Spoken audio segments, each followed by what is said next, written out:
Chapter 1. The Scoundrel's Wedding, Her Accident. On the day of Yi Sun'er's accident, it was also the day of Yin Zhao's wedding. Suddenly, her phone rang, and upon seeing the caller ID, it was her brother Pei Ziqing. While driving, Yi Sun'er answered the call. "Hello, Brother Qing, what's the matter?" Pei Ziqing responded, his voice tinged with urgency and fatigue. "Sun'er, there's a serious issue in my company. We are facing a grave legal dispute. Could you come to my company to help resolve it?" Yi Sun'er furrowed her brows, although she was not yet a fully fledged lawyer. Pei Ziqing had always been considerate towards her. "Brother Qing, don't panic. Please tell me what happened."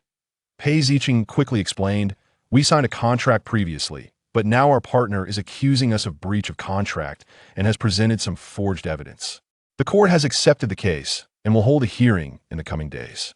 If we lose, the company will be ruined." As she listened, Yi Sun'er assessed the gravity of the situation. "Brother Qing, please send me that contract along with all related documents for my review. I need to study them carefully, but try not to worry too much since they are using forged evidence. It will eventually reveal flaws," Yi Sun'er reassured him. After hanging up, she received the materials sent by Pei Ziqing and found a safe place to park, scrutinizing the documents. The more she examined them, the more discrepancies she noticed, yet she struggled to identify a key breakthrough. At that moment, she heard a commotion on the line, as if a convoy was passing by. Yi Sun'er called out, "Brother Qing, why is it so noisy on your end?" Pei Ziqing replied helplessly, "Today is Yin Zhao's wedding, and the convoy is on its way to fetch the bride."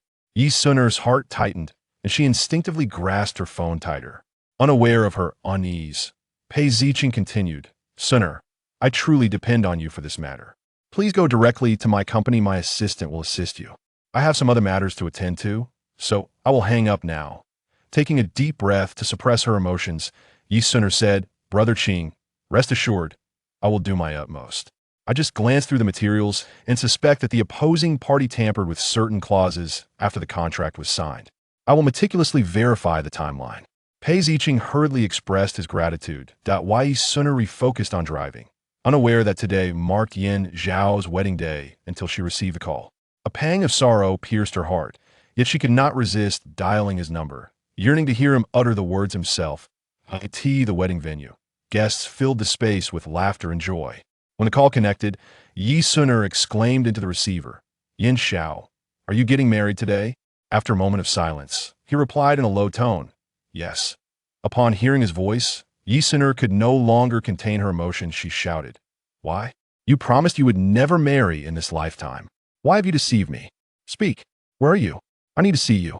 On the other end, a gentle and considerate voice responded, "Zhao, today is our joyous day. Why do you look so troubled? Is there something important at work?"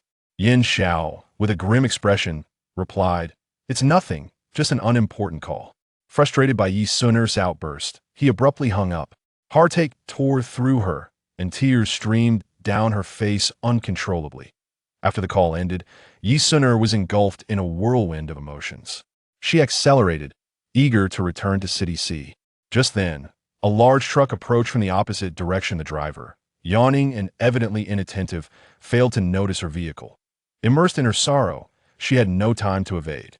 Suddenly, with a thunderous crash, her car collided with the roadside barrier. In that instant, it felt as though the world had crumbled around her. The violent impact rendered Yi Sun'er unconscious, plunging her into a dark abyss. Meanwhile, Yin Zhao's wedding was in full swing, filled with laughter and merriment. Yet an unsettling feeling gnawed at him, as if something was amiss. Unbeknownst to him, Yi Sun'er had met with an accident, leaving him inexplicably restless, as though he were on the verge of losing something profoundly significant. When she awoke once more, a sharp pain throbbed in her head, her memories fragmented and scattered.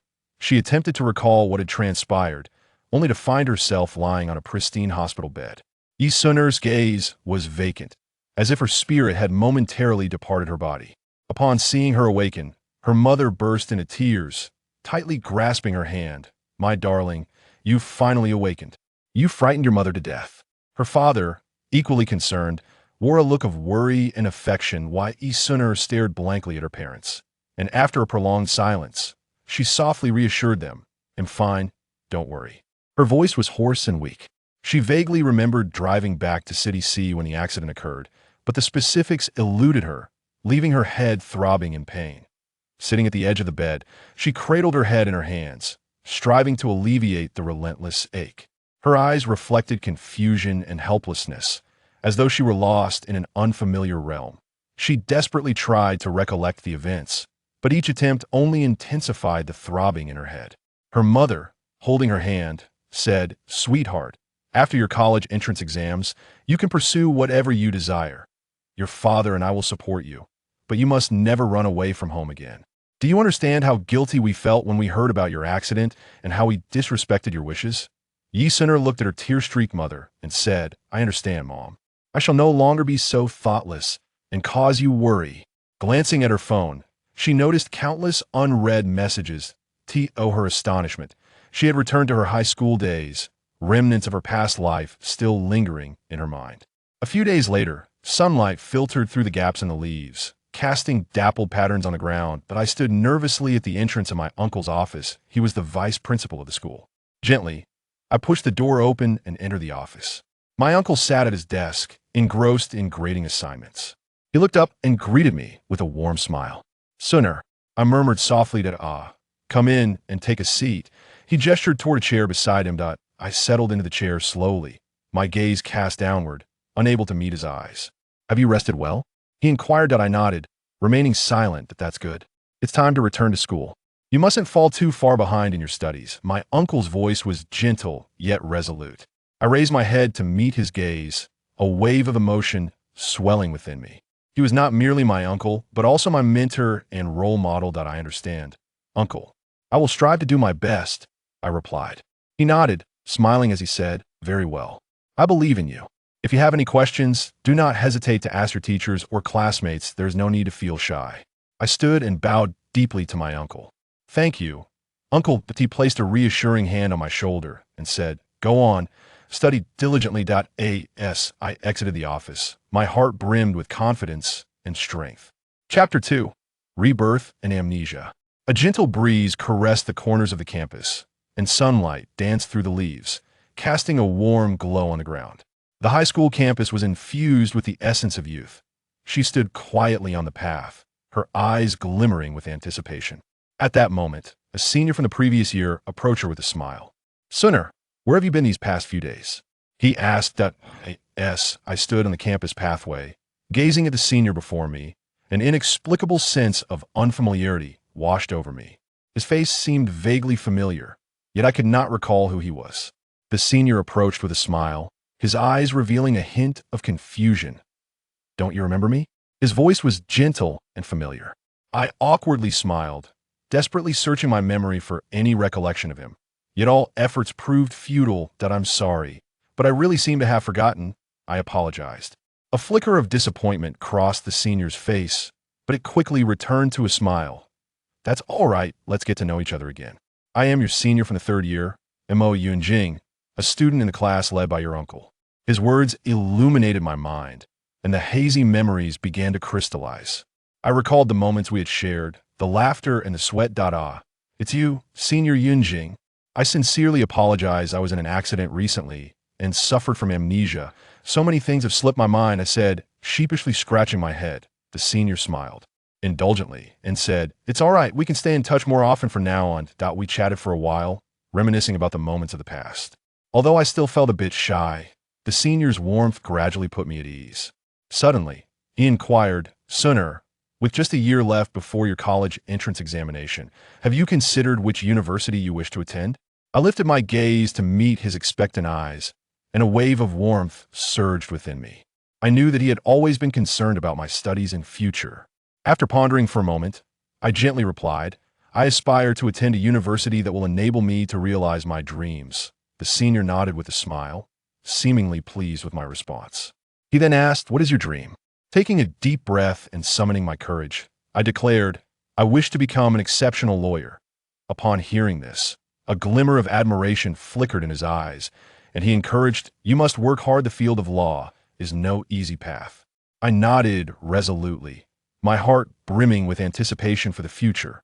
From that moment on, I dedicated myself to my studies, striving tirelessly to achieve my aspirations. The senior frequently offered me assistance and guidance, fortifying my resolve on the journey towards my dreams.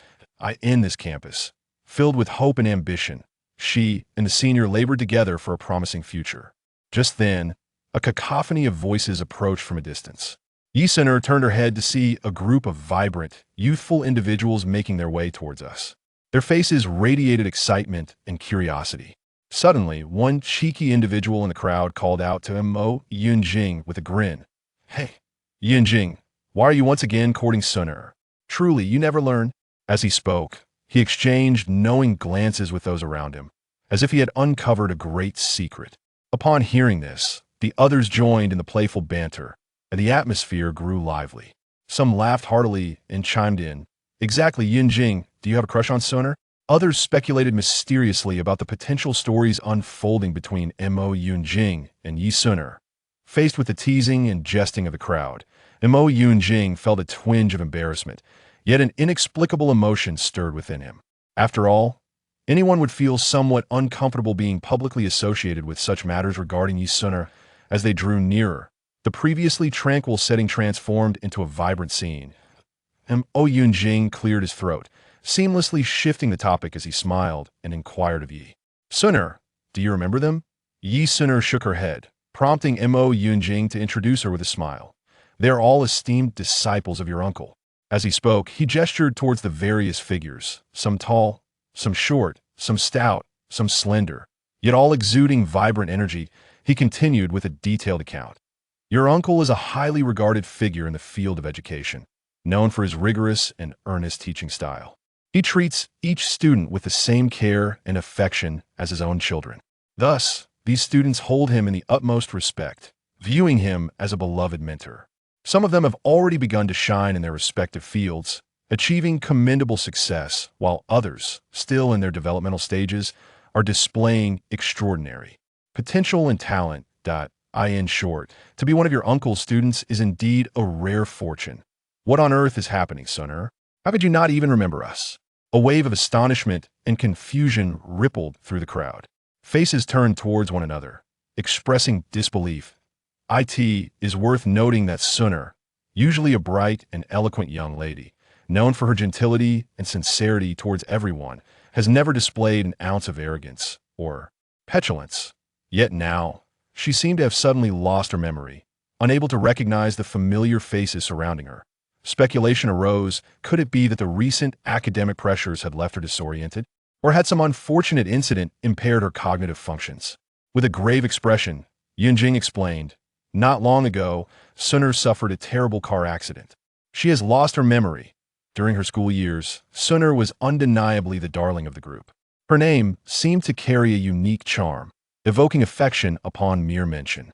Like a radiant jewel, she emanated a dazzling brilliance wherever she went, becoming the center of attention.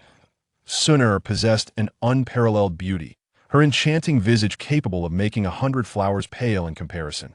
Her skin was as flawless as snow, smooth and delicate like mutton fat. Jade her brows, arched like distant mountains, hinted at a playful and spirited demeanor. Her eyes resembled deep, serene lakes, clear and bright, with long eyelashes fluttering like butterfly wings, each blink narrating tales of tender affection. Her nose was elegantly straight, and her lips, naturally rosy, exuded a captivating allure, revealing dimples with her gentle smile that could enchant anyone. Moreover, Sun-er possessed an extraordinary grace and charm. Her demeanor was both elegant and poised, earning her the admiration of both elders and juniors alike, who regarded her as a treasured gem. Within her family, she was especially cherished. To outsiders, Sun-er was equally an object of envy and admiration. Wherever she went, she effortlessly attracted the gaze and attention of many. Men were utterly captivated by her beauty, bowing before her like supplicants. Women, on the other hand, felt both jealousy and admiration, yearning to embody the same allure and affection she effortlessly commanded. Chapter 3. Mo Yunjing's birthday banquet. Time swiftly passes, akin to a fleeting horse, and in the blink of an eye, 2 days have elapsed. This day holds extraordinary significance for many, for it marks the birthday of the illustrious Mo Yunjing. A grand birthday celebration is about to commence. The entire city seems to revel in joy and anticipation, with conversations buzzing about the forthcoming festivities. The streets are adorned with vibrant ribbons and balloons, swaying gently in the breeze, creating a dreamlike spectacle. The entrance of the hotel has been exquisitely decorated, with flowers forming a colossal heart-shaped arch to welcome each esteemed guest. At the Mo family villa, the servants bustle between rooms, meticulously arranging every detail. The banquet hall showcases rows of elegant tables and chairs, draped in sumptuous tablecloths that shimmer with brilliance. In the center, a monumental birthday cake tower has been constructed, layers of cake exuding an enticing aroma that tantalizes the senses. At this moment, Mo Yunjing stands at the window of his bedroom, gazing at the lively scene outside, his heart brimming with joy and emotion. He knows this extraordinary day will etch itself into his memory for a lifetime. Holding his phone tightly in hand, he frowns slightly as he dials Yi Sunur's number, anxiously awaiting her response, pondering to himself, where could she be? Finally, a sweet voice resonates from the other end of the line. Hello. Yunjing, I'm trying on my dress. Her tone is laced with excitement and anticipation. Upon hearing this, Mo Yunjing can't help but smile wryly, responding, Sunur, you still love beauty so much, don't you? Yi Sunur playfully retorts, oh, Yunjing, I want to choose the most beautiful gown to make you shine. As she speaks, she turns to the mirror to scrutinize the stunning dress adorning her figure. Mo Yunjing's magnetic voice emanates from the receiver. Sunur, see you soon. A wave of eagerness and excitement surges within him, as he can hardly wait to see the enchanting Sunur and his other friends to celebrate this special occasion together. Imagining the exquisite decorations, delectable cuisine, and the warm, joyous atmosphere of the birthday banquet, a smile naturally graces Mo Yunjing's lips. As night falls and the lights begin to twinkle, the birthday party, carefully arranged by friends, radiates warmth and romance. Colorful balloons fill every corner of the room, while softly glowing lights resemble a myriad of twinkling stars. The tables are laden with a sumptuous feast and exquisite cakes, their sweet fragrances wafting through the air, tantalizing all. Yunjing, happy birthday. With a jubilant cheer, friends gather around him, enveloping him in their embrace. Each face beams with genuine smiles, their eyes reflecting blessings and affection for Yunjing. In this moment, time appears to stand still, with the profound bond of friendship flowing through their hearts. Suddenly, a series of crisp, rhythmic sounds pierced the air. As the crowd turned towards the source of the sound, they beheld a graceful woman approaching from a distance. Clad in a gown as pure as freshly fallen snow, she resembled a celestial being descended to earth. Each step she took was light and elegant, as if she were treading upon clouds. As she drew nearer, the distinctive sound of her high heels resonated more clearly. Finally, the enchanting woman stood before them, none other than Yi Sunur. Her presence instantly captivated the attention of everyone present, rendering her the focal point of the entire scene. At that moment, Mo Yunjing slightly parted his lips, his voice gentle as he said, Sunur, you have arrived. A glimmer of joy sparkled in his deep-set eyes, as if he had encountered someone he had long anticipated. With his words, the surrounding atmosphere seemed to grow warmer, a gentle breeze caressing their hair.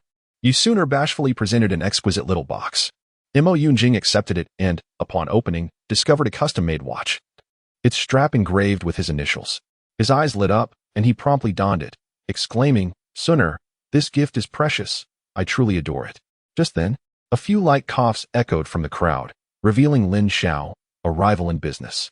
He approached with an air of sarcasm, saying, President Mo, on this joyous occasion, might you be interested in discussing a business deal? Mo Yunjing frowned, poised to decline, but Sunur interjected, Lin Xiao, today is brother Yunjing's birthday. We shall discuss only matters of the heart, not business. Lin Xiao was left thwarted, retreating awkwardly. As music played and the lights dimmed, a single beam illuminated Mo Yunjing and Yi Sunur. Mo Yunjing extended his hand, inviting Yi Sunur to dance, to which she gladly acquiesced. They twirled gracefully on the dance floor, the world around them fading into oblivion.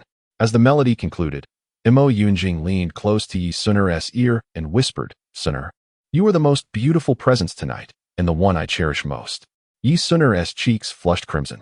At that moment, Chui Li, who had harbored feelings for Mo Yunjing for many years, approached with a fierce glare directed at Yi Sunur. Sensing the hostility, Yi Sunur stiffened slightly. Mo Yunjing noticed the change, following her gaze, and upon seeing the girl, his expression turned cold. Chui Li, what brings you here? He asked, his tone laced with displeasure. Chui Li gritted her teeth and replied, "Brother Yunjing, it is your birthday today. I merely wish to extend my blessings." With that, she provocatively glanced at Yi Suner. Mo Yunjing responded indifferently, "There is no need. I do not require your blessings." Unwilling to relent, she retrieved a gift box from her bag, saying, "Brother Yunjing, this is something I specially prepared for you." Mo Yunjing did not reach out to take it. "I have said I do not need it." Tears welled in her eyes as she cried. "Why? Is it solely because of her?" Pointing at Yi Suner, Mo Yunjing, looking firmly at Yi Suner, declared, "Indeed. I only have eyes for Suner." Chui Li's gaze turned venomous, contemplating pushing Yi Suner into the pool. At that moment, she fought back her tears, turning to feign departure. But instead, she concealed herself in a nearby corner, secretly observing Yi Suner. As Yi Suner contemplated the words of Mo Yunjing, her amnesiac state left her perplexed about her feelings for him. Seeking solace, she made her way alone to the poolside for some fresh air. Observing her from a distance, Chui Li quietly followed. Just as Yi Suner leaned over to gaze at her reflection in the water, Chui Li suddenly lunged forward. However, Yi Suner was quick to sense the movement and deftly sidestepped, causing Chui Li to tumble into the pool due to her momentum. With a splash, Chui Li floundered in the water, crying out for help. Upon hearing her cries, the guests rushed over. Mo Yunjing, upon seeing Chui Li in distress and Yi Suner unscathed, ordered someone to rescue her. Soaked to the skin and shivering, Chui Li sobbed to Mo Yunjing, accusing Yi Suner of having pushed her into the water. Yet, Mo Yunjing remained unmoved, sternly replying, "Chui Li, cease this foolishness. How could someone as kind-hearted as Suner possibly do such a thing?" He then turned to Yi Suner with a gentle gaze, inquiring, "Suner, are you all right?" Yi Suner glanced at the disheveled Chui Li and subtly shook her head, indicating that she was fine. Mo Yunjing took her hand and led her away from the poolside, returning to the center of the hall. As the music resumed, the guests once again immersed themselves in the joyous atmosphere. Mo Yunjing leaned down to whisper in Yi Suner's ear, regardless of what others may say, "I will always believe in you." A warm current surged within her, and she looked up at him, her eyes reflecting a myriad of complex emotions. Suddenly, the family butler of the Mo household hurried to Mo Yunjing's side, murmuring a few urgent words. Mo Yunjing's expression shifted, and he turned to Yi Suner, saying, "I apologize, Suner, but I must attend to an urgent matter. Would you mind exploring the villa while I'm away?" Yi Suner nodded, and Mo Yunjing proceeded towards his study as a pressing issue at the company demanded his immediate attention. Chapter 4. The disappearance of Yi Suner after handling urgent matters. Mo Yunjing emerged from his study, only to find that Yi Suner was nowhere to be seen in the villa. Growing increasingly anxious, he inquired, "Aunt Shun, have you seen Suner?" Aunt Shun, the family servant, replied, "Miss, you mentioned she needed some fresh air, as it was too stuffy inside." Mo Yunjing instructed the servants to search the villa thoroughly, yet they still could not locate Yi Suner. In a state of mounting urgency, Mo Yunjing turned to his assistant and commanded, "Immediately dispatch personnel to locate Suner." The assistant respectfully replied, "I will arrange it right away, young Master Mo." Mo Yunjing was acutely aware that losing Suner would not only incur the wrath of his mentor, but would also draw the ire of the Yi family. He promptly mobilized all of Mo family's resources to search for Yi Suner. In a dimly lit warehouse, a young girl lay bound by ropes. Her disheveled hair clung to her cheeks, and beads of perspiration trickled down her forehead. Her brow was slightly furrowed, evoking a sense of sympathy. "The girl is in our possession. When will the payment be made?" "Hurry, lest the police be alerted," the kidnappers murmured. When Yi Suner finally regained consciousness, half an hour had passed, coinciding with the transaction between her captors and the buyer, who insisted on verifying the person first. To avoid inciting trouble, Yi Suner feigned unconsciousness. Soon, someone gripped her hair and yanked her head back, exposing her delicate neck and refined features. She stifled her cries of pain, refraining from struggling or confronting them in such dire circumstances.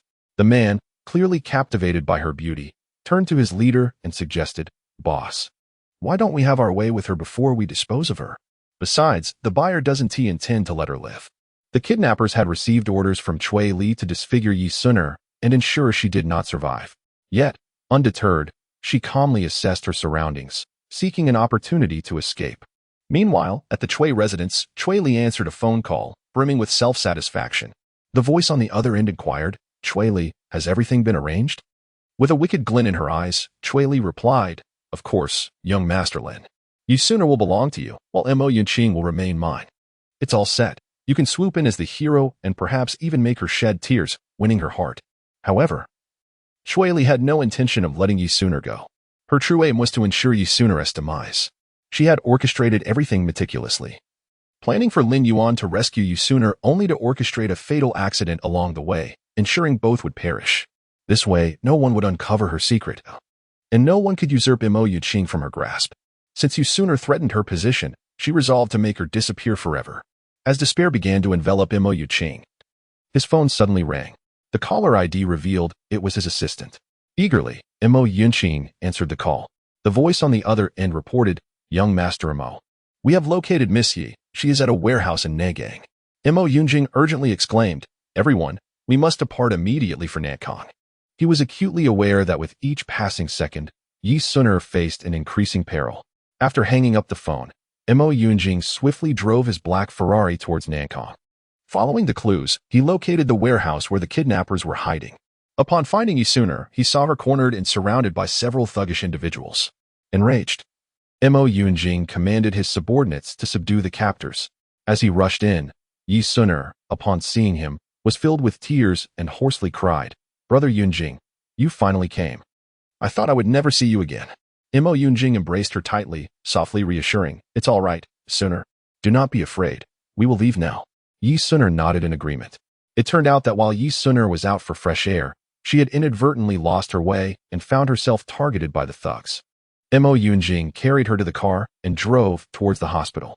Upon arrival, he wearily stated, "Suner, the doctor may come by shortly." Yi Suner nodded, indicating her understanding.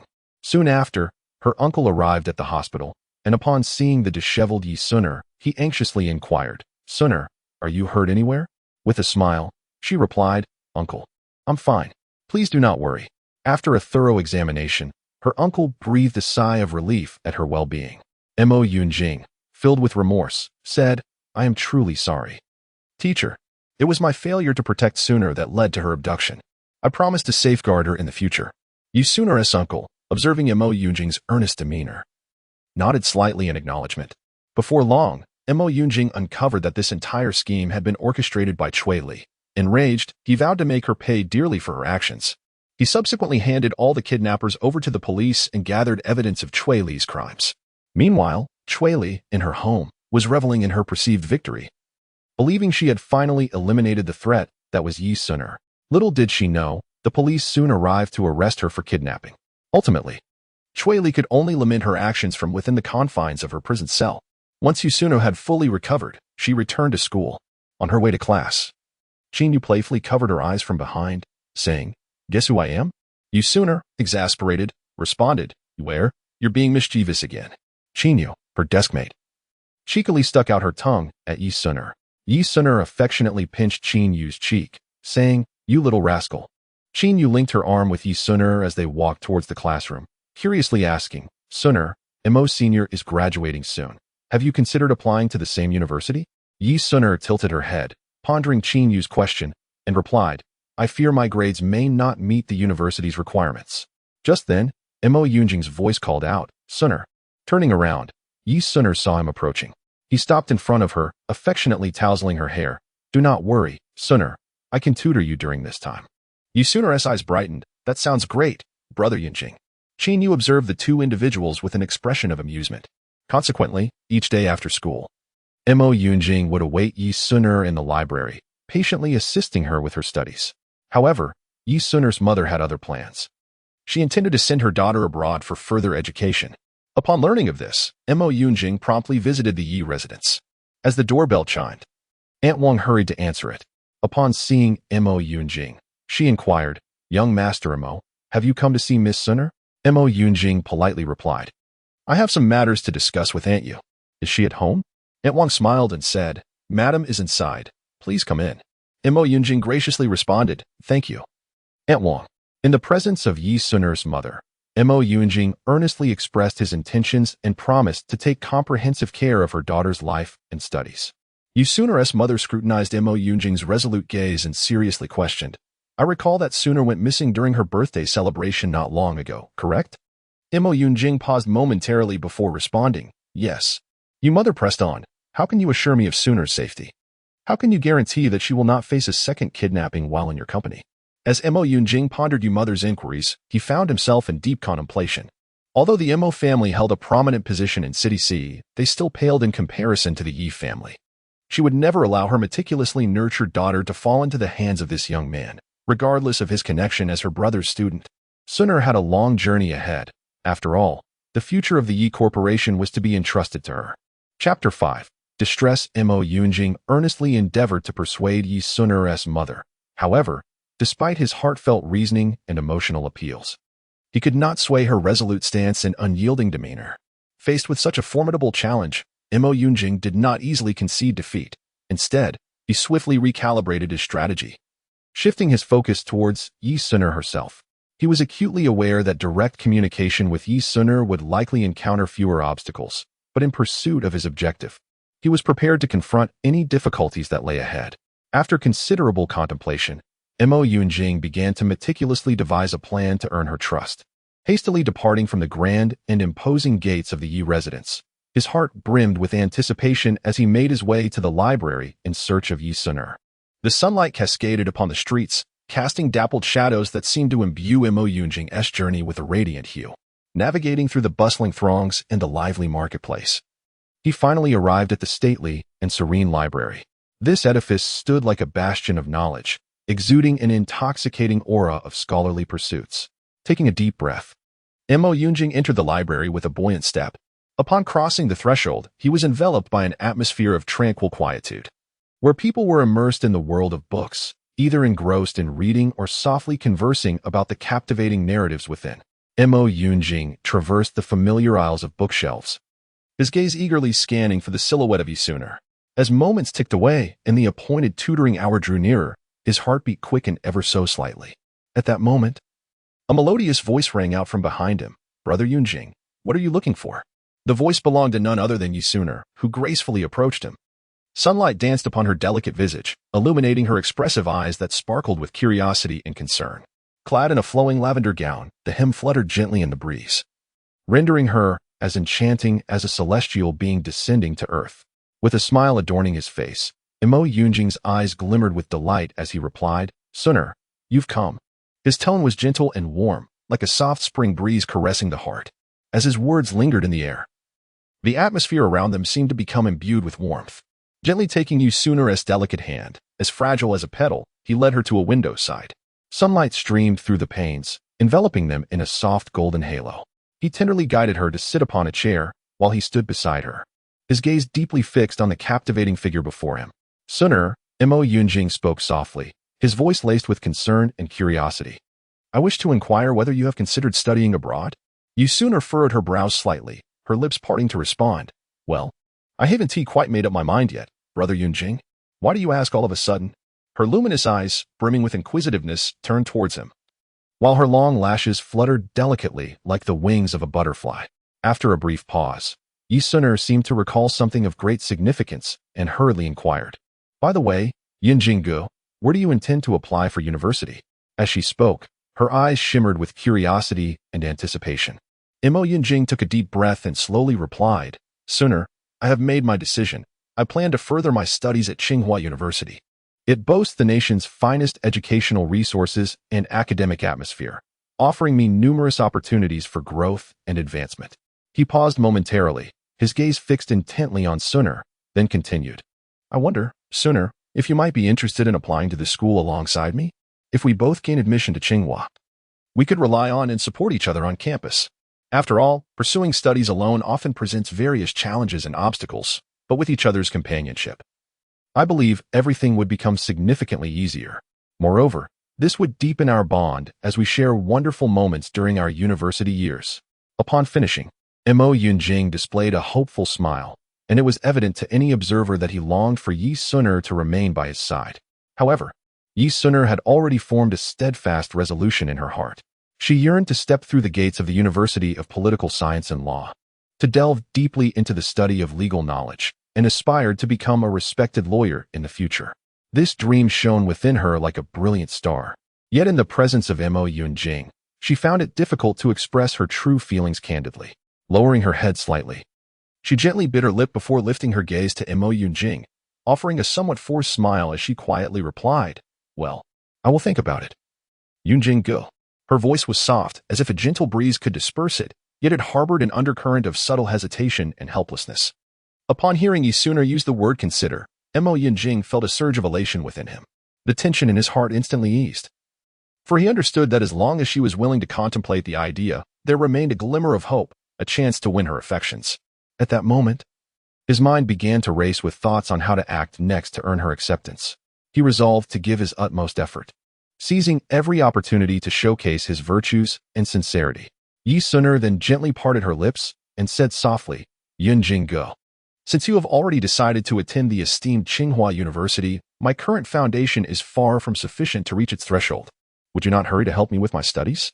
As she spoke, her large, expressive eyes looked at him with eager expectation, while secretly calculating her own motives.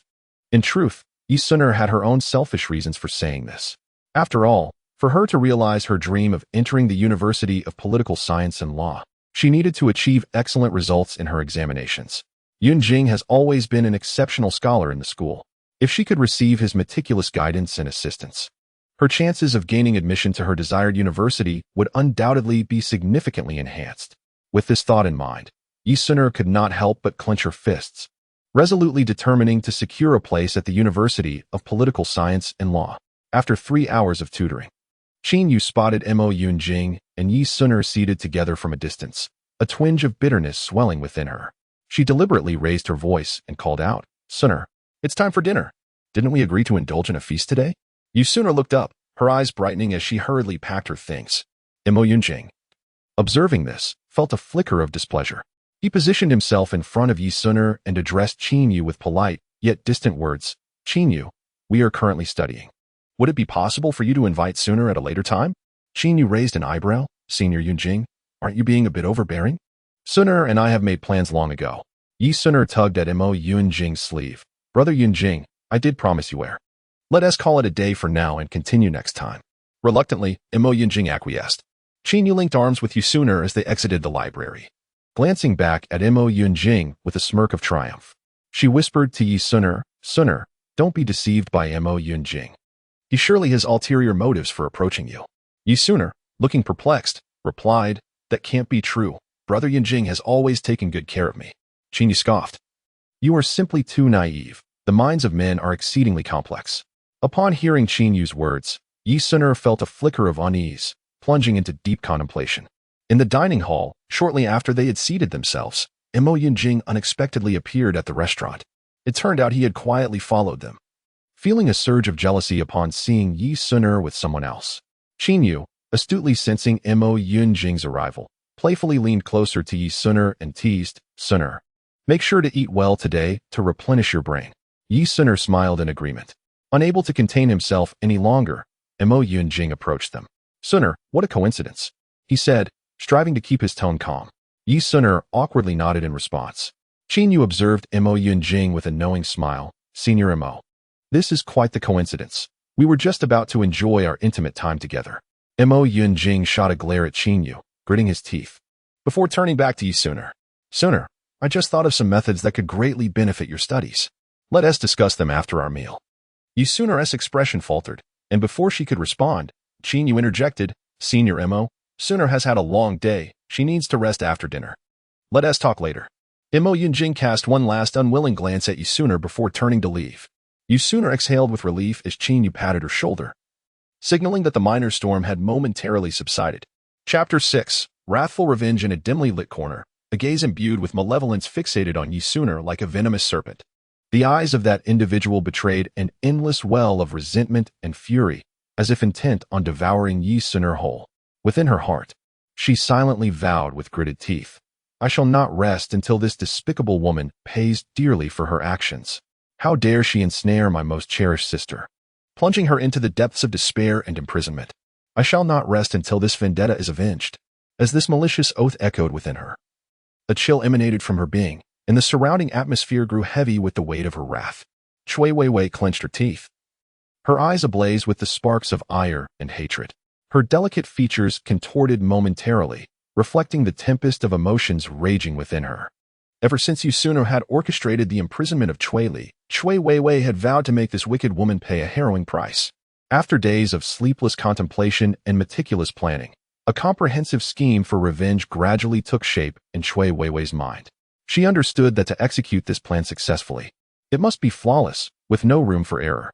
Thus, she began to scrutinize Yi Sun'er's vulnerabilities and habits, seeking the pivotal elements that could lead to her downfall. Initially, Chui Weiwei leveraged her extensive network to discreetly gather diverse intelligence about Yi Sun'er. Whether trivialities of daily life or confidential work matters, all were meticulously catalogued. Subsequently, she crafted a series of cunning traps and schemes, waiting for Yi Sun'er to unwittingly step into them one by one. However, this was merely the beginning. Chui Weiwei recognized that true revenge necessitated time, patience, and a formidable psychological fortitude. Yet no matter how arduous the path ahead, she would not retreat a single step. Resolute in her quest to utterly vanquish Yi Sun'er and avenge her wounded heart. At that very moment, Yi Sun'er, blissfully enjoying a meal with Qin Yu, radiated happiness and contentment. She remained blissfully unaware that a meticulously orchestrated horror was stealthily drawing near, concealed beneath a facade of tranquility and harmony. Perhaps soon, when that layer of pretense is ruthlessly torn away, Yi Sun'er would confront an unprecedented and formidable crisis. But for now, she remained immersed in the joyous moments spent with her friend, oblivious to the impending storm. Sun'er, shall we go and watch the campus basketball game later? I've heard that this year, our school is facing off against the neighboring #1 high school. This match is bound to be thrilling. Just imagine. Two equally matched teams competing. The intensity and excitement will be unparalleled. Besides, you've been buried in your studies for quite some time, and you look utterly exhausted. This is the perfect opportunity to unwind and give your frayed nerves a well-deserved respite. What do you say? Qin Yu gently tugged at Sun'er's arm, playfully insisting. The charming and delicate Yi Sun'er slightly furrowed her brows, her ruby lips parting as she spoke. But I still need to thoroughly review this knowledge. Her voice was crisp and melodious, akin to the sweet song of a lark, yet it conveyed a hint of helplessness and urgency. Clearly, she felt an overwhelming pressure regarding the demanding task of intense revision that lay ahead. Qin Yu, playfully shaking her companion's arm, gazed intently with her sparkling eyes. Her cherry-red lips pouting slightly as she sweetly implored. Oh dear Sun'er, please. I truly long to watch this match. I beg you, just accompany me for this one game. Will you? As she spoke, she gently tapped her foot, embodying a charming determination to achieve her goal. With a soft sigh, Sun'er displayed a trace of reluctance on her face, her voice imbued with a touch of unwillingness as she finally acquiesced. Very well then. Qin Yu's crescent-shaped eyes narrowed slightly, and a smile played at the corners of her mouth, forming a stunning arc. Her captivating laughter resonated like a gentle spring breeze, ensnaring the hearts of those around her. This smile was akin to the warm sun in winter, instantly dispelling the surrounding gloom. It sparkled like the brilliant stars in the night sky, radiating a mesmerizing light. As her laughter filled the air, the world seemed to brighten and warm. Arriving at the basketball court, they found the arena already bustling with spectators. Though surrounded by the crowd, Sun'er remained preoccupied with her studies. At that moment, Chui Weiwei appeared quietly, her lips curling into a cold smirk upon seeing Sun'er. As the match commenced, the atmosphere grew fervent. Qin Yu cheered excitedly, while Sun'er appeared somewhat distracted. Suddenly, the large screen in the arena flashed images of documents, revealing photographs of Sun'er allegedly stealing exam materials from the school. Gasps of shock rippled through the audience. Sun'er's face turned pale as she realized she was being framed. Chui Weiwei sauntered over, whispering, "This is just the beginning. How does it feel knowing my sister might go to jail?" Regaining her composure, Sun'er retorted, "No matter how you slander me, the truth will eventually prevail." At that moment, Qin Yu stepped forward, declaring loudly, "Everyone, do not be misled. We all know Sun'er's character. This must be a malicious act by someone." Whispers broke out among the crowd. Chui Weiwei, taken aback by the turn of events, felt her face flush with anger and frustration, but she could only retreat, disappearing into the throng, while Sun'er was aware that greater challenges lay ahead. After leaving the basketball court, Sun'er and Qin Yu headed straight to the principal's office to confront the principal and her uncle. "Sun'er, what brings you here?" Su Yuan inquired, puzzled. "Uncle, someone is slandering me and tarnishing my reputation," Sun'er replied, her voice laced with fury. Upon hearing this, Su Yuan's expression turned icy. "Do not worry, Sun'er. Your uncle will investigate this matter thoroughly and restore your name. Principal Chin, nodding vigorously beside him, added, "This situation is indeed suspicious. Our school's surveillance system is highly advanced. I will have someone check the footage immediately." Not long after, the teacher responsible for monitoring the surveillance returned, a look of bewilderment etched on their face as they remarked, "Strange, the footage reveals that during that period, there was no sign of student U near the examination hall." Yi Suner exhaled in relief, while Su Yuan turned to Principal Chin, indicating that it appeared someone had deliberately fabricated evidence to tarnish Suner's reputation. Shouldn't the esteemed institution provide an explanation? Principal Chin repeatedly expressed his apologies, assuring that a thorough investigation would ensue. At that moment, Cui Weiwei hurriedly arrived, having received news. She had initially believed that Yi Suner would be left speechless, only to find the situation had taken an unexpected turn. Yi Suner fixed her gaze on Cui Weiwei, stating, "You have schemed to entrap me, yet the truth will not unfold as you desire." Cui Weiwei, still unwilling to concede, scoffed, "Today, you were fortunate." However, a flicker of panic stirred within her. This setback signified a considerable flaw in her revenge plot. Yi Suner resolved to uncover the puppet master behind the scheme, refusing to remain a passive victim any longer. Given the severity of the incident, an investigation was indeed warranted. Meanwhile, Cui Weiwei returned to recalibrate her strategy. She bribed a minor staff member at the school to secretly place a note containing answers to the exam in Yi Suner's locker. The following day, during the examination, the invigilator discovered the note in Yi Suner's locker. This incident spread rapidly, leaving Yi Suner unable to defend herself. Just as despair began to engulf her, Qin Yu uncovered crucial evidence. The surveillance footage clearly depicted the staff member inserting items into the locker. It turned out that Qin Yu had long suspected Cui Weiwei would not relent and had been conducting a covert investigation. With the evidence laid bare before Cui Weiwei, she broke down in tears, confessing to all her transgressions. The school decided to dismiss the staff member and hold Cui Weiwei accountable. Upon learning that Yi Suner was unharmed, Mo Yunjing breathed a sigh of relief. He approached Yi Suner, expressing his willingness to provide her with superior learning resources and to shield her from such unfounded harm in the future. Grateful beyond measure, Yi Suner resolved to work even harder to elevate herself, ensuring that her adversaries would no longer find opportunities to undermine her and to pursue her dreams with newfound determination. Chapter 7. Mo Yunjing's graduation ceremony. Time flies, and a month has swiftly passed. On this day, the sun shone brightly, and a gentle breeze caressed the lush trees and vibrant flowers of the campus. Amidst this enchanting ambience, Mo Yunjing encountered a pivotal moment in his life, graduation. In an effort to create unforgettable memories for the graduates, the school decided to host a grand graduation ceremony. As news of this event spread, the entire campus buzzed with excitement. Students diligently began preparing their talents to be showcased at the ceremony, while teachers busily arranged the activities and venue. Dressed in his graduation gown, Mo Yunjing stood on the campus lawn, illuminated by the sun, exuding a handsome and striking presence. A first-year girl, who had transferred to the school not long ago, couldn't help but widen her eyes in awe, silently marveling. Who is he? How can he be so charming? At that moment, standing by the edge of the playground, her gaze was firmly captivated by the figure in the distance. The sunlight enveloped him, as if cloaking him in a golden sheen, making him appear even more radiant. He strode across the playground with an upright posture and agile steps, his jet black hair dancing in the breeze, emanating a unique allure. His prominent nose, deep-set eyes, and slightly upturned lips were perfectly proportioned, compelling onlookers to steal a few more glances. The girl's heart raced, and her cheeks flushed with a rosy hue as she gazed longingly at the boy's retreating silhouette. Filled with curiosity and anticipation, surrounded by the laughter and chatter of classmates, his eyes, however, were persistently searching the crowd for a familiar figure, Yi Suner. Just then, a graceful silhouette approached. It was Yi Suner, clad in a snow-white school uniform, reminiscent of a blooming lily in its purest form. She held a bouquet of vibrant flowers, the blossoms radiant and resplendent, as if they contained all the beauty and fragrance of the world. These flowers were meticulously chosen by her, intended as a gift for Mo Yunjing on his graduation day. Sunlight cascaded upon Yi Suner, highlighting her graceful form and exquisite features. She walked lightly, each step imbued with elegance and poise, seemingly untouched by the surrounding commotion. As she drew nearer, her heart began to race uncontrollably. She could distinctly feel her palms growing slightly clammy, yet she held the bouquet tightly, unwavering.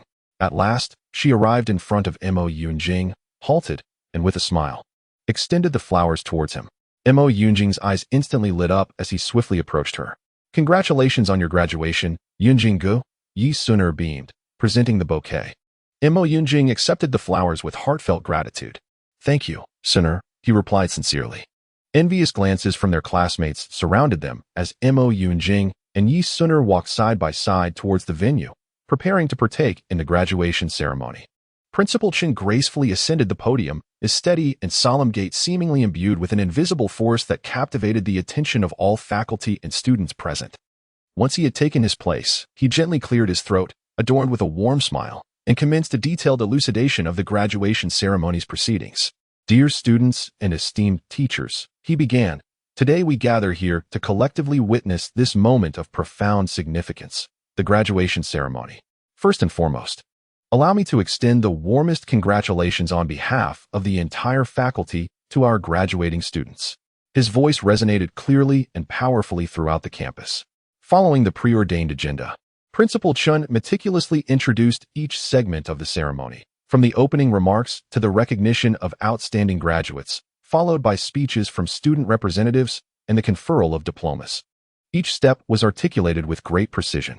Furthermore, he accentuated certain essential details, such as the schedule of events, venue arrangements, and the maintenance of order, ensuring that the ceremony would unfold smoothly and systematically.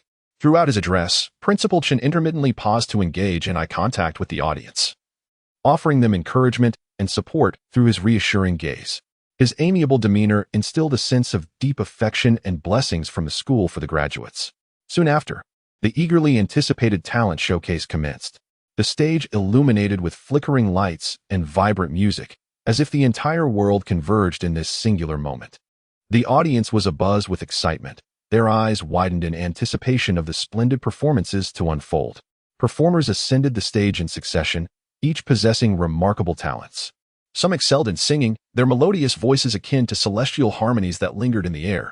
Others showcased their prowess in dance, their graceful movements radiating strength and beauty, while still others enchanted the audience with their mastery of various musical instruments, the enchanting melodies casting a spell that rendered listeners entranced.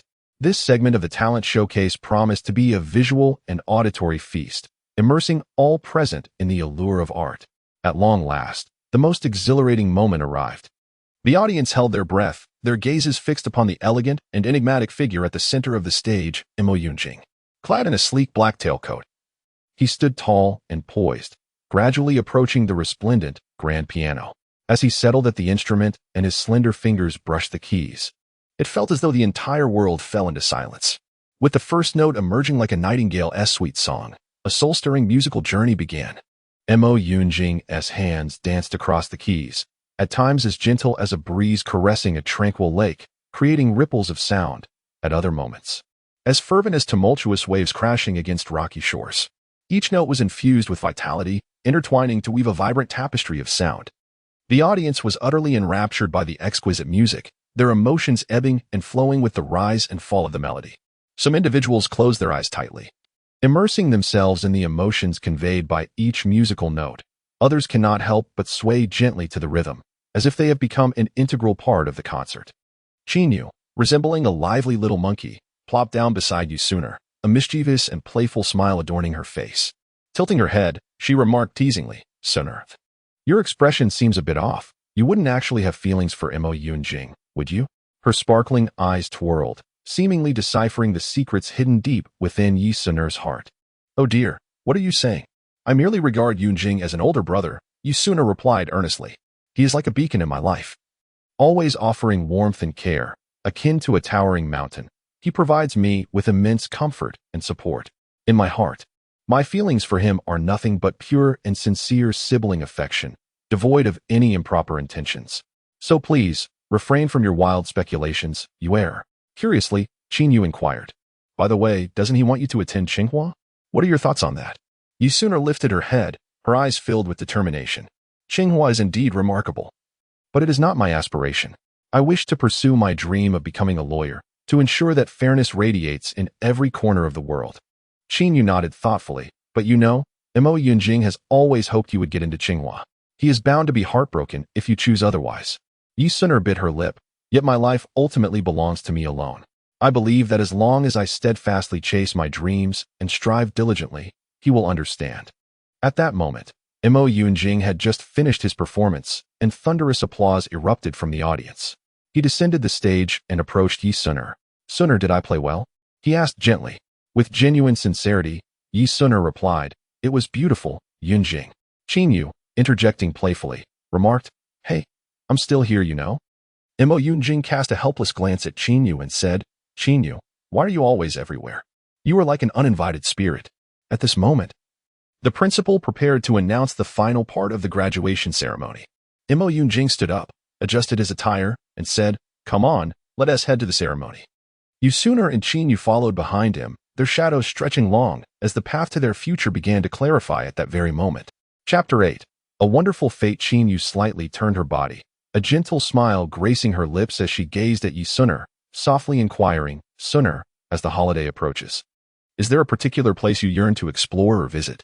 Her tender gaze seemed to penetrate into Suner's heart, as if she could discern all her thoughts and expectations. Suner parted her rosy lips and replied in a soft voice, "I would prefer to quietly read at home. After all, the crucial college entrance examination is just around the corner." Her voice was melodious and delightful, akin to a yellow aureole emerging from the valley, evoking a fondness in those who heard it. At that moment, Suner's beautiful visage revealed a blend of nervousness and anticipation, reflecting both her confidence and slight anxiety regarding the impending examination.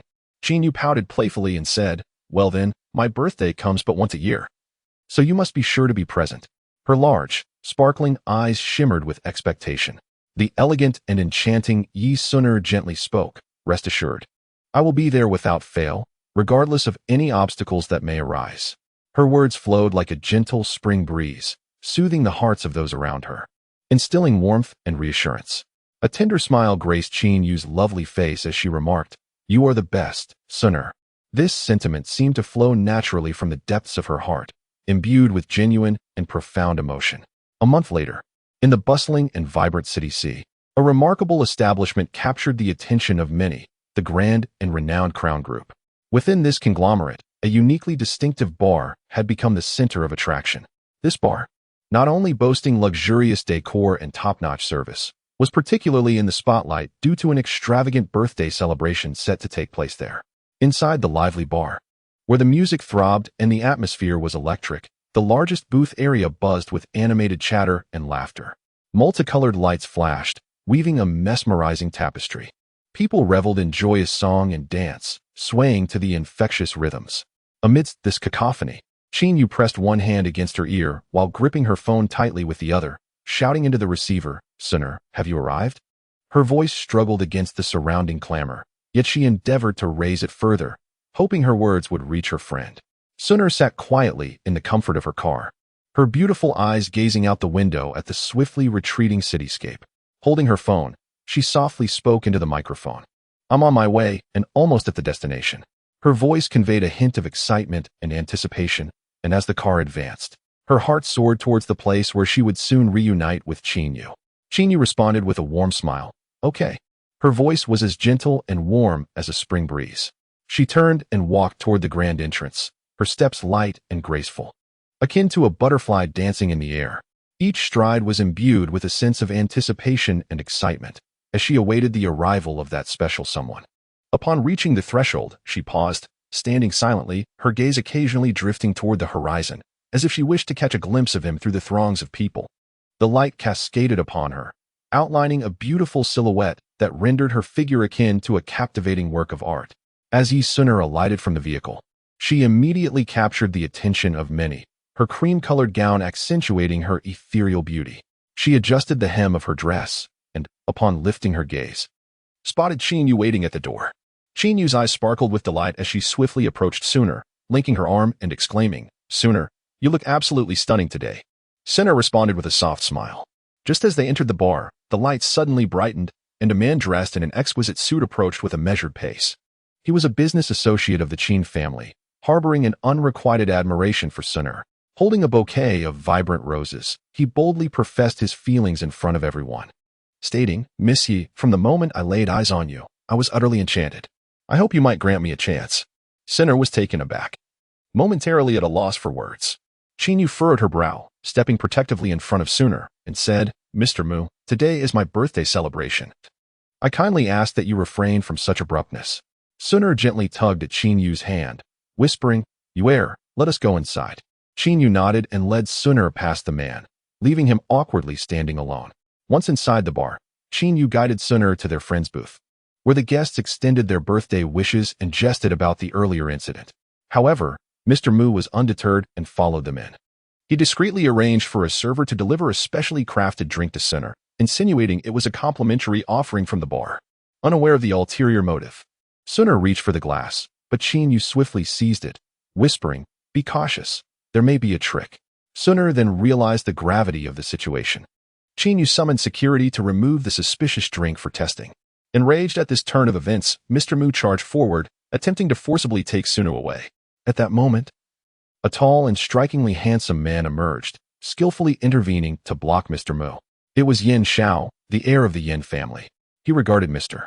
Mu with a cold stare and remarked, Young Master Mu, it is hardly gentlemanly to coerce a young lady in such a manner. Mr. Mu snorted dismissively, responding, Young Master Yin, this is a matter between Miss Yi and myself. I advise you not to meddle. Yin Xiao smiled slightly, laced with sarcasm. Is it customary for your Mu family to employ such unscrupulous tactics to pursue a lady at someone else's birthday celebration? Mr. Mu's face flushed with indignation. Yet he dared not offend Yin Xiao. Meanwhile, Sooner hid behind Chinyu, feeling an inexplicable sense of safety as she watched Yin Xiao's imposing figure. Grateful, Chinyu expressed. Thank you, young Master Yin, for your assistance. Yin Xiao nodded subtly in acknowledgement. He then turned to look at Sooner, a fleeting tenderness glimmering in his eyes. It is a relief that Miss Yi is unharmed. Be cautious when encountering such individuals in the future. Sooner blushed and expressed her gratitude softly. Observing this, Mu Xiao realized that he would gain no advantage today and could only leave in frustration. The birthday celebration continued joyfully, with Chinyu urging Sooner to relish this delightful moment, while Yin Xiao silently stood guard nearby, occasionally stealing glances at Sooner, where unspoken feelings seemed to quietly blossom. Chinyu smiled and remarked, Today is my birthday. We cannot allow an unpleasant presence to disrupt the atmosphere. Soon, everyone regained their cheerfulness, and at last, it was time to cut the cake. Chinyu made a wish for Sooner's success in her upcoming examinations and for their friendship to remain unaltered forever. The gathering was filled with laughter and joy as they celebrated this unforgettable birthday party. Yin Zhao's brother, Yin Hao, approached with a complaint. Brother, I've been searching for you for quite some time. I see you are here. Yin Xiao frowned slightly. What brings you here? Yin Hao chuckled. Brother, the table over there is eagerly waiting for you. Yin Xiao glanced at Sooner, hesitating momentarily. Feeling his gaze, Sooner experienced a ripple of emotion within. Noticing this, Chinyu gently encouraged, if young Master Yin has matters to attend to, please go ahead. Ultimately, Yin Xiao nodded and followed Yin Hao as they departed. Chapter 9. Unable to recall Sooner, filled with curiosity, inquired, Where? Do you find Yin Xiao particularly familiar? Chinyu responded, It's completely normal to feel that way. Who in City C doesn't know Yin Xiao? Yet, Sooner shook her head, her gaze fixed intently on the direction Yin Xiao had departed. No, it's not that kind of familiarity. I feel as though I have seen him before, as if we have known each other for a very long time. Chinyu raised an eyebrow and teased, Could it be that you were destined to meet in a past life? Perhaps you were lovers in another era. Sooner gently thumped Chinyu, chiding her for joking at such a time. With her head slightly bowed, Sooner furrowed her brows, her face etched with profound distress. She pondered silently, This is truly baffling. Although I lost my memory in the accident, some things have returned to me. I only lived to the age of 25 in my previous life, yet I should have a clear recollection of Yin Xiao. Why then? Can I not seem to remember anything about him now? Where did the error occur? As Sooner wrestled with these thoughts, she gently rubbed her temples, striving to untangle the chaotic web of her mind for any semblance of a clue. However, despite her earnest efforts to recollect, the images in her mind remained indistinct, shrouded in a thick fog that obscured the truth. During the journey home, silence enveloped the car. Suddenly, Chinyu, seated in the driver's seat, broke the stillness. She turned to Sooner and softly asked, Sooner, there is a charity gala tomorrow. Will you attend? After posing the question, Chinyu narrowed her eyes slightly, as if awaiting Sooner's response. With a smile, Sooner replied, I will go. Chinyu beamed. Wonderful. I will have company tomorrow. The following day, at the charity gala on a night adorned with sparkling stars and illuminated by resplendent lights, a luxurious car gradually came to a halt before the grand venue of the gala. The door opened gently, revealing a slender, graceful foot emerging first, followed by Yisunur, who elegantly descended the vehicle clad in a magnificent silver evening gown. This gown, fashioned from the finest silk, caressed her enchanting figure, accentuating her perfect curves. The neckline, exquisitely designed in a V shape, elegantly showcased her fair collarbone and elongated neck, adding an air of sensuality and allure. A waist belt adorned with sparkling diamonds encircled her waist, its brilliance shimmering like the brightest star in the night sky. Not only did it serve a decorative purpose, but it also artfully emphasized Qinyu's slender waist, enhancing her overall gracefulness. Her raven black hair cascaded like a waterfall over her shoulders, gently swaying in the breeze, reminiscent of a starry river in the night sky. Her skin, as fair as snow, radiated a captivating glow under the interplay of moonlight and lanterns. With a touch of makeup enhancing her exquisite features, her brows resembled distant mountains. Her eyes mirrored autumn waters, and her naturally red lips were breathtakingly beautiful. Her figure moved with an enchanting elegance, her light steps akin to a fairy dancing through the night. At this moment, Qinyu, standing nearby, also noticed the arrival of Sunur, and her face instantly brightened with joy as she hurriedly approached. "Sunur, you have arrived," Qinyu called out while quickening her pace towards Yisunur. As the distance between them diminished, Qinyu finally stood before Sunur. Adorned in a splendid purple evening gown, she resembled a violet blooming in the night, exuding an enchanting and mysterious aura. The deep purple hem cascaded to the ground like a waterfall, gently swaying with her graceful steps, as if performing an elegant dance. Qinyu's long hair flowed like silk, elegantly styled into an updo, with a few strands softly framing her cheeks, adding a touch of tenderness to her exquisite visage. Her makeup was subtle yet refined, with lips tinted a luscious cherry red, inviting to the senses. As Qinyu and Yisunur entered the grand hall, all eyes were irresistibly drawn to them, with onlookers marveling at their beauty and noble demeanor. In this splendid and opulent charity gala, radiant lights illuminated the entire hall, while melodious music drifted through the air. Guests donned their finest attire, holding glasses in hand, engaging in lively conversations. Amidst the crowd, Yisunur found her gaze wandering. Yet fragments of memories from a previous life began to surface in her mind. In her hazy recollections, it seemed there had been a similar charity event, where a figure named Yan Xiao had also made an appearance. His tall and upright stature, eyes deep as a tranquil pool, and the elusive smile at the corners of his mouth gradually became clearer in Yisunur's thoughts. However, these memories remained as nebulous as mist, making it difficult for her to grasp the finer details. Yet, inexplicably, every time she pondered the name Yan Xiao, a sense of uncanny familiarity washed over her, as if an intricate connection existed between them. In this resplendent banquet hall, aglow with lights, a grand and enigmatic auction was about to commence. Guests dressed in exquisite gowns streamed in, their faces alight with anticipation and excitement. As the host gracefully took the stage, his magnetic voice resonated. "Esteemed guests, welcome to this gala. Please take your seats and rest for a moment. Our auction will begin shortly." The attendees found their seats, whispering to one another about the precious treasures that would be unveiled today. Just then, the lights dimmed, and a spotlight illuminated a magnificent display podium at the center of the stage. There, a dazzling pearl was set in an exquisite necklace, radiating an alluring glow. The pearl, smooth and lustrous, appeared to harbor an endless mysterious power. The necklace, crafted from pure gold, was adorned with intricate, delicate patterns that complemented the pearl beautifully. Ladies and gentlemen, the first item up for auction is this necklace, aptly named Brilliant Pearl. It is not merely a rare treasure, but rather a perfect amalgamation of artistry and opulence. I trust that all present here will be captivated by it. Thus, let us embark on this auction journey together. The host proclaimed loudly. The starting bid is set at 1 million. The auctioneer's high-pitched and fervent voice reverberated throughout the spacious and magnificent auction hall, akin to a thunderclap igniting the atmosphere. This figure resembled a magical incantation, drawing the gaze and attention of all attendees.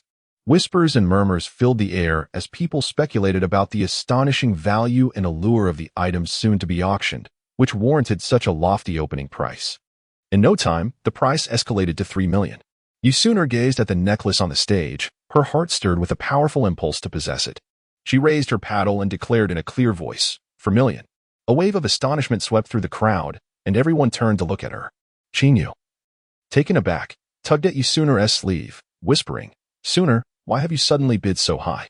Yusuner merely shook her head. She herself was unsure of the reason. But on a subconscious level, she felt a profound connection between the necklace and her past or future. At that moment, a deep voice emerged from the back row, 5 million. The crowd turned to see it was Yin Xiao. Yusuner's heart raced as she caught sight of him. Yin Xiao fixed his gaze upon her, his eyes reflecting complex emotions.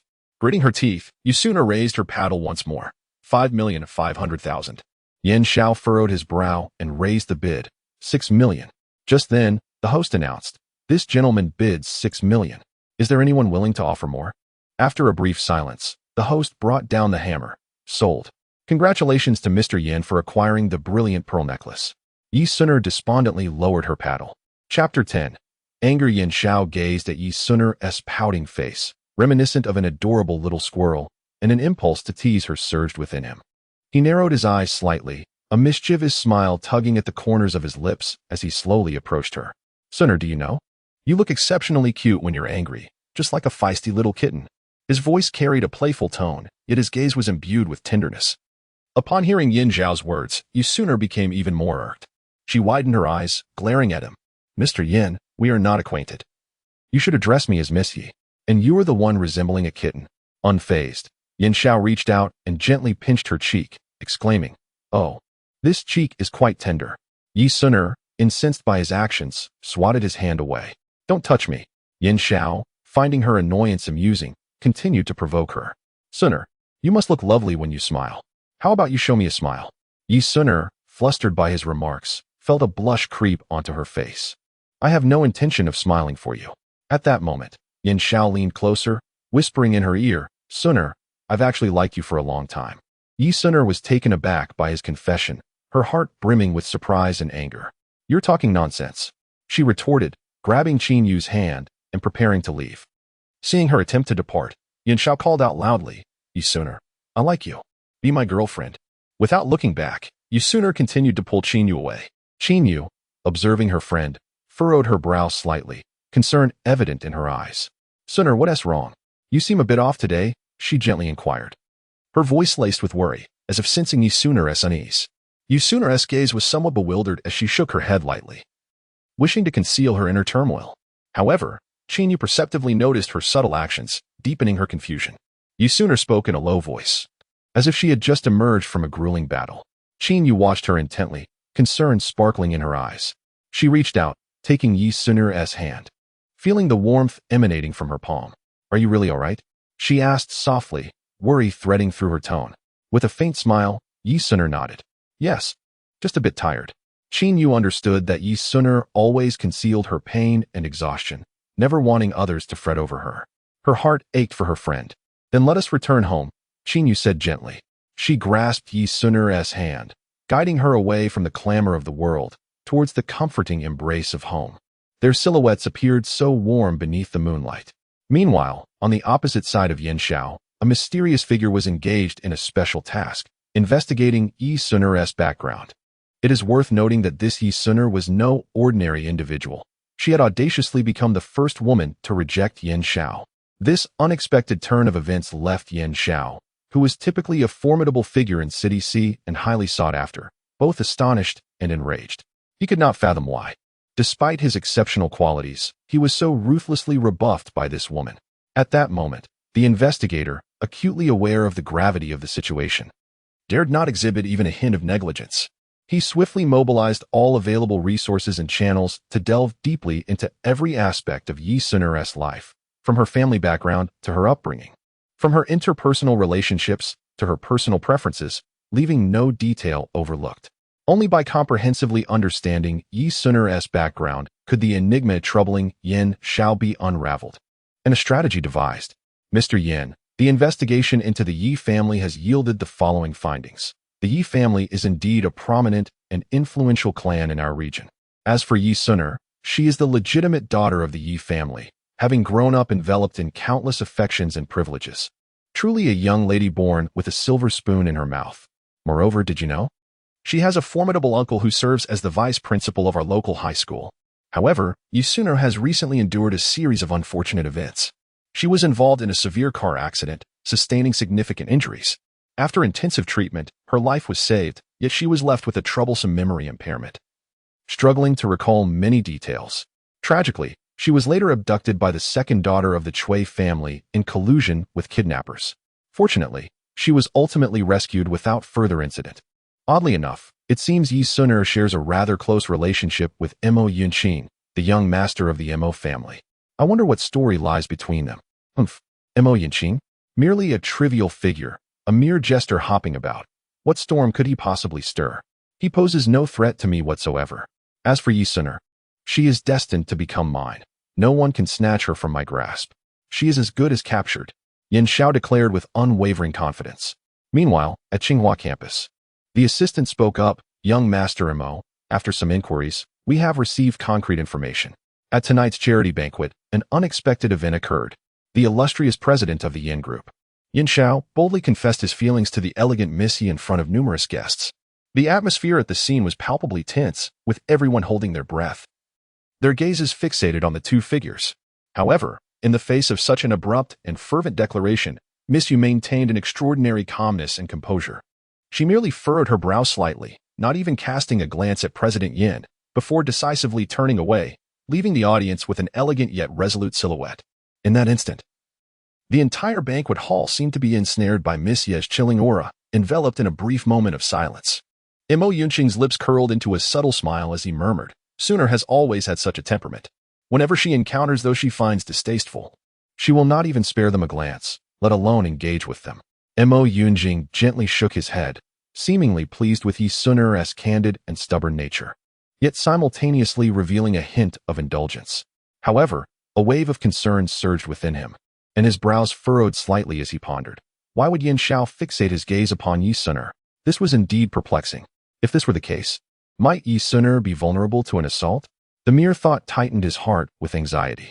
Even more troubling was the fact that he was currently absent from City C, unable to stand by Yi Suner's side to protect her. This sense of helplessness washed over him like a tide, making his anguish all the more acute. Should Yin Xiao succeed in taking Yi Suner during this time, the repercussions would be unfathomable. Chapter 11. A profound commitment. Time swiftly passes, and in the blink of an eye, only a week remains until the commencement of the new school term. In this final sprint, Ye's charming and diligent daughter, Yi Suner, appears entirely immersed in the ocean of knowledge. Her daily routine is remarkably simple and methodical. Apart from fervently poring over one book after another within the confines of her home, she engages in little else. Ye's mother finds this both astonishing and heartening. Although Yi Suner has always been an earnest and ambitious child, she has never displayed such unwavering diligence as she does now. Observing her daughter's earnest concentration while reading, Ye's mother is filled with a warm surge of affection. Quietly, she prepares nutritious meals, making every effort not to disturb her daughter absorbed in her studies. Meanwhile, Yi Suner remains blissfully unaware of her surroundings, wholly devoted to the world of books, continuously absorbing the nourishment of knowledge. At that moment, Yi Suner's phone, resting on the table, suddenly illuminated its screen, accompanied by a gentle vibration and notification sound. Instinctively, she picked up her phone to unlock it and discovered a message from Mo Yunqing. The brief text read, Suner, I have returned to City C. Do you have time today? How about we visit the amusement park together? This succinct message seemed to possess a magical quality, instantly stirring Yi Suner's heart. She gazed at the phone screen, and her mind began to conjure delightful scenarios that might unfold at the amusement park. With joy, Yi Suner looked out the window, envisioning the vibrant and bustling amusement park, her heart brimming with longing and desire. The colorful attractions seemed to beckon her, calling her to revel in joy and unleash her vitality. However, reality cruelly yanked her back to her desk. She still had a towering stack of books awaiting her review. Though her heart yearned intensely to plunge into the joyous realm of games, reason reminded Yi Suner that this was not the moment. She gently bit her lip, her eyes revealing a hint of helplessness and internal conflict. Gripping her pen tightly, she seemed to seek a sense of resolve and determination through this action. With each turn of the page, Yi Suner's thoughts would involuntarily drift towards the distant amusement park. She imagined herself laughing on a carousel, feeling the thrilling rush of a roller coaster, or gazing down at the breathtaking cityscape from the pinnacle of a Ferris wheel. These beautiful visions flickered in her mind, making it increasingly difficult to concentrate on her studies. Yet, Yi Suner understood that without first completing her review tasks, she could not truly enjoy any leisure time. Thus, she took a deep breath and endeavored to refocus her attention on the book before her, reading each word with earnest intent. In a bid to thoroughly eliminate distractions, Yi Suner resolutely picked up her phone, her slender fingers deftly tapping the screen to set it to silent mode. It was as though she wished to sever all ties with the external world, immersing herself in her own tranquil sanctuary. At this moment, her small phone fell silent, as if enchanted, no longer emitting a single sound. Yi Suner finally found the tranquility to focus on the matters at hand, undisturbed by any external influences. On the other side, Mo Yunjing, having received no response from Yi Suner, felt an unsettling worry creeping into his heart. He furrowed his brows, pondering whether Yi Suner had encountered some trouble. After considerable contemplation, Mo Yunjing resolved to take action. He meticulously selected a precious gift and prepared to visit Su Yuan, knowing that Su Yuan maintained a close relationship with Yi Suner's mother. Through engaging with Su Yuan, he hoped to glean insights into Yi Suner's situation. With the gift in hand and a heavy heart, Mo Yunjing embarked on the journey to Su Yuan's residence. Along the way, he found himself reminiscing about the past shared with Yi Suner, his unease intensifying. At last, he arrived at the entrance of Su Yuan's estate.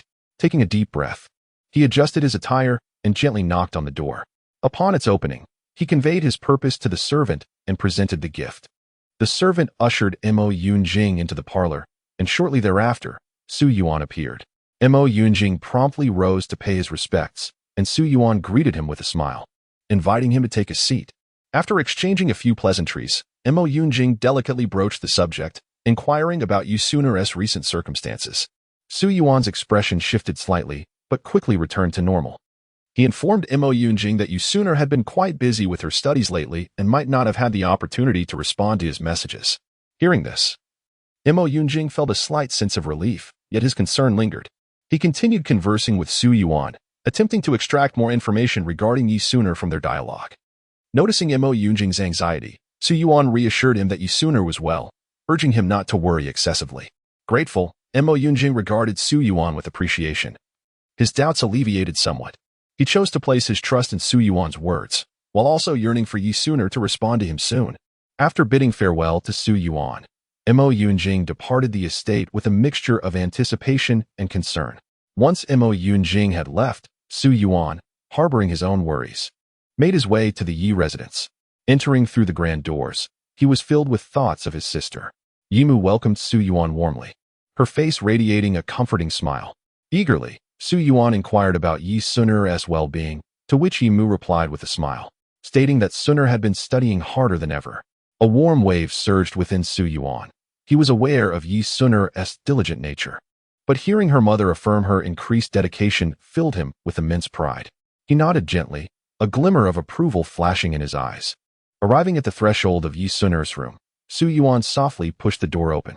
Inside, Yi Suner sat at her desk, engrossed in her books, her pen dancing across the paper with fervor.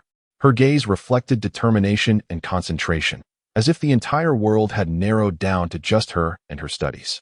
Su Yuan stood quietly at the doorway, moved by the sight of Yi Suner's earnest pursuit of knowledge. He recognized her dreams and aspirations, and her unwavering commitment filled him with profound pride. Not wishing to disrupt her focus, he gently closed the door and left the room. He decided to wait outside for Yi Suner, intending to engage in a heartfelt conversation with her once her studies concluded. During this period of anticipation, Su Yuan's thoughts drifted. He reminisced about the delightful moments spent with his sister during their childhood, those carefree days seeming to unfold before him once more. He reflected on the swift passage of time, feeling a sense of joy for his sister's current happiness. At last, Yi Suner emerged from her room. Upon spotting Su Yuan seated in the living room, a look of surprise illuminated her face as she hurried towards him. "Uncle, what brings you here?" Yi Suner inquired. "I came to see you. I heard you've been diligently studying lately, and I am truly proud of you," Su Yuan replied with a smile. They settled down together, sharing updates about their lives. Yi Suner enthusiastically recounted her academic achievements and progress. Their laughter echoed throughout the room, enveloping it in warmth and joy. Chapter 12. The dusty memory. The day of the new semester swiftly approached. Aside from lunchtime spent with Qinyu, Yi Suner devoted her remaining hours to perusing books in the library. The soft morning sunlight streamed through the library windows, casting a warm glow upon her as she sat quietly in a secluded corner, engrossed in a substantial tome. Her hair gently cascaded beside her cheeks, swaying slightly with her breaths. As the afternoon sun grew more radiant, Yi Suner and Qin Yu shared lunch in the library's garden, seated on a bench beneath the shade of trees, exchanging both food and feelings. Qin Yu gazed at Yi Suner, her heart brimming with admiration and envy. As twilight descended, the remnants of the sunset bathed the library's walls in a golden hue. Yi Suner closed her book and stretched her body lightly, a satisfied smile gracing her face as if she had unearthed endless treasures within the pages. Time flowed steadily, and Yi Suner spent fulfilling days in the library, her knowledge expanding and her inner resolve and confidence solidifying. However, the arrival of Yan Xiao plunged the entire school into chaos. His towering figure traversed the campus, drawing the attention of numerous students. Upon hearing their whispers, an unsettling feeling surged within Yi Suner. At last, Yan Xiao located Yi Suner in the library. He strode in without ceremony, approaching her directly. Yi Suner's complexion paled as uncertainty clouded her mind regarding his intentions. Yan Xiao stood before her, gently tapping on the table. "Suner, let us talk." Feigning ignorance, Yi Suner turned a page in her book. Yan Xiao sat across from her, decisively closing the book. Infuriated, Yi Suner lifted her gaze. "Mr. Yan, please conduct yourself with decorum." Yet Yan Xiao merely smiled. "Suner, I acknowledge my previous missteps. I should have considered your feelings." Yi Suner bit her lip, striving to remain composed. "What is it that you truly want?" Yan Xiao smiled warmly, revealing a set of pearly white teeth, his gaze imbued with tenderness and determination. Leaning slightly forward, he drew closer to Yi Suner, whispering, "I wish to pursue you. Is that unacceptable?" His voice resonated with a deep, magnetic tone that inexplicably quickened Yi Suner's heartbeat. Meeting Yan Xiao's eyes, Yi Suner felt a wave of panic, uncertain of how to respond. Perceiving her hesitation and unease, Yan Xiao gently grasped her hand, saying, "It is all right. There is no rush for an answer. I merely wish to convey my feelings, to let you know how I feel about you. I will grant you time to contemplate." His hand was warm and reassuring, instilling a sense of comfort within Yi Suner. Suddenly, Yi Suner pushed Yan Xiao away, clutching her head. Surprised by her abrupt action, Yan Xiao quickly steadied her, concern etched on his face. "Suner, what is wrong? Are you unwell?" Yi Suner remained silent, repeatedly murmuring about a headache. Yan Xiao felt an urgent desperation, uncertain how to alleviate her suffering. At that moment, fleeting images flickered through Yi Suner's mind. She seemed to glimpse a strange place and unfamiliar faces, one of which bore a striking resemblance to Yan Xiao. These visions flitted by, intensifying her anguish. She shook her head vigorously, endeavoring to rid herself of the torment these images brought. Observing Yi Suner's deteriorating condition, Yan Xiao resolved to seek medical assistance for her. He lifted her into his arms and hurried towards the infirmary. As they traversed the path, Yi Suner felt her headache gradually subside, yet her spirits grew heavier. She was bewildered as to why the pain had struck her so suddenly and what those images could signify. A sense of inexplicable fear and unease enveloped her. As Qin Yu passed by and saw Yi Suner cradled in a man's arms, she rushed forward, her gaze brimming with anger and concern. Without hesitation, she pulled Yi Suner from Yan Xiao's embrace. "What are you doing?" Yan Xiao exclaimed, startled by Qin Yu's sudden appearance, irritation creeping into his voice. Disregarding him, Qin Yu focused intently on Yi Suner and inquired, "Suner, are you all right?" Yi Suner shook her head, replying, "I'm fine. Yuer, please don't be rash." Qin Yu scrutinized Yi Suner and admonished, "Suner, how could you allow him to hold you?" Yi Suner explained, "I was suddenly beset by a severe headache." Qin Yu asked, "A headache? How are you feeling now? Is it still painful?" Yi Suner responded, "It's much better now." Qin Yu turned to Yan Xiao and stated, "Mr. Yan, I will take care of Suner from here. You may leave." Gratefully, Yi Suner added, "Thank you for today, Mr. Yan." Yan Xiao cast a glance at Yi Suner before departing. As Qin Yu watched him retreat, she remarked to Yi Suner, "Suner, you are far too naive. You are unaware that there are many ill-intentioned people in this world." Yi Suner replied, "Yuer, I believe he is not a bad person." Qin Yu looked at her earnestly, saying, "Suner, you see everyone as a good person, but you will suffer for it in the future." Yi Suner responded, "Yuer, I know you have my best interests at heart."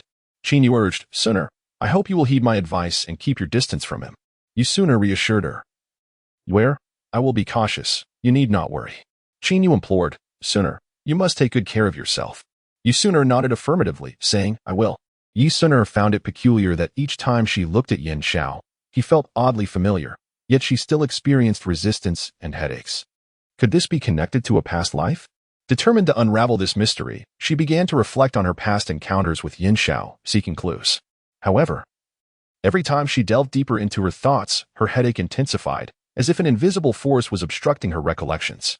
Deciding to pursue answers through a different approach, she agreed to accompany Yin Xiao to an art exhibition over the weekend. Though she initially intended to decline, an insatiable curiosity compelled her to acquiesce. Upon arriving at the exhibition, a stunning array of vibrant artworks captivated her senses. Yin Xiao stood before an ancient oil painting, which depicted a woman clad in resplendent attire, her features bearing a striking resemblance to Yi Suner. Yin Xiao turned to gaze at Yi Suner, his eyes brimming with a myriad of complex emotions. Suddenly, a sharp pain pierced Yi Suner's head, and an array of indistinct images flooded her mind. The woman in the painting resided within an opulent mansion, accompanied by a man who bore an uncanny likeness to Yin Xiao. It dawned upon her that perhaps she and Yin Xiao were intertwined by the threads of a previous life. Yin Xiao, anxious, steadied the swaying Yi Suner. "Suner, if you are unwell, we should return." Yi Suner, suppressing her agony, replied, "No, I am fine." Her face turned pale from the pain. Beads of sweat trickled down her forehead, and her lips trembled, emitting faint moans. Yin Xiao, frantic with worry, scooped Yi Suner into his arms and dashed towards the Rolls-Royce parked by the roadside. The vehicle sped along the thoroughfare, and Yin Xiao's gaze was filled with concern and urgency as he watched Yi Suner.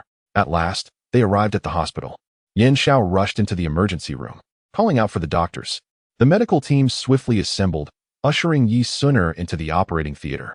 Outside, Yin Xiao waited anxiously, his heart weighed down with dread. He fervently prayed for Yi Suner's safety. As seconds turned into minutes, his anxiety mounted. Finally, the doors of the operating room swung open, and a doctor emerged. Yin Xiao hurried forward, inquiring about Yi Suner's condition. The doctor informed him that Yi Suner had sustained a head injury due to a car accident, resulting in severe but temporary headaches. Fortunately, there were no serious complications. A heavy weight lifted from Yin Xiao's heart upon hearing this news. He entered the hospital room and found Yi Suner peacefully resting on the bed, a serene smile gracing her face. He gently sat beside her, taking her hand in his, and tenderly said, "Suner, you are finally all right. I was so worried about you." Yi Suner slowly opened her eyes, and upon seeing Yin Xiao beside her, a faint smile illuminated her face. "Thank you, Yin Xiao," she murmured. Chapter 13. Welcoming the new school director upon learning of Yi Suner's hospitalization. Yi's mother was filled with anxiety and hurried to the hospital. She rushed to the ward, beads of sweat forming on her forehead. When she pushed the door open and saw Yin Xiao beside her, a flicker of surprise crossed her face. She scrutinized Yin Xiao, silently speculating on his relationship with Yi Suner. Approaching her daughter's bedside, Yi's mother gently grasped Yi Suner's hand, her eyes brimming with concern and worry. "My dear, how are you? What could have led to your sudden hospitalization?" she asked anxiously. Yi Suner offered a faint smile, replying, "Mom, I'm fine, just feeling a bit unwell." Yin Xiao stood silently by, watching Yi's mother and Yi Suner, a wave of guilt washing over him. He knew Yi Suner's hospitalization was due to him. It was his taking her to the art exhibition that had caused this predicament. "Auntie, I'm truly sorry. I failed to take proper care of Suner," Yin Xiao murmured. His gaze lowered. Yi's mother regarded him, saying, "Mr. Yin, this is not your fault. You certainly did not wish for this to happen." Yi Suner looked at her mother, warmth swelling within her. "Mom, Yin Xiao has been here taking care of me. He has caused you no small trouble, but I'm glad you're here," she exclaimed. Yi's mother nodded, responding, "Thank you for your kindness, Mr. Yin." Yin Xiao raised his head, looking at both women, and asserted, "This is my duty." At that moment, Yin Xiao's phone rang, an urgent call from the company. He glanced apologetically at Yi's mother and Yi Suner, saying, "Auntie, Suner, there is indeed an urgent matter at the company. I must return." Yi's mother nodded in understanding. "Go ahead, work is important." After Yin Xiao left, Yi's mother turned to Yi Suner, her gaze probing. "Suner, be honest with me. Are you and this Mr. Yin more than just ordinary friends?" Yi Suner felt a slight flush rise to her cheeks. "Mom, what are you saying? We aren't even friends at this point," she replied. Yi's mother pondered for a moment. "This Yin Xiao comes from a distinguished family. You must be cautious in your interactions." Yi Suner obediently nodded. Finally, Yi Suner concluded her lengthy hospital stay, stepping out of the hospital with a lightness in her stride. The sunlight bathed her slightly pale yet still enchanting visage, while a gentle breeze caressed her silky hair, as if tenderly embracing the girl who had just triumphed over her ailment. Eager to return to her normal life, Yu Sooner entered the familiar and warm embrace of her campus, her heart brimming with joy. However, before she could greet Yu and share the delight of her recovery, she received a call from her uncle, Su Yuan. "Sinner, could you come to the principal's office?" Su Yuan's voice conveyed a hint of seriousness. A wave of curiosity washed over Yi Sooner, yet she obediently proceeded to the principal's office as instructed by her uncle. Along the way, she speculated about the reason for his summons. Was it due to the extensive coursework she had missed during her illness, or was there another significant matter at hand? As Yi Sooner arrived at the door of the principal's office, she took a deep breath and gently knocked. Upon receiving permission, she slowly pushed the door open and entered. There, her uncle, Su Yuan, was seated at the principal's desk, engaged in a hushed conversation with the principal. Upon noticing Yi Sooner, both men raised their heads simultaneously, their gazes intertwining.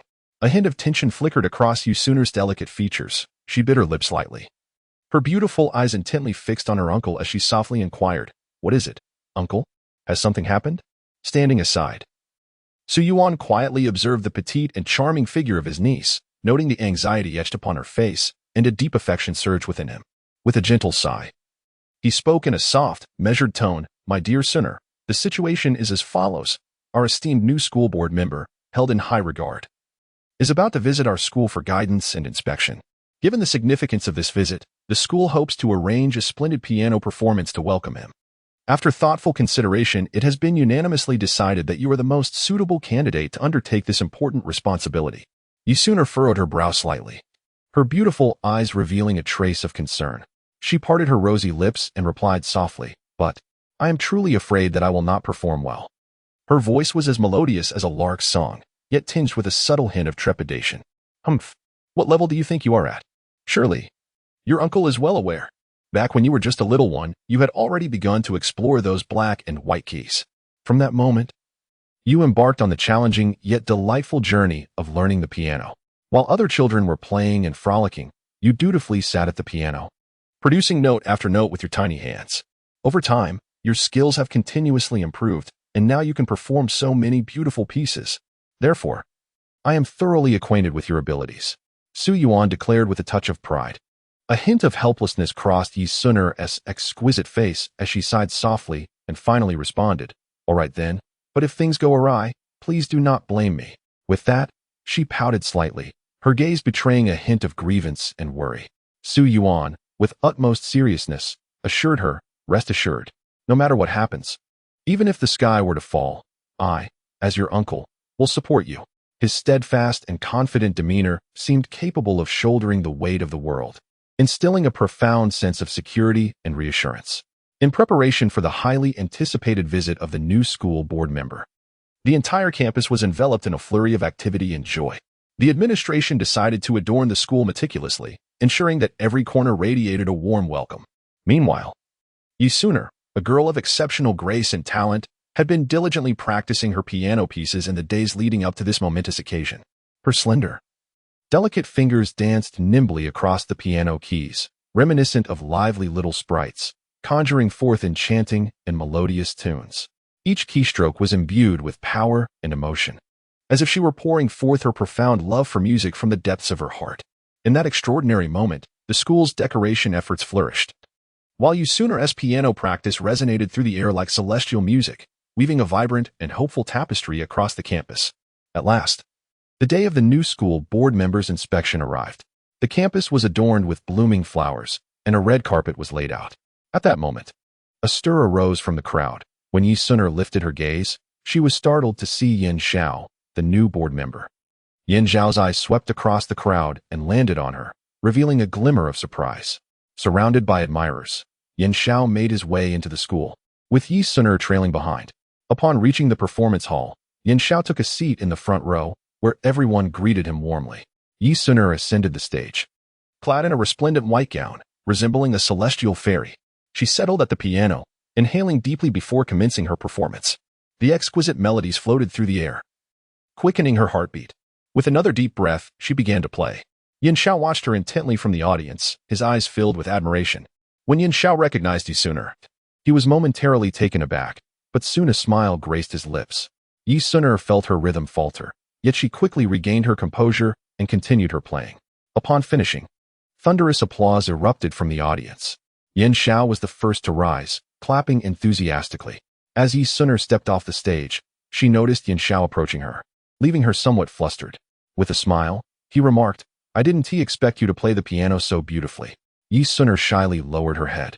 At that moment, Qin Yu unexpectedly appeared, and upon witnessing Yin Xiao and Yi Suner in conversation, a flicker of intrigue ignited within her. She teasingly quipped, "President Yin, it seems you and Suner share quite the connection." Yin Xiao responded with a gentle smile, addressing Yi Suner. "To have a connection with Suner is a fortune I must have cultivated in a past life, a blessing not granted to everyone." As Yi Suner listened to their exchange, her cheeks flushed, and she felt an inexplicable sensation stir within her. In the days that followed, Yin Xiao often approached Yi Suner under the pretense of discussing music, and she gradually let her guard down.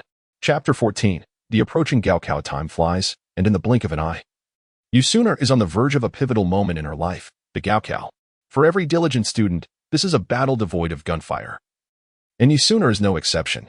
At this moment, she sits in the classroom, fully engrossed in the teacher's elucidation of the final review points. The bright light in her eyes flickers with determination and confidence, albeit occasionally revealing a hint of nervousness and anxiety. After all, the Gaokao profoundly influences her future destiny and career path, leaving no room for complacency. After class, while her classmates rush to the playground to unwind, Yi Suner remains alone in the classroom, continuing her arduous studies. She diligently pores over thick textbooks and reference materials, her pen incessantly jotting down notes, as if she intends to engrave all knowledge deeply within her mind. Upon returning home, she forgoes rest and immerses herself once more in her intensive studies. Her desk is cluttered with various test papers and exercises, and under the soft glow of the lamp, her petite figure appears particularly focused and industrious. Her parents, witnessing their daughter's relentless dedication, feel both heartache and pride. They quietly prepare nourishing meals for her, striving to avoid any disturbances. In these days leading up to the Gaokao, Yi Suner lives a life that is both busy and fulfilling. Although the weight of pressure bears down like a mountain, she firmly believes that with perseverance and unwavering effort, she will achieve outstanding results in the Gaokao and realize her dream of becoming a lawyer. On a radiant morning, with a gentle breeze wafting through the air, an atmosphere of tension and anticipation envelopes the surroundings. Today marks an exceedingly significant day for the Yi family, the day of the Gaokao. Yi father and Yi mother rise early, meticulously preparing a sumptuous and nutritious breakfast. They hope to provide their daughter, who is about to enter the examination hall, with ample energy and confidence. At the breakfast table, Yi Suner silently consumes her meal. Although a flutter of apprehension stirs within her, a greater sense of hope for the future prevails.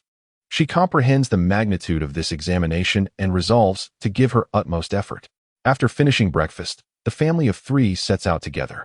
Yi father drives steadily along the road, while Yi mother, seated in the passenger seat, occasionally glances back at Yi Suner in the rear, her eyes filled with concern and encouragement.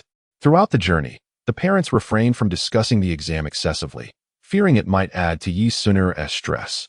Instead, they engage in light conversations about mundane matters, attempting to ease their daughter's mind. Finally, the car arrives at the entrance of the examination venue. Yi father finds a parking spot and secures the vehicle before the trio disembarks. At this point, a multitude of candidates and parents has gathered outside the examination hall, each exhibiting a myriad of expressions, some tense, some confident, and others anxious. Yi father gently pats Yi Suner's shoulder, speaking earnestly, "My dear daughter, do not be anxious. Just perform at your usual level. I believe in you." Yi mother steps forward, clasping Yi Suner's hand tightly, adding, "Indeed, Suner, regardless of the outcome, we will always support you. Go forth and do your best." Yi Suner gazed into her parents' eyes, which brimmed with love and trust, and nodded gently.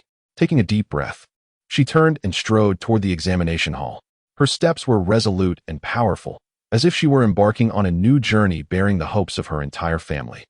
Within the high-stakes examination that would determine the fates of countless individuals, Yi Suner immersed herself completely in answering each question. Her beautiful and intelligent eyes were fixed upon the test paper, while the pen in her hand danced across the page like a graceful performer, leaving behind a series of meticulously penned characters. As time ticked away, the examination room was enveloped in silence. broken only by the soft sound of the pen gliding over the paper. When the bell signaling the end of the exam rang, Yi Sun-er gently placed her pen down, releasing a sigh of relief. After days of intense preparation and hours of rigorous mental exertion, she had finally completed this significant examination. Gathering her stationery, she exited the examination hall with a lightness in her step. At that moment, the sun cast a warm, golden halo at the school gate. Among the crowd, a tall and handsome figure stood out, Yin Xiao. He had arrived early to await Yi Sun-er, his gaze unwaveringly fixed on the exit of the examination hall. The instant he spotted Yi Sun-er emerging, a tender smile illuminated his face as he hurried toward her.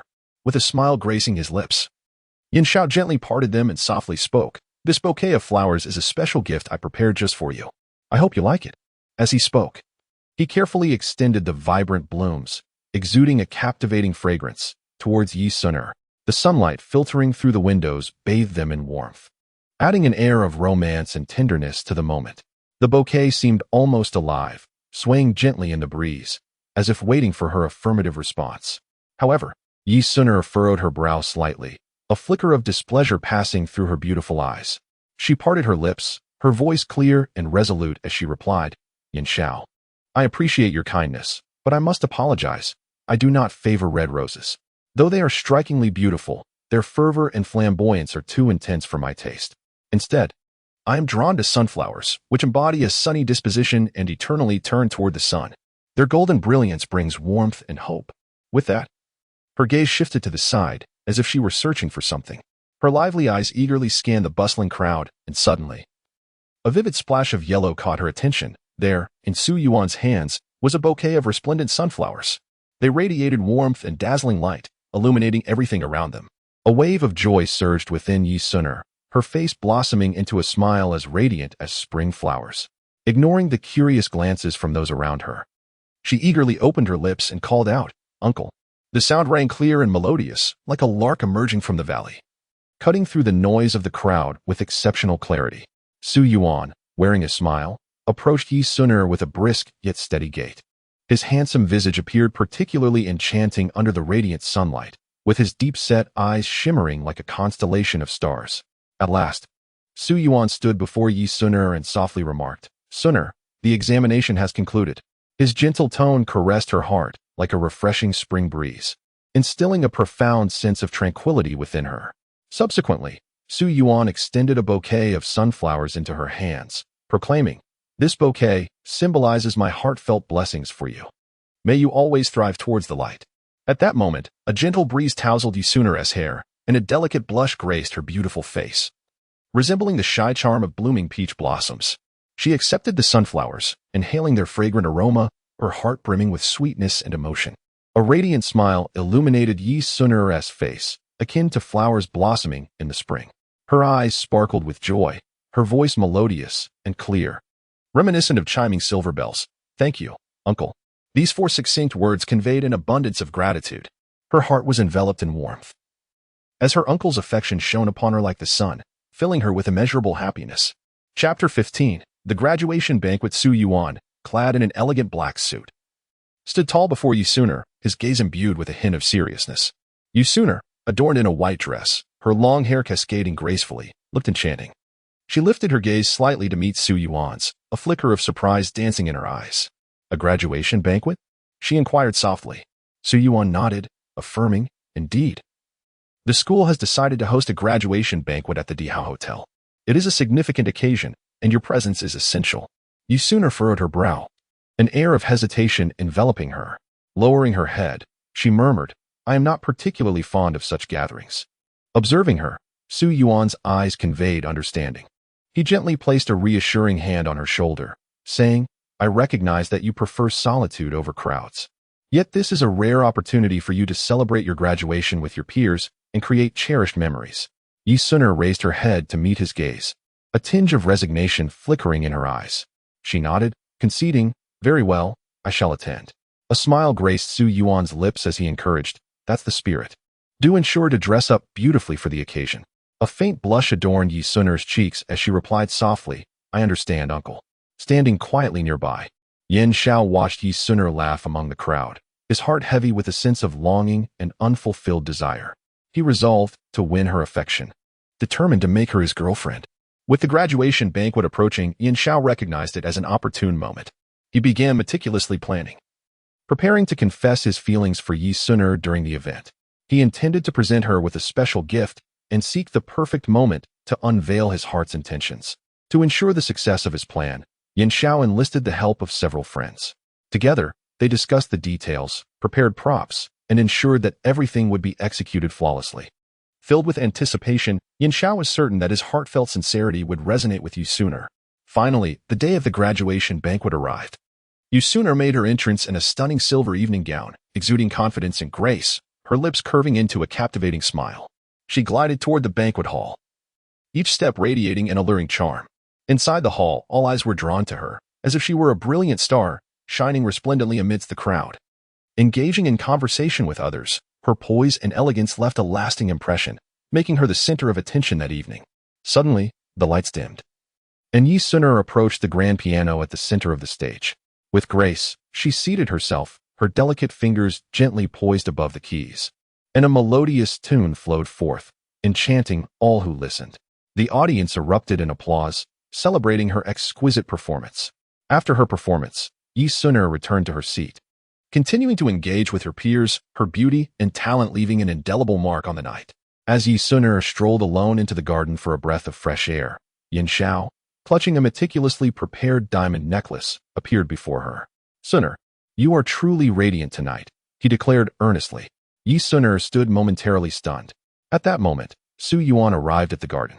Upon witnessing the scene before him, his expression shifted slightly. "Mr. Yin, what do you mean by this?"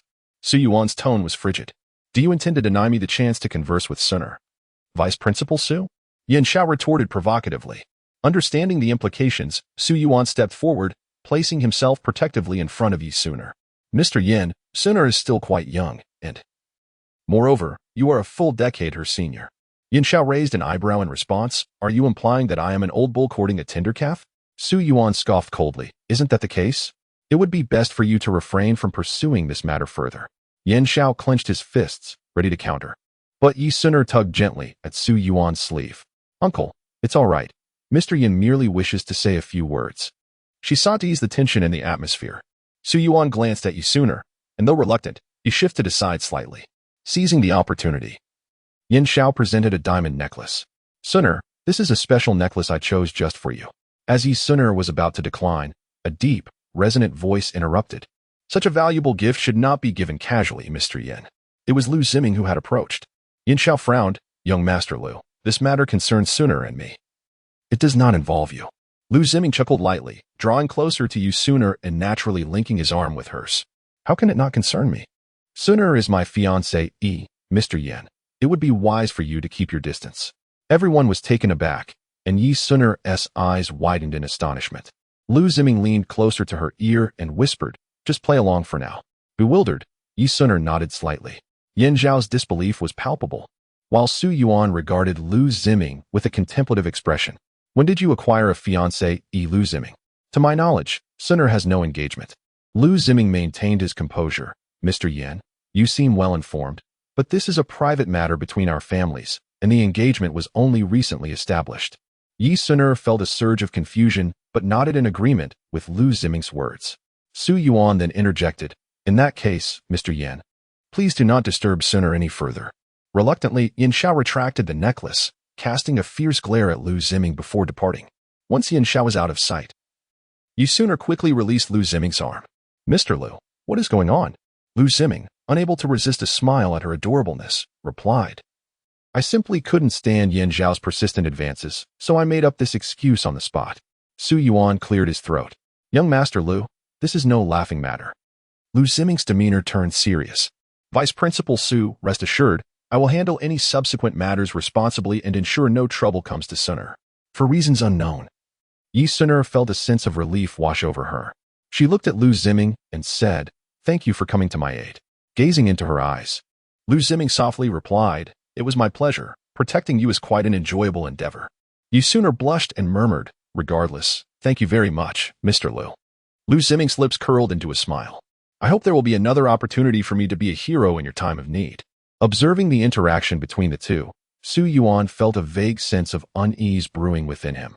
In the days that followed, Yin Xiao did not relent. Rather, he discreetly investigated the engagement matter mentioned by Lu Ziming. Seated in his spacious office, his fingers lightly tapped against the desk, his gaze revealing a hint of indifference. He instructed his assistant to orchestrate tasks for the Lu family, ensuring they became occupied. The Lu family, once intertwined with his own, now appeared to him as a mere assemblage of idle individuals. The assistant, understanding his employer's intent, promptly set about making arrangements. He recognized that this was both a warning to the Lu family and a test of their resolve. Meticulously, he devised a series of tasks and challenges designed to instill a sense of pressure and urgency within the family.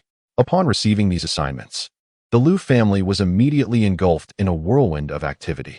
They were compelled to exert their utmost efforts in addressing various challenges and resolving numerous issues.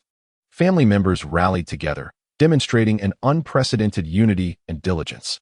Yet, unbeknownst to them, all of this was orchestrated by Yin Xiao. He watched their every move from the shadows, awaiting their missteps. He aimed to impart a crucial lesson to the Lu family. In this world, no one can remain in comfort indefinitely, only the strong can endure. Chapter 16. The Rose Manor. In recent days, Lu Ziming found himself preoccupied with the affairs of his family business, leaving him scarcely any time to contend with Yin Xiao for Yi Suner. Rising early, Lu Ziming hastened to his company, immersing himself in the myriad complexities of his work. Meetings, documents, and business negotiations inundated him, rendering him overwhelmed. As night fell, he returned home, weary in body yet still preoccupied with his responsibilities.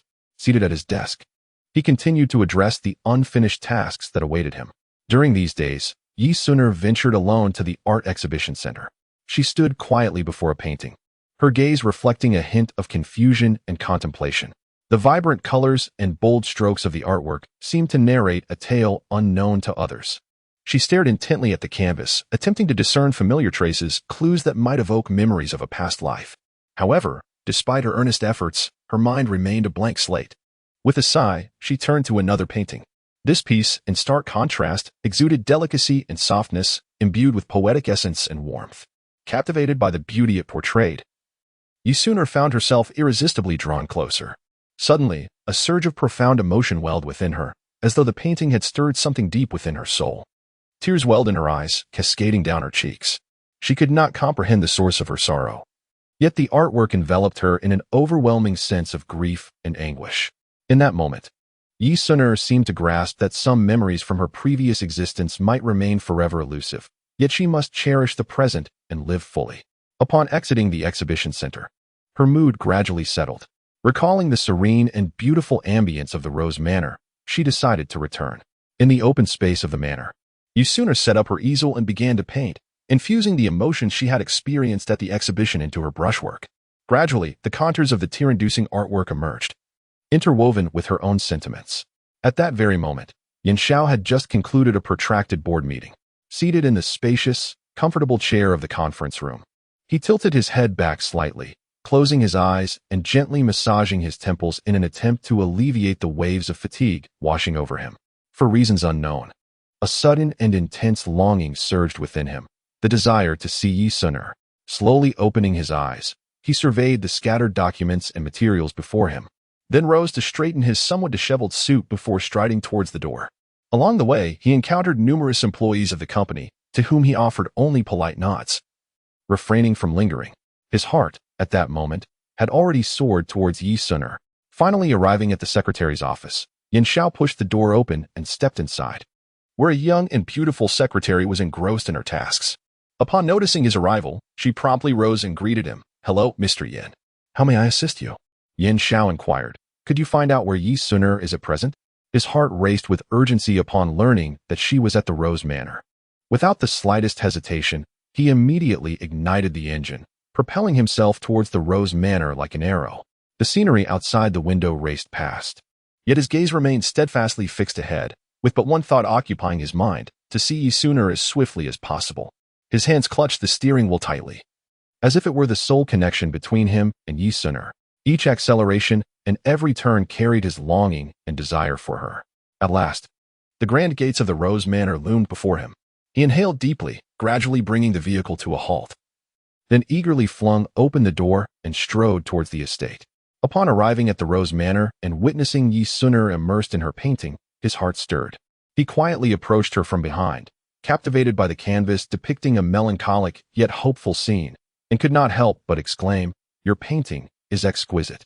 Startled, Yi Suner turned to find Yin Xiao. With a hint of coolness, she remarked, "Mr. Yin, what brings you here to follow me?" Yin Xiao smiled, his eyes brimming with affection. "I apologize. I did not wish to disturb you while you were so engrossed." Yi Suner gently set down her elegant brush and rose slowly. Sunlight filtered through the dappled leaves, casting golden spots on the ground. A gentle breeze caressed her silken hair, carrying with it a faint fragrance of roses. She walked alongside Yin Xiao, their feet treading upon the soft grass, as if they were gliding on clouds. Their figures gradually receded into the Rose Manor, reminiscent of a beautiful painting. Yi Suner slightly turned her head, secretly observing Yin Xiao beside her. His tall, upright stature, handsome visage, and deep-set eyes sent her heart racing. For reasons unknown, strolling through the Rose Manor with Yin Xiao filled her with an inexplicable sense of familiarity, as if they had shared an intimate connection in some distant past.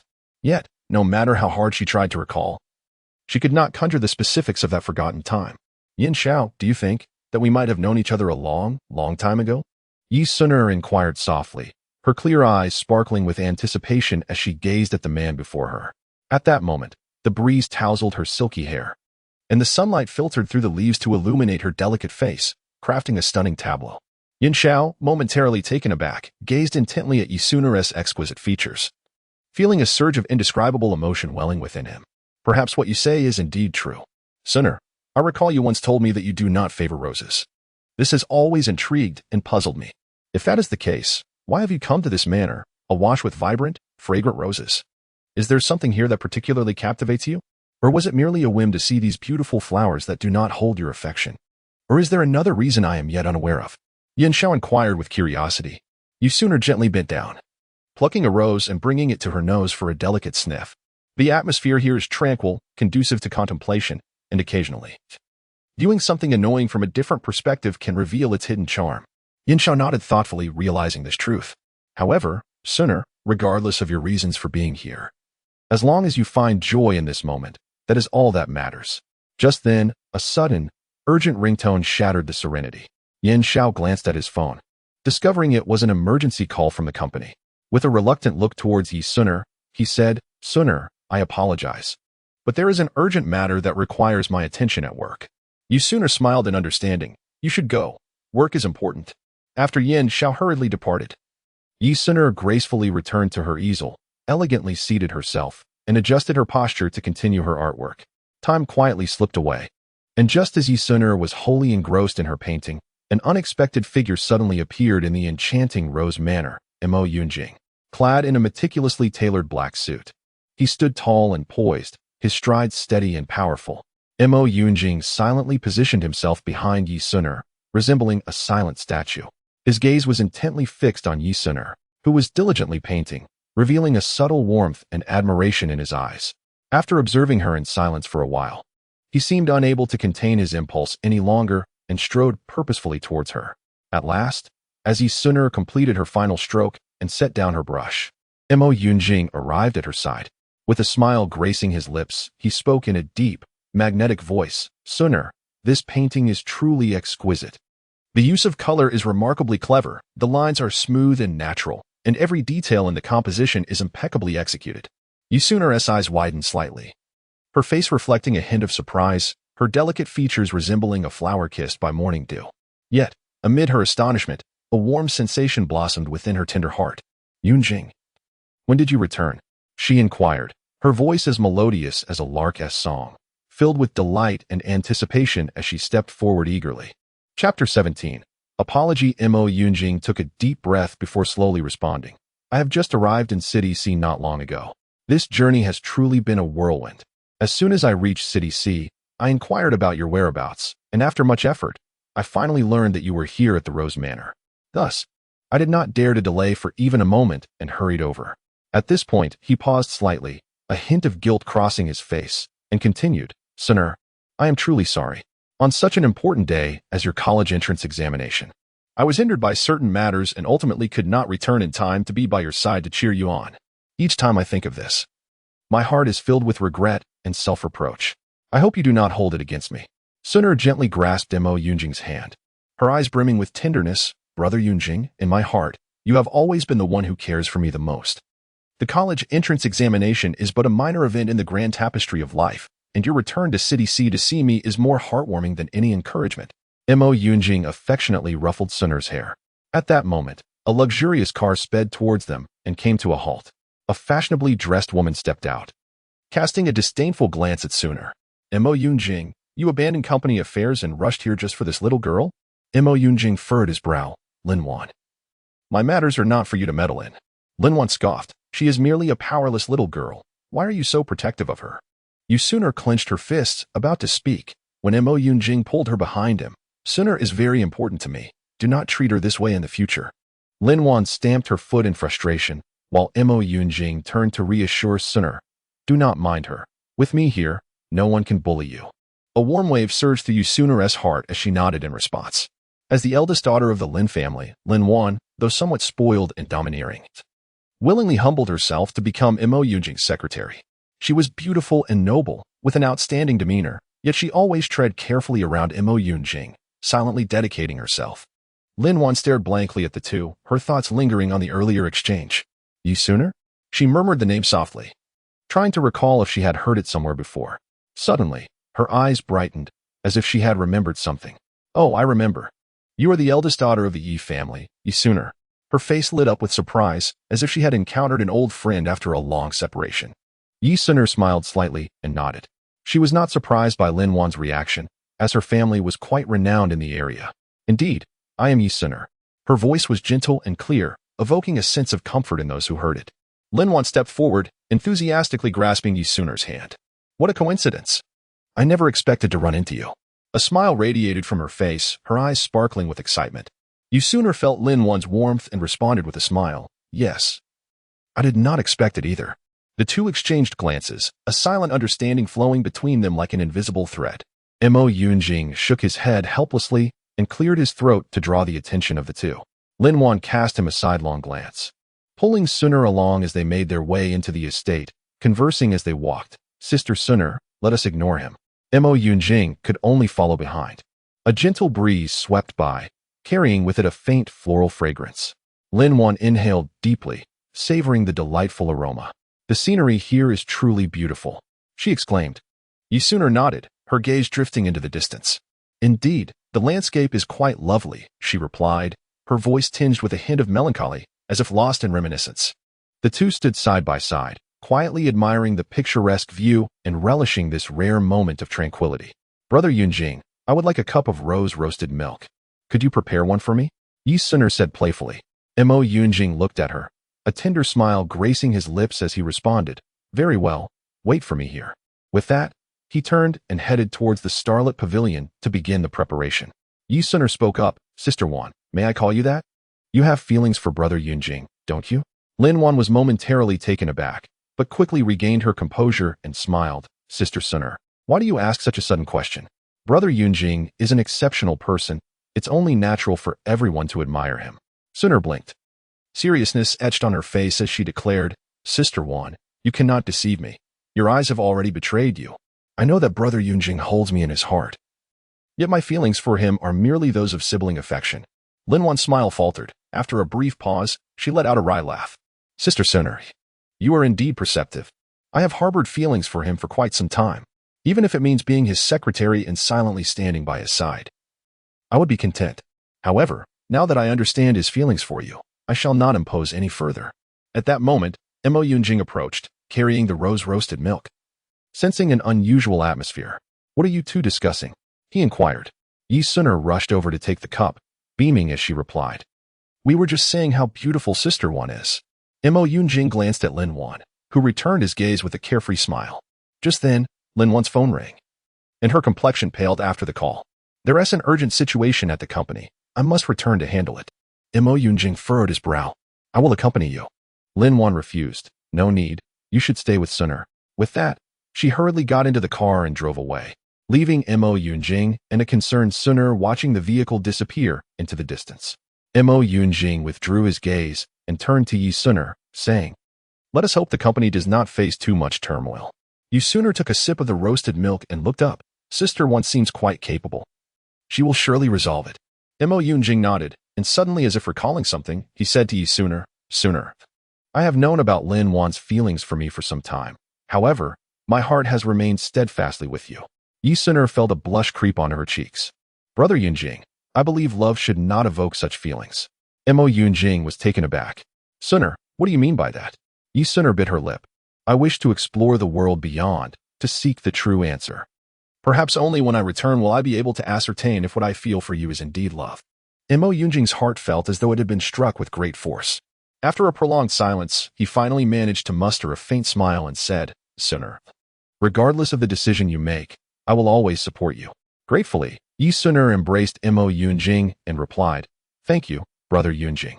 Subsequently, Yi Suner embarked on her journey, while Mo Yunjing, amidst his daily labors, awaited her return with eager anticipation.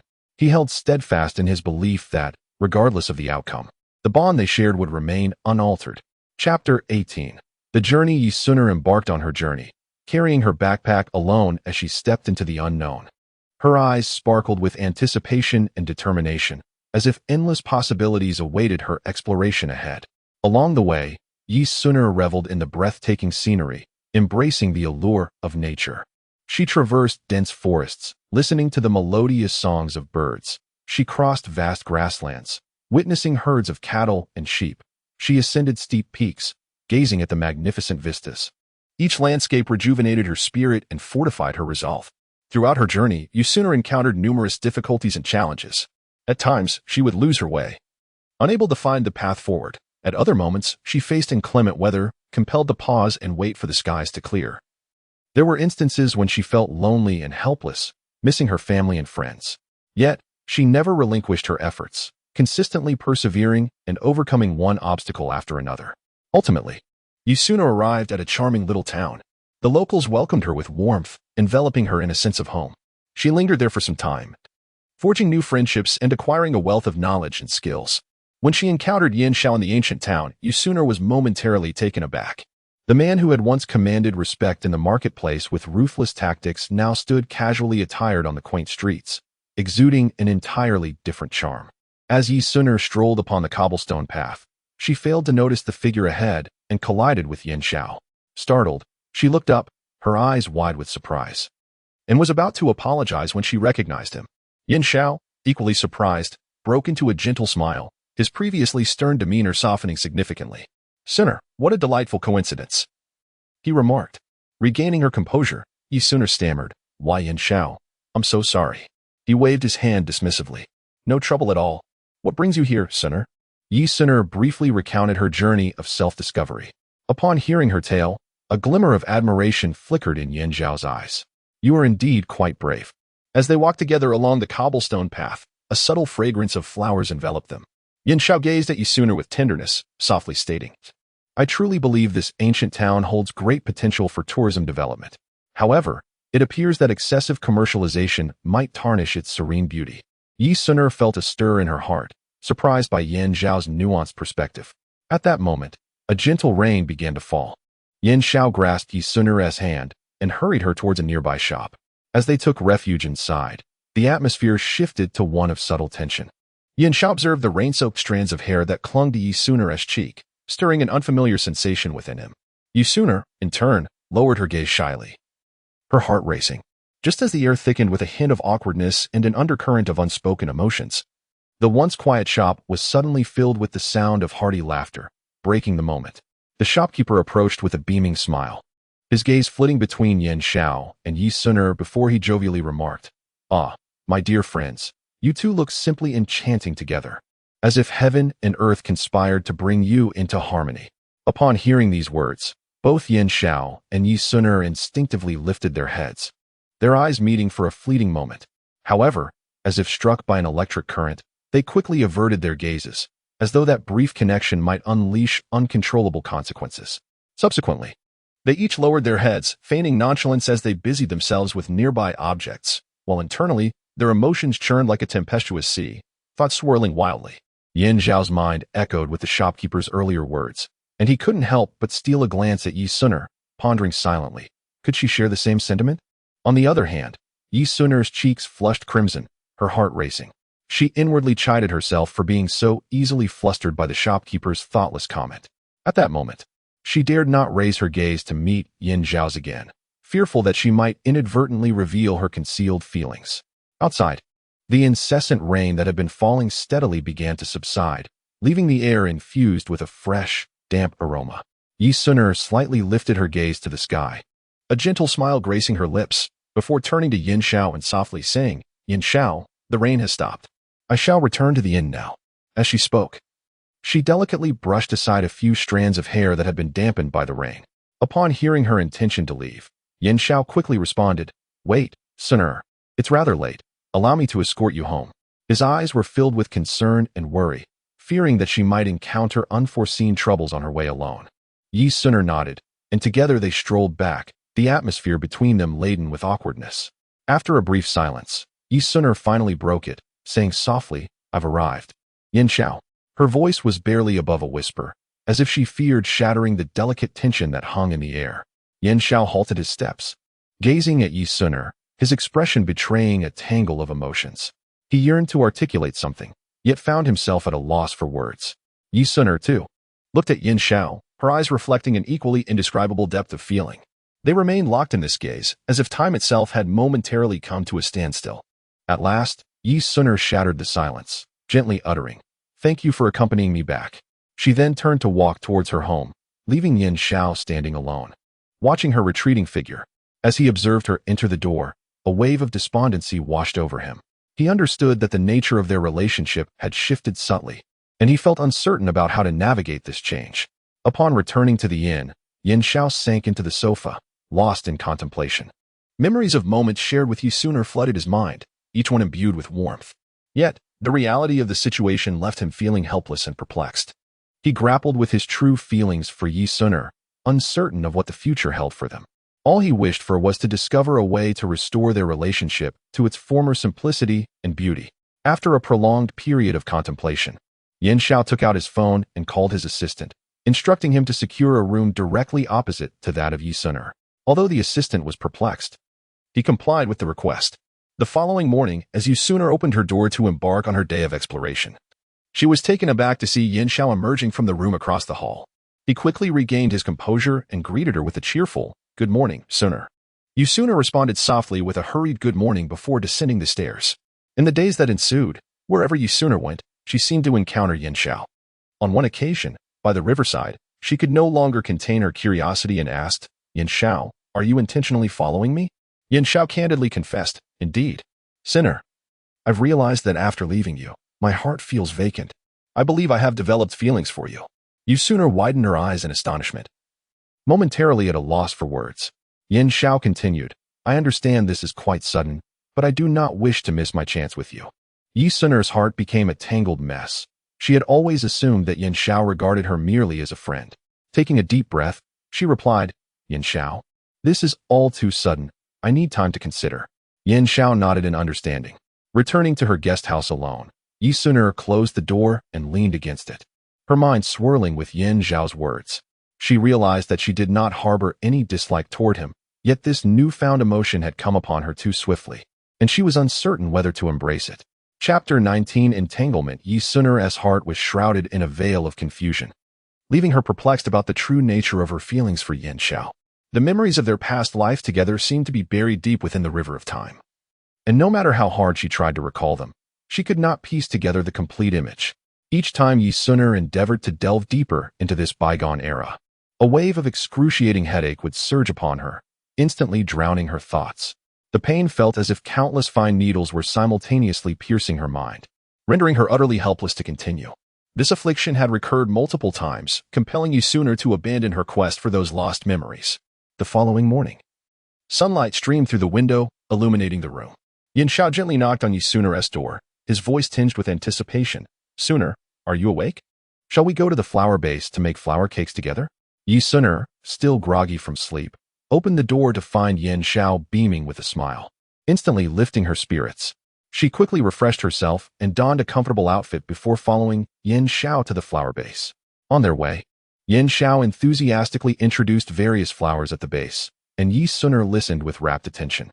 Upon their arrival, the sight before her was nothing short of breathtaking. A myriad of blossoms burst forth in vibrant hues, releasing delightful fragrances, as if they were immersed in an ocean of flowers. Yin Xiao led Yi Suner to a rose garden, meticulously selecting the most vibrant rose petals to prepare the filling for their flower cakes. Meanwhile, Yi Suner assisted by carefully gathering other blossoms, gingerly placing them into her basket, fearful of damaging them, as they embarked on the process of making the flower cakes. Yin Xiao and Yi Suner exhibited remarkable synergy. Yin Xiao washed and dried the petals, then added just the right amount of sugar and honey, mixing them thoroughly.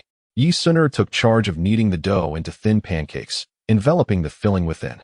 Ultimately, they placed the finished flour cakes into the oven to bake. Before long, the sweet aroma of the flour cakes wafted through the air. Eagerly, they tasted the results, delighting in the exquisite flavor that captivated their senses. Yin Xiao, can you make rose caramelized milk? Yi Suner inquired.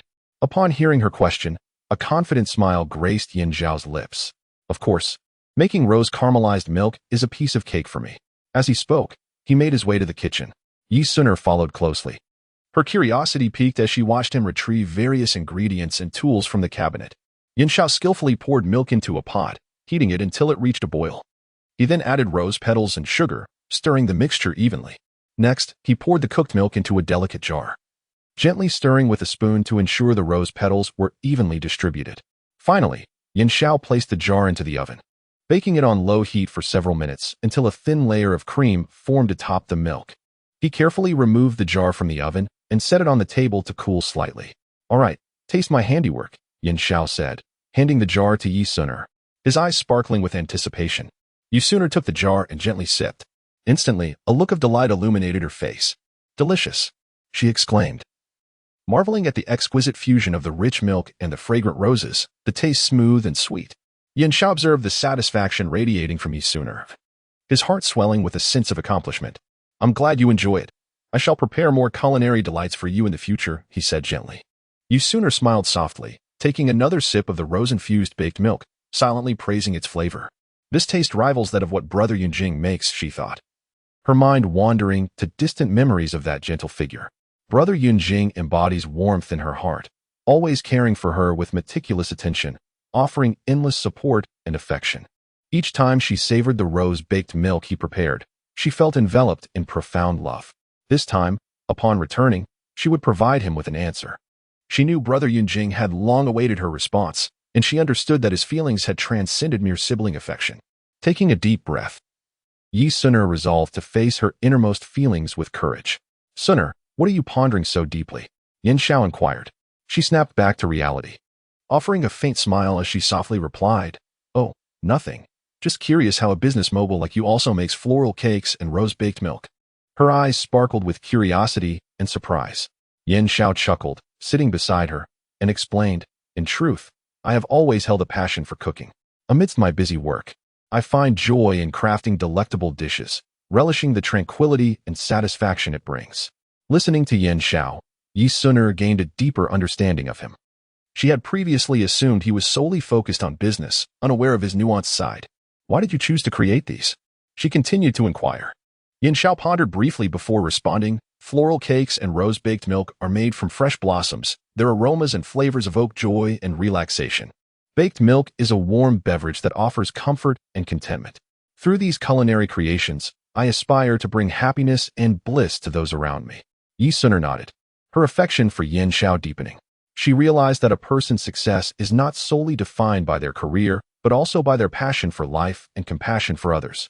Suner, after your journey, will you provide Mo Yunjing with an answer? Might you also offer me one? Yin Xiao asked cautiously. Yi Suner was momentarily taken aback, feeling a flicker of displeasure as she replied, Yin Xiao, have you had someone follow me? It was not following, rather. I inadvertently overheard while returning from handling company matters that day, Yin Xiao replied earnestly. Yi Suner was taken aback by the suddenness of his question, grappling with how to respond. Yin Xiao stared intently at her, his eyes brimming with anticipation and anxiety, acutely aware that this answer held immense significance for him. Yi Suner took a deep breath and slowly spoke. Yin Xiao, I am aware of your feelings for me. Yet I cannot provide you with a definitive answer at this moment. I require time to reflect and to sort through my emotions. A hint of disappointment flickered across Yin Xiao's face, yet he nodded in understanding. However, I can tell you that I hold feelings for you as well. I hope we can take the time to understand each other better, Sun gently expressed. A smile returned to Yin Zhao's face, for he recognized that this was the best response Sun could offer him. He believed that as long as they maintained their connection, they would inevitably find their way together. Chapter 20. Tension at the airport. After a lengthy journey filled with enchanting experiences, Yi Sun finally embarked on her return. While she had gathered a wealth of memories from her travels, a profound sense of longing and anticipation for the city of C lingered in her heart. Meanwhile, far away in City C, Mo Yunjing had learned of Yi Sun's return that very day. Unable to contain his excitement and joy, he arrived at the airport's waiting hall well in advance, eagerly awaiting the appearance of his beloved. As the seconds ticked by, Mo Yunjing's gaze remained fixed on the exit, fearful of missing that familiar silhouette. However, fate seemed to revel in its mischief.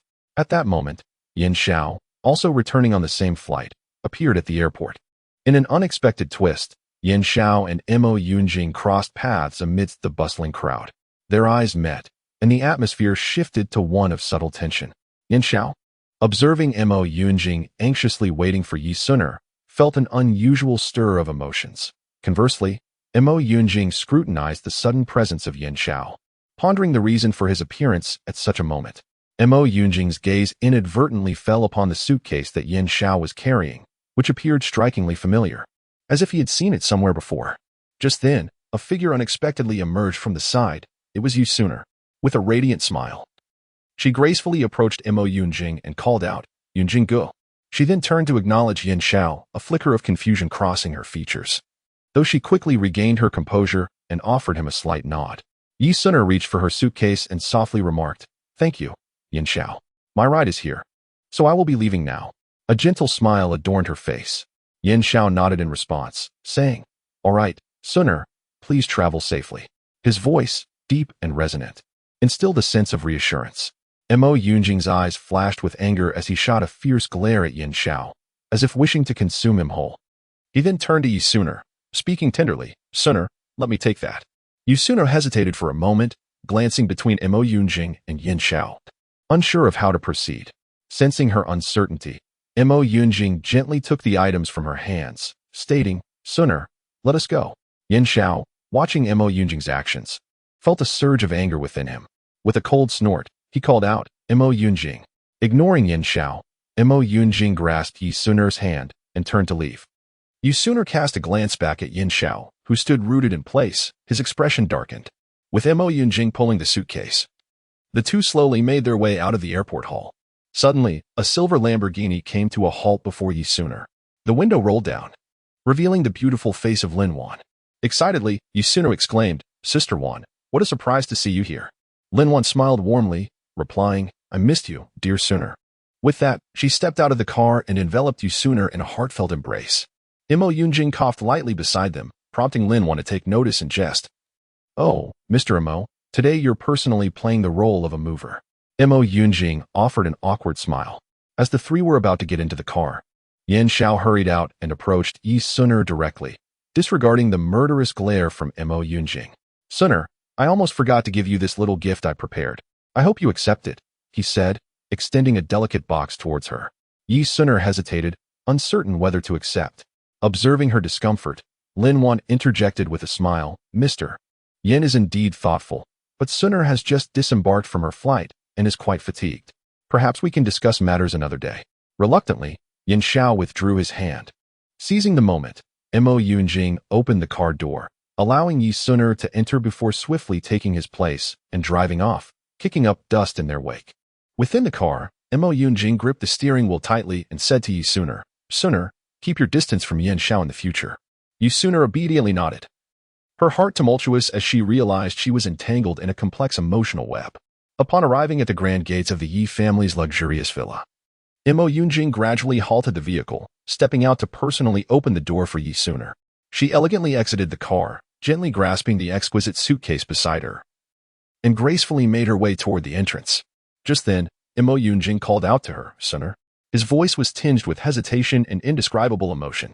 At the sound of his call, Yi Sun paused momentarily before turning to face him. Deep down, she understood the questions he longed to ask. A flicker of complex emotion passed through her beautiful eyes, and after a brief pause, she replied, "Brother Yunjing, I have always regarded you as my elder brother. Without any other thoughts, this sentiment will never change, be it in the past, present, or future. After speaking, she gently bit her lip, seemingly striving to suppress an inner turmoil. Mo Yunjing, upon hearing her words, stood silently, his expression a blend of disappointment and helplessness. After their exchange, Yi Suner turned and entered the house. Mo Yunjing returned to the car, feeling as if his spirit had vanished. He addressed Lin Wan with a hushed, weary voice. Let us head back to the company. His tone was low and devoid of vitality, as if all his energy had been sapped away. Though Lin Wan could not discern the specifics of their conversation, she could clearly perceive the anguish and despondency reflected in Mo Yunjing's expression and gaze. He sat in the driver's seat, staring blankly ahead, his mind drifting far away. Memories of the moments spent with Yi Suner flooded back to him. Those once cherished recollections now felt like a sharp blade, piercing his heart. Lin Wan drove slowly, her eyes filled with concern and anxiety. She understood the weight of Mo Yunjing's emotions at that moment and wished to comfort him, yet she found herself at a loss for words. Instead, she chose to remain silently by his side, hoping that time would gradually heal the wounds within his heart. As the car slowly exited the villa, Mo Yunjing's mood grew increasingly heavy with each passing moment. He understood that he needed time to accept this reality, as well as time to rediscover his courage and confidence in life. After a few days of despondency, Mo Yunjing resolved to devote himself wholeheartedly to his work. The company was inundated with a plethora of tasks, and he attempted to numb himself through busyness. One day, while Mo Yunjing was in the conference room listening to his subordinates report on project progress, his assistant abruptly entered to inform him of a visitor requesting an audience. Upon stepping outside, he was taken aback to find Yen Xiao. Mo Yunjing furrowed his brow, his tone unfriendly. What do you want? Yen Xiao, however, appeared unfazed. I am here to discuss a collaboration, strictly business. Mo Yunjing initially intended to decline, but considering the company's interests, he ultimately acquiesced to the meeting. During the negotiations, Yen Xiao seemingly nonchalantly mentioned Yi Suner, causing Mo Yunjing to stifle his anger. Lin Wan, having heard that Yen Xiao sought Mo Yunjing, hurried over to assess the situation and chanced upon the tense atmosphere. With deftness, Lin Wan skillfully diverted the topic, alleviating the tension. In the end, a reluctant agreement was reached. Mo Yunjing returned to his office, wearily leaning back in his chair. Lin Wan entered, encouraging him. Perhaps letting go of your obsession with Suner is the key to finding happiness again. After a prolonged silence, Mo Yunjing softly replied, I will try. Sunlight streamed through the window, seemingly heralding a new beginning. Chapter 21. The University after several days of bustling and intense work. Mo Yunjing finally managed to organize the myriad of tasks that had accumulated at the company. He stretched languidly, exhaling deeply, and then tidied up his desk. Turning off his computer and the office lights, preparing to leave the place that had occupied him for so long. As Mo Yunjing stepped out of the company building, the sunlight poured down upon him, somewhat blinding. He inhaled the fresh outdoor air and deftly pulled out his phone from his pocket, dialing Lin Wan's number with practiced ease. Beep, beep. After a few moments of waiting, Lin Wan's melodious and gentle voice came through the line. Hello? Lin Wan. Please book a ticket to Kyoto for me, Mo Yunjing stated calmly. Got it, Lin Wan replied, then inquired, what brings on this sudden trip to Kyoto? Mo Yunjing hesitated for a moment before responding slowly. It's time to return to school for further studies. After a while, Lin Wan's voice chimed in again. I've booked it. The flight is at 10 o'clock tomorrow morning. By the way, I'll accompany you. Upon hearing this, a warm feeling surged within Mo Yunjing, yet he instinctively wanted to refuse. There's no need to trouble you. I can manage on my own. However, Lin Wan insisted. Mo Yunjing, let me accompany you. Ultimately, unable to resist Lin Wan's kindness, he acquiesced. All right then, let us go together. Thank you, Lin Wan. After hanging up, Mo Yunjing gazed at the distant azure sky, his mood gradually lightening. With Lin Wan by his side, perhaps this journey to Kyoto would not be so solitary and arduous after all. The sun had already dipped below the horizon, painting the sky in hues of orange and red, resembling a magnificent canvas. Mo Yunjing took a deep breath of the fresh air, feeling the gentle breeze caress his face, bringing him a sense of delight. Arriving at Kyoto, Tsinghua University, Mo Yunjing made his way directly to Tsinghua University in Kyoto. This renowned institution of higher learning has long been the dream sanctuary for countless students, and for Mo Yunjing, it represented an ideal place for academic advancement and personal growth. As he walked, his steps were light, his mind filled with aspirations and expectations for his future studies. Having the opportunity to continue his academic journey here was undoubtedly a significant fortune in his life. The thought of engaging with cutting-edge academic research, forging friendships with like-minded peers, and broadening his knowledge and perspectives filled Mo Yunjing with an indescribable excitement. On the other side, Yi Suner at the same time.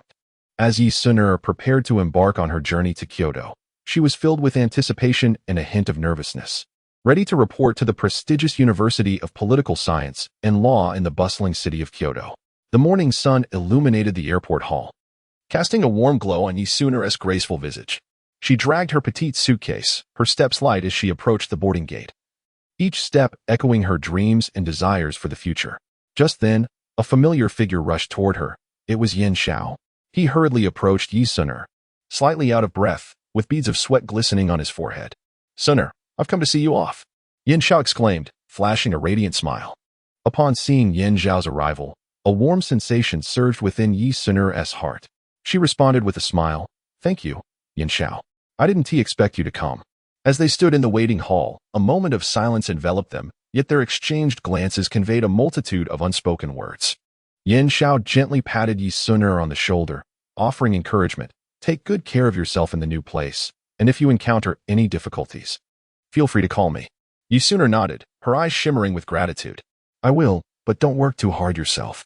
As the announcement for boarding echoed through the air, Yi Suner reluctantly bid farewell to Yin Xiao and turned towards the boarding gate. Watching her receding figure, Yin Xiao felt a twinge of melancholy in his heart. With a heart full of anticipation and dreams, Yi Suner finally arrived in the bustling and vibrant Kyoto. Dragging her suitcase, she walked briskly towards the university, ready to embark on her new chapter of college life. Upon reaching the school gates, a vibrant voice called out, "Freshman, are you here to check in?" Following the sound, Yi Suner saw a handsome and cheerful boy approaching her with a smile. Dressed in a simple white t-shirt and blue jeans, he appeared particularly fresh and clean. Feeling a bit shy, Yi Suner nodded and softly replied, "Yes."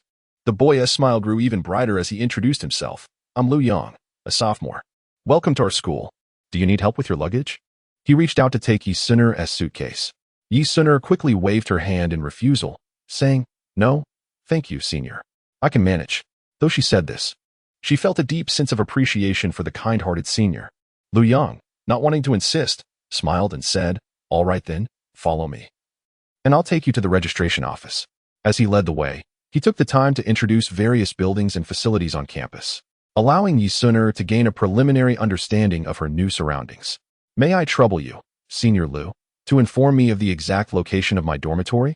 Yi Suner inquired softly, her delicate lips parting as she spoke. Her clear, water-like eyes sparkled with curiosity and hope, captivating like the brilliant stars in the night sky. The gentle breeze caressed her silky hair, enhancing her charm and evoking a sense of affection. Lu Yang's eyes lit up upon hearing her question, and he quickly replied, "Of course, your dormitory is in the third apartment building over there." He pointed towards a nearby building that appeared warm and inviting. At this moment, Mo Yunjing and Lin Wan strolled through the vibrant campus of Tsinghua.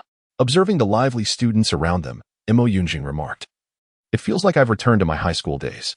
Lin Wan, intertwining her arm with his, smiled lightly and said, "You, always nostalgic." At the political and legal university, after thanking Lu Yang, Yi Suner made her way towards the third apartment building. Upon arriving at the ground floor, she noticed a group of girls gathered together, chattering animatedly about something. As she drew closer, she realized they were discussing the most handsome boys in the school, with Lu Yang being mentioned among them. A smile crept onto Yi Suner's face as she thought to herself how fortunate she was to encounter such a warm-hearted and charming senior today. That evening, Mo Yunjing and Lin Wan dined at a restaurant near Tsinghua Garden. Under the flickering candlelight, Lin Wan's face appeared particularly enchanting. Mo Yunjing suddenly took Lin Wan's hand, saying, "Wan, I truly appreciate you accompanying me this time." Lin Wan blushed slightly and playfully rebuked, "Why do we need to say thank you between us?" Meanwhile, Yi Suner was in her dormitory, organizing her belongings and contemplating the fresh start awaiting her at the university the following day, a smile unconsciously gracing her lips. Chapter 22. The Union. Yi Suner was in the midst of organizing her belongings when an exceptionally graceful young woman entered the room, greeting her with a warm smile. "Hello, my name is Su Xingchen.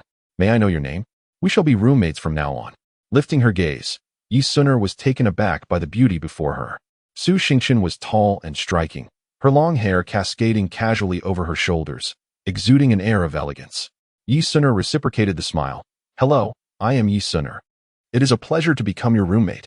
After exchanging introductions, the two began to converse. Su Xingqian, with her cheerful disposition, quickly engaged Yi Suner in lively conversation. They explored various topics, including their hobbies and family backgrounds. Yi Suner discovered that Su Xingqian was not only stunning, but also exceptionally talented, skilled in both painting and music. And she had received accolades in school competitions. As their conversation flowed, Yi Suner gradually relaxed, finding Su Xingqian to be an amiable person with whom she shared numerous common interests. Unbeknownst to them, time slipped away, and nightfall began to envelop the surroundings. Su Xingqian glanced at the clock and remarked, "It's getting late. We should rest early as we have classes tomorrow." Yi Suner nodded in agreement, replying, "All right." With that, the two retreated to their respective beds and succumbed to slumber. Meanwhile, in another scene, a young woman nestled against Yin Xiao, playfully inquiring, "What are you pondering?" Her delicate, soft arms entwined around his neck, she tilted her head slightly, her enchanting eyes sparkling as they searched Yin Xiao's chiseled features, seemingly attempting to glimpse the thoughts residing deep within his soul. Yin Xiao lowered his gaze to the woman in his embrace, a hint of confusion flickering in his eyes. He sighed softly, "I wonder if we can truly sustain this happiness." The woman smiled gently, "Of course, as long as we love each other. Nothing can stand in our way." Yin Xiao fell silent for a moment before voicing, "Yet, I can't shake the feeling that something is missing between us." The woman furrowed her brow, inquiring, "What do you feel is lacking? Speak up, and we shall resolve it together." Yin Xiao shook his head, "I cannot pinpoint it. It's merely a feeling." She tightened her embrace around his neck, saying, "Do not overthink it. Are we not happy at this moment? If we cherish our time together, that is enough." Yin Xiao nodded slowly, "Perhaps you are right. We should treasure the present."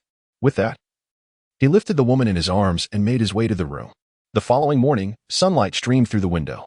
Yin Xiao woke first, gazing at the woman still lost in slumber beside him, a wave of inexplicable emptiness washing over him. He quietly slipped out of bed and approached the window, observing the bustling urban landscape outside. In that moment, the image of Yi Suner, the innocent girl, flashed through his mind. Meanwhile, Yi Suner and Su Xingqian were rising to prepare for their classes. Yi Suner hummed a cheerful tune as she gathered her books, prompting Su Xingqian to tease her about her seemingly delightful mood. Yi Suner smiled, expressing that the new environment and friends invigorated her. Yin Xiao, caught up in urgent matters at his company, found himself distracted during a meeting. When a subordinate made a minor error in their report, he unexpectedly erupted in anger. Upon returning to his office, he leaned back in his chair, overwhelmed by a profound sense of emptiness. He resolved to travel to Kyoto, and by sheer coincidence, arrived near the university where Yi Suner studied. It was then he spotted her laughing and chatting with Su Xingqian as they exited the campus, and in that moment, his heart felt as though it had been struck by something profound. Yin Xiao found himself following them without conscious thought. Yi Suner and Su Xingqian entered a CAF, and Yin Xiao trailed behind, settling into a corner seat. His gaze remained fixated on Yi Suner, whose smile radiated like the sun. Restless, he eventually stood and approached her table. "Suner, it's been a long time." Yin Xiao endeavored to keep his voice steady. Yi Suner responded with a warm smile, and he sensed a slight alleviation of his inner void. "It has been a while, Yin Xiao. What brings you to Kyoto?" Yi Suner inquired with curiosity. Yin Xiao momentarily faltered, unsure of how to respond, finally managing to say, "I'm just passing through on a business trip." Yi Suner did not probe further, but Su Xingqian perceptibly sensed a subtle shift in the atmosphere. At that moment, Yin Xiao's phone rang, and upon glancing at the caller ID, his expression darkened. He hastily bid farewell to Yi Suner and Su Xingqian before exiting the CAF. On the other end was his mother, sternly questioning his whereabouts and reminding him not to forget about the arranged marriage his family had set up for him. Distraught, Yin Xiao was acutely aware that he felt no affection for the fiancée chosen by his family, yet the weight of familial obligations loomed over him. As Yi Suner watched him depart, a whirlwind of complex emotions surged within her. She could not fathom why her heart raced so dramatically upon seeing Yin Xiao again. Su Xingqian jested that Yin Xiao seemed intriguing, to which Yi Suner merely smiled in response. After finishing their coffee, Yi Suner and Su Xingqian returned to campus. However, Yi Suner remained distracted throughout the day. A month later, City C hosted a grand business exchange event, inviting numerous corporations, and as the eldest daughter of the Yi family, Yi Suner was expected to attend. Yin Xiao also received an invitation. When Yi Suner appeared at the venue clad in an elegant gown, Yin Xiao's attention was instantly captivated. Ignoring the surprised gazes of those around him, he made his way directly to her. Just then, his fiancée, Su Yao, approached with her father's arm linked with hers. Observing Yin Xiao's gaze fixed on Yi Suner ignited a flame of jealousy within Su Yao. She deliberately exclaimed, "Ah Xiao, who is this?" Yin Xiao awkwardly introduced Yi Suner as a friend. Su Yao let out a cold laugh, her words laced with veiled barbs directed at Yi Suner. Feeling uncomfortable, Yi Suner prepared to leave, but Yin Xiao grasped her wrist firmly, declaring, "Don't go." The crowd gasped, and Su Yao's face flushed with anger. Yin Xiao turned to his father, slowly stating, "Dad, I will not marry Su Yao. My heart is not with her." Yin Xiao's father, enraged, was about to reprimand him. Yin Xiao continued, "I cherish Yi Suner. I yearn to pursue a love that truly belongs to me." Upon uttering these words, he grasped Yi Suner's hand tightly. Yi Suner's eyes widened in surprise, her heart racing, and an air of silence enveloped the scene. Hearing Yin Xiao's declaration, Su Yao was incensed. She seized a glass of red wine and flung it towards Yi Suner. Qin Yu rushed over and slapped Su Yao across the face.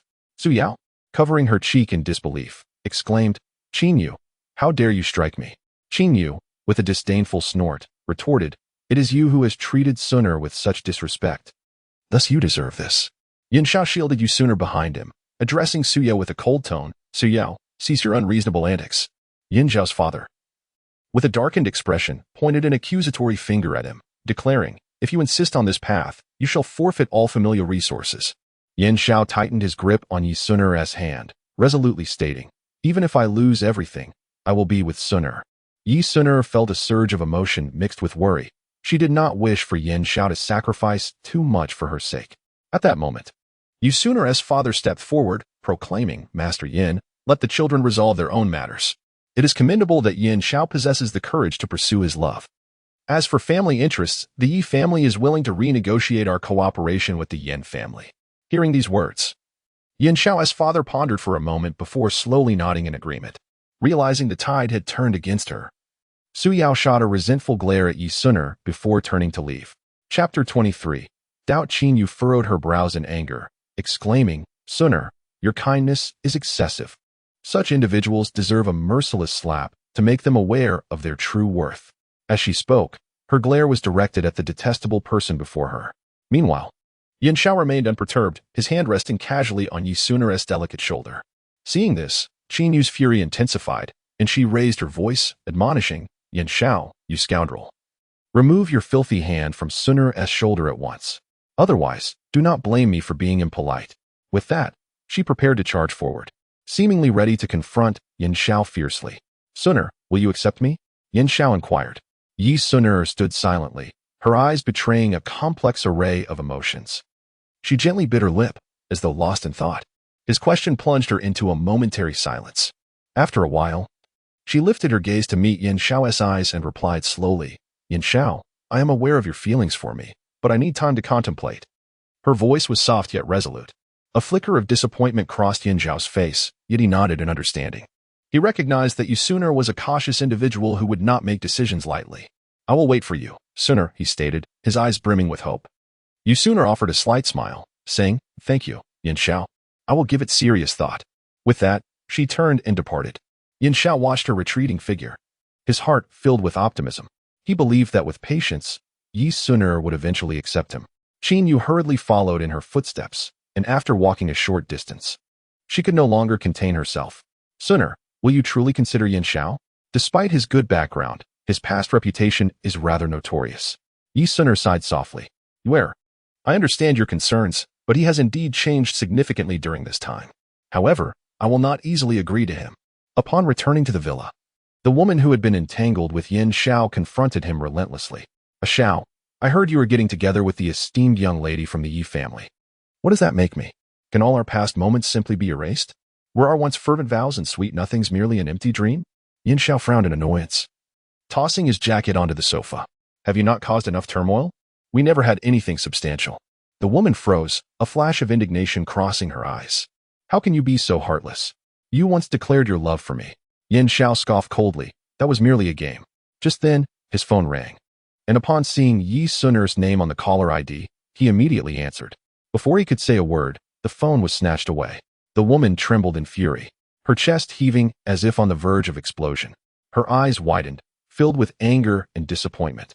Seizing the moment when Yin Xiao was distracted, she swiftly reached out, snatching the phone from his grasp, and deliberately exclaimed, "Ah Xiao, who is calling at this late hour?" Her voice was sharp and grating, laden with evident reproach and dissatisfaction. Yin Xiao was taken aback by the woman's sudden outburst, his expression morphing into one of profound anger. Upon hearing the voice on the other end of the line, Yu Sun'er felt a pang of anxiety, but she quickly regained her composure and replied coolly, "I'm sorry, I dialed the wrong number." With that, she terminated the call. In a fit of rage, Yin Xiao snatched the phone back and shouted at the woman, "You have thoroughly provoked me. Leave at once and do not ever appear before me again." The woman, flustered, attempted to plead, yet Yin Xiao had already summoned his bodyguard to escort her away. Yin Xiao, in a state of urgency, promptly redialed Yu Sun'er's number, his fingers trembling slightly from nervousness. When Yu Sun'er's familiar voice resonated through the receiver, he hastily spoke, his tone filled with anxiety and remorse. "Sun'er, I am truly sorry. I had an urgent matter to attend to and did not have the chance to speak." Taking a deep breath, he endeavored to calm his tumultuous emotions. But the unease within him remained palpable. Yi Sun'er replied softly, "Yin Xiao, today's events have made me realize that there is too much turmoil surrounding you. I do not wish to be embroiled in unwarranted conflicts. Hence I prefer not to see you for the time being." Yin Xiao, growing increasingly anxious, pleaded, "Sun'er, I will resolve everything. I implore you not to dismiss me so readily." Yu Sun'er sighed gently, "Let us see how you perform in the future." With that, she hung up the phone once more. Yin Xiao gazed at the screen, silently vowing to swiftly eliminate all obstacles and win back Yu Sun'er's heart. After disconnecting, Yu Sun'er felt her doubts intensifying. Gripping her phone tightly, her eyes betrayed a hint of anxiety and concern. She understood that knowing Yin Xiao's true background was crucial for her. It not only pertained to her own safety, but could potentially influence the fate of her entire family. Taking a deep breath, she dialed Qin Yu's number. When the call connected, Qin Yu's melodious voice came through. "Sun'er, what can I do for you?" With urgency in her tone, Yu Sun'er inquired, "Where? Do you have any means to investigate Yin Xiao's background? I sense something is amiss, yet I cannot articulate it." Perceiving Yu Sun'er's unease, Qin Yu reassured her, "Do not fret. I will do my utmost to assist you in this matter, though it may require some time." Gratefully, Yu Sun'er responded, "Thank you, Yuer. I await your news." After hanging up, Yu Sun'er fell into deep contemplation, reflecting on her encounters with Yin Xiao, her unease intensifying. She resolved that while Qin Yu conducted her investigation, she too would keep a vigilant eye on Yin Xiao's every move, ready to detect any anomalies. Days later, after much deliberation, Qin Yu ultimately decided to employ the family's mysterious and formidable dark web for an in-depth investigation. This dark web was a valuable resource accumulated by the Qin family over many years, its vast reach and immense power astonishing. After several days of intense and meticulous investigation, shocking news finally emerged. The seemingly respectable Yin Xiao harbored a clandestine lover. This woman, named Ding Xiaowei, has been confirmed through reliable sources to have maintained a relationship with Yin Xiao for a considerable period. What intricate emotional entanglements lie hidden beneath this revelation? Why has Yin Xiao chosen to conceal this romance? An array of questions flooded the mind, shrouding the entire situation in an even deeper haze. Yu Sun'er had always perceived Yin Xiao as the epitome of a successful man, thriving in his career and basking in glory. However, she could scarcely fathom that this seemingly impeccable individual harbored such astonishing and unknown secrets within his private life. Beneath Yin Xiao's polished exterior, it turned out he had been discreetly nurturing a woman by his side. This truth struck like a bombshell, completely shattering Yi Sun'er's previous understanding and impression of Yin Xiao. Who was the woman kept in secrecy? What convoluted emotional ties bind her to Yin Xiao? An overwhelming tide of questions surged within Yu Sun'er, leaving her momentarily bewildered. Chapter 24 Fragmented Memories. Yi Sun'er suddenly felt a flicker of vague images flash through her mind, as if long-buried memories from a past life were striving to break free from their confines and rise to the surface. Gradually, those fragmented memories began to emerge. In her previous life, when Yu Sun'er and Yin Xiao first came together, their early days were filled with sweetness and warmth. However, as time passed, Yi Sun'er began to sense that something was amiss with Yin Xiao. He frequently concocted various excuses to go out, and his destination was often a bar named Dance Night. Yi Sun's doubts deepened, yet out of trust in Yin Xiao, she chose to silently await his eventual confession. However, Yin Xiao did not fulfill her wishes. One day, unable to endure the turmoil within her any longer, Yi Sun decided to discreetly follow Yin Xiao to uncover the truth. Upon entering the bar, thick with an atmosphere of ambiguity, her gaze quickly locked onto Yin Xiao. There he was, seated in a corner, engaged in an intimate conversation with a woman clad in a provocative dance dress, her figure stunning. It was said that she was one of the most exceptional dancers in the bar. Yi Sun widened her eyes in disbelief at the scene before her. At that moment, a heart-wrenching occurrence unfolded. The graceful, beautiful woman approached Yin Xiao like a delicate butterfly, gently cupping his chiseled face with her alabaster hands. In the next instant, she rose onto her tiptoes, akin to a blooming flower, and pressed her luscious lips softly against Yin Xiao's. In that kiss, time seemed to stand still. Everything around them blurred, leaving only the vivid image of their embrace. Astonishingly, in response to the woman's bold and fervent advance, Yin Xiao displayed no sign of resistance. Rather, it was as if a flame ignited deep within him, prompting him to reciprocate her passion. As their emotions intensified, Yin Xiao could not help but deepen the kiss, bringing them ever closer together. In that moment, Yi Sun felt as though her entire world had collapsed. Tears streamed uncontrollably down her face. Within those fragmented memories, she resembled a delicate flower ravaged by storms, her tears flowing freely like a bursting dam. Trembling, she gripped her phone tightly, capturing the scene through the lens, her tear-streaked face pale as rice paper. Each droplet of sorrow felt like a heavy leaden weight, crashing down upon her already shattered heart. After capturing the moment, Yi Sun turned and left, returning to the villa to quietly await Yin Xiao's return. Time ticked by, intertwining her anticipation and fear. Finally, that familiar yet strange figure appeared before her. As Yin Xiao stepped through the door, before he could find his footing, Yi Sun rushed forward and forcefully slapped the photograph onto his face. Photographs fluttered to the ground, their hazy visages strikingly vivid. What on earth is happening? Yi Sun questioned hoarsely, her voice strained from tears. Yet, in response to her inquiries, Yin Xiao merely cast a cold glance her way, a smirk of disdain curving his lips, and without hesitation, he retorted, "Is Yi Sun unwell?" Always filled with suspicion. How tiresome.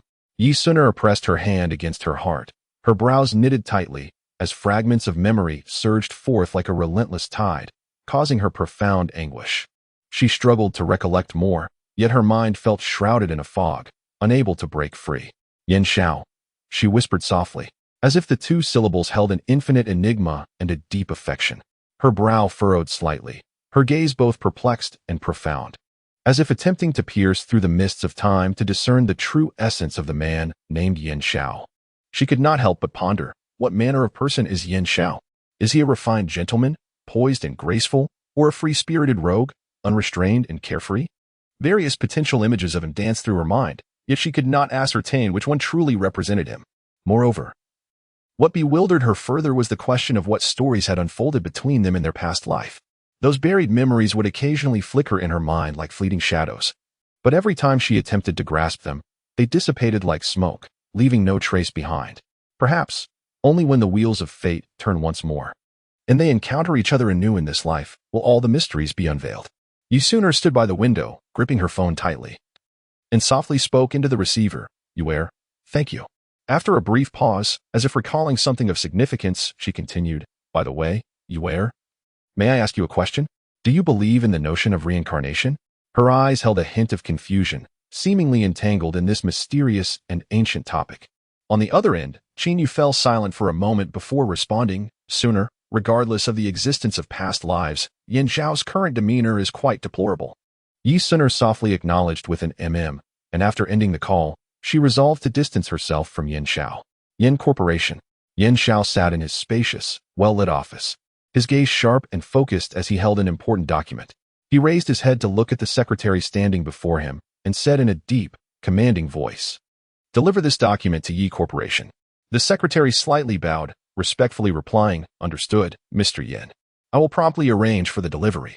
With that, the secretary turned to leave the office to fulfill Yin Xiao's instructions. Yin Xiao rose and walked to the expansive floor-to-ceiling window, surveying the bustling cityscape below. His thoughts dwelled on the potential collaboration with Yi Corporation, understanding the significant impact this document would have on their partnership. He hoped for a smooth progression in their dealings. After a while, the secretary returned to the office, reporting that the document had been successfully delivered to Yi Corporation. Yin Xiao nodded, a satisfied smile gracing his features. Yet fate seems to delight in playing tricks on people. The Yi Group received a collaboration contract from the Yin Group. Yi Suner sat in her spacious office. Sunlight streaming through the floor-to-ceiling windows, illuminating her exquisite features. She furrowed her brow slightly as she examined the cooperation contract sent by the Yin Group. Her mind immersed in contemplation. This contract was of paramount importance to the family business, influencing its future development and benefits.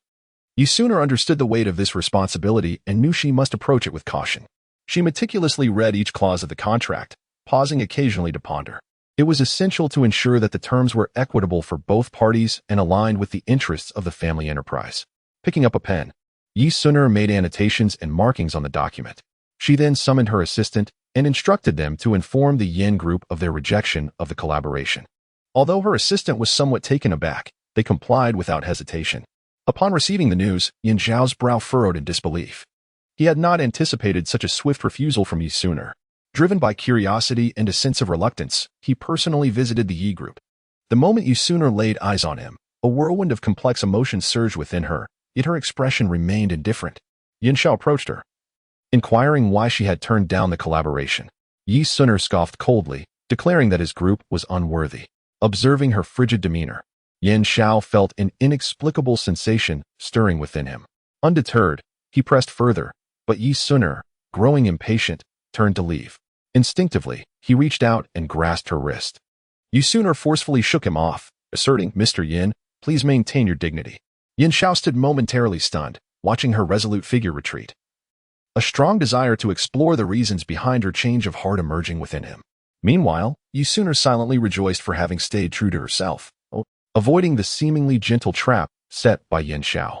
Unbeknownst to him, as he gazed at her determined silhouette, a peculiar feeling washed over him, akin to having lost something profoundly significant.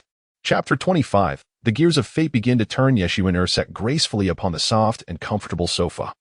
Her head slightly tilted as her gaze fell upon the assistant standing beside her. She spoke softly, "Please book a flight to Kyoto for me."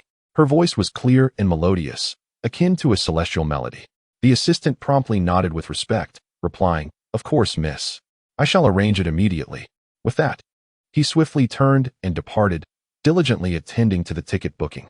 As Yi Suner boarded the plane, she gazed out the window, pondering the enigmatic nature of Yin Xiao. What manner of person are you, truly? Recalling the moments since their first encounter, she found him perpetually shrouded in mystery, elusive and unfathomable. His eyes were deep and piercing, as if they could perceive everything. His smile was warm and captivating, yet it seemed to conceal something deeper.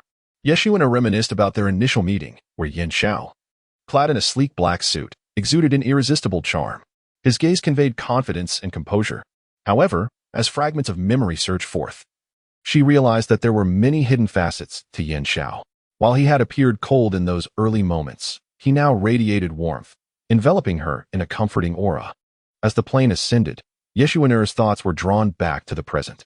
She gazed at the white clouds outside, silently resolving to uncover the true answer. Upon her arrival in Kyoto, she hurriedly made her way to the school.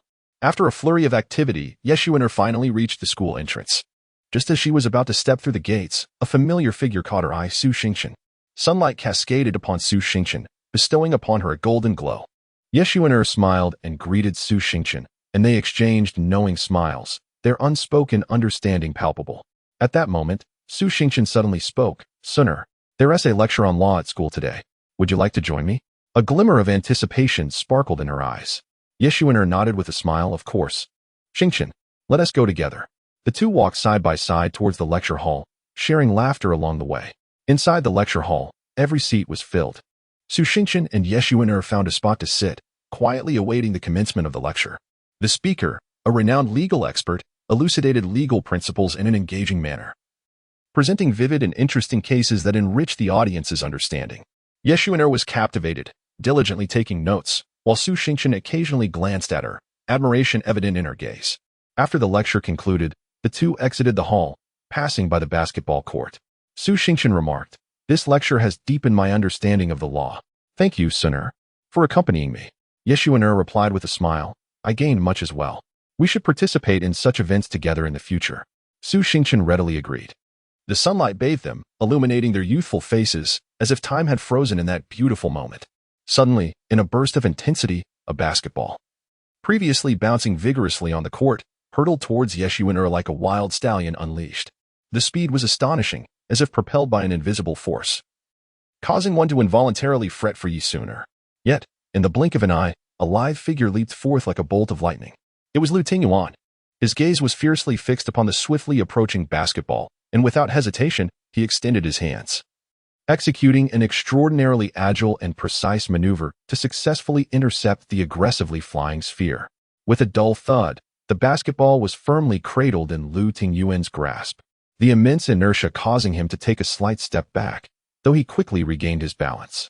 The entire sequence unfolded with a natural fluidity, devoid of any hesitation or clumsiness. Those witnessing the spectacle could not help but erupt in awe and applause. Ye Xuan'er gazed at Lu Tingyuan in a daze. In a deep, magnetic voice, Lu Tingyuan inquired, "Are you all right, classmate?"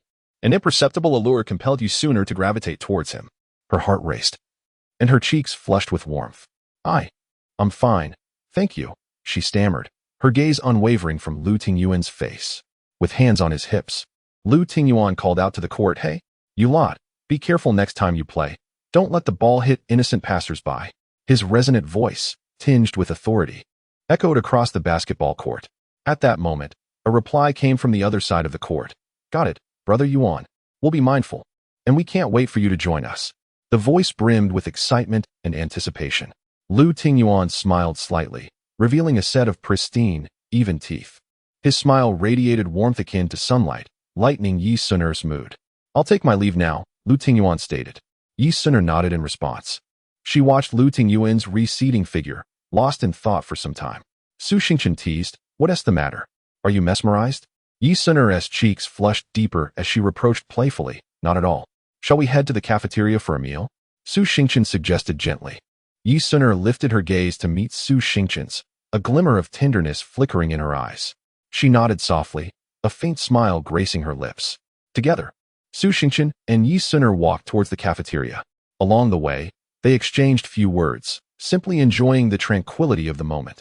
The sunlight bathed them, casting elongated shadows that seemed to entwine their figures. Upon entering the cafeteria, Su Xingchen led Ye Xuan'er to a table by the window. Outside, lush trees provided shade, and a gentle breeze wafted through, creating an incredibly comfortable atmosphere. They ordered simple dishes, eating while occasionally exchanging a few words. Ye Xuan'er's laughter rang out like the chiming of silver bells, lifting Su Xingchen's spirits immensely. In this warm ambience, time appeared to stand still. After their meal, Ye Xuan'er bid farewell to Su Xingchen, mentioning her intention to head to the art studio. Su Xingchen, somewhat concerned, urged, "Be careful on your way." Ye Xuan'er nodded before departing. Ye Xuan'er sat quietly in the studio, her brush gliding gently across the canvas. Her gaze was both focused and tender, as if she were communicating with the boy through the painting. The boy depicted was none other than the youth she had encountered today, Yuan. Under Ye Xuan'er's skilled hand, Yuan's figure gradually came into sharp relief. His profound eyes seemed to perceive everything. The slight upward curve of his lips bore an elusive smile that beckoned one to draw closer. Ye Xuan'er meticulously painted every detail, striving to immortalize Yuan's image on the canvas. Upon completing the final stroke, she gently set down her brush, gazing at the youth captured in the painting. Her heart brimmed with anticipation, wondering if they would meet again. She longed to see Yuan once more, to share her artwork with him. With a soft sigh, Ye Xuan'er carefully stored the canvas away. She understood that fate is a wondrous thing. Perhaps they would serendipitously cross paths again, or perhaps they would remain forever apart. Regardless, the figure of the youth had indelibly etched itself into her heart. As Ye Xuan'er, weary yet contemplative, slowly pushed open the door to her dormitory, a wave of inexplicable confusion washed over her. She sat quietly on the edge of her bed, her brow furrowed, her thoughts tangled like a mass of threads. Why could she find no trace of this experience in the long river of her past life's memories? It was as though this period had been deliberately erased, leaving no hint behind. Moreover, that boy, Yuan, seemed never to have appeared in her previous life's recollections. Who was he? And why had their paths intertwined in this lifetime? Ye Xuan'er strained to recall every detail, yet those hazy images could never coalesce into a coherent narrative. She began to question whether her memory had truly faltered or if some hidden secret lay beneath the surface. A gentle breeze whispered through the curtains, bringing with it a touch of coolness. Yi Suner inhaled deeply, attempting to calm herself. Nonetheless, the persistent doubts continued to linger, causing her distress. Unexpectedly, she recalled that during her previous life, while interning, she had indeed crossed paths with Lu Tingyuan. However, at that time, Yi Suner had eyes only for Yin Xiao, paying no heed to any other young men. Thus, when they encountered each other once more in this life, she remained oblivious to the history that once connected them. Chapter 26. Dreams. As night enveloped the room, the soft and warm glow of the lights created a serene atmosphere. Yi Suner sat at her desk, pen in hand. Her brow furrowed in concentration as she struggled to recall something elusive. Yet, her thoughts were shrouded in a dense fog, making it impossible to grasp the memory. With a gentle sigh, she set down her pen and massaged her temples. Well, if I can't remember, then I can't, she murmured to herself. Rising from her seat, she stretched her weary body, a wave of fatigue washing over her. Glancing at the clock, she noted the late hour. She had classes the next day. Resolving to freshen up before retiring for the night, she made her way to the bathroom, turning on the faucet to let the warm water flow. As the warmth enveloped her, she felt her body and mind gradually relax. After completing her routine, she donned a comfortable set of pajamas and lay down on her bed. With her eyes closed, the events of the day swirled in her mind, yet she endeavored to calm herself. Gradually, her breathing steadied, and she drifted into slumber. In her dreams, Yi Suner seemed to return to that elusive scene she could not recall, but this time, everything became vividly clear. Suddenly, an image began to materialize before her. It was a moment from her past life with Lu Tingyuan, a once hazy memory now illuminated by a mysterious force, revealing itself in striking clarity. Within her dream, a familiar yet foreign figure appeared, her former self, clad in an elegant professional outfit, tailored to perfection. It accentuated her graceful silhouette beautifully. The outfit, in soft, refreshing hues, resembled flowers blossoming in the spring, exuding a subtle fragrance. Her long hair cascaded like a waterfall over her shoulders, smooth and silky, brushing gently against her fair skin, swaying lightly like willow branches in a gentle breeze. The strands shimmered with a delicate luster, akin to the radiant stars in the night sky, captivating all who beheld it. During her internship, the novice Yi Suner encountered her first challenging case. The matter was intricate, with intertwining clues resembling a tangled web, leaving her feeling utterly helpless. Despite her utmost efforts, she struggled to uncover the key to resolving the dilemma. In her moment of confusion, she recalled the guidance and advice her mentor had imparted. With a glimmer of hope, she sought her mentor's assistance. Upon hearing her description of the case, her mentor pondered for a moment before suggesting that Lu Lawyer was particularly adept at such matters and advised her to consult him. Enlightened by her mentor's thoughtful counsel, Yi Suner felt a surge of clarity wash over her. Her initial trepidation was swiftly replaced by a newfound confidence. With a light and determined stride, she ventured towards Lu Lawyer's office, filled with aspirations and expectations for the future.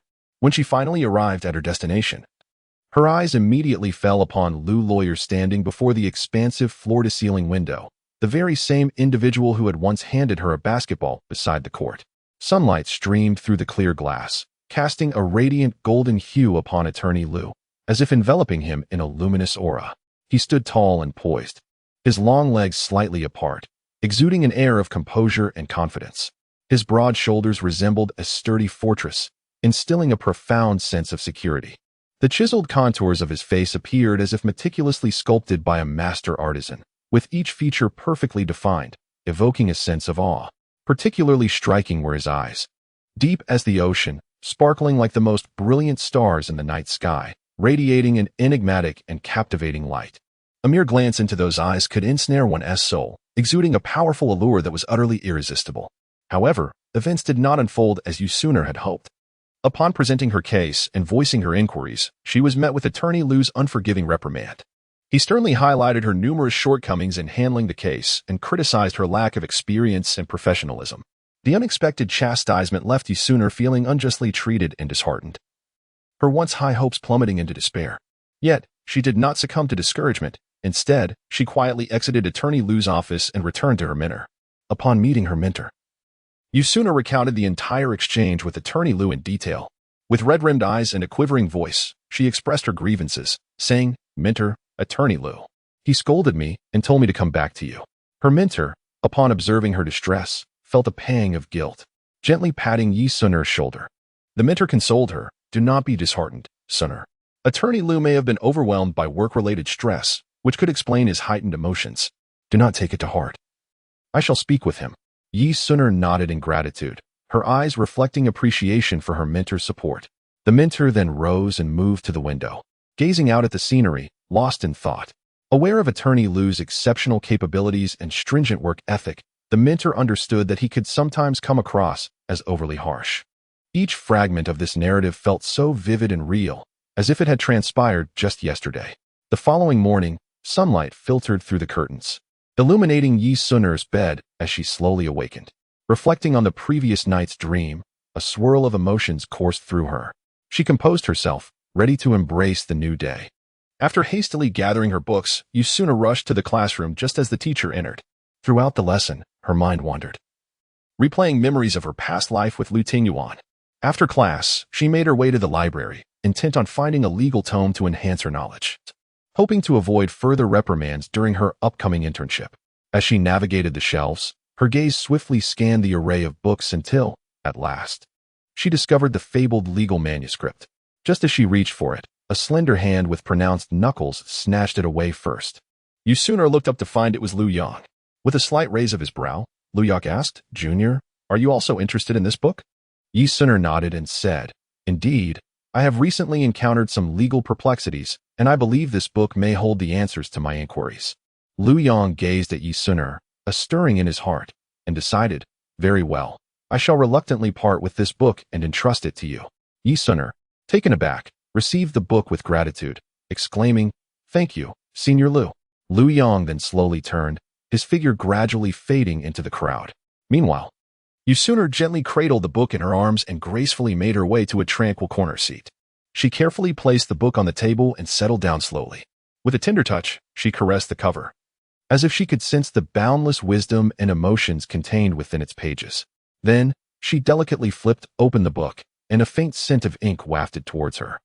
Her gaze became fixated on the densely packed words, and she began to read earnestly. At that moment, Yi Sun'er was entirely engrossed in the world of the book, oblivious to the surrounding clamor. Occasionally, she would furrow her brow in contemplation of the intricate plot. At other times, a smile would grace her lips, revealing a knowing amusement. As time passed, sunlight streamed through the window, casting a warm glow upon her, painting a scene of serene beauty. Chapter 27, The Book Snatch in This Tranquil Moment. Sunlight streamed through the window, illuminating a corner of the library and casting a warm glow upon Yi Sun'er, who was deeply engrossed in the literary world. Her brow was slightly furrowed, captivated by the captivating content of the book in her hands, oblivious to the changes in her surroundings. Just then, a light, graceful footstep approached. Drawing nearer, Chuya glided in like an elegant butterfly, her eyes instantly drawn to the hefty legal tome cradled in Yi Sun'er's hands. A fleeting glimmer of greed flashed in her gaze. "Ah, Yi Sun'er, that book looks rather impressive," Chuya remarked with a seemingly friendly yet cunning smile. Before her words had fully settled, she audaciously reached out, attempting to snatch the book from Yi Sun'er's grasp. Yi Sun'er clutched the book tightly to her chest, her beautiful eyes blazing with fury as she glared at Chuya. "Chuya, that is my book. What on earth are you trying to do? Do you intend to seize it by force?" Her voice trembled slightly with anger, attracting curious glances from passers-by. Yet, Chuya remained unfazed by Yi Sun'er's fierce demeanor, a smirk curling at the corners of her mouth as she scoffed. "Humph, someone like you dares to read such a fine book? It's a sheer waste." With that, she reached out again, determined to wrest the book from Yi Sun'er. As the two were locked in a stalemate, a deep, resonant voice suddenly emerged from the crowd behind them. "What are you two bickering about here?" At the sound of this voice, the previously noisy scene fell silent, and everyone turned in unison. The director of the teaching office approached with a steady and commanding stride, his serious countenance reflecting authority and discontent. His sharp gaze swept over the quarreling pair, finally resting upon Yi Sun'er. Upon recognizing her uncle, Chuya's expression shifted immediately. Abandoning her previous arrogance for a pitiful facade, she delicately explained, "Uncle, please don't misunderstand. I merely thought this book looked fascinating, so I wanted to borrow it from Yi Sun'er for a quick glance." However, the director was not easily swayed by her words. With a slight frown, he turned to Yi Sun'er, inquiring in a calm tone, "Is this book truly significant to you? Without hesitation, Yi Suner nodded, her gaze resolute as she replied, "Yes, sir. This book is immensely important to me. It is not merely a common read, but a precious volume I have longed to explore." The director slowly shifted his attention back to Chuya, his serious expression now appearing somewhat stern. In a deep and authoritative voice, he stated, "Since you sooner obtained it first, you should refrain from competing for it." This brief utterance resonated like an insurmountable command, causing the very air around to freeze instantaneously. Chuya's eyes widened, her face a canvas of resentment and grievance. She exclaimed loudly, "Uncle, why are you siding with outsiders to bully me?" No sooner had the words left her lips than she stamped her foot in frustration, causing the ground to tremble slightly beneath her. Yet, in the face of Chuya's protest, the director of the teaching department merely shot her a cold, expressionless glare, his gaze piercing like a sword, sending a chill through Chuya's heart. She was acutely aware that the person she feared most at home was this uncle. Though he usually treated her with a semblance of kindness, when he was serious, he would show no leniency whatsoever. Witnessing his resolute demeanor at that moment, despite her inner turmoil, Chuya dared not continue her quarrel. She bit her lip, lowered her head, and fell silent, tacitly accepting the outcome. Standing nearby, Yi Suner observed the entire exchange, her heart swelling with gratitude. Tentatively, she lifted her gaze to the director, her eyes glistening with unshed tears. Noticing her look, the director's lips curled into a subtle smile, a barely perceptible expression of warmth, before he softly advised, "Study well." With that, he turned on his heel and departed with determined strides. Yi Suner watched his retreating figure until he vanished from view. At that moment, she sighed gently, inwardly musing, "There are still many good people in the world." The tension that had gripped her began to dissipate with the director's departure. Meanwhile, Chuya's anger simmered fiercely as she glared at Yi Suner's receding silhouette, mentally vowing, "Yi Suner, just wait. I will find a chance to make you pay." Upon returning home, Chuya sank into the sofa, her frustration escalating with each passing moment. She reflected on Yi Suner's various actions at school, her hatred intensifying. Not only was Yi Suner academically exceptional and beautiful, but she was also adored by both teachers and peers. In contrast, Chuya always found herself overshadowed by her, which fueled her jealousy and fury.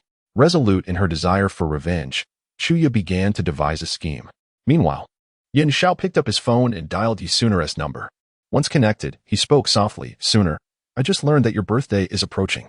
Taken aback, Yi Suner responded with surprise, "How did you know my birthday?"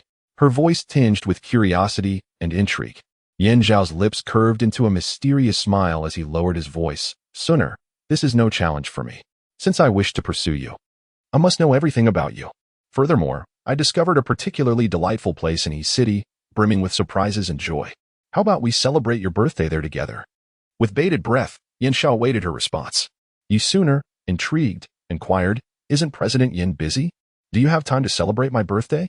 Yin Xiao chuckled lightly, saying, "In my heart, nothing is more important than celebrating your birthday with you." Yi Suner replied, "All right then, where shall we go, and what shall we do?" Yin Xiao deliberately built suspense, slowly beginning, "It is a place where we can fully indulge in excitement and joy, whitewater rafting. Just imagine the two of us seated in a raft, racing downstream with the swift currents, feeling the splashes of water and the exhilarating rush of the wind. Doesn't that sound delightful?" As he spoke, Yin Zhao's vivid description seemed to transport him into that thrilling and adventurous scene. Chapter 28. East City, the drift scenic area. Yi Suner nodded slightly, her ruby lips parting as she spoke. "Well, in that case, I shall leave the arrangements for our trip to East City entirely in your capable hands, General Yin. I trust that with your abilities and meticulous nature, everything will be perfectly organized, won't it?" Yin Zhao's lips curled into a smile, assuring her, "Rest assured. Just leave it to me." After hanging up the phone, he turned to instruct his assistant to finalize the itinerary. Before long, Yin Xiao sent a message to Yi Suner, informing her that everything had been arranged and they could set off on her birthday. A week later, in Kyoto, Yi Suner dialed her assistant's number. Her melodious voice resonated through the receiver. "Chun, please book me a flight back to Sea City." Promptly responding to her request, Assistant Chin sprang into action and soon secured the ticket, sending the relevant information to Yi Suner. Time passed swiftly, and before she knew it, it was the day after Yi Suner returned to Sea City. The first rays of morning sunlight bathed the grand entrance of the Yi family villa. As a sleek black Rolls-Royce glided to a stop at the doorstep, The car door opened, and the tall and charismatic Yin Xiao emerged, clad in a meticulously tailored suit that exuded an innate air of nobility with every gesture. At that moment, Mo Yinxing happened to be nearby the Yi family villa. Originally intending to return to Sea City to celebrate Yi Sun'er's birthday, he inadvertently caught sight of Yin Xiao arriving to escort her, stirring within him a complex swirl of emotions. His gaze fixated on Yin Xiao, a mix of envy and a barely perceptible sense of loss flickering in his eyes.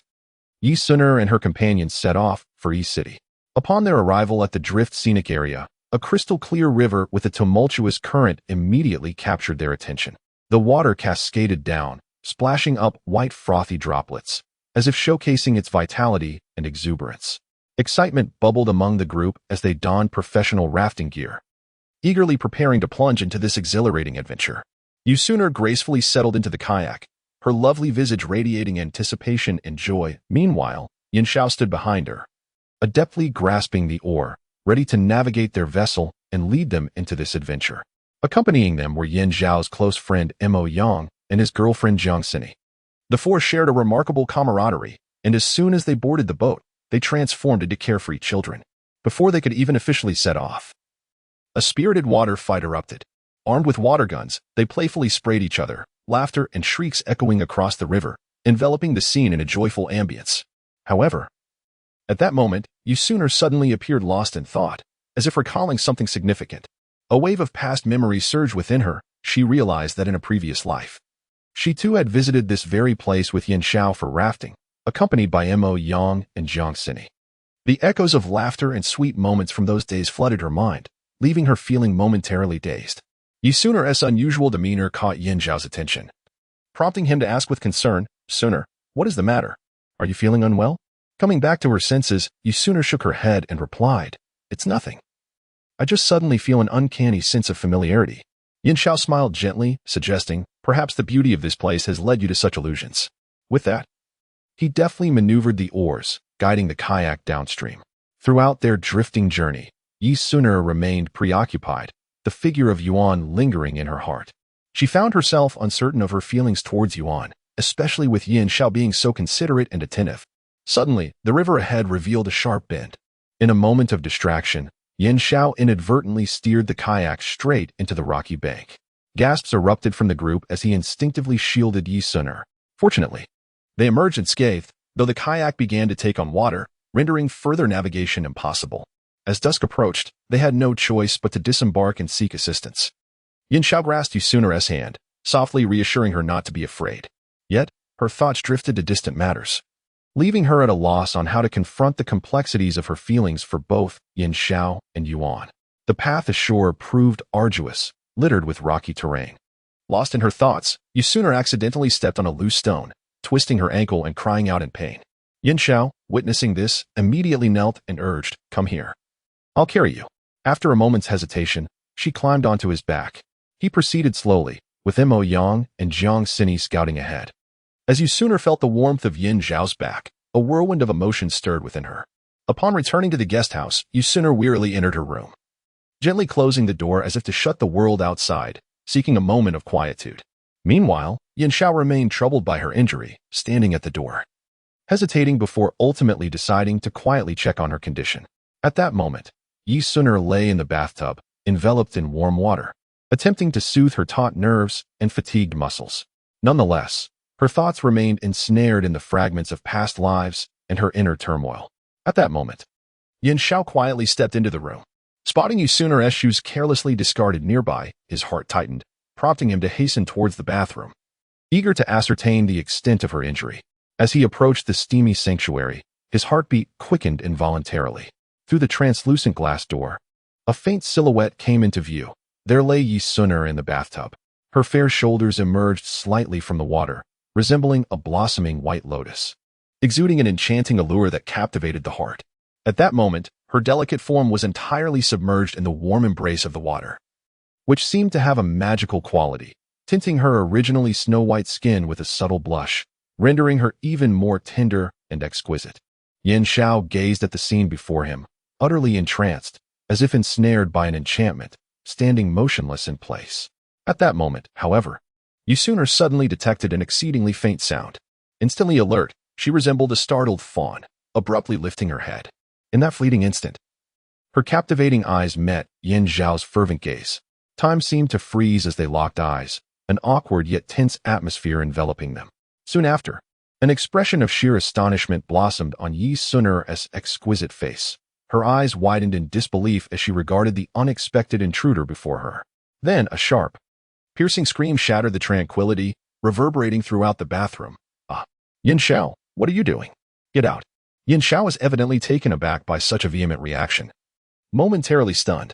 However, he quickly regained his composure and hurriedly began to explain, "I merely noticed your foot was injured and felt concerned, so I came to check on you." Yet, at that moment, Yu Suner was far from convinced by his words. She tightly wrapped a towel around her body, her face adorned with weariness. Faced with her unabashed defensiveness, Yin Zhao felt a profound sense of helplessness but did not wish to provoke her any further. Thus he silently turned and exited the room. As the door softly clicked shut, tranquility once more enveloped the space, leaving Yu Sunu alone in the bathtub, her emotions still tumultuous and unresolved. After donning her clothes and re-emerging, Yu Suner found Yin Zhao once again sincerely apologizing. She regarded him, her eyes reflecting a myriad of complex emotions, uncertain of her own feelings toward him and how to respond to his sentiments. Chapter 29. The birthday party. A gentle smile graced Yin Zhao's lips as he softly addressed Suner. "By the way, my dear, I have meticulously prepared a grand surprise for you. In the outskirts of East City, I have orchestrated an extraordinary birthday celebration. There, vibrant balloons dance with the breeze, and exquisite flowers bloom together, creating a breathtaking sea of color. I am certain you will adore this romantic setting. Shortly, my assistant will bring over the splendid gown I have carefully chosen for you." As the seconds ticked away, anticipation enveloped the two. Suddenly, a melodious chime of the doorbell pierced the air. Yin Zhao hastened to the door and, upon opening it, was greeted by the arrival of his assistant. The assistant, cradling an exquisitely wrapped gown as if it were a precious treasure, gingerly made her way into the room. Upon reaching Suner, she gracefully extended the magnificent garment. Suner reached out, delicately accepting the dress that held Yin Zhao's heartfelt intentions. As she caressed the soft, smooth fabric, she felt the warmth of his boundless love and care. With great tenderness, she unfurled the gown, and an enchanting radiance emanated from it. The intricate lace trim, dazzling crystal embellishments, and elegant tailoring were nothing short of stunning. It seemed as though the gown had been custom-made for Suner, perfectly accentuating her graceful figure and gentle charm. At that moment, Yin Zhao spoke again. "Suner, I shall wait for you downstairs." With that, he turned and descended the staircase, leaving Suner to revel in her blissful delight. The gown was a pristine, snow-white off-the-shoulder mermaid dress, its hem flowing gracefully like cascading waves. Suner entered the room to try on the dress. When she emerged downstairs, a collective gasp of admiration echoed through the gathering. The gown appeared tailored just for her, hugging her curves flawlessly and showcasing her enchanting silhouette. The off-the-shoulder design elegantly revealed her fair shoulders and alluring collarbone, adding a touch of sensuality and charm. Meanwhile, Yin Zhao stood at the bottom of the stairs, awaiting Suner. Upon hearing the soft patter of her footsteps, he instinctively looked up. Suner descended like a celestial being, and in that moment, time seemed to stand still. Yin Zhao was utterly captivated by her beauty, unable to divert his gaze as he stood mesmerized. Regaining his composure, he stepped forward and took Suner's hand, his eyes brimming with affection. "Suner, you are breathtaking today, leaving me utterly speechless." They then proceeded to embark on their journey to the outskirts of East City. As the scenery outside the car window receded, the atmosphere within the vehicle grew ever sweeter. Upon arriving at their destination, Suner was awestruck by the spectacle before her. Countless balloons swayed in the gentle breeze, and vast expanses of flowers unfolded like an enchanting tapestry. Yin Zhao guided her to the heart of the celebration, where the music began to play. Just as Yi Suner was about to cut the cake, the previously tranquil atmosphere was shattered by a sudden, thunderous roar. The sound grew louder as it approached, piquing the curiosity of everyone present, who instinctively lifted their heads to gaze skyward. There, a helicopter soared through the air like a majestic eagle, coming to a steady hover above. As the helicopter drew near, onlookers were astonished to see a massive banner slowly descending from beneath its fuselage. The banner fluttered in the wind, resembling a vibrant flag dancing in the sky. Upon closer inspection, bold crimson letters proclaimed, "Suner, I love you." The sight elicited gasps and exclamations of admiration from the crowd. Yi Suner herself was rendered speechless by this unexpected surprise. Tears glimmered in her beautiful eyes, overflowing with emotion. Unconsciously, her gaze drifted towards the direction of Yin Xiao. At that moment, Yin Xiao wore a warm smile, his gaze filled with deep affection for Yi Suner. He approached her step by step, each stride seemingly laden with unspoken words. As they closed the distance, the surrounding guests fell into a respectful silence, holding their breath in anticipation of the romantic moment that was about to unfold. Just as Yin Xiao reached Yi Suner and prepared to gently kiss her luscious lips, a woman in a striking red gown burst onto the scene, Ding Xiaowei, Yin Xiao's former secret lover. She strode directly to Yin Xiao, pointing an accusatory finger at Yi Suner and demanding, "Yin Xiao, how could you treat me this way? We had vowed to be together forever." The atmosphere instantly shifted to one of stunned silence, all eyes fixated on the unfolding drama. Yi Suner felt a sudden heaviness in her heart. Her gaze filled with confusion as she looked at Yin Xiao. Yin Xiao's expression darkened, and he sternly rebuked the woman. "Ding Xiaowei, what are you doing here? It's over between us." Ding Xiaowei let out a derisive laugh, tossing a handful of photographs into the air, which scattered across the ground, images of herself and Yin Xiao appearing intimately together. Yi Suner picked up one of the photographs, her eyes darting to Yin Xiao. He quickly interjected, "Suner, this is all a misunderstanding. She is deliberately framing me." Taking a deep breath, Yi Suner resolved to hear Yin Xiao's explanation first. Looking into his sincere eyes, her heart found a flicker of reassurance. Yin Xiao turned to glare at Ding Xiaowei, demanding, "What do you want?" With a crazed expression, Ding Xiaowei retorted, "You think you can just abandon me and walk away unscathed? Not a chance." At this juncture, Yi Suner calmly interjected, regardless of the authenticity of these photographs.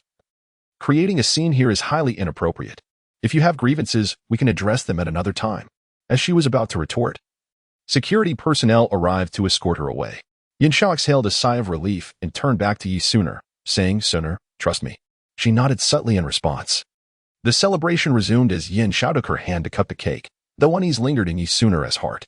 Sensing her distraction, Yin Xiao leaned closer, whispering softly in her ear, "I will take care of everything."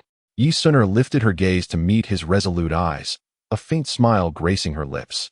Amidst the melodious strains that enveloped them in warmth, vibrant and dazzling lights intertwined like a dreamlike dance. Immersed in this enchanting atmosphere, Yi Suner swayed gently to the pulsating rhythm, a glass of wine in hand, having unconsciously consumed quite a bit. A delicate blush adorned her cheeks, and her gaze took on a slightly dazed quality, exuding an intoxicating beauty that hinted at a pleasant inebriation. Beside her, Yin Xiao silently observed Yi Suner, captivated by the beauty and charm of the woman before him. Witnessing her slightly tipsy demeanor ignited a powerful impulse within him, compelling him to draw closer, yearning to kiss her lips, which resembled cherries, ripe and alluring. However, just as Yin Xiao was about to bridge the distance, Yi Suner suddenly seemed to awaken from her reverie, swiftly extending her hand to firmly push him away, her voice tinged with remorse as she said, "I'm sorry, Yin Xiao. I'm not quite ready yet." With that, she lowered her head, avoiding his gaze, her heart racing as if it might leap from her throat. Yin Xiao's handsome visage flushed crimson in an instant, and he scratched his head awkwardly, a rather embarrassed smile breaking across his face as he stammered, Suner, I apologize, it's entirely my fault for being so forward." Chapter 30. Evasion. The following morning, before the sun had fully risen, Yi Suner was already awake. She had spent the entire night in restless contemplation, her mind incessantly replaying the events of the previous day, which filled her with an overwhelming sense of embarrassment and shame. Thus, when she thought of facing Yin Xiao this morning, it felt as though countless ants were gnawing at her insides, causing her great discomfort. Consequently, after hastily completing her morning routine, she neglected breakfast and eagerly called Assistant Chun, urging him to come and escort her back to City C. Before long, Assistant Chun arrived at the hotel entrance. Grabbing her luggage, Yi Suner got into the car without a glance back, as if something dreadful were pursuing her. The vehicle gradually set off in the direction of City C. Throughout the journey, Yi Suner remained silent, her gaze fixed outside at the rapidly retreating scenery, her thoughts drifting far beyond the clouds. She continuously recalled the myriad moments since she had met Yin Xiao, those once beautiful instances flashing before her like scenes from a film. Meanwhile, a question lingered in her heart. What exactly were her feelings for Yin Xiao? Was it merely friendship, or something deeper? This contemplation plunged Yi Suner into profound introspection. Yin Xiao gently raised his hand, tapping the knuckles against the firmly closed door of Yi Sun'er's room. However, no response met his call. The room was enveloped in silence. A wave of doubt and concern washed over him as he slowly pushed the door open and stepped inside. A quick scan of the room revealed that Yi Sun'er was not present. Just as he was about to turn and leave, he noticed a note placed on the table. He strode over, picked it up, and read it carefully. Neatly inscribed were the words, Yin Xiao, I have urgent matters in Kyoto and must leave ahead. Do not worry. Gazing at the brief message, a slight furrow formed on Yin Xiao's brow, a sense of disappointment filling his heart. He had anticipated spending the day with Yi Sun'er at the hot springs, only to find that she had departed in such haste. Yet, her mention of urgent business in Kyoto felt like an evasion of something deeper. With a soft sigh, Yin Xiao placed the note back in its place and silently exited the room. Returning to City C, Yi Sun'er gently pushed open the office door. Her eyes immediately drawn to the soft and inviting sofa. As if guided by an unseen force, she walked straight to the sofa and sat down slowly. She lifted her head slightly, her graceful motion reminiscent of an elegant swan stretching its long, refined neck. Sunlight streamed through the window, illuminating her snow-white skin and reflecting her delicate features. With her luscious lips parting, she spoke. Assistant Chun, please book me a flight back to Kyoto. Her voice was crisp and melodious, akin to a golden oriole singing in the valley. Standing aside, Assistant Chin was somewhat taken aback. After all, she had just returned and was already preparing to leave. He promptly replied with respect, Certainly, miss, please hold on for a moment while I make the arrangements. With that, Assistant Chin swiftly turned and departed, his step steady yet hurried, fearful of delaying the tasks entrusted to him by the young lady. However, Yi Sun'er merely waved her hand, urging her assistant to expedite the process. At that moment, her heart was consumed with a desire to escape, wishing to distance herself from the tumultuous emotions that Yin Xiao stirred within her. On the other hand, after Yi Sun'er had left, Yin Xiao felt an unsettling emptiness within him. After much contemplation, he resolved to travel to City C to seek clarity from Yi Sun'er. Ignoring the admonitions of those around him, he promptly set off in his Rolls-Royce towards City C. Just as Yi Sun'er arrived at the airport and began to wait for her flight, Yin Xiao unexpectedly appeared before her. Yi Sun'er widened her eyes in astonishment. Yin Xiao stepped forward and grasped her hand, asking, Why are you avoiding me? Do you truly have feelings for me? Yi Sun'er's face flushed crimson, momentarily rendering her speechless. Curious gazes from onlookers fell upon them as she freed herself from Yin Xiao's grip and murmured, We are not suited for each other. Yin Xiao was taken aback, but after a brief pause, he resolutely declared, Regardless of our compatibility, I merely wish to understand your true feelings. Taking a deep breath, Yi Sun'er raised her gaze to meet his, her eyes brimming with complex emotions. Just as she was about to speak, an announcement echoed through the airport, calling for boarding. With a determined bite of her lip, she turned and proceeded toward the boarding gate. As Yin Xiao watched her retreating figure, he called out, Yi Sun'er, if you do not answer me, I will chase you to Kyoto. His voice reverberated throughout the airport, laced with urgency and resolve. Yi Sun'er paused momentarily but did not turn back. She merely tilted her head slightly and replied, Do as you wish, before continuing onward. Yin Xiao gazed at her departing silhouette, a wave of disappointment and helplessness surging within him. He understood that Yi Sun'er harbored misunderstandings about him, yet he was at a loss as to how to clarify them. Thus, he silently followed her, hoping for an opportunity to converse earnestly. Yi Sun'er hurried along, her steps swift as if propelled by the wind, making her way toward the security checkpoint. Her elongated figure stood out remarkably amidst the crowd, yet at that moment, no one could impede her forward momentum. In the blink of an eye, she successfully navigated through security, boarding the plane without a backward glance. Yin Xiao, however, was not as fortunate. Upon reaching the security checkpoint, he was unrelentingly halted by the security personnel. Sir, please present your flight ticket, they stated expressionlessly. At that moment, Yin Xiao was frantic, beads of sweat forming on his forehead. He immediately contacted his assistant to book the next flight to Kyoto. Yi Sun'er was determined not to allow Yin Xiao to catch up with her. Unsure of how to face him, she found her heart in disarray. She was uncertain of her feelings for Yin Xiao, but one thing was clear, she could no longer entangle herself with him. Once aboard the plane, Yi Sun'er settled into a window seat, watching through the glass as Yin Xiao, thwarted by his lack of a ticket, stood despondently outside. A sharp pang pierced her heart. After the plane took off, she closed her eyes, attempting to calm her tumultuous emotions. Several hours later, Yi Sun'er arrived in Kyoto. believing she could finally escape Yin Xiao. And she let out a sigh of relief. However, just as she stepped out of the school gates, intending to head to the cinema where she had arranged to meet Su Xingqian, she saw Yin Xiao standing there, waiting for her. Her heart raced unexpectedly as Yin Xiao approached her, softly stating, "Sooner, I will not force you to accept me. But at least allow me to finish what I have to say. The misunderstandings from before were just that, misunderstandings. My feelings for you are genuine. Not merely a fleeting dalliance as you might have imagined." Gazing into his sincere eyes, the icy walls around her heart began to thaw. At that moment, Chuya strolled over, mocking, "Oh, Yi Suner, your boyfriend has come all the way to school to find you. If the boys secretly infatuated with you knew, they would be heartbroken. Chuya, stop being a nuisance every day. He and I are merely friends," Yi Suner replied, a hint of anger in her voice. Upon hearing her words, Yin Zhao's expression shifted slightly. He turned to Chuya, his tone icy, "Our matters do not concern you." Intimidated by Yin Zhao's aura, Chuya huffed but reluctantly walked away. Yi Suner pulled Yin Xiao toward a more secluded part of the campus, exasperatedly saying, "How did you really follow me to Kyoto?" Yin Xiao met her gaze seriously, stating, "I insisted on clarifying everything." Yi Suner lowered her head, remaining silent for a long moment. Finally, she looked up, her eyes glistening with tears. "But I don't know if I can trust you." Yin Xiao, his heart aching, reached out to wipe away her tears. "I will prove it to you." "Yin Xiao, you should go back," Yi Suner said apologetically, unconsciously biting her lip. She continued, "I have plans with my good friend to watch a movie, and Su Xingqian is probably waiting anxiously for me. I really need to hurry." With a faint smile directed at Yin Xiao, she turned and walked away swiftly, her light footsteps betraying a sense of urgency. Left standing alone, Yin Xiao watched her retreating figure, a wave of despondency washing over him. Nevertheless, he quickly composed himself, shaking his head in resignation and turning to leave in the opposite direction. After finding Su Xingqian, the two entered the cinema together. Yet throughout the film, Yi Suner was distracted, hardly absorbing what was on screen.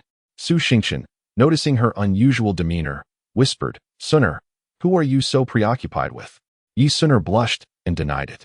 After the movie, she returned alone to her rented apartment in Kyoto. On the way, she received a text from Yin Xiao, stating he was waiting for her downstairs. Upon arriving, she saw him standing there with a large bouquet of flowers.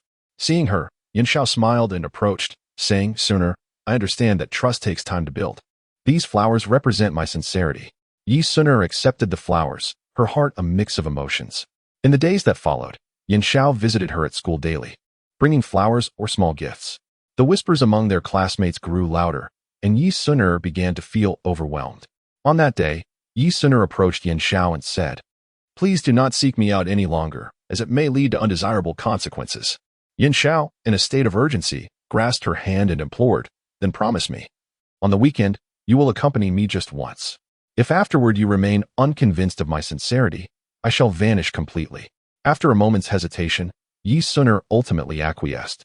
Chapter 31. Broken Promises and Heartache. Yin Xiao and Yi Suner had long made plans to visit Milk Beach and City Sea that weekend. Yi Suner awaited the day with joyful anticipation, envisioning leisurely strolls beneath the azure sky and basking in the warm sunlight that would envelop her. She had meticulously selected a beautiful swimsuit, prepared sunscreen, and packed a camera, eager to capture cherished memories by the sea. However, fate took an unforeseen turn, disrupting their plans. When the weekend finally arrived, Yin Xiao was nowhere to be found. After waiting a considerable time, Yi Suner's excitement gradually morphed into disappointment. She incessantly dialed Yin Xiao's number, yet it remained unanswered. Anxiety and unease began to consume her as she worried about his well-being. In that moment, an urgent ringtone echoed from Yin Xiao's pocket, ringing repeatedly, as if urging him to attend to something of great importance. Yet, he could only watch helplessly as his phone vibrated, filled with a sense of helplessness and turmoil. For Yin Xiao, this day was far from ordinary. His family had meticulously arranged a marriage alliance that was crucial to their interests and reputation, leaving him with no choice but to comply. What made matters even more complicated was that the prospective bride was not someone to be trifled with. Simultaneously, his greatest fear was that Yi Suner would discover this arrangement. She was the person he cherished most deeply, and he dreaded the potential ramifications on their relationship should she learn of his impending union with another. As these thoughts plagued him, Yin Xiao furrowed his brow tightly, beads of sweat forming on his forehead. His heart was a battleground of conflicting emotions. On one side stood familial obligations, and on the other, his heartfelt affection. The weight of family duty was a profound responsibility, a legacy passed down through generations. Yin Xiao understood that refusing this marriage could bring significant losses to his family and potentially jeopardize their future. He recognized that he could not disregard the interests of his family, as they were his roots, the very soil in which he had grown. Yet, how could he easily sever the bonds of love?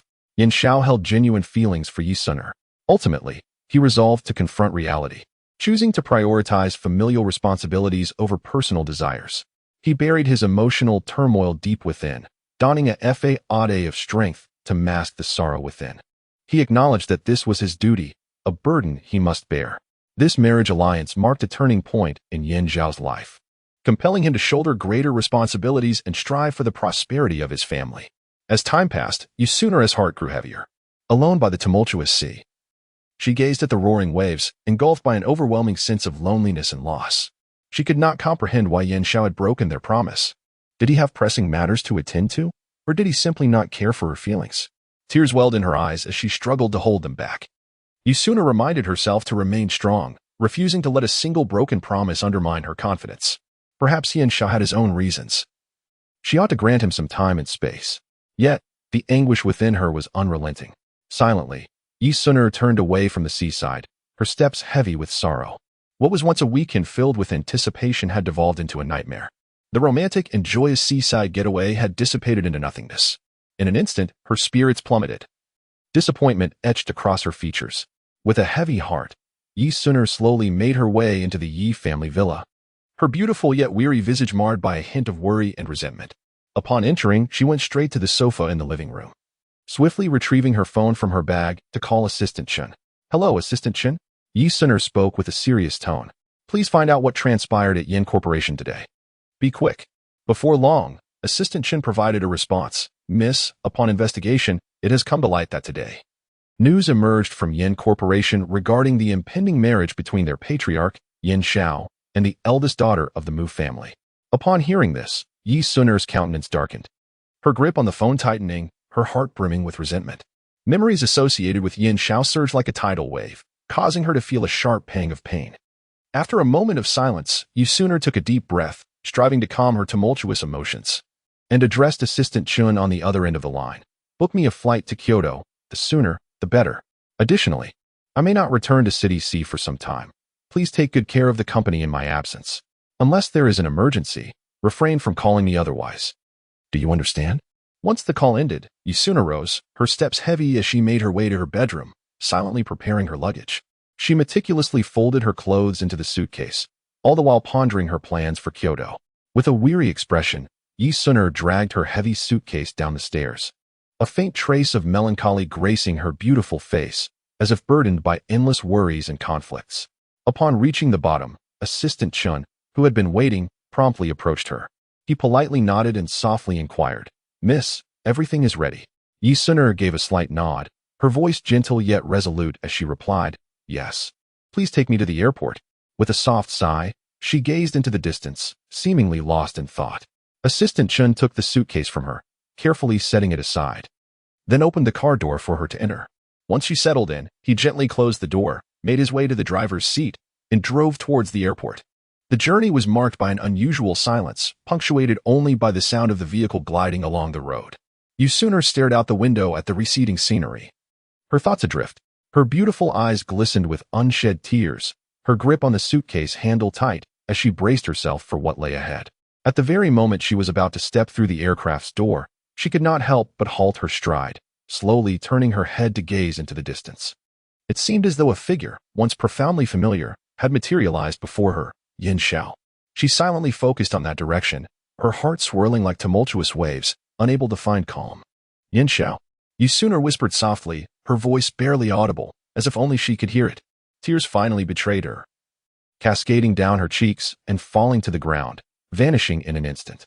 "Since this is your choice, I shall respect it." Taking a deep breath, Yi Suner endeavored to steady her emotions. Though her heart ached as if being twisted, she understood that some decisions, once made, could never be undone. Ultimately, she cast a lingering glance towards that distant horizon, as though wishing to etch Yin Xiao's image into the depths of her heart forever. Then, with unwavering resolve, She turned away and ascended the aircraft with determined steps. As the door slowly closed, the distance between herself and the city, and between herself and Yin Xiao, grew ever greater. Farewell. Yi Suner closed her eyes, allowing her tears to flow freely. At that moment, the plane soared into the azure sky, carrying her shattered heart further and further away. Chapter 32. Blacklisting. The moment Yi Suner disembarked from the plane, she unhesitatingly retrieved her phone and added Yin Xiao's number to the blacklist. Her fingers deftly and resolutely executed a series of commands, as if she sought to sever all ties with Yin Xiao completely. As the notification confirming the block illuminated her screen, a surge of complex emotions welled up within her, relief mingled with an indescribable sense of loss and anguish. Meanwhile, Yin Xiao sat upright in his spacious and sunlit office, rays of sunlight streaming through the grand floor-to-ceiling windows, accentuating his tall silhouette. At that moment, his assistant hurried into the room, wearing a look of tension and urgency. "President, I just received a call from the chairman, who specifically instructed that you expedite the engagement arrangements with Miss Mu from the Mu family," the assistant reported respectfully, delivering this crucial news. Upon hearing this, Yin Xiao slightly furrowed his brow, extending his long fingers to gently massage his temples, as if attempting to alleviate his inner turmoil.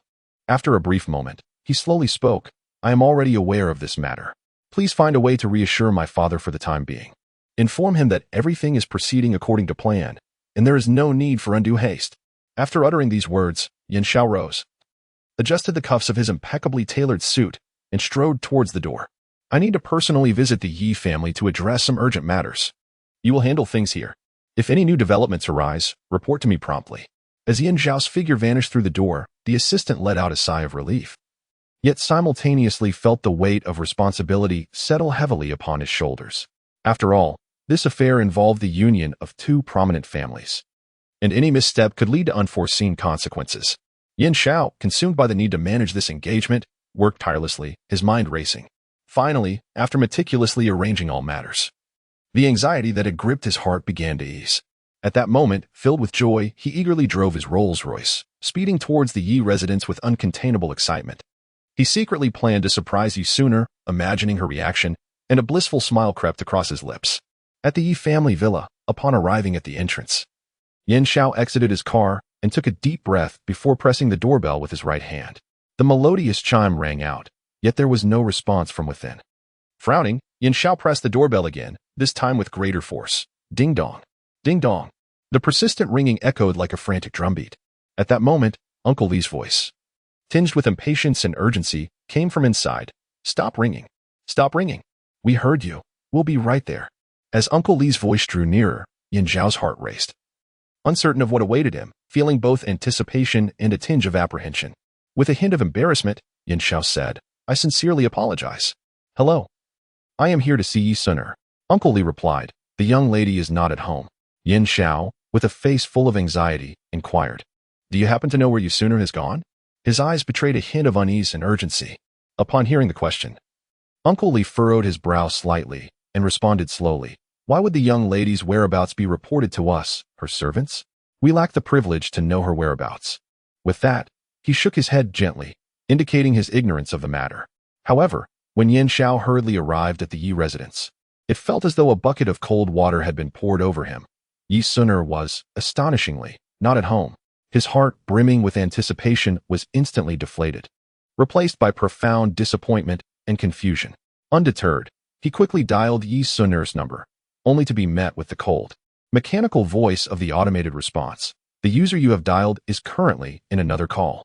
This unexpected turn of events sent Yin Xiao into a panic. He could not fathom why Yi Suner would be unresponsive. Could it be that she was upset because he hadn't answered her call that weekend? In a state of desperate urgency, beads of cold sweat formed on Yin Xiao's forehead. He fumbled in his pocket for his phone and swiftly contacted his assistant. As soon as the call connected, he impatiently commanded, "Immediately. Find out where Yi Suner is right now." As time ticked away, each second felt like an eternity to Yin Xiao. Finally, not long after, his assistant's familiar yet anxious voice came through. "President, after our thorough investigation, we have results. We discovered that Miss Yi left the city yesterday on a flight to Kyoto." Upon hearing this news, Yin Xiao's expression darkened considerably, his once bright, spirited eyes now dulled, and his brows furrowed deeply, forming a pronounced frown. After a moment of silence, he clenched his teeth and commanded, Book me the fastest flight to Kyoto. However, his assistant hesitated, cautiously asking, but, President Yin, how should we explain this to the chairman? It might not be proper to go to Kyoto without prior notice. At that moment, Yin Zhao's heart was consumed by concern and longing for Yi Suner, leaving no room for anything else. He impatiently shouted, Don't worry about that. Keep it from my father. I will explain once I arrive in Kyoto. Hurry up and book the ticket. Without waiting for a response, he hung up the phone. Subsequently, Yin Zhao hastily packed a few belongings and resolutely set off on his quest to find Yi Suner in Kyoto. Throughout the journey, his heart remained in turmoil, his mind replaying the image of Yi Suner's potentially upset expression, rendering him restless. Upon stepping onto the land of Kyoto, he scarcely had a moment to catch his breath before he anxiously dashed towards the apartment complex where Yi Suner resided. His heart raced, and visions of her charming face and sweet, gentle smile flooded his thoughts. However, upon finally arriving at his destination, he discovered that matters were far from as smooth as he had envisioned. Despite his tireless inquiries and relentless searches, Yi Suner seemed to have evaporated from the earthly realm, leaving no trace behind. Yin Zhao flitted about the community like a headless fly, aimlessly darting to and fro. He made his way to the political and legal university, scaling the heights of each building in hopes of encountering Yi Suner in a serendipitous moment. As time slipped away, Yin Zhao's pace quickened, beads of perspiration forming on his forehead. Yet, no matter how fervently he searched, he could not catch a glimpse of Yi Suner's familiar silhouette. Disappointment surged within him like a relentless tide, gradually engulfing his spirit. Unbeknownst to him, nightfall had silently descended, as the city illuminated itself with a kaleidoscope of lights. Transforming into a breathtaking spectacle, Yin Zhao found himself devoid of the desire to appreciate the enchanting nightscape. After a day of relentless pursuit, fatigue had thoroughly overtaken him. His legs felt as though they were laden with lead, each step requiring tremendous effort. Nevertheless, even as his body reached its limits, the conviction to find Yi Suner remained unwavering in his heart. He inhaled deeply, gazing up at the unfamiliar yet vibrant city, silently reminding himself to never succumb to despair. As long as there remained a flicker of hope, he would persist in his pursuit. Ultimately, thoroughly exhausted, Yin Zhao found a nearby hotel to temporarily settle down. He trudged into his room, collapsing onto the bed without even shedding his clothes, and succumbed to a deep slumber. Tomorrow, he would perhaps face yet another arduous journey in search of the one he cherished. Yet he firmly believed that as long as he did not surrender, he would one day reunite with Yi Suner, the one who occupied his thoughts. A month passed, and Yin Zhao still could not locate Yi Suner. He had scoured every place they had once visited together and questioned everyone they mutually knew, yet Yi Suner remained as elusive as if she had vanished from existence. Yin Zhao felt an overwhelming sense of anxiety and despair, her visage and their shared memories incessantly replaying in his mind.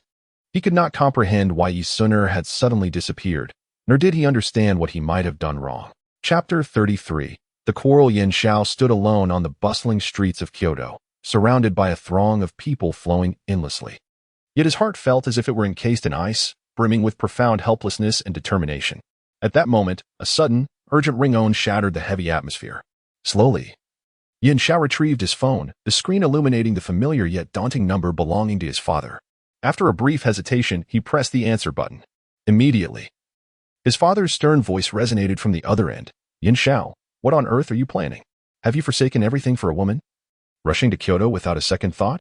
Do you not care for the family business? I demand you return to City C at once. Yin Zhao bit his lip. Remaining silent, faced with his father's reprimand, he felt both wronged and powerless to retort. After all, the Yin family's enterprise required his stewardship, and his impulsive journey to Kyoto for love was indeed a hasty decision. Ultimately, he softly replied, I understand, father. After hanging up, Yin Zhao felt deflated. Akin to a punctured balloon, his demeanor profoundly despondent. He realized that he could no longer remain in this seemingly prosperous yet unfamiliar city. Numerous responsibilities awaited him in City C, weighing heavily upon his shoulders like an insurmountable mountain, making it difficult to breathe. He inhaled deeply, as if to absorb the essence of Kyoto into his lungs, vowing to forever cherish it within his heart. With a sudden turn, Yin Zhao hailed a cab by the roadside. Driver, to the airport. Throughout the journey, memories of Yi Suner flashed through his mind. But these recollections could now only reside as the deepest secrets of his heart. Upon arriving at the airport, he paid the fare and stepped out, swiftly completing the check-in process before boarding the flight to City C. As the plane ascended, the scenery of Kyoto shrank into insignificance. eventually vanishing into the vast expanse of clouds. Meanwhile, Yin Zhao's once fervent heart seemed to drift ever farther away with the city. After a lengthy journey, Yin Zhao finally arrived in City C. As he exited the airport terminal, he spotted his assistant hurrying toward him, opening the car door for him to enter. The assistant then took the driver's seat. With a look of guilt, the assistant said, "I apologize, President. The chairman came to the company unexpectedly looking for you. I tried to keep it under wraps, but it slipped out." Yin Zhao furrowed his brow slightly, but quickly regained his composure, responding calmly.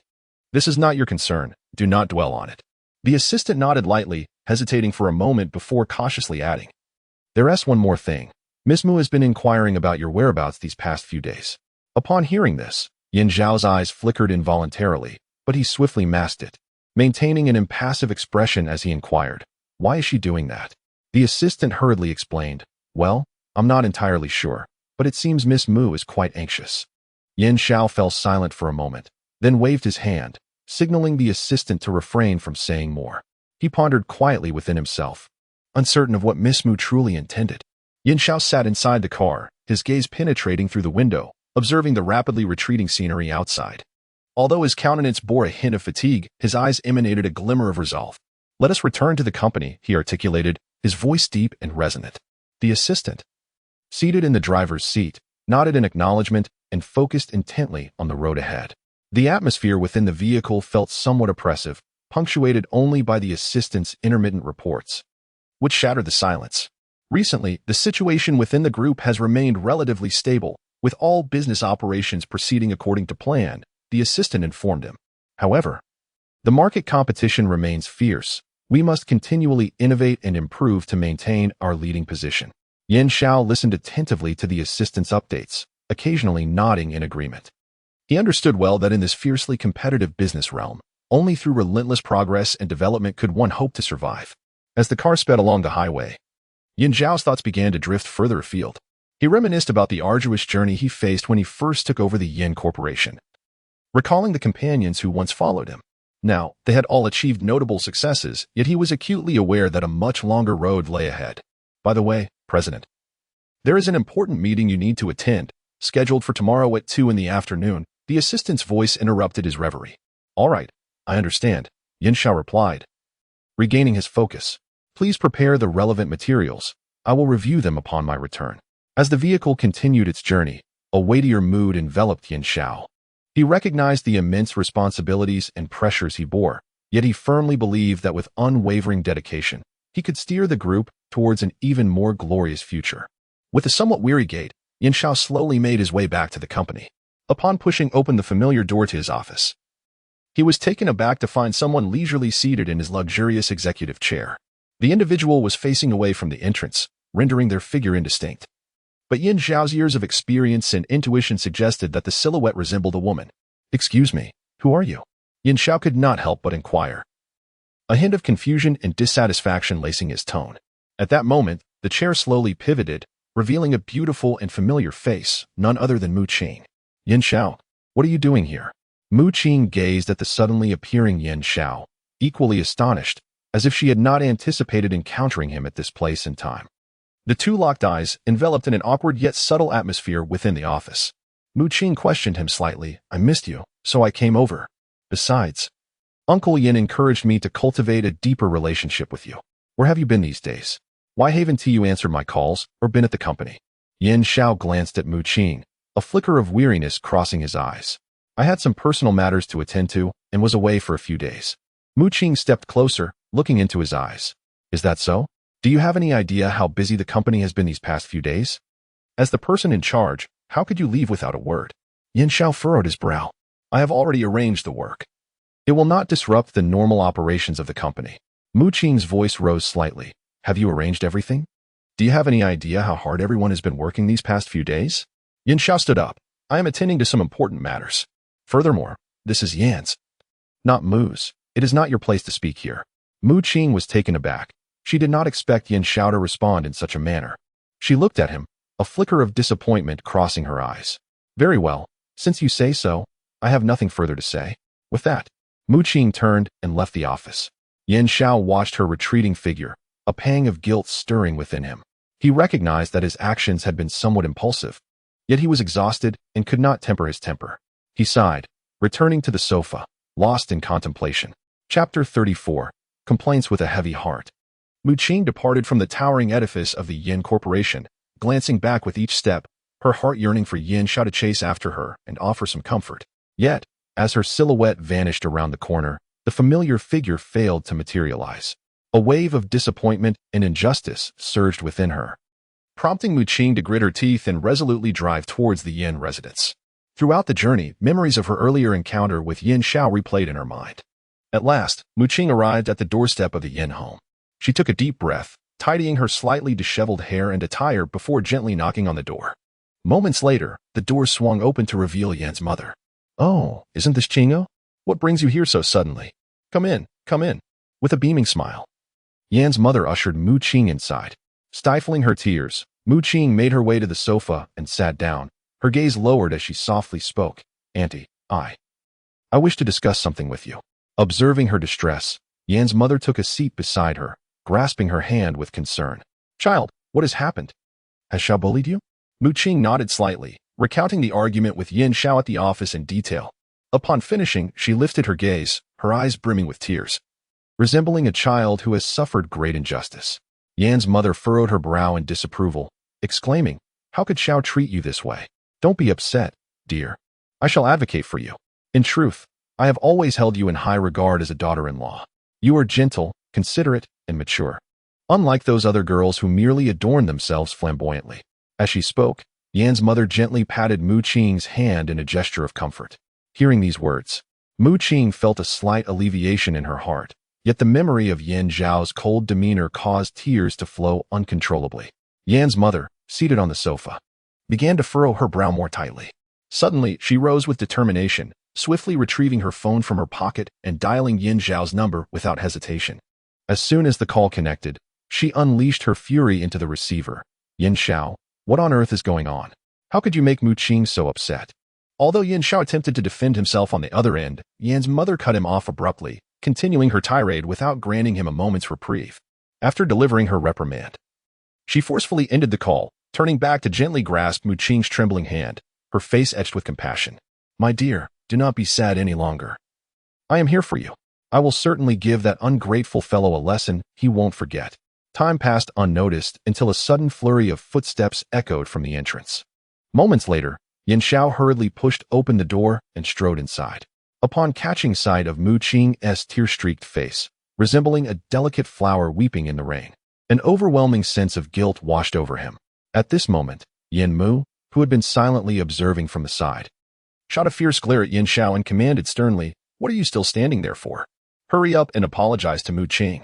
Upon hearing his mother's reprimand, Yin Xiao promptly approached Mu Qing, slightly bending at the waist, and spoke softly, "Xiao Qing, I truly apologize. It is entirely my fault. I've been extraordinarily busy and exhausted lately, which led to my inability to manage my emotions, and I inadvertently snapped at you. Moreover, there was an urgent situation at the company that required my immediate attention, preventing me from catching up with you to explain things properly." However, Mu Qing showed no appreciation for Yin Zhao's explanation. With a slight cold snort, she turned her beautiful head stubbornly to the side, as if even a glance at Yin Xiao would fill her with disdain. Observing her reaction, Yin Xiao felt a tightening in his chest. But soon an ingenious idea sparked in his mind, causing his eyes to light up. He swiftly turned around and carefully retrieved a bouquet of vibrant flowers, exuding a captivating fragrance, which he had deliberately chosen and purchased on his way to meet Mu Qing. At that moment, Mu Qing, who had been attentively watching their interaction, inadvertently caught sight of the bouquet in Yin Zhao's hands. Instantly, her previously tense expression softened, and the corners of her mouth involuntarily lifted in a faint smile. A subtle yet undeniable indication of the joy that stirred within her. Witnessing this scene, Yin Mu's face broke into a smile of contentment, and she promptly encouraged, all right. You two lovebirds, stop sulking already."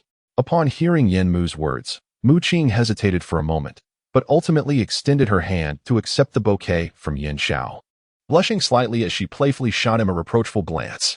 Yin Xiao, receiving her mildly accusatory gaze, not only felt no anger but instead smiled indulgently. Thus, a minor conflict concluded with their temporary reconciliation. Meanwhile, in Kyoto, Su Xingchen gazed at Yi Suner, furrowing his brow slightly as he began. Sooner, you have been hiding in my home for several days now. By all accounts, the person you have been avoiding should have left by now, right? What kind of trouble have you encountered to hide for nearly 2 months? Concern and confusion shone in Su Xingqian's eyes. Upon hearing his inquiry, Yi Suner displayed a hint of guilt, lowering her head as she softly responded, I am truly sorry, Xingqian. I have caused you quite a bit of trouble during this time.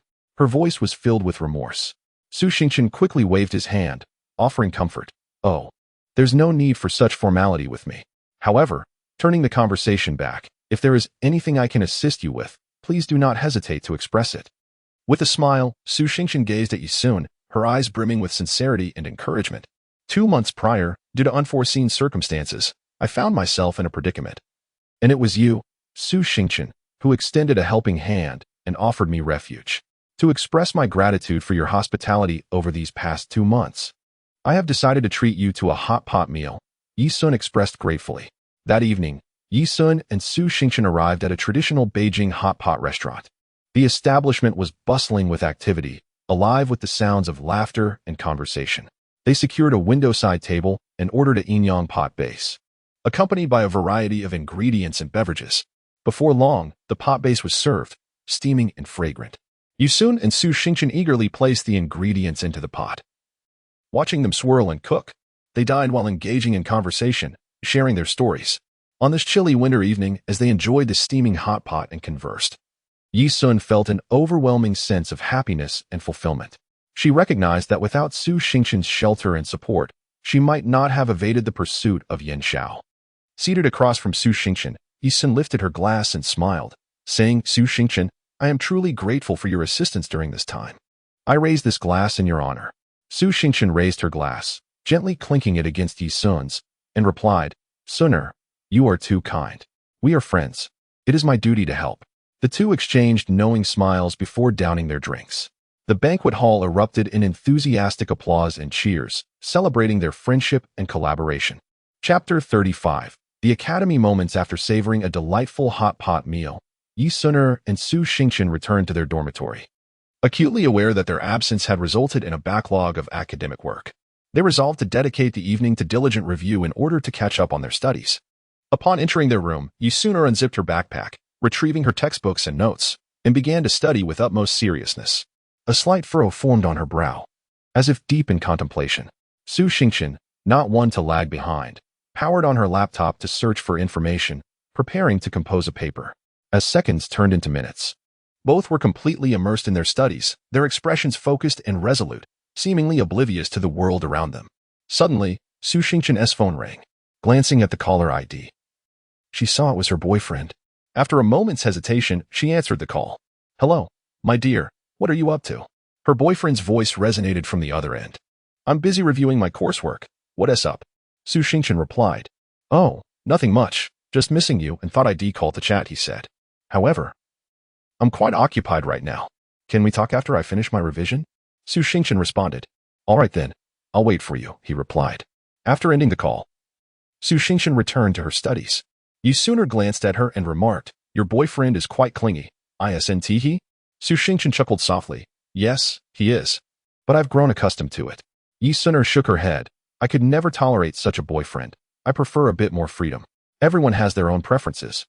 Yet I feel he treats me well, Su Xingqian replied. All right then, let us continue our studies. I need to push myself as well. With that, Yi Suner and Su Xingqian resumed their earnest learning, their silhouettes illuminated beautifully by the soft glow of the lights.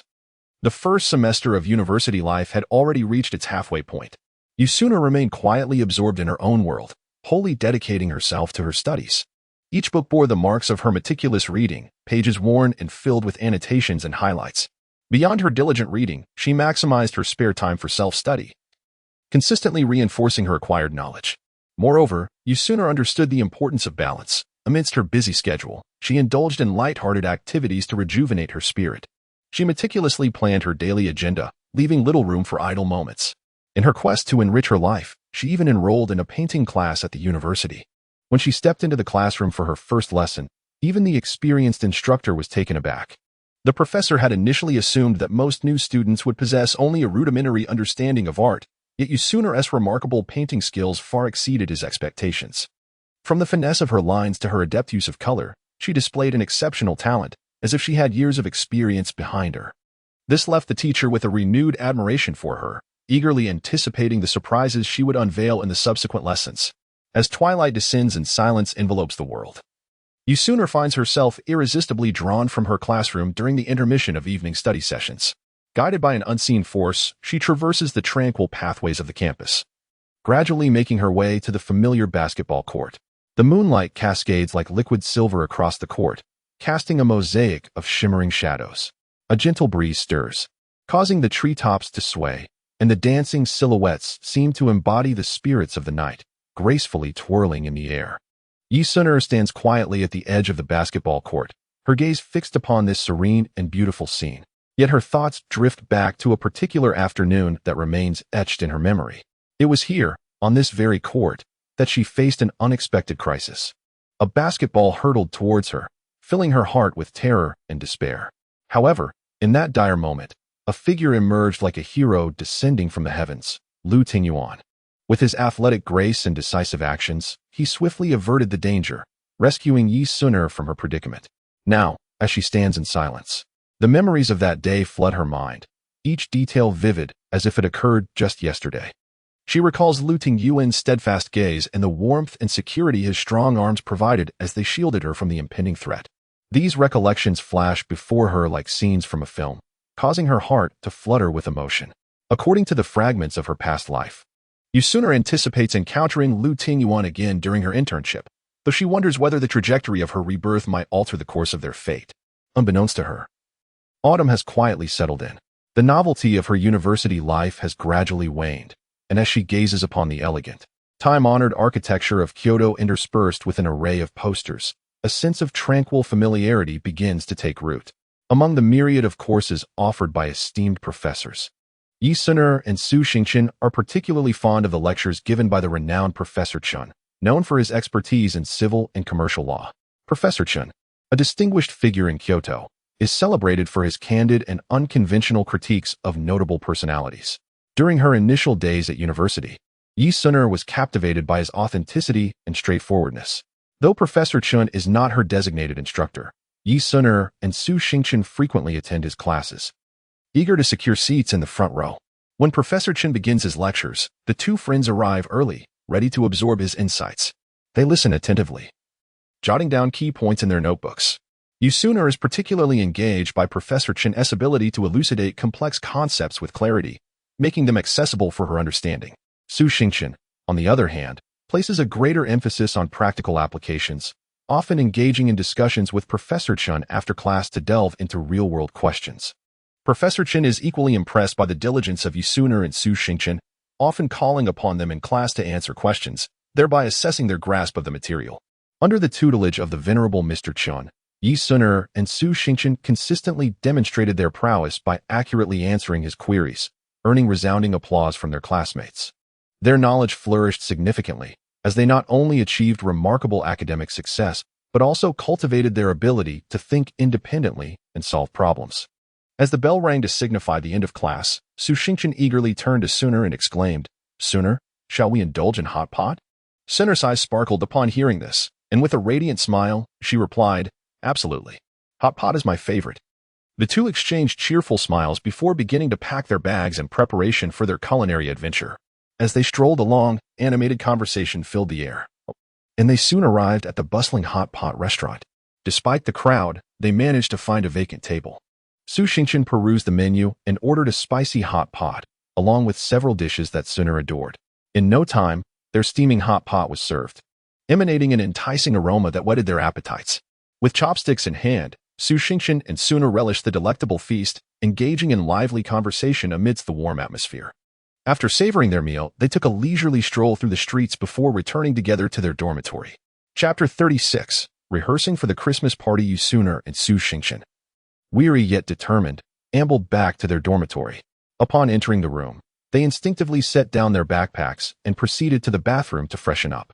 The sound of running water echoed melodiously, akin to a unique symphony within the tranquil ambience of the night.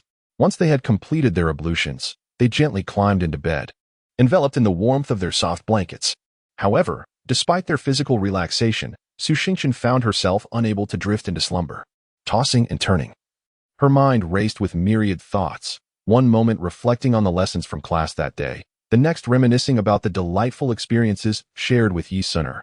Finally, unable to quell her curiosity and restlessness, Su Xingqian cautiously turned her head and quietly inquired of Yi Suner, who lay in the adjacent bed. "Suner, are you asleep?" Her voice was as soft as the flickering candlelight caressed by the night breeze, fearful of disturbing the serene darkness. Yi Suner turned over and replied, "Not yet." "What's the matter?" Sitting up, Su Xingqian gazed at Yi Suner's silhouette and softly expressed, "I can't sleep. I wish to chat with you." With a smile, Yi Suner also sat up, leaning against the headboard. "Sure, what shall we talk about?"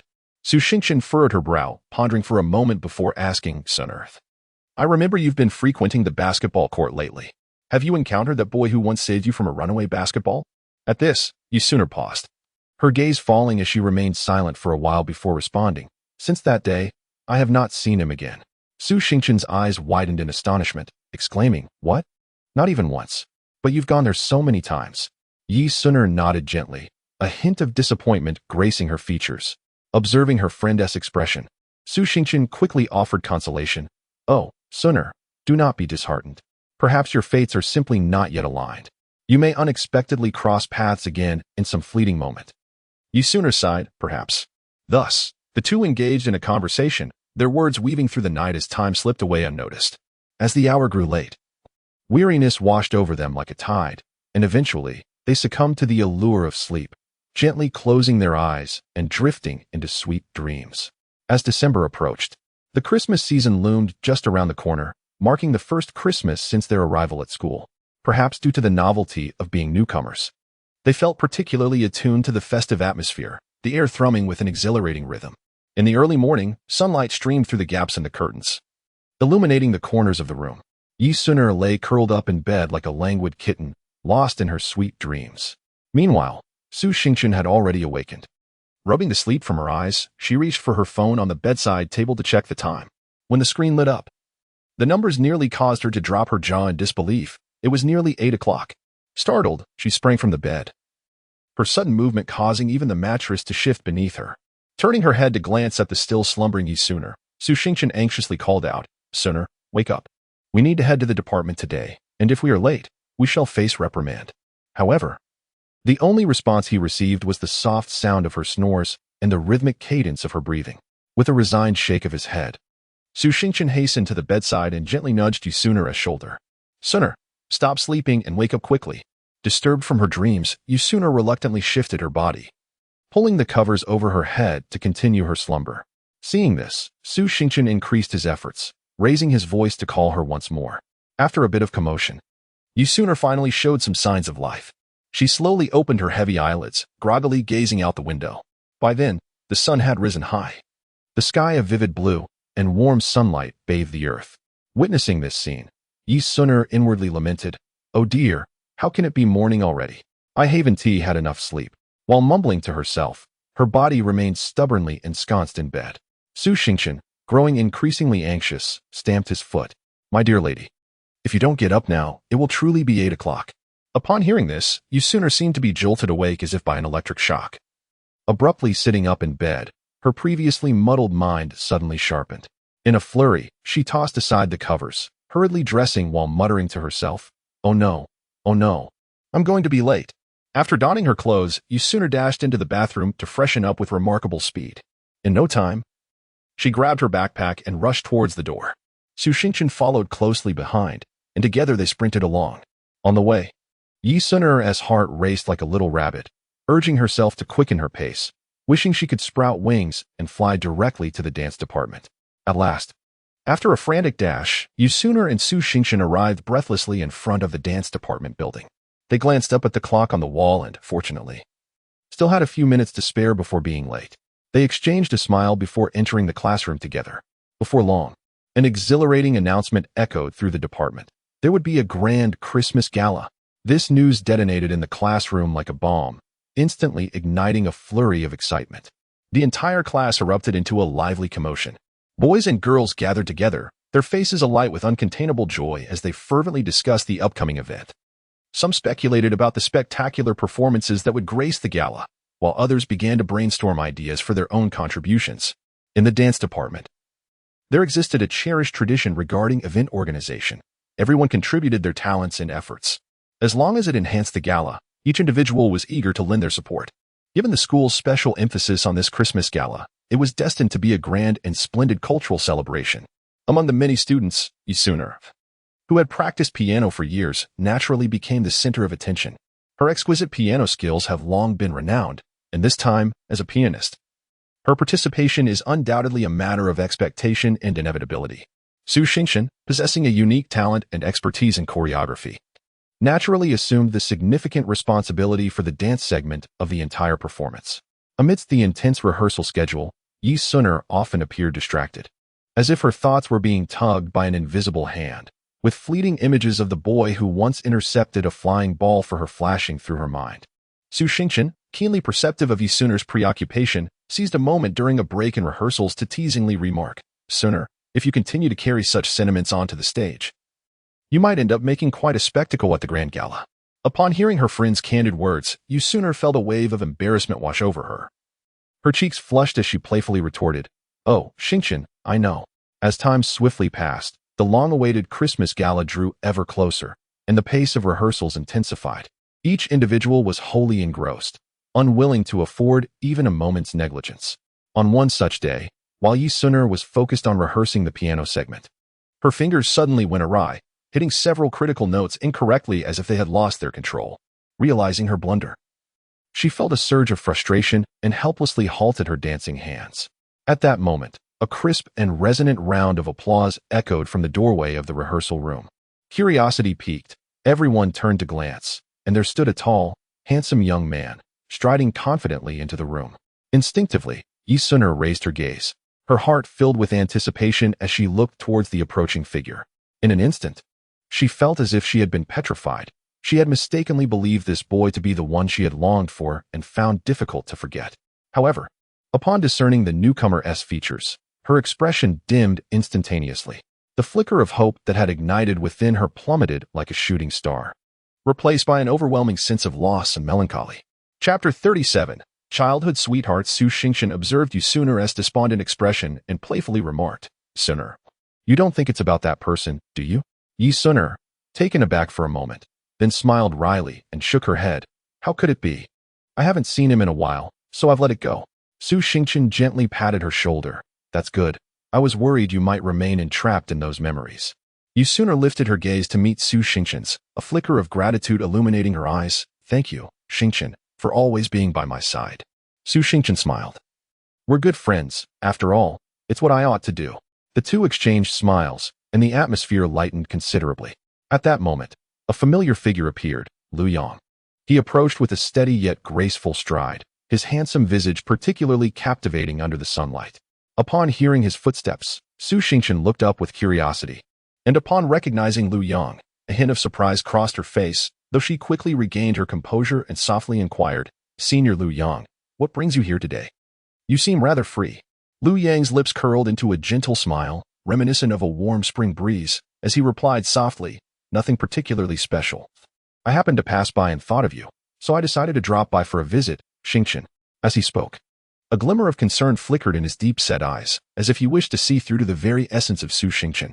Thus, Su Xingshan and Lu Yang stood facing each other in silence, the air around them seemingly suspended, creating a somewhat awkward atmosphere. Eventually, it was Lu Yang who broke the suffocating silence. Clearing his throat, he gently inquired about Su Xingshan's recent life. Su Xingshan hesitated briefly before responding succinctly. However, beneath her calm exterior, her mind raced with thoughts about Lu Yang's unexpected visit and his true intentions. At that moment, Lu Yang, who had been lost in thought, suddenly raised his head, his gaze fixed intently on Su Xingshan's exquisite face. As if having made a momentous decision, he took a deep breath and solemnly stated, "Xingshan, to be frank, I came here today because there is something of utmost importance I wish to share with you." Upon hearing this, Su Xingshan felt a tightening in her chest, an inexplicable sense of unease washing over her. Instinctively, she clenched her hands, her beautiful eyes fixed on Lu Yang. Awaiting his next words, Lu Yang took another deep breath, summoning his courage to continue, "Xingshan, the truth is, I have cherished feelings for you, and this affection has endured for quite some time. As his words hung in the air, Su Xingqian's eyes widened in astonishment, her mouth forming a perfect O.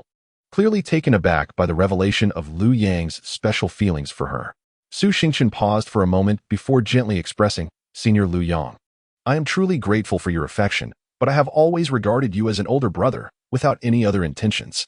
A look of disappointment crossed Lu Yang's face. Yet he managed to muster a faint smile, saying, "It's all right. I understand this may come as a surprise to you.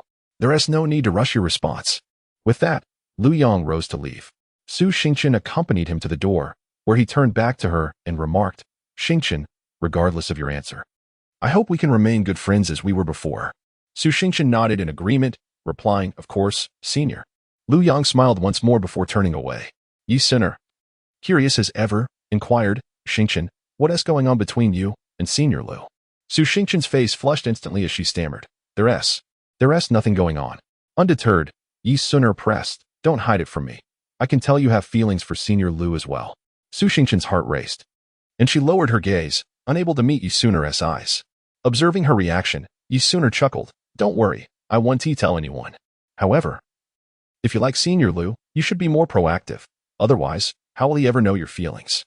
Su Xingqian lifted her gaze to Yi Sinner, a complex emotion flickering in her eyes as she slowly confessed, "Actually, Lu Yang and I have been childhood friends, but due to certain family issues, my parents are opposed to it. Out of spite, I ended up with my current boyfriend." Yi Sinner listened intently, a wave of sympathy washing over her. Su Xingqian continued, "I thought this would force my parents to compromise, but I was mistaken. They care little for my feelings. Their focus lies solely on familial interests." At this juncture, her voice choked with emotion. Yi Sinner gently patted Su Xingqian's shoulder, offering comfort. "Do not be disheartened. Perhaps this is fate's design. What do you plan to do now?" Su Xingqian raised her head, looking steadfastly at Yi Sinner as she declared, "I want to be with Lu Yang, and no matter the obstacles we face, I will not give up." Yi Sinner nodded in support, saying, "I stand by you, but be prepared mentally. The pressure from family is not easily borne." Su Xingqian took a deep breath and asserted, "I understand, yet I believe our love can conquer all." Meanwhile, Lu Yang stealthily crept back around the corner, his back pressed against the wall, his heart racing. He carefully strained to listen to the conversation between Yi Sinner and Su Xingqian, fearful of missing a single word. The entirety of their exchange reached Lu Yang's ears, and a radiant smile blossomed on his face. He had not anticipated that the girl he had secretly loved, Su Xingqian, harbored similar feelings for him. Overwhelmed with joy and excitement, Lu Yang could no longer contain himself. Taking a deep breath, he strode forward, exclaiming, "Xingqian, I heard everything." His voice trembled slightly as his gaze locked onto Su Xingqian. Both Su Xingqian and Yi Sinner were taken aback by Lu Yang's sudden appearance. However, when they beheld the smile adorning Lu Yang's face, the tension within them dissipated instantaneously. "Lu Yang, brother." Su Xingqian's cheeks flushed a vibrant shade of crimson, and she lowered her gaze, unable to meet Lu Yang's eyes. Lu Yang approached Su Xingqian, gently taking her hand in his. "Xingqian, let me stand by your side and face the pressures of our families together, shall we?" Lu Yang spoke with deep affection. Su Xingqian lifted her head, her eyes shimmering with joy.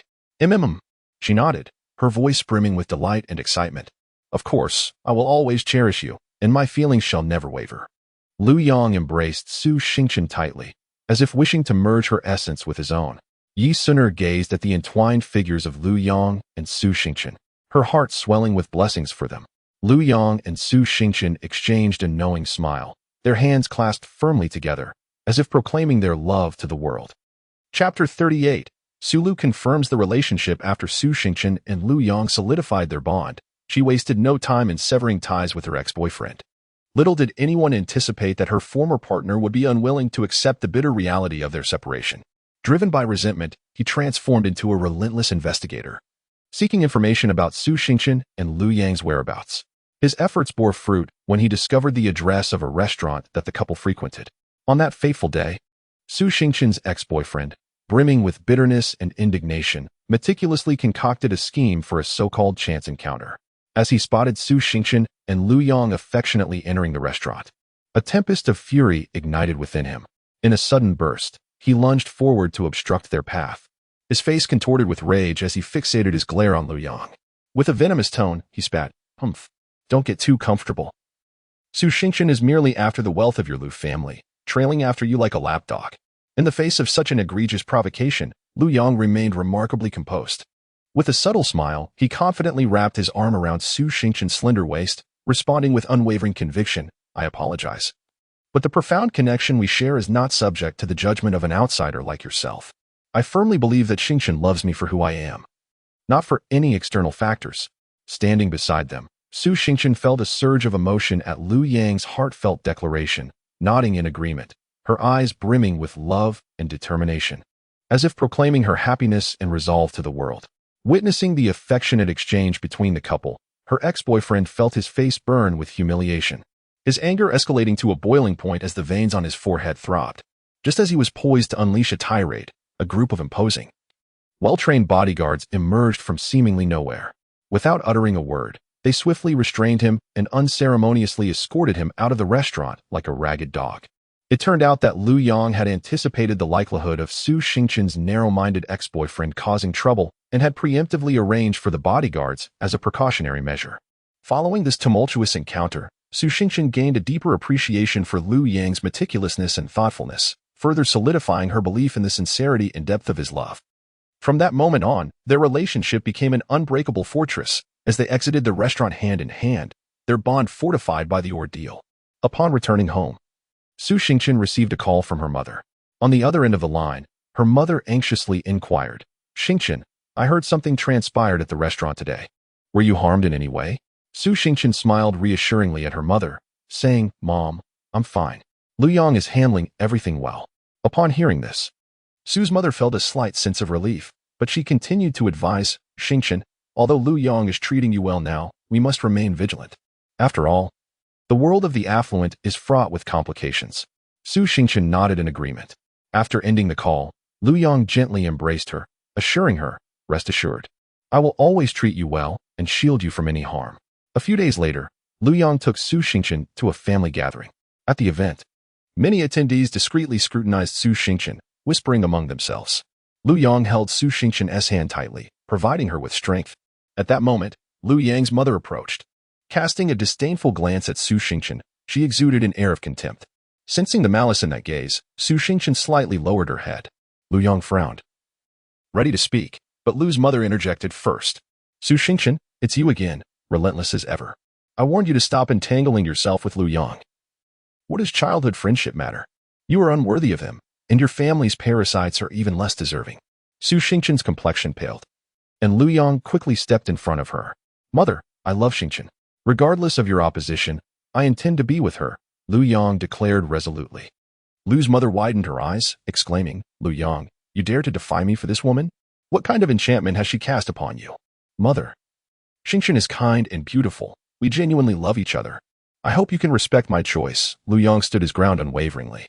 Su Xingqian took a deep breath, stepped forward, grasped Lu Yang's hand, and looked directly at Lu's mother. "Aunt, I understand my origins do not equal those of the Lu family, but my love for Lu Yang is pure. I will strive to become worthy of him." Lu's mother snorted disdainfully, ready to retort, when a seemingly amiable elder approached and spoke with veiled intent. "This girl seems unfamiliar. Lu Yang, one must be cautious in choosing friends." However, Lu Yang smiled and replied, "Grandmother, Xingqian is not merely a friend. She is the love of my life, and I hope you will cherish her as you have cherished me." Lu's father stepped in, saying, "Let the children decide their own matters. Their happiness is what truly matters." Lu's mother opened her mouth to protest, but ultimately fell silent. Lu Yang expressed gratitude towards his father, and as he held Su Xingqian's hand, warmth surged within her.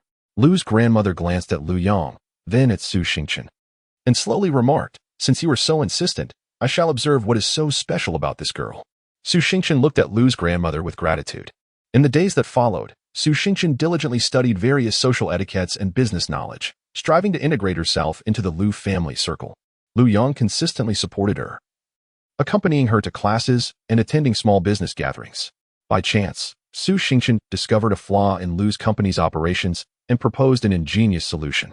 This revelation garnered the admiration of the Lu family, compelling even Lu's mother to reassess the girl. Lu's mother requested a private conversation with Su Xingqian. Although Su Xingqian felt a twinge of anxiety, she maintained her composure. Mother Lu remarked, "I previously underestimated you. I sincerely hope you can bring happiness to Lu Yang." Su Xingchen earnestly replied, "And I shall prove this with a lifetime of dedication." From that moment on, Su Xingchen's position within the Lu family gradually solidified, and no one opposed the blossoming affection between her and Lu Yang. They resolved to embark on the journey of marriage upon their graduation. Leaning against Lu Yang, Su Xingchen felt assured that, regardless of what the future held, their united resolve would enable them to surmount any challenges that lay ahead. Chapter 39. The Christmas Gala. At the school's Christmas Gala, twinkling lights illuminated the venue, while melodious music filled the air. The students were enveloped in a joyful atmosphere. The stage curtain, as if gently drawn by an invisible hand, gradually parted, revealing the commencement of a dreamlike journey. Yusuna stood backstage, inhaling deeply in an attempt to calm her anxious heart. Beside her, Su Xingchen wore a smile, offering Yusuna an encouraging glance. After exchanging a brief look, the two gracefully stepped forward onto the stage. Dressed in a gown as pure as freshly fallen snow, Yusuna's skirt fluttered like a dancing fairy. She gracefully approached the grand piano at the center of the stage and carefully took her seat. Simultaneously, Su Xingchen arrived at the stage's center, standing tall and poised like a blooming flower waiting to unfurl. Yusuna delicately placed her slender fingers, resembling jade, upon the black and white keys. In an instant, enchanting notes flowed from her fingertips like a clear stream, enveloping the entire stage space. As the captivating melody resonated, Su Xingchen began to dance. Her movements were both vigorous and fluid, each gesture perfectly embodying the emotions and power contained within the music, exuding unparalleled beauty. The audience below watched in rapt attention, completely absorbed in this auditory and visual feast. At times, gasps of admiration escaped their lips, followed by bursts of enthusiastic applause, creating a symphony of sound. However, just as the performance reached a crescendo, an unexpected event occurred. A large spotlight above the stage began to sway violently for reasons unknown, its once steady brilliance flickering ominously, instilling a sense of unease. Suddenly, with a resounding crash, the massive light detached from its fixture and plummeted directly toward Yusuna. In that instant, terrified cries erupted from the crowd. The enormous chandelier appeared to loosen inexplicably, descending rapidly towards the unsuspecting performers below. Su Xingchen, who had been standing not far away, immediately sensed the impending danger closing in on Yusuna. Without a moment's hesitation, she darted forward like lightning, launching herself toward Yusuna. Time seemed to freeze as everyone held their breath, anxiously witnessing this heart-stopping scene. Just as the chandelier was about to strike Yusuna, Su Xingchen reached her in time, enveloping her protectively beneath her own body. With a thunderous crash, the heavy light shattered just a few steps away, scattering glass shards in all directions. The scene initially descended into chaos and confusion, with people fleeing in panic, screams and shouts echoing in the air. Yet, before long, tranquility gradually returned to the venue. At this moment, Yusuna was still filled with trepidation, her eyes wide open as she stared blankly at the nearby Su Xingchen, her body trembling slightly. Su Xingchen gently patted Yusuna's back, offering reassurance, "Do not fear, Yusuna, all is well now." Su Xingchen's voice was exceedingly tender, imbued with a magical quality that gradually calmed Yusuna's frantic heart. In that instant, their gazes locked, and Yusuna's eyes brimmed with emotion and concern. She gazed at the woman who had selflessly protected her, a profound warmth surged within her heart, ineffable and comforting. Su Xingchen merely smiled softly and said, "It's good that you are safe." Such a simple phrase felt like a gentle spring breeze, caressing the depths of Yusuna's soul. In that fleeting moment, an invisible current seemed to surge between them, a unique bond quietly blossoming. The surrounding air appeared to resonate with this subtle shift, gradually enveloping the space in a delicate atmosphere of intimacy. The audience, having regained their composure from the initial shock, erupted into thunderous applause and deafening cheers. At that moment, Su Xingchen and Yusuna became the most dazzling figures on the entire stage, transforming an otherwise mundane performance into an unforgettable spectacle due to this unexpected twist. However, as Yusuna and Su Xingchen supported each other down the stage towards the backstage, a cacophony of harsh noise erupted from that direction. There stood Chuya, the next performer who should have been quietly awaiting her turn, her face contorted with rage as she grappled with several staff members. It became evident that Chuya's jealousy towards Yusuna had been simmering for quite some time. She had watched helplessly as Yusuna repeatedly captured the spotlight, while her own efforts seemed futile by comparison, especially after witnessing Yusuna's recent triumph on stage, receiving accolades. Chuya's jealousy ignited into a fierce blaze. At that moment, she had completely lost her composure, breaking free from the staff's grasp like an enraged lion, charging directly at Yi Suner. She pointed an accusing finger at Yi Suner, her voice rising in a furious crescendo. Yi Suner, why didn't that spotlight crush you? What gives you the right to garner so much affection and attention? Is it merely your ability to play a few mediocre tunes? What is so remarkable about that? This sudden outburst plunged the backstage into a stunned silence, followed by waves of astonishment and commotion. The staff members were left dumbfounded, never having anticipated such a scene. Meanwhile, Yi Suner stood backstage, bewildered and at a loss, visibly shaken by Chuya's extreme outburst, her body trembling involuntarily. In that crucial moment, Su Xingchen, who had been silently safeguarding Yi Suner, sprang into action without hesitation, swiftly placing herself protectively in front of Yi Suner. Her cold, piercing gaze struck Chuya like two sharp swords, as she icily proclaimed, "Chuya, believe me when I say that if you utter another word, my hand shall make its presence known upon your face. Good dog, stay out of the way. Now, step aside." Intimidated by Su Xingchen's formidable presence and mindful of the fact that the Chu family could not afford to offend the Lu family at this time, especially following the recent public acknowledgement of Su Xingchen's relationship with Lu Yang, Chuya instinctively recoiled, yet stubbornly retorted, "Do not think that this will ensure your perpetual triumph." With that, she haughtily turned on her heel, storming off to await the next performance. Yi Suner tugged at Su Xingchen's sleeve and whispered, "Xingchen, thank you, but won't this provoke her? Her family seems quite influential in the capital." Su Xingchen replied nonchalantly, "What is there to fear? I am here, after all." Yi Suner expressed her gratitude. "Thank you, Xingchen." Chapter 40. The Christmas Gala. Upon hearing Su Xingchen's recent remarks, Chuya slightly parted her lips and let out a cold huff. Taking a deep breath, she gracefully ascended the stage, the spotlight illuminating her like a radiant star. Chuya was acutely aware that seated in the audience was Lu Jingchuan, the son of the school's largest benefactor. Today, she had prepared a solo dance specifically to captivate his attention.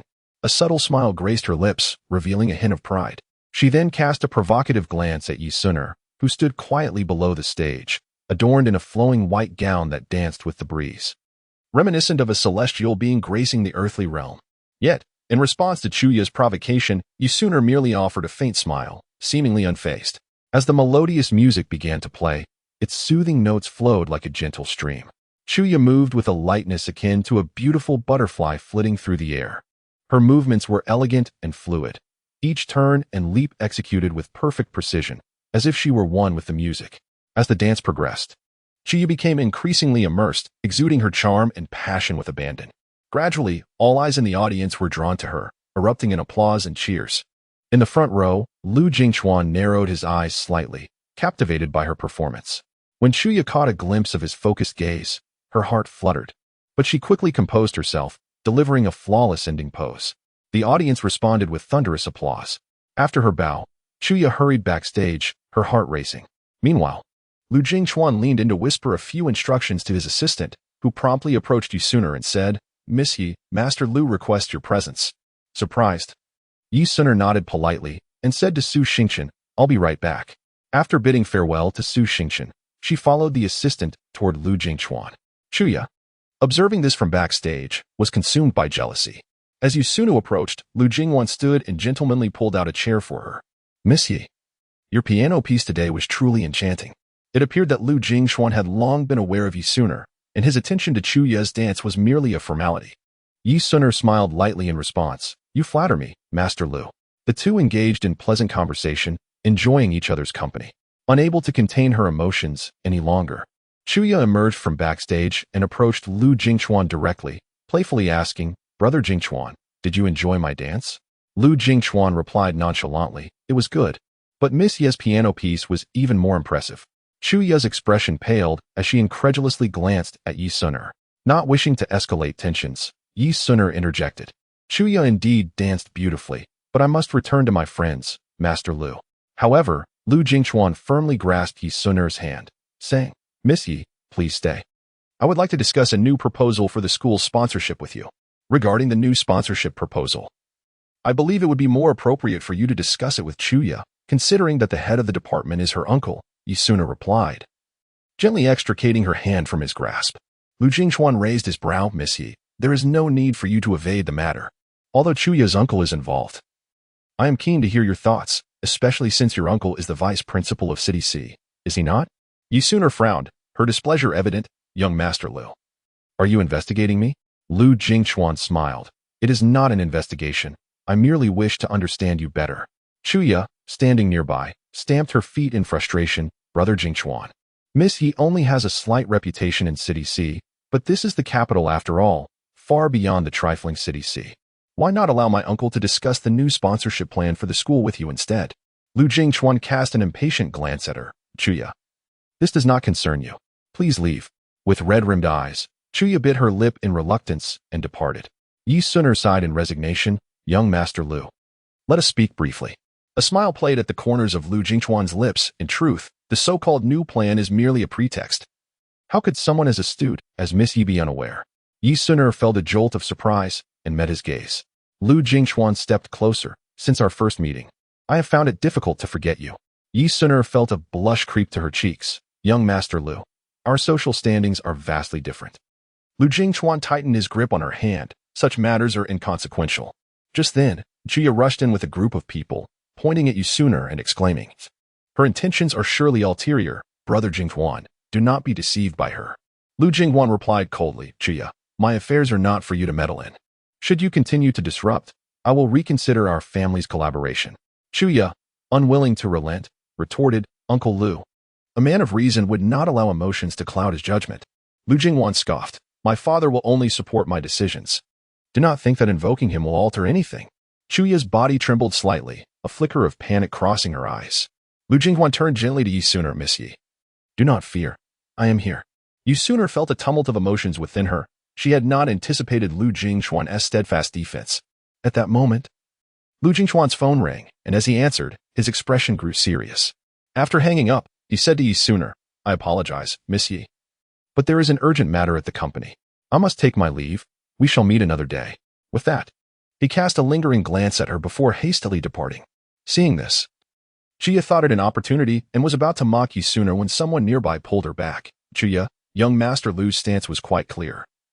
We should not provoke him further. Chuya glared at Yi Suner, her heart filled with resentment and bitterness, yet she could only leave reluctantly with her companions. Yi Suner watched the direction in which Lu Jingchuan had vanished, ripples of emotion stirring within her. However, she understood that the events of today had brought her considerable trouble. After Lu Jingchuan left, Yi Suner ambled back with a complex mood, seeking Su Xingchen. Upon arriving at their meeting place, she was taken aback by an unexpected sight. Su Xingchen and Lu Yong were kissing. Yi Suner came to an abrupt halt, an expression of embarrassment gracing her features. Despite having lived a second life, she had never encountered such an awkward situation and was at a loss for how to navigate it. Taking a deep breath, she resolved not to intrude upon them. Silently, Yi Suner turned and made her way toward the basketball court. As she walked, a heavy weight settled upon her heart, her mind incessantly replaying the image of Su Xingchen and Lu Yong sharing a kiss. Upon reaching the basketball court, Yi Suner found a secluded corner to sit down, her gaze vacant as she stared into the distance. Her thoughts wandered aimlessly, leaving her uncertain of what to do next. Just then, a basketball rolled to her feet, interrupting her reverie. Looking up, she noticed a girl approaching her with a smile, greeting her warmly. Yi Suner managed to muster a faint smile in return. The girl extended an invitation to join her in a game of basketball. After a moment's hesitation, Yi Suner ultimately acquiesced. Rising to her feet, she picked up the basketball, determined to cast aside all her worries. On the court, Yi Suner ran freely, shooting hoops and reveling in the exhilaration of her sweat-soaked attire. Gradually, her spirits lifted, and she began to savor the freedom and joy of the moment. Yi Suner understood that no matter what lay ahead, she must face it with courage. Chapter 41. Strikingly similar to Lu Tingyuan, Yi Suner paused her actions, breathless, as beads of sweat trickled down her forehead, revealing a hint of fatigue in her eyes. After such an intense session, she too felt weary. It was time to retreat to her dormitory for a well-deserved respite. Resolutely, Yi Suner turned away and departed from the space that had just allowed her to unleash her emotions. However, fate has a penchant for orchestrating coincidences and surprises in the most unexpected moments. As Yi Suner brushed past another figure, an indescribable force compelled her to halt involuntarily. The silhouette bore an uncanny resemblance to Lu Tingyuan. His chiseled features were exquisitely sculpted, and his deep-set eyes, cold and mysterious like a frigid pool. seemed capable of unraveling the secrets of the universe. Yet, at that moment, those eyes remained indifferent, fixated on the distance, oblivious to Yi Suner's presence. A sudden flutter surged through Yi Suner's heart as a torrent of complex emotions washed over her. The figure before her felt so familiar, as if it had once caused her heart to race. Taking a deep breath, she endeavored to steady herself, gazing at the back of the figure that resembled Lu Tingyuan. Her heart brimmed with intricate feelings. Just as she hesitated to greet the familiar silhouette, the figure was suddenly approached by another, who exuberantly began to converse. "It has been ages since you last played basketball." Upon hearing this, Yi Suner couldn't help but bite her lip, her heart caught in turmoil.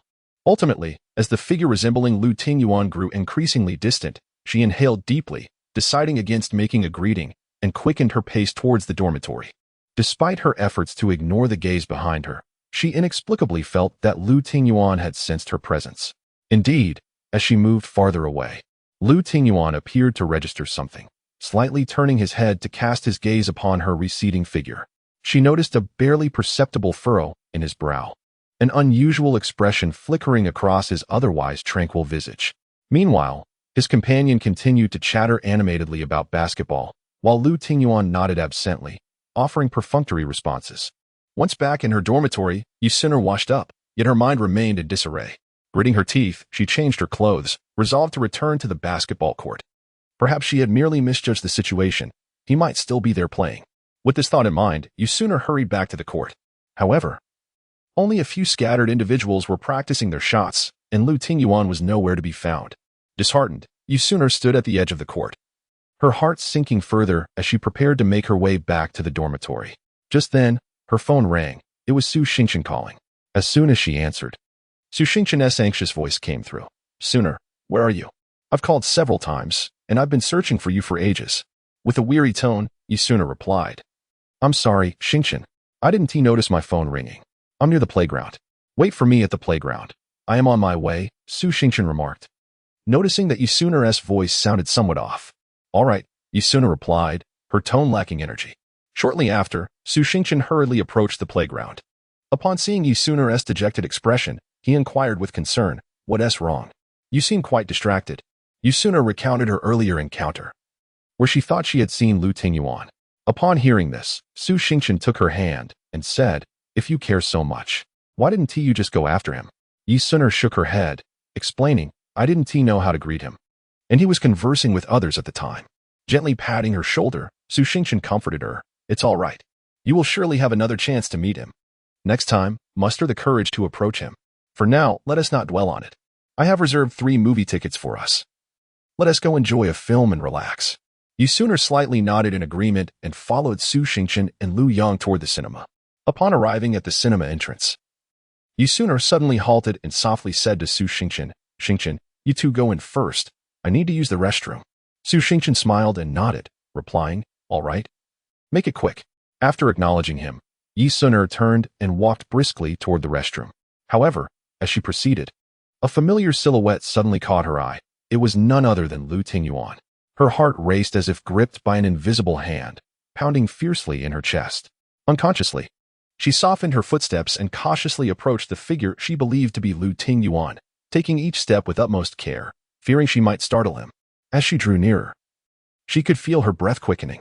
Just as she was about to reach out to touch that silhouette, the person abruptly turned around, seemingly sensing her presence.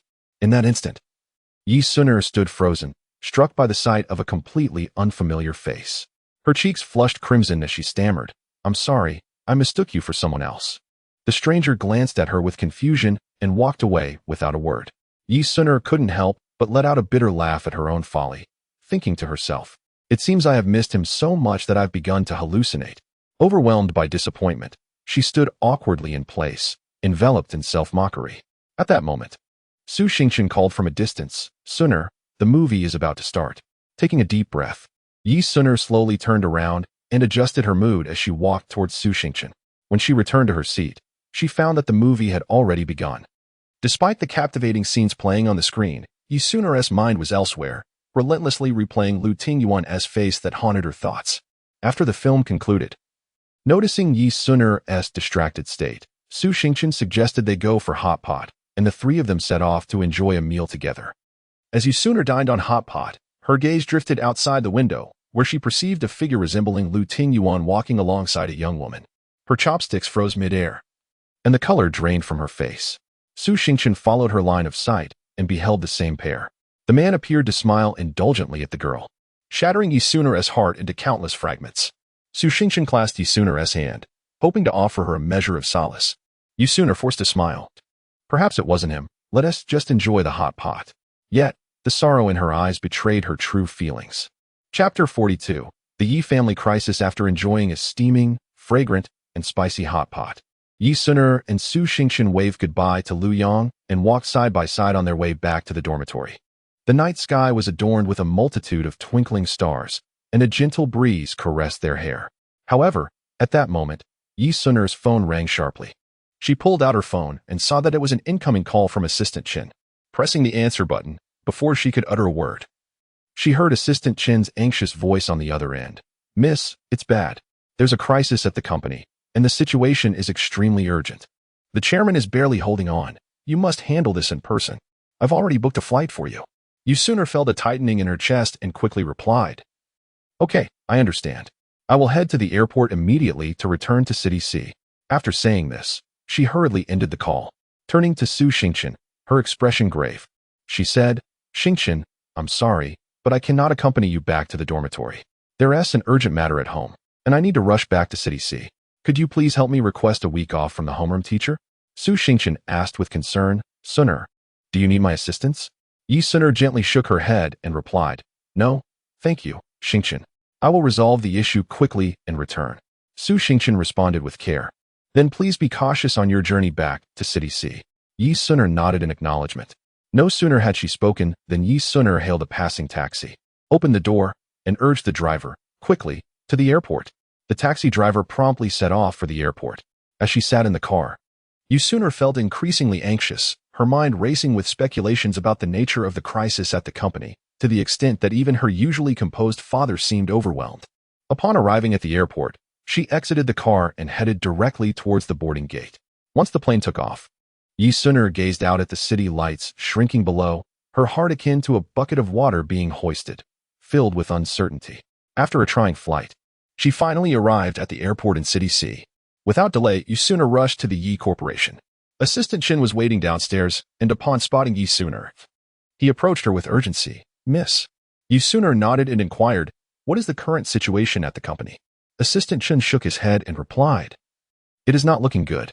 As Yi Suner approached the company entrance, the sight before her took her by surprise. The office area, which should have been orderly, was now in utter chaos. Employees huddled in small groups, whispering to one another, their faces etched with anxiety and confusion. Assistant Chen, following Yi Suner, called out upon witnessing the scene, "Have you all finished your work? Hurry back to your stations." The crowd dispersed, returning to their respective workstations. Taking a deep breath, Yi Suner steadied her nerves, then swiftly navigated through the throngs of people, making her way directly to the chairman's office.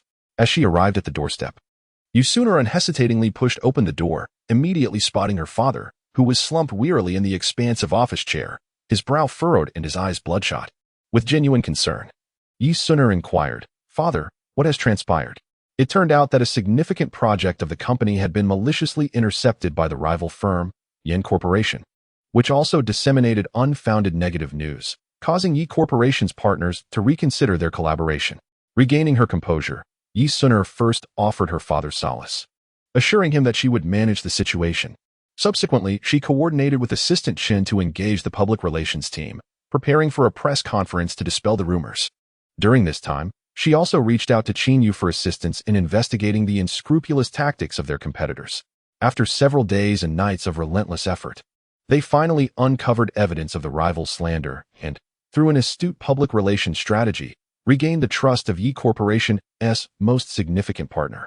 Following her successful recovery of the company's losses, a glimmer of resolve and determination shone in Yi Suner's eyes as she prepared to confront Yen Corporation. "Assistant Chen, prepare the car. We are heading to Yen Corporation," she commanded. "Understood, Miss Yi," Assistant Chen replied respectfully. Without hesitation, Yi Suner entered the Bentley and set off towards Yen Corporation, seeking retribution from Yen Xiao. As Yi Suner, with her graceful yet strikingly cool demeanor, stepped into the towering and imposing edifice of Yin Corporation. The exquisitely made-up receptionist at the front desk, sporting a sweet smile, politely obstructed her path, softly stating, "I'm sorry, miss, but access to the 28th floor requires a prior appointment." Yi Suner slightly lifted her stunningly beautiful and frosty visage, her gaze shimmering with a cold brilliance akin to the stars. She replied coldly, "I have an appointment. If you doubt it, why not call and confirm whether a person named Yi Suner has scheduled a meeting with your president?" Not daring to be negligent, the receptionist promptly picked up the phone to contact upstairs, cautiously inquiring, "Secretary Wang, there is a lady named Yi Suner here claiming she has an appointment with the president." After receiving confirmation, the receptionist smiled at Yi Suner and said, "My apologies, Miss Yi. Please follow me. I will escort you upstairs." With that, she led Yi Suner to the express elevator. As the elevator doors slowly closed, Yi Suner's tall and slender figure seemed enveloped by an invisible yet formidable aura. The elevator ascended swiftly, and in the blink of an eye, they reached the 28th floor. Upon the doors opening, the bustling crowd turned their curious and awed gazes towards her, as if they could genuinely feel the astonishing aura radiating from this beautiful woman. Yi Suner maintained her focus, striding with elegance and determination directly towards Yin Xiao's office. Along the way, whether encountering hurried employees or approaching executives, she exhibited no fear, as if this vast company were merely her backyard. At last, Yi Suner arrived before the spacious and opulent door of Yin Xiao's office. Without hesitation, she raised her hand and pushed open the door, immediately laying eyes on Yin Xiao, who was seated behind a grand desk. At that moment, Yin Xiao was engrossed in perusing documents, but upon hearing the door creak, he lifted his gaze. A fleeting expression of surprise crossed his face upon recognizing Yi Suner. Yet this astonishment was short-lived as he swiftly regained his usual composure. Before Yin Xiao could utter a word, Yi Suner had already advanced briskly to stand before him. Her hands planted firmly on the desk, her beautiful eyes glaring at him with an intensity that demanded answers. Her words were fervent and resolute, each phrase piercing through Yin Xiao's defenses like a sharpened blade. He attempted to justify his actions, yet Yi Suner was impervious to his explanations. After all, the investigation conducted by the Yi family had unveiled the puppeteer behind the scenes to be the Yin family conglomerate, rendering any protest from Yin Xiao futile in her eyes. With incisive rhetoric, Yi Suner exposed the machinations and schemes of the Yin family, leaving Yin Xiao in a state of disarray. Faced with her formidable presence, he chose to bow his head in apology, expressing his willingness to accept the corresponding responsibilities before conducting further inquiries. As Yi Suner observed his demeanor, the fury within her began to subside. Ultimately, she turned and departed, leaving Yin Xiao alone in the office to reflect. Yi Suner's silhouette was strikingly resolute, as if to declare to the world that she, Yi Suner, would not be easily vanquished. Chapter 43. Yin Xiao's visit to apologize with a furrowed brow. Yin Xiao clenched his fists tightly, his eyes glimmering with rage. Taking a deep breath, he endeavored to calm his turbulent emotions before turning to his secretary and issuing a command. "Go, investigate who has dared to strike at the Yi Corporation." His subordinates promptly set to work, delving into the matter. They busily operated their computers, sifting through various data in a bid to unearth the puppet master behind this treachery.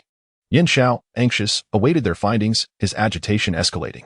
He understood that the Yi Corporation represented Yi Suner's aspirations, and now it had suffered such an assault, along with slander against the Yin family. He was determined to unmask the perpetrator and ensure they faced retribution. After a brief interval, one of his subordinates approached to report, "President, we have preliminarily identified that a rival company is behind the attack on the Yi Corporation. They employed hackers to infiltrate the corporation's systems, resulting in significant operational disruption. Additionally, we have discovered that someone within the Yin family is collaborating with this rival against Yi. Furthermore, we noted that besides yourself, Miss Mu has also been frequently entering and exiting your office in recent days." Upon hearing this, Yin Xiao's face darkened further. No wonder Yi Suner had sought him out. It stemmed from the operations conducted within his very own computer system. Gritting his teeth, he commanded, "Prepare a comprehensive report. I shall personally confront Mu Qing." His subordinates nodded in agreement before returning to their tasks, while Yin Xiao contemplated his next course of action. He realized that this affair would not simply resolve itself. He needed to be thoroughly prepared to face the forthcoming challenges. With a grim expression, Yin Xiao gripped the steering wheel and pressed down on the accelerator, his vehicle racing towards Mu Qing's villa like an arrow released from its bow. A storm of anger and resentment surged within him, compelling him to seek answers from Mu Qing. Throughout the journey, his thoughts surged like a tidal wave. The image of Mu Qing's graceful form replaying in his mind like a cinematic reel. Her gentle smile, as soothing as a spring breeze. And her meticulous care now felt like daggers, piercing his heart with an unrelenting pain that spread through him like wildfire. Yan Xiao could scarcely fathom why Mu Qing, once so intimately connected with him, had transformed into a stranger capable of such bewildering actions. Burdened with confusion and heartache, he sped onward. Finally arriving breathlessly at the entrance of Mu Qing's opulent villa. Coming to a halt, Yan Xiao unhesitatingly raised his hand and struck the imposing door with all his might, shouting hoarsely, "Mu Qing, come out. We must clarify everything today." Accompanied by a subtle rustling, the door creaked open. Mu Qing appeared like a blooming flower, gracefully standing at the threshold. Her face radiated a glimmer of uncontained joy, her eyes shimmering with tender affection as she gazed deeply at Yan Xiao. However, at that moment, Yan Xiao was completely consumed by rage. Oblivious to the beauty of Mu Qing before him, his eyes widened in fury as he glared at the woman who evoked both love and hate within him, with flames of anger blazing in his gaze, as if ready to erupt and engulf everything in destruction. Yan Xiao clenched his fists so tightly that his knuckles turned white, and the veins on his arms bulged ominously, presenting a terrifying sight, as if in the next moment, those iron fists would mercilessly strike Mu Qing. "Why did you take action against the Yi Corporation? What could possibly compel you to do this?" Yan Zhao's voice rumbled like distant thunder, laden with boundless anger and interrogation. Each word seemed to be forced through gritted teeth, chilling to the bone. With an innocent expression, Mu Qing replied, "Xiao, I did not. How could I possibly act against the Yi Corporation? I have no grievances with them." Yan Xiao let out a cold laugh. "Mu Qing, do not feign ignorance. Do you truly believe I cannot uncover the truth?" Mu Qing appeared momentarily taken aback, but her expression quickly returned to calm. Yan Xiao took a deep breath, striving to rein in his emotions. "Mu Qing, I warn you, if you do not cease your actions, I will not let you off lightly." With that, he turned to leave, intending to leave Mu Qing standing alone. A flicker of complex emotions crossed Mu Qing's gaze, as if a thought occurred to her. She called out, "If you dare to seek out Yi Suner now, I will inform it." Yan Zhao's footsteps faltered, and he turned back, his expression darkening instantly. He glared fiercely at Mu Qing, gritting his teeth as he declared, "Mu Qing, do you dare to threaten me? I am not threatening you. I am merely reminding you." Mu Qing met Yan Zhao's gaze fearlessly. "Do not forget, Aunt would never permit you to be with Yi Suner." A flash of pain and struggle flickered in Yan Zhao's eyes. He inhaled deeply, striving to regain his composure. After a moment of silence, he lifted his head and resolutely stated, "I will handle this matter." Mu Qing stood rooted to the spot, her complexion pale, aware that she had brought considerable trouble to the Yin Corporation. Yan Xiao regarded her, a glimmer of disappointment and anger crossing his features. "Mu Qing, do you comprehend the extent of the reputational damage your reckless behavior has inflicted upon the Yin Corporation?" Yan Xiao admonished sternly. Mu Qing lowered her head, unable to meet Yan Zhao's eyes. "Xiao, I realize my mistake, and I will do my utmost to make amends." "Make amends? How do you intend to do that?" "This incident has severely impacted the reputation and business of the Yin Corporation. We must take measures to rectify the situation," Yan Xiao asserted. "I will go to the Yi Corporation and apologize, seeking their understanding," Mu Qing responded. Yan Xiao nodded. "You need not go to the Yi Corporation to apologize. I will personally see if I can salvage some losses. However, remember, this incident serves as a lesson. Do not act recklessly again." Mu Qing nodded. "I understand, Xiao." With unwavering determination, Yan Xiao turned and walked away, his steps heavy yet resolute. He was acutely aware of the formidable mission he bore, yet, regardless of the perils and adversities that lay ahead, he harbored no intention of retreat, for it was an obligation he could not forsake. After much toil, Yan Xiao finally arrived before the grand edifice of the Yi Group. Taking a deep breath, he adjusted his somewhat disheveled attire and strode confidently into the building. Under the guidance of the reception staff, Yan Xiao soon found himself in the presence of the one he felt a deep sense of remorse for, Yi Suner. Seated behind her desk, her enchanting visage radiated an air of astute professionalism. "Sinner," Yan Xiao spoke softly, his voice quivering slightly, "I have come today to sincerely apologize to you." Upon hearing this, Yi Suner lifted her gaze to Yan Xiao, a flicker of surprise illuminating her beautiful eyes. "Mr. Yan, you have personally come to visit? Does this mean that the investigation regarding the previous matter has yielded results?" Yan Xiao nodded slightly, his expression one of deep remorse as he replied, Sooner, I am truly sorry. I have discovered that the considerable troubles and losses inflicted upon your company were due to the greed of an employee within Yin Group. On behalf of Yin Group, I extend my sincerest apologies to you. However, Yi Sooner merely smiled faintly, her piercing gaze fixed upon Yin Xiao as she responded with measured calmness. Oh, is it truly just an ordinary employee? As far as I know, the real orchestrator behind this seems to be your fiancée, Miss Mu Qing. Does it not? With her brows furrowed and her eyes wide, she inquired playfully, Mr. Yin, have you never gifted Miss Mu any valuable presents? Or perhaps the Mu family's allowances are insufficient, prompting her to reach out to us at Yi Group? A hint of embarrassment and regret surfaced on Yin Zhao's face. Lowering his head slightly, he murmured, I apologize, Sooner. It is entirely my fault for not managing her properly, which led to such actions. Whatever compensation you seek, I will agree to it without hesitation, provided it is within my capacity. Upon hearing this, Yi Sooner let out a cold laugh. Her arms crossed as she regarded Yin Xiao with a knowing smile. Oh, is that so? How delightful. In that case, if I were to say, I desire 10% of Yin Group's shares as compensation, would Mr. Yin be willing to acquiesce? With that, she fixed her gaze intently on Yin Xiao, as if seeking to discern the truth from the depths of his eyes. Chapter 44. The Awakening of Past Life Memories. Yin Xiao responded without hesitation, very well. I shall comply. He swiftly picked up his phone and dialed Secretary Wang, speaking with unwavering resolve. Xiao Wang, prepare a share transfer agreement immediately. After hanging up, Yin Xiao turned to face Yi Sooner, whose gaze and words dripped with sarcasm. With a cold smile, Yi Sooner remarked, President Yin, you are indeed generous. For the sake of a mere Mu Qing, you are willing to go to such lengths. It truly is a lavish display.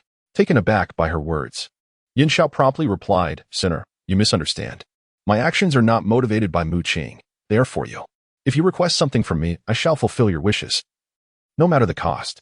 However, Yi Sooner seemed unimpressed by his explanation, letting out a self-deprecating laugh. Oh, for me? Spare me the sweet talk. Suddenly, an excruciating pain struck her without warning, enveloping her head in an instant. Yi Sooner felt as if her skull were about to burst, the agony overwhelming. Instinctively, she clasped her head tightly with both hands, her body involuntarily sinking to the ground. Soon, beads of sweat emerged on her forehead, cascading down her cheeks. The headache surged violently, intensifying as if countless steel needles were frantically weaving through her mind. With her eyes tightly shut, she struggled against the relentless waves of pain. Yet the memories of her past life surged forth like a torrential flood, flooding her consciousness. Her thoughts involuntarily drifted back to that previous existence, where Yin Xiao shone like a warm ray of sunshine, illuminating her once dismal world. He loved her deeply, that affection blossoming like flowers in spring, vibrant and exquisite. In that distant realm, they traversed countless hardships hand in hand. Regardless of tempest or thunder, they remained steadfastly united, each serving as the other's strongest support. The moments they shared became the most treasured memories of her life. Yet, fate, that merciless director, abruptly altered the narrative. Faced with a life and death choice, Yin Xiao unexpectedly released her hand, without hesitation, to protect others. In that instant, it felt as though the entire world crumbled in an instant, shattering Yi Sooner's heart into countless tiny fragments. Her eyes widened in disbelief as she gazed at Yin Zhao's receding figure, the echoes of his past promises resonating in her mind, vowing to always stand by her side, no matter the time or place. Yet now, those sweet nothings pierced her fragile heart like sharp daggers, inflicting relentless pain. As time passed, a similar scene replayed itself.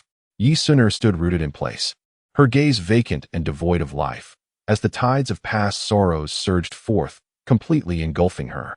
The anguish and despair within her intertwined, forming an intricate web that left her with no means of escape. At this moment, Yi Sooner found herself unable to discern whether reality was too cruel or if she had been ensnared in a phantasmagoric dream. She felt lost and adrift, even beginning to question the very existence of love. A severe headache plagued her, akin to countless ants gnawing at her nerves, bringing her to the brink of fainting.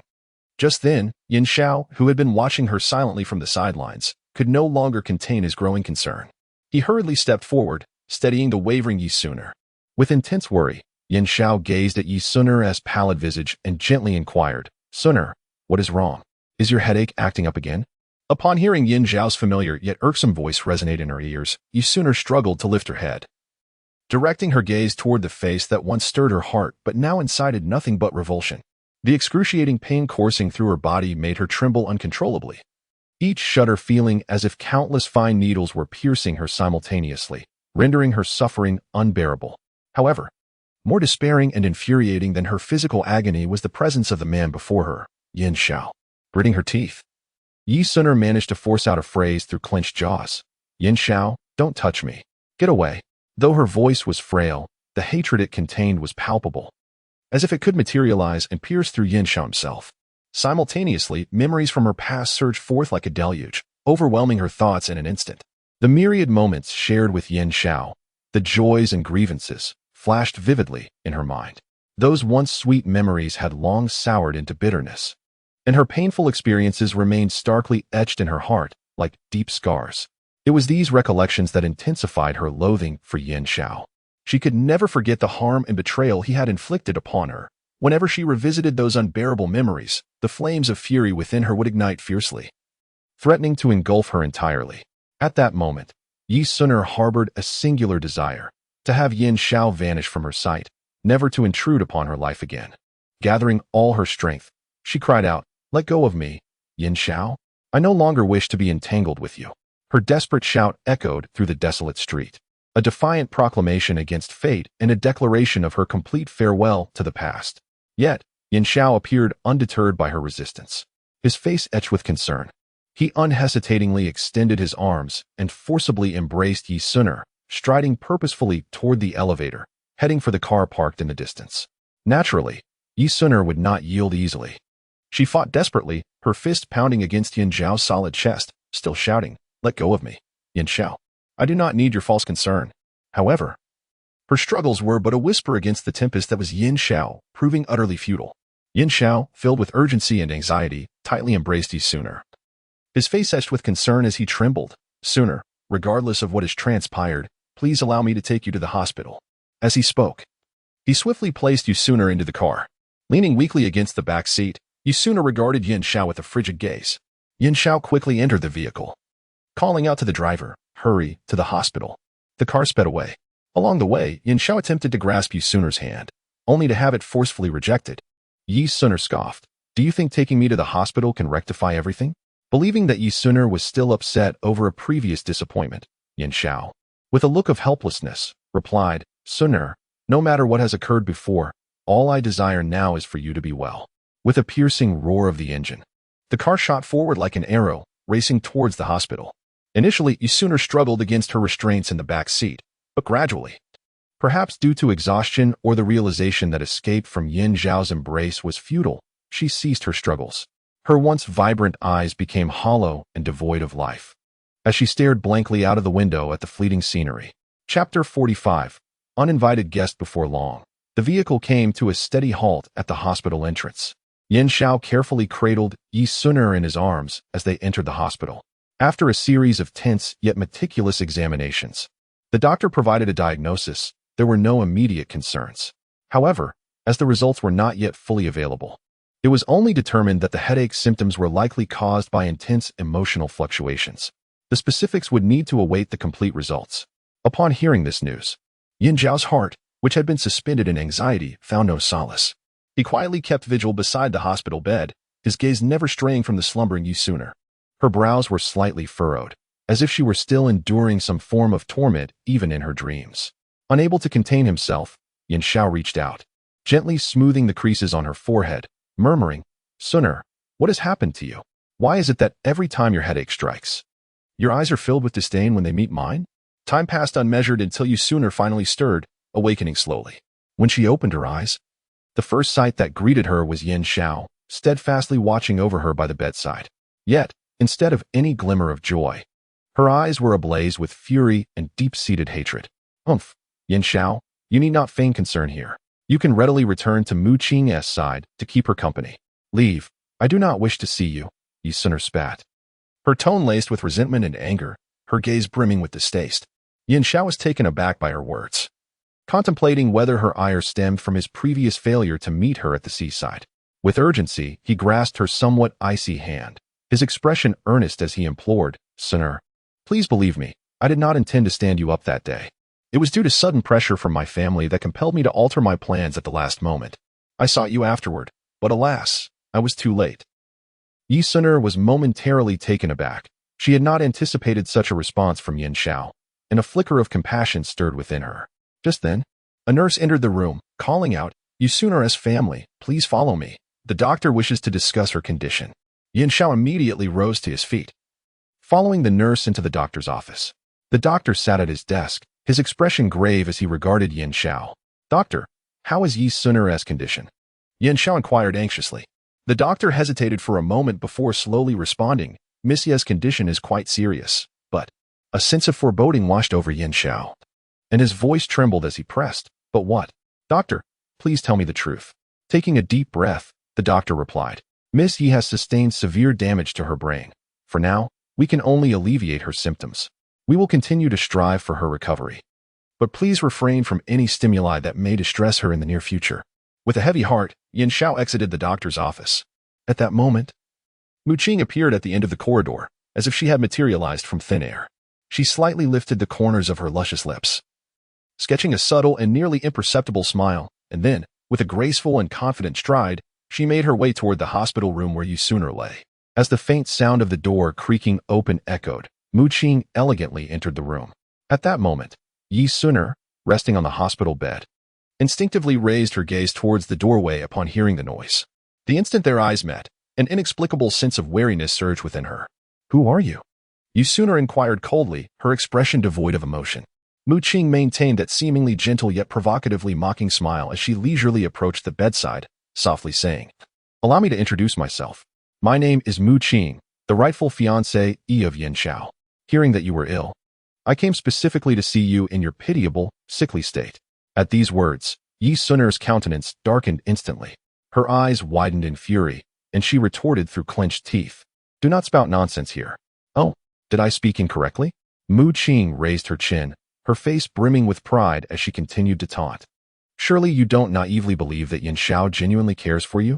Don't be foolish, he merely pities you."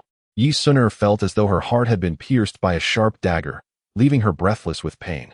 Just as she prepared to retaliate once more, Yin Xiao returned to the room at that critical moment. Upon catching sight of Mu Qing's presence, his previously calm demeanor shifted dramatically, and he admonished sharply, "Mu Qing, who permitted you to intrude upon this room?" With a face full of grievance, her eyes glistening with unshed tears, Mu Qing responded in a delicate tone, "A Xiao. I heard that Miss Yu was ill, and I couldn't help but worry, so I came to check on her." However, Yin Xiao seemed to disregard her completely, not even casting a glance in her direction, as he resolutely turned and walked towards Yi Suner. At this moment, Yi Suner reclined against the bed, her face slightly pale. Yet her exquisite features remained enchanting. Seeing Yin Xiao approach, she allowed a mocking smile to grace her lips and coldly remarked, "Oh, Mr. Yin, your person has come looking for you. Why not hurry and leave with her?" Hearing this, Yin Xiao paused, eager to explain, yet found himself at a loss for words. Yi Suner, however, denied him the opportunity, gently closing her eyes and turning her head aside, signaling her desire to no longer see him. In response, Yin Xiao clenched his jaw tightly, his cheeks slightly bulging from the strain. After a moment of silence, he abruptly turned to Mu Qing, stating, "You should leave now." His tone, though calm, carried an undeniable authority. Mu Qing, evidently taken aback by his treatment, widened her eyes in disbelief, staring at the man before her. The overwhelming sense of discontent compelled her to stamp her foot in frustration before she turned on her heel and departed in indignation. Once Mu Qing had walked away, Yin Xiao slowly turned back, making his way to Yi Suner's bedside. He gazed intently at her familiar and enchanting visage, his voice soft as if afraid to disturb a slumbering butterfly. "Suner, rest well, and do not let your thoughts wander astray. I promise to uncover the truth behind this matter and provide you with the answers you deserve." After uttering these words, Yin Xiao cast a lingering glance at Yi Suner before gently exiting the room. The ward was left in silence, with Yi Suner lying quietly on the bed, staring at the ceiling, her heart a tumultuous blend of emotions, each vying for attention, leaving her in a state of unrest. Chapter 46 Encounter with the Stern Mother. Yin Xiao's countenance was as dark and foreboding as the sky before a tempest. He furrowed his brow tightly, his lips sealed, and with resolute strides exited the hospital room of Yi Suner, which was permeated by the acrid scent of disinfectant. His pace was brisk and imbued with strength, each step resonating heavily against the ground, as if an uncontrollable blaze of fury within him propelled him forward. Before long, Yin Zhao's towering figure swiftly caught up with the slowly advancing Mu Qing, and without hesitation, he obstructed her path. His once deep and captivating eyes now glimmered with a fierce and penetrating light, fixating on the seemingly delicate woman before him. In a voice that was nearly a roar, he threatened, "Mu Qing, do not presume that I am unaware of your intentions in coming here today. I solemnly warn you. Should I discover that you dare to report to my mother about the events that transpired here, do not blame me for being ungracious. I will not let you off lightly." Upon hearing these words, Mu Qing's heart jolted. She had never anticipated that the usually refined and gentle Yin Zhao would deliver such a merciless threat. However, after a fleeting moment of astonishment, she swiftly regained her composure. She slightly lifted her chin to meet Yin Zhao's fierce gaze. Wearing an expression of delicate vulnerability and obedient charm, she softly replied, "All right, Ah Shao. There's no need to be so fierce. I know I've made a mistake, but rest assured, I will certainly not mention these matters to Auntie." As she spoke, she tenderly linked her arm with Yin Zhao's robust one. Thus, the two appeared to be intimately united as they made their way towards the elevator. Once inside, Yin Zhao maintained a taut expression, lost in silence, while Mu Qing occasionally stole glances at the man beside her, contemplating how best to navigate the potential unfolding situations. When the elevator smoothly arrived at the first-floor lobby, the doors slowly opened. Just as they were about to step out, a sharp, resonant sound of high heels striking the floor echoed from a distance. Almost simultaneously, both were drawn to the unexpected sound, instinctively turning to investigate its source. They beheld Yin Zhao's mother, striding towards them in exquisite red high heels, her demeanor brisk and determined. As Yin Zhao recognized his mother drawing nearer, a wave of surprise washed over him, and he cast a questioning glance at Mu Qing, seemingly searching for hints in her expression. Meanwhile, Mu Qing remained composed, exuding an air of confidence as if she had everything under control.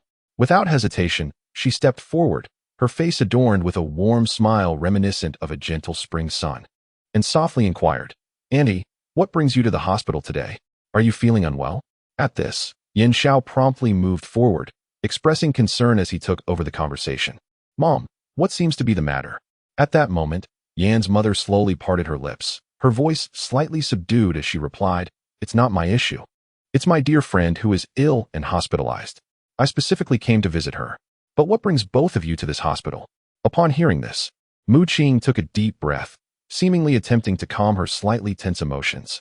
She then responded with composure and clarity, "Well, Annie, my period has been delayed this month, causing me some concern. Therefore, I asked Ah Shao to accompany me to the hospital for an examination to ascertain the cause." Mu Qing's tone was steady and serene, akin to a tranquil lake, undisturbed by even the slightest ripple. Upon hearing this, Yan's mother's previously gentle expression shifted to one of seriousness as she fixed her gaze upon Yin Zhao, urgently inquiring, what were the results of the examination? Mu Qing quickly clarified, after a series of tests and diagnoses, the doctor said it was due to excessive fatigue recently, which caused a hormonal imbalance, leading to the irregularity. Upon hearing this, a hint of undeniable disappointment flickered across Yan's mother's face. However, she quickly regained her composure, grasping Mu Qing's hands tightly and softly reassuring her. "It's perfectly all right, dear. Such situations are quite common. With proper care, everything will surely be fine." Mu Qing nodded slightly in agreement with Yan's mother's words, softly replying, "Thank you for your concern, Auntie." Yin Zhao then said, "Mom, since there's nothing wrong, we'll head back now." With that, Mu Qing politely smiled at Yan's mother, and together with Yin Zhao, they turned to leave. Upon hearing her son say they were taking Mu Qing home to rest, Yan's mother beamed with a smile, saying, "All right. Make sure to rest well. And you, my mischievous son, take good care of Mu Qing. If she faces even the slightest grievance, just see if I won't hold you accountable." Yin Zhao obediently nodded, responding, "Got it, Mom. You can rest assured." With that, he took Mu Qing's hand, preparing to leave the hospital. At that moment, Yi Suner stood in the corridor on the third floor, waiting for her assistant to bring her medication. Glancing down inadvertently, she caught sight of Yin Zhao and Mu Qing closely intertwined, appearing as a loving couple, their every gesture imbued with sweetness. A bitter pang surged within Yi Suner. As she inwardly mocked herself, "Yin Zhao, which of the words you once spoke to me were truly sincere?" Just then, Assistant Shen hurriedly approached with the medication. Panting as he said, "Miss, I have the medicine. Let us hurry back to the ward." Yi Suner, her expression emotionless, nodded slightly and replied softly, "All right, let us go." before turning towards the elevator. As she entered the elevator, she coincidentally encountered Yan's mother coming up from below. Yan's mother recognized Yi Suner at once and greeted her with a smile. "Miss Yi, I heard you've been busy with your studies in Kyoto lately. What brings you back so suddenly?" Yi Suner turned her head upon hearing the voice, her gaze cold and indifferent as she regarded the unfamiliar woman before her. With an air of curiosity, she inquired, "May I ask who you are?" Madam Yin was momentarily taken aback, but then smiled and introduced herself. "Oh dear. How forgetful of me. I am Yin Zhao's mother." Yi Suner maintained a polite, yet distant smile as she softly replied, "Hello, Auntie. May I ask what brings you to me?" A hint of confusion flickered in her clear, watery eyes. Madam Yin narrowed her eyes slightly. Scrutinizing Yi Suner with a sharp tone, "I have heard that my son recently visited Kyoto. Surely it was not merely to seek you out?" A pang of unease gripped Yi Suner's heart, yet she swiftly regained her composure. Raising an eyebrow, she replied with a semblance of a smile, "Is that so? However, I have not received any news at all. Perhaps he had other significant matters to attend to in Kyoto." Madam Yin was unprepared for such a response.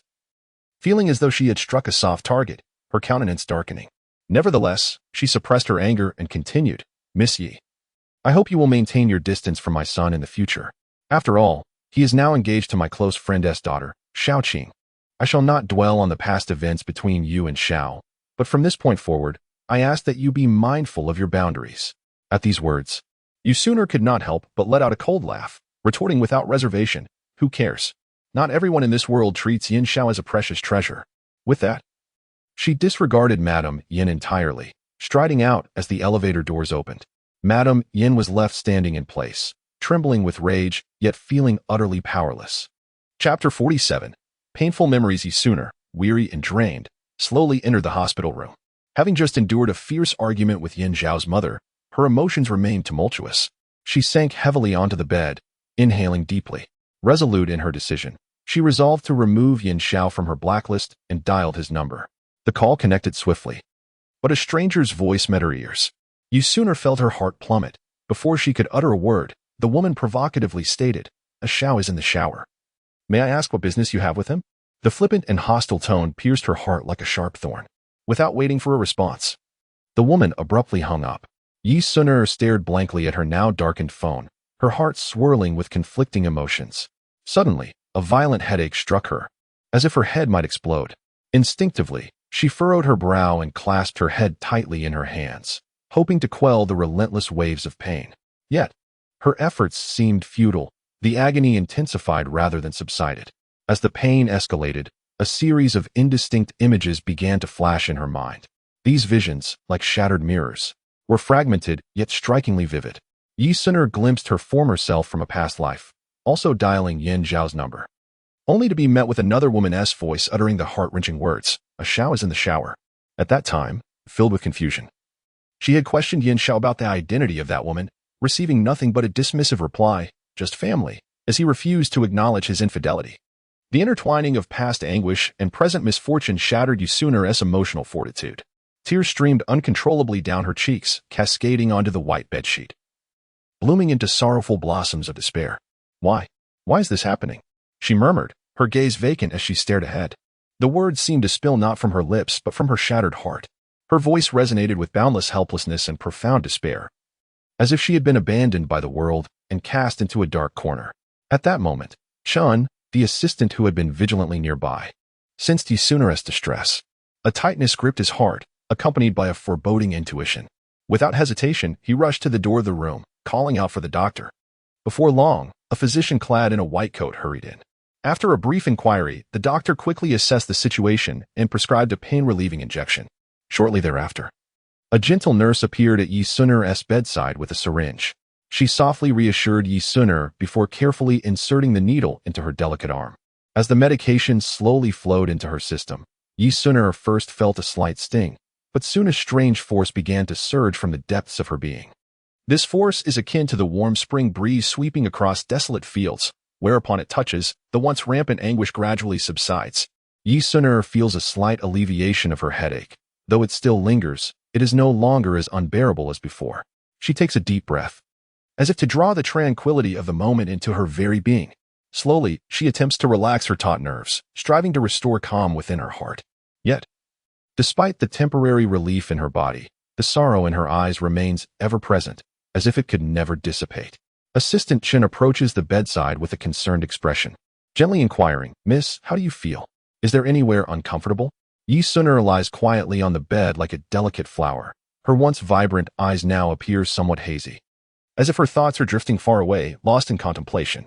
Her fair complexion has paled slightly, losing its previous rosy glow, and her lips are parched due to a lack of moisture. Hearing Assistant Chen's question, she makes an effort to muster a faint smile and responds softly, "I feel all right. Just a bit fatigued." Gazing at Yi Suner's frail appearance, a wave of concern washes over Assistant Chen. He is acutely aware that since her return to City C, the immense pressure from the company's work has weighed heavily on her, often forcing her to work late into the night. With a resigned sigh, he earnestly advises, "Miss, your health is the foundation of all endeavors. You must take care to rest and not overexert yourself." Yi Suner nods obediently, expressing her gratitude. "Yes, I understand. Thank you for your concern." As she speaks, her gaze drifts toward the window, where sunlight filters through the thin clouds, cascading down and illuminating the earth. She cannot help but exclaim, "What delightful weather we have today. Would you accompany me for a stroll outside?" Assistant Chen quickly replies, "Of course, Mississippi. Let us set off at once." With that, he swiftly grabs the coat draped over the chair and carefully follows Yi Suner as they exit the hospital room together. Yi Suner walks lightly, her flowing black hair swaying gently, a hint of contemplation gracing her beautiful face as she engages in conversation with Assistant Chen. "Didn't the Yin Group mention compensating with 10% of their shares? Please handle the coordination on this matter. We must secure those shares," she states with a clear and resolute tone, revealing an undeniable determination. Assistant Chen nods slightly, acknowledging her intent, and responds steadily, "Understood, Mississippi. I will ensure it is handled promptly." Meanwhile, on the other side, the atmosphere surrounding Yin Xiao is somewhat tense. Mu Qing strides briskly to Yin Xiao's side, her lovely face reflecting concern as she softly asks, "Xiao, where are you going?"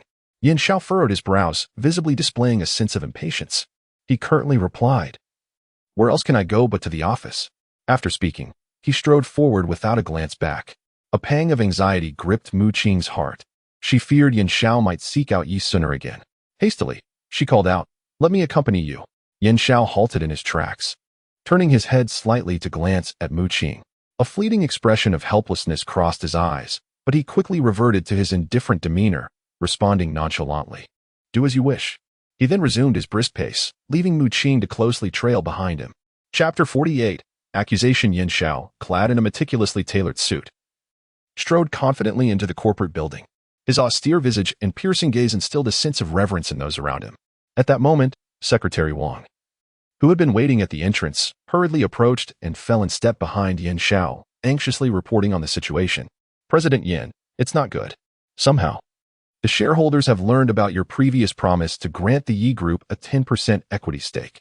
They are now agitated and are demanding an immediate shareholders meeting to discuss this matter." As Secretary Wang spoke, beads of perspiration began to form on his forehead. Upon hearing this news, Yin Xiao's previously unhurried pace abruptly halted. His brow furrowed tightly, and he slowly turned to face Secretary Wang, his gaze intense as he inquired in a low voice, "What exactly is going on?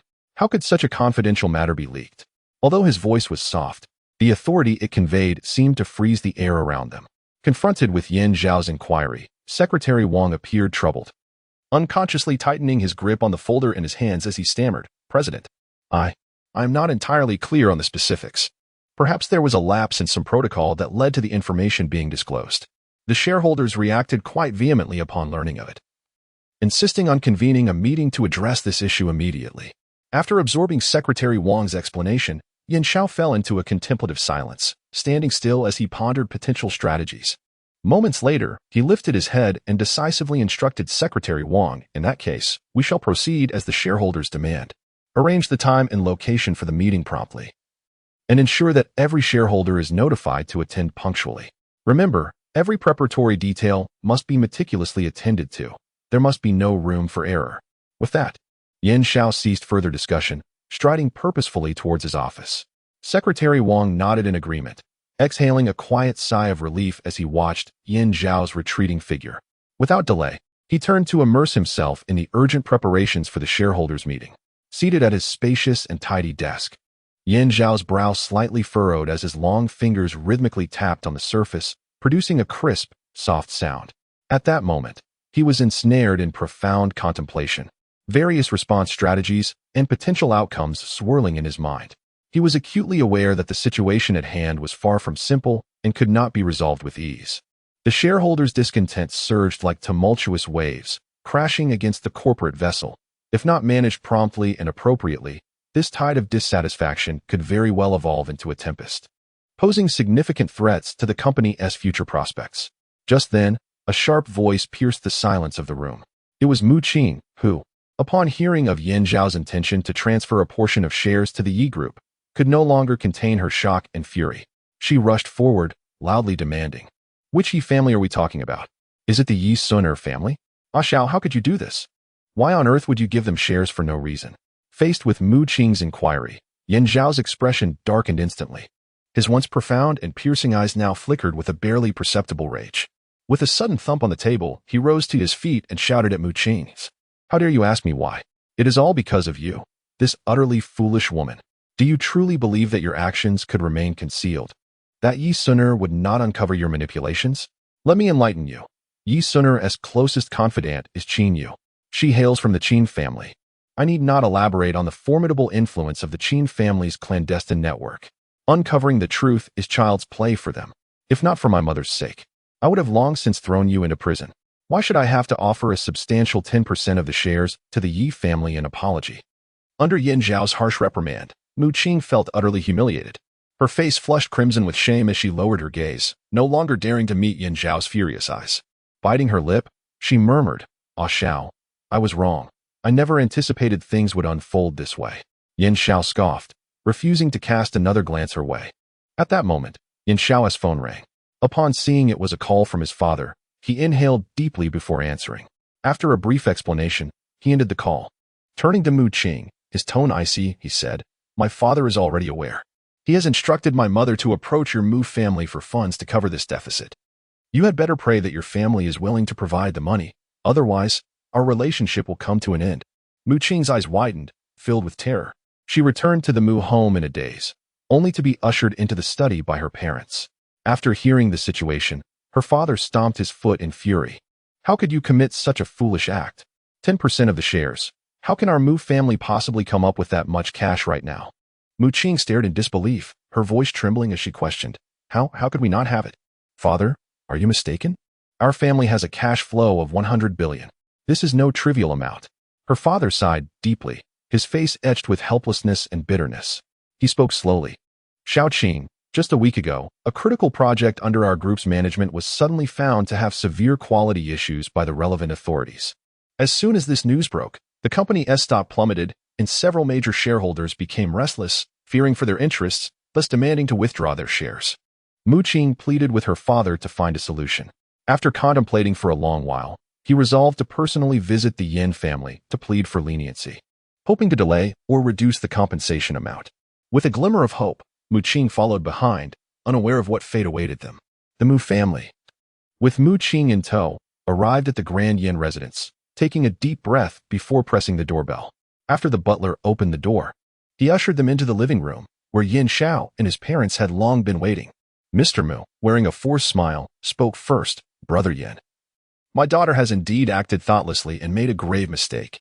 We are here today to offer our apologies and discuss the troubles that my daughter has brought upon the Yin family." Mr.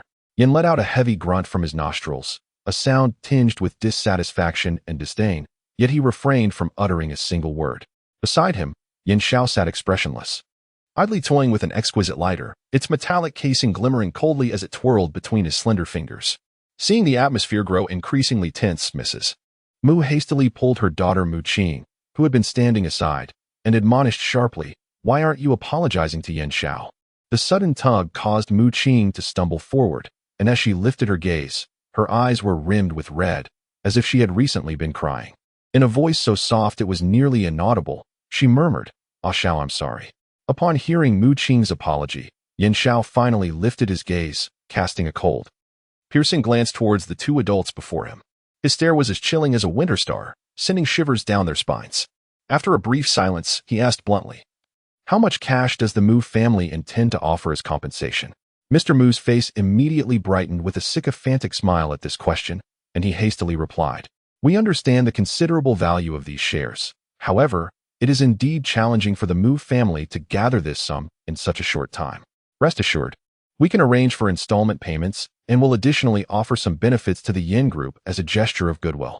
However, Mr. Yin appeared unimpressed by this proposition. The corners of his mouth curled into a sardonic sneer as he questioned, given the current state of the Mu family, how much of your assets can you realistically use as leverage? At this remark, Mr. Mu's face flushed with embarrassment, leaving him momentarily at a loss for words. Chapter 49. Yin Zhao's demands. At that moment, Yin Zhao's phone, resting on the table, suddenly rang. He glanced at the caller ID, his brow furrowing slightly. Before quickly answering the call, an urgent voice resonated from the other end, and as the conversation unfolded, Yin Zhao's expression gradually shifted to one of grave concern. After hanging up, a subtle trace of anxiety flickered in his eyes. It turned out that the Qin family and the Mo family had conspired against an important project under the Yin group, and the situation was dire. The company urgently required a substantial influx of capital for its operations. Taking a deep breath, Yin Zhao redirected his gaze towards the members of the Mu family and spoke slowly, "I can offer you a chance. You are required to provide half of the funds within a week, while the remaining portion may be paid in installments. However, I must emphasize that the interest on these installments will be considerable." With that, Yin Zhao fell silent, quietly observing Mu father and Mu mother, awaiting their response. Despite the immense pressure weighing heavily upon them, the parents of the Mu family had no choice but to nod in reluctant agreement, facing the current predicament. Meanwhile, Mu Qing, standing to the side, secretly breathed a sigh of relief, feeling a glimmer of hope that the situation seemed to take a turn for the better. At that moment, Yin father, who had remained taciturn until now, suddenly spoke coldly, dismissing everyone. "If there are no pressing matters, you should leave." Upon hearing this, the Mu family felt as if a great weight had been lifted and hurriedly exited the oppressive atmosphere. Once the Mu family departed, Yin father could no longer contain his fury, directing his ire towards Yin mother. He scolded sharply, "Look at the foolish actions of the daughter of that dear friend of yours, whom you insisted we form an alliance with. If the Mu family fails to bridge this enormous gap, you might as well pack your bags and leave." Yin mother trembled with rage upon hearing these words, her shaking finger pointing accusingly at Yin father as she retorted vehemently, "When we initially decided on this marriage, you were all too eager to agree. Now that problems have arisen, how can you place all the blame squarely on my shoulders?" The two engaged in a heated exchange, their voices clashing throughout the room. Yin Zhao watched helplessly as his parents, like sworn enemies, continued their fierce argument, feeling a throbbing headache developing. Just then, a sharp ringtone abruptly pierced the tense atmosphere. Breaking the standoff, Yin Zhao glanced down at his phone to find that the caller was a senior executive from the company. A sense of foreboding washed over him. Taking a deep breath, Yin Zhao slowly pressed the answer button and exchanged a few brief words. However, as the conversation progressed, his expression grew darker, reminiscent of ominous clouds gathering before an impending storm. It appeared that the Mu family's financial crisis had begun to impact certain operations of the Yin family business, causing fluctuations in the stock market. After ending the call, Yin Zhao coldly addressed his parents, "Enough of the quarrel. The priority now is to resolve the crisis facing the company. The Mu family must present a solution, otherwise, the Yin family will not relent." With a scoff, Father Yin swept away in a huff. Meanwhile, Mother Yin sat silently on the sofa, tears streaming down her face. Yin Zhao took a deep breath, turned, and drove towards the Yin residence to head to the group headquarters.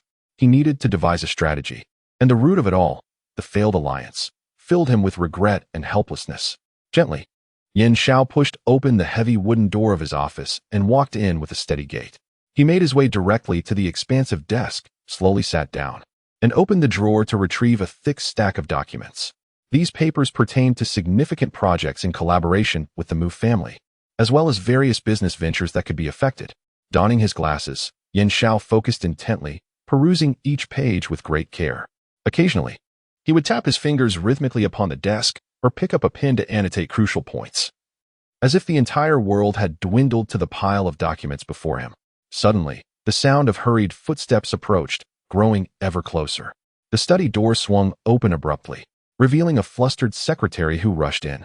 The secretary hastened to Yin Zhao's side, extending her phone towards him, her voice tinged with urgency. "President, Miss Yi is on the line.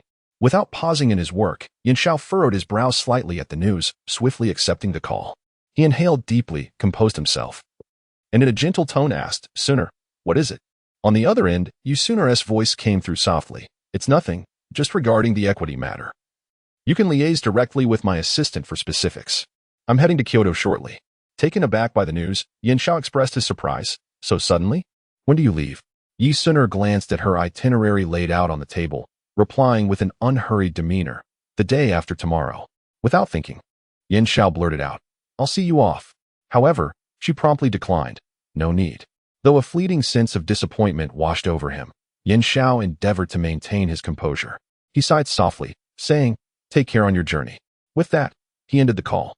After placing the phone down, Yin Xiao sat quietly in his chair, his gaze somewhat vacant as he stared ahead.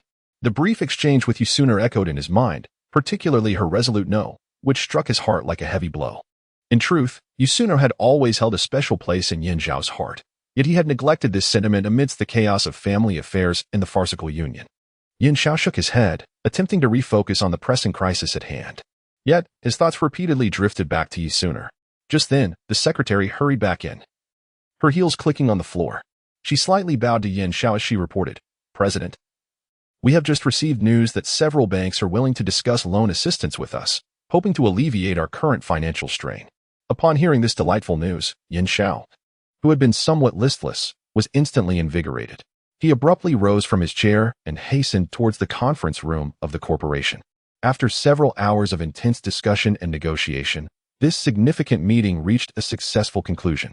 However, Yin Xiao did not feel the slightest sense of relief. Instead, his brows knitted tightly, as if he were still contemplating a crucial decision. Ultimately, he resolved to personally visit the Mu family, believing that, for the sake of his mother, he must grant them one final opportunity to present a viable solution to the imminent crisis they faced. Upon his arrival at the Mu residence, he found the family gathered, their expressions fraught with anxiety and sorrow. As soon as they spotted Yin Xiao, they rose to greet him, inundating him with tearful pleas and lamentations. In the face of such a scene, Yin Xiao remained impassive, unmoved. At that moment, Mu Qing, who had been silently observing from the side, stepped forward. She gently tugged at Yin Xiao's sleeve, signaling him to follow her into the study. Chapter 50. Mu Qing's solution. The moment Mu Qing stepped into the study, Yin Xiao could not help but be momentarily taken aback, for the scene before him was truly astonishing. The Mu Qing he had once known was a delicate and fragile woman. However, the person standing before him at this moment appeared utterly transformed, as if she had undergone a profound metamorphosis. The once tearful and dependent Mu Qing had vanished, replaced by a woman radiating unwavering determination. With graceful strides, Mu Qing approached the desk, her slender fingers delicately lifted a substantial document. Although it seemed to bear the weight of 1,000 burdens, she handled it with effortless ease. Subsequently, she turned and walked deliberately towards Yin Xiao, finally halting merely an arm's length away from him. Carefully, she placed the document on the desk. And after completing this task, she raised her gaze, her eyes locking onto Yin Xiao's, and softly spoke, "Xiao, I kindly ask you to review this document. It is a meticulous account of the Mu family's assets that I have diligently compiled over the past few days, infused with countless efforts. And it also contains specific implementation plans that may aid us in recovering our losses. Indeed, the Mu family is presently ensnared in a quagmire of hardship. Yet this does not signify that we are devoid of hope or solutions. As long as we unite our thoughts and efforts, we shall surely uncover effective strategies to overcome our challenges." As she spoke, Mu Qing's beautiful eyes remained fixed on Yin Xiao, revealing an almost imperceptible glimmer of anticipation. Yin Xiao stared in astonishment at this woman who seemed like a completely different person. He could scarcely believe that the traditionally meek Mu Qing had so boldly stepped forward to shoulder such a heavy burden. Taking a deep breath, Mu Qing continued, "This alliance was indeed a misstep on my family's part, and I feel deeply remorseful for it. However, I do not wish for our family's mistakes to tarnish your esteemed Yin family, and thus I vow to do everything in my power to rectify this error. Additionally, I am aware that there are mysterious forces lurking in the shadows, seemingly poised to strike at both the Mu and Yin families. If our two families can join forces and work together, we may just find a way to navigate through these treacherous waters." Yin Xiao furrowed his brow, lost in contemplative silence. After a brief moment, He raised his head to meet Mu Qing's gaze, slowly nodding in agreement with her words. Indeed, should the Mu family falter and collapse entirely, the Yin family would inevitably suffer even greater repercussions. After a moment of silence, Yin Xiao finally spoke. Very well. If that is the case, we shall tentatively proceed according to your proposal. However, I must be clear, should we ultimately fail to salvage the current situation, all responsibility will rest solely upon your Mu family. Upon uttering these words, Yin Xiao fixed his gaze intently on Mu Qing, hoping to discern a glimmer of hesitation or retreat in her eyes. Without a moment's hesitation, Mu Qing nodded affirmatively and promptly began to articulate her detailed plan and vision for resolving the issue at hand. She spoke eloquently about each step, the potential challenges that may arise, and the corresponding countermeasures, her expression one of unwavering focus and confidence. Meanwhile, Yin Xiao maintained a stoic demeanor, listening attentively to Mu Qing's discourse, occasionally interjecting with a question or two to clarify key points. Once Mu Qing had concluded her presentation, Yin Xiao rose, coldly stating, "I am giving you a mere 3 days to accomplish this." He then turned on his heel and departed from the Mu residence without a backward glance.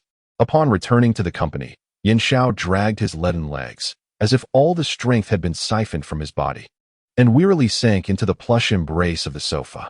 His once sharp and vibrant eyes now appeared dull and lifeless as he stared vacantly out the window, a wave of profound longing surging within him. He secretly mused how wonderful it would be if Yusuna were by his side at that very moment. With her remarkable intelligence and keen insight, she might offer him some innovative and invaluable advice. At this thought, Yin Xiao couldn't help but admire Yusuna's capabilities once more. After all, it was her extraordinary wisdom and decisive leadership that had salvaged the Yi family's business from the brink of bankruptcy due to Mu Qing's missteps. As the day of Yusuna's departure drew nearer, Yin Xiao's heart grew increasingly tumultuous. He incessantly questioned himself whether he should personally go to the airport to bid her farewell. This sudden notion took root in his mind like wild grass, proliferating uncontrollably, stubbornly refusing to be erased. After a fierce internal struggle, Yin Xiao ultimately found himself unable to suppress the surging emotional impulse within. Finally, on the day of Yusuna's boarding, he hurried to the airport, his heart racing with urgency, wishing he could instantly be in her presence. Upon arriving at the airport, he felt like a headless fly, anxiously scanning the surroundings, desperately searching for the figure that haunted his dreams. As time ticked away, just as despair began to set in, he suddenly caught sight of a familiar silhouette in a relatively secluded corner of the boarding hall. Yin Xiao's heart raced, and his breaths quickened. Taking a deep breath to steady his excitement, he stumbled forward with unsteady steps towards that direction. As he drew closer, he finally recognized the face he longed for. Reaching her side, Yin Xiao halted, his lips trembling as he softly called out, "Suner." At the sound of his voice, Yi Suner shuddered, abruptly turning her head. When Yi Suner beheld the figure of Yin Xiao standing before her, a flicker of astonishment momentarily illuminated her beautiful eyes, swiftly followed by an ineffable complexity of emotions. After a brief silence, she coldly inquired, "What brings you here?" Faced with Yusuna's indifferent question, Yin Xiao appeared somewhat flustered, stammering as he replied, I merely wish to see you off." Upon uttering these words, he lowered his head like a child who had erred, unable to meet Yusuna's gaze any longer. Yusuna gazed intently at Yin Xiao, her eyes seeming to penetrate the depths of his soul. Slowly, she articulated, "I hope the decision you made regarding the union does not now fill you with regret. I believe that Miss Mu would be quite a commendable partner in such an alliance." At that moment, the airport's announcement system suddenly blared to life, announcing the impending boarding of a flight. The sound struck Yin Xiao's heart like a thunderclap, causing it to constrict with urgency.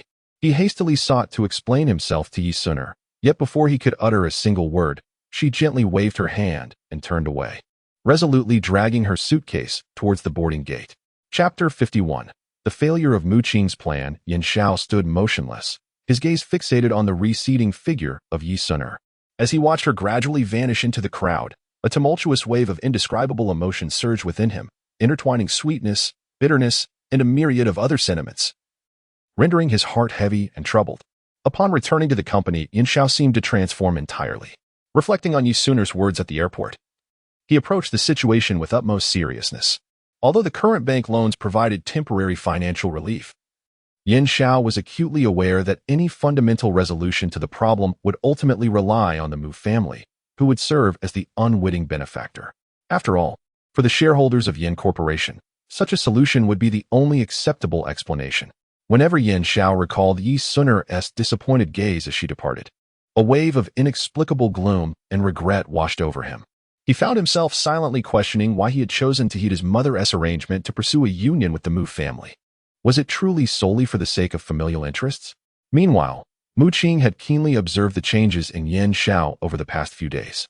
She felt a sense of relief, thinking that regardless of the reasons behind Yin Xiao's transformation, as long as he remained willing to assist the Mu family, it would undoubtedly provide a glimmer of hope for them in their current predicament. Soon, the deadline that Mu Qing had set arrived as scheduled. At this moment, Yin Xiao sat in his spacious and luxurious office, his handsome yet stern visage marred by deep furrows of worry and distress. Just then, a sharp knock shattered the silence, and the door was gently pushed open, revealing Secretary Wang hurrying in with an anxious expression. Lowering his voice, Secretary Wang reported, "President, Miss Mu has arrived." At this news, Yin Xiao's brow furrowed slightly, and he replied in a deep voice, "Let her in." Before long, Mu Qing entered the office, clad in a sensual purple dress, resembling a blooming violet. Her steps were light and graceful, yet her eyes betrayed a hint of guilt. Mu Qing softly spoke, "Secretary Wang, could you please step out for a moment? I need to discuss something privately with Ah Xiao." With a nod of acquiescence, Secretary Wang gently closed the door behind him as he exited.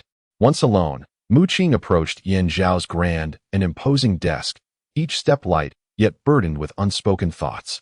Finally, she stood firmly in front of the desk. Before Mu Qing could utter an explanation, Yin Xiao abruptly lifted his head, his piercing gaze locking onto her as he fiercely accused, "Mu Qing, is this truly the solution you have been touting? Open your eyes and see what you have wrought." Faced with Yin Zhao's severe interrogation and reproach, Mu Qing instinctively bit her delicate pink lips, her previously enchanting visage now slightly pale from tension and guilt. She lowered her gaze, unable to meet the fiery intensity of Yin Zhao's eyes, and murmured in a voice as faint as a whisper, I understand that this plan may have caused some losses for the Yin family, but the situation of the Mu family is dire, teetering on the brink of survival. I truly have no way out, no other choice. Ah Xiao, please believe me, I never anticipated that things would spiral into such a dreadful state." Upon hearing these words, Yin Xiao couldn't help but let out a cold snort, a mocking smile gracing his lips. "Oh, so your solution was to exploit me?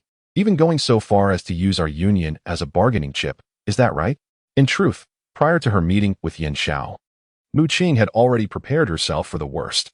She was acutely aware that if this matter were to come to light, Yin Xiao would not easily let her off the hook. However, after much contemplation, she resolved to face him bravely and devised a means that might quell his fury, offering herself as compensation. To this end, she had meticulously chosen a captivating violet dress that accentuated her graceful figure. As tears glistened in her beautiful eyes, she bit her lip and spoke with a trembling voice. "Ah Xiao, I'm so sorry. Truly I am. I wish to do everything in my power to atone for the harm you've suffered." With that, Mu Qing slowly raised her hand and gently unzipped her dress, seemingly intending to make amends for the past grievances she had caused Yin Xiao.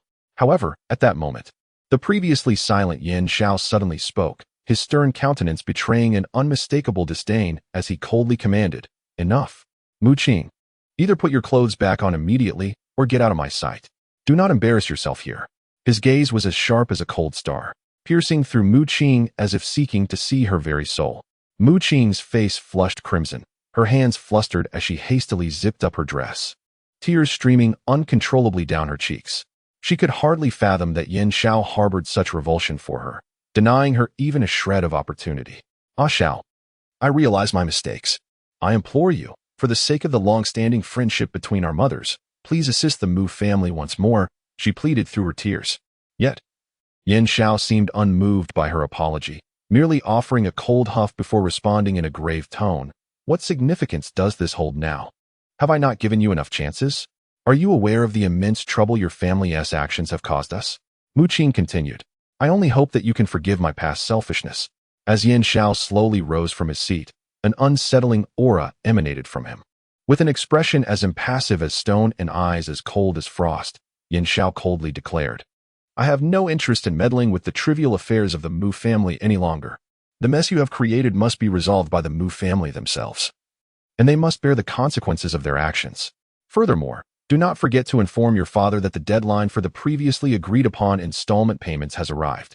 Should he fail to remit the full amount on time, he will be faced with substantial penalties for breach of contract. As for this so-called union, when I find the time, I will personally see to its dissolution." After uttering these words, Yin Xiao turned to leave. Mu Qing's eyes widened in disbelief as she gazed at him. She understood that Yin Xiao was resolute this time, without the support of the Yin family. The Mu family was destined for ruin. Taking a deep breath, Mu Qing struggled to compose herself and shouted, "Yin Xiao, your actions are not merely directed at me. They are a vendetta against the entire Mu family. Do you truly believe the Yi family will accept you because of this? You sooner will lose all affection for you upon learning of your ruthlessness." Yin Xiao's body trembled slightly, a flicker of hesitation passing through his eyes. Yet, he quickly regained his icy demeanor, deeming the Mu family's plight as their own doing, irrelevant to him. Mu Qing managed a bitter smile, despair overwhelming her as she sank to the ground. She had lost her last glimmer of hope. At that moment, her heart was consumed by regret, lamenting her initial ambition to exploit Yin Xiao. Chapter 52. Yi Sun's counterattack. Yin Xiao bypassed Mu Qing and strode out of the office. Mu Qing, lost in despair, slowly exited the Yin Corporation building. The sunlight outside was blinding, yet her heart felt as cold as ice. She understood that she had lost utterly, not only the future of her family, but also her own dignity. In that moment, Mu Qing silently vowed to regain her strength, determined to rescue the Mu family from the abyss, even without Yin Xiao. Yin Xiao stood quietly before the vast, luminous floor-to-ceiling window of his office. His gaze fixed on Mu Qing's receding figure, which grew increasingly distant. A whirlwind of complex emotions swirled within him, disappointment, helplessness, and an ineffable sense of longing and reluctance. The sun's rays streamed through the window, illuminating Yin Xiao, yet they could not dispel the shadows clouding his heart. The entanglement between their families resembled a prolonged and tumultuous storm, seemingly on the verge of subsiding, yet leaving behind a trail of devastation and endless contemplation. Standing silently nearby, Secretary Wang finally spoke. "President, it seems to me that Miss Mu will not simply yield. She may pursue alternative avenues to achieve her goals." Yin Xiao furrowed his brow slightly, and after a moment of silence, he slowly uttered, "Let her be." These words seemed to drain all his strength. With a gentle sigh, he turned and seated himself at his desk, engulfed in profound thought. Sunlight filtered through the mottled leaves, casting intricate patterns of light and shadow upon the campus basketball court. A gentle breeze tousled Yi Sun's hair as she stood gracefully at a distance from the court, her right hand holding the phone to her ear, quietly listening to the voice on the other end. On the line, Assistant Chen spoke solemnly, his deep voice resonating clearly in Yi Sun's ear. "Miss, 10% of Yin Corporation shares have been successfully transferred to your name." Upon hearing this news, Yi Sun's beautiful face revealed little change in expression, as if she had anticipated this outcome all along. She responded in an unusually calm tone, "Understood." After saying this, she gently lowered the phone from her ear, concluding her conversation with Assistant Chen. Throughout, her gaze remained fixed ahead, as if the significant news she had just received was merely a trivial detail in the fabric of her daily life. At that moment, Yi Sun's phone rang again. Noticing the caller ID was Qin Yu, she answered. Qin Yu's cheerful voice came through. "Suner, congratulations on acquiring so many shares of Yin Corporation." A faint smile crept across Yi Sun's lips. "I owe it all to you." "Thank you, Yuer." Curious, Qin Yu pressed on. "What do you plan to do next? Now that Mu Qing has departed from Yin Xiao, are you going to seize the opportunity to become Mrs. Yin?" Yi Sun gently shook her head. Though Qin Yu could not see. "No, it's not that simple. Although the Mu family has suffered a severe blow, their foundation remains intact. They may very well retaliate." Qin Yu, lost in thought, remarked, "Indeed, you must exercise caution. Yet, with your intelligence, beauty, and capabilities, sooner, you are bound to achieve your desires." Yi Sun gazed into the distance, asserting, "I shall not easily settle for the meager achievements thus far. My ambition is to make the entire Yin group mine." As Qin Yu gripped her phone, a tremor coursed through her body upon hearing the voice on the other end, an icy chill creeping up her spine. Her eyes widened as she pondered, "Is this truly the Suner I once knew? Why does she seem so foreign?" It was essential to note that the current Yi Sun was no longer the innocent girl of the past. Since she began to regain fragments of her former life's memories, she had undergone a profound transformation. The buried recollections surged forth like a tidal wave, and those associated with Yin Xiao etched indelibly into her heart. In her previous life, Yin Xiao had inflicted deep wounds upon Yi Suner. This pain, akin to a brand, was inscribed upon her very soul, lingering and indelible. Thus, fueled by resentment, Yi Suner resolved to embark on a quest for revenge. She would seize what Yin Xiao cherished most as retribution for his transgressions. To her, the Yin group epitomized Yin Zhao's most valued possession. This commercial empire encapsulated generations of the Yin family's toil and aspirations, symbolizing supreme power, wealth, and status. Successfully commandeering it would undoubtedly deliver a heavy blow to Yin Xiao. With urgency, Yi Suner addressed the voice on the line. "Yue, I apologize. But an urgent matter has arisen that demands my attention. I must cut our conversation short. I'll reach out once I am free." Without hesitation, she terminated the call. Swiftly, she dialed another number, and upon the recipient's answer, she spoke directly. "Young Master Lin, have you heard? The Mu family has completely fallen from grace, and Mu Qing has been ruthlessly abandoned by Yin Xiao. In light of this situation, do you not wish to seize the opportunity to gain some advantage?" On the other end, young Master Lin raised an eyebrow, curiosity piqued. "Oh, what precisely do you mean by that, Miss Yi? Be forthright." A sly smile graced Yi Suner's lips as she lowered her voice, continuing, "My proposition is simple. Why not join forces? Let us divide the remnants of the Mu family's assets and transform them into our wealth. Moreover, we can take this opportunity to undermine Yin Xiao, demonstrating to him that crossing us is unwise. What say you, young Master Lin?" Her beautiful eyes sparkled with shrewdness and calculation. Young Master Lin fell into contemplative silence, seemingly weighing Yi Suner's proposal. After a considerable pause, he finally spoke. "I seem to recall that the man named Yin Xiao once pursued you quite fervently. Did you not go on dates together?" In this moment, one cannot help but wonder why there is a sudden desire to rectify matters. Upon hearing these words, Yi Suner's gaze dimmed slightly, yet she swiftly regained her composure. She parted her crimson lips to respond. "Times change, and so must our perceptions. Let bygones be bygones. There indeed existed some intersections and interactions between us in the past. However, circumstances have since shifted, and he ultimately opted for a path of familial alliance. This choice signifies that we are destined not to be together, and thus, my feelings for him have naturally waned." At this juncture, Yi Suner let out a gentle sigh, as if a hint of nostalgia and helplessness lingered within her heart. After a brief pause, he finally spoke up. "Ah, that which cannot be attained must be obliterated. What you just proposed is quite a commendable notion. However, we must deliberate on the specifics." Upon hearing Master Lin concede, Yi Suner felt a surge of delight within, promptly responding, "Of course. As long as Master Lin is willing to collaborate, everything else can be negotiated. Shall we arrange a time to meet and discuss in detail?" Thus, a clandestine plot against the Mu family and Yin Xiao was quietly set in motion. Chapter 53. The support of Su ran after ending the call. Yi Suner slowly tucked her phone into her pocket, her gaze shifting towards the nearby basketball court. Her eyes were deep and frigid, as if they could penetrate the vast expanse of the court to reach a concealed target lurking in the shadows. "Mu Qing, do you truly believe you can easily provoke the Yi family?" Yi Suner silently mused, her voice imbued with an imperceptible trace of anger and authority. "Since you dare to lay hands on the Yi family, you must be prepared to face my fierce retaliation. I shall see whether you possess the capability to be a worthy adversary." At that moment, a gentle breeze caressed Yi Suner's hair, yet it could not quell the turbulent waves within her heart. She bit her lip tightly, her hands unconsciously clenching into fists, seemingly eager to engage in an intense confrontation. The sunlight bathed her in warmth, outlining a tall and resolute figure that inevitably drew the gaze of onlookers. Since Mu Qing's return from the Yin group, she had resembled a flower battered by a storm, sitting in the living room with a dazed expression, lost in thought. Upon noticing his daughter's state, Mu's father furrowed his brow and let out a deep sigh, yet he refrained from chastising her. He understood all too well the pressure and pain his daughter was enduring. A week passed, and as Mu Qing began to regain her composure, her eyes gradually fortified with determination. She swiftly opened her computer, meticulously sifting through her contacts and various social resources, leaving no potential partner unexamined.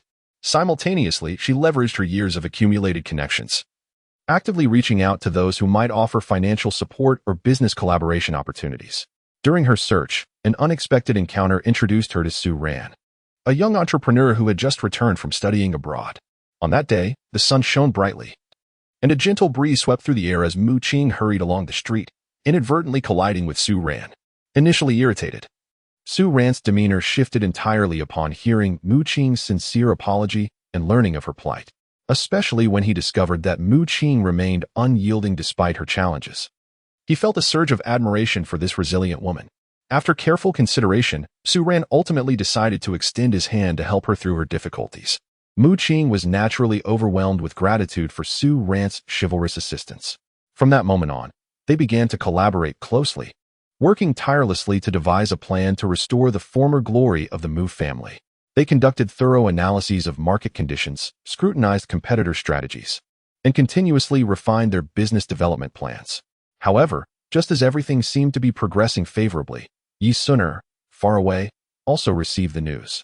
Having always regarded Mu Qing as a thorn in her side, Yi Suner initially believed this incident would leave Mu Qing utterly defeated, with no hope of recovery.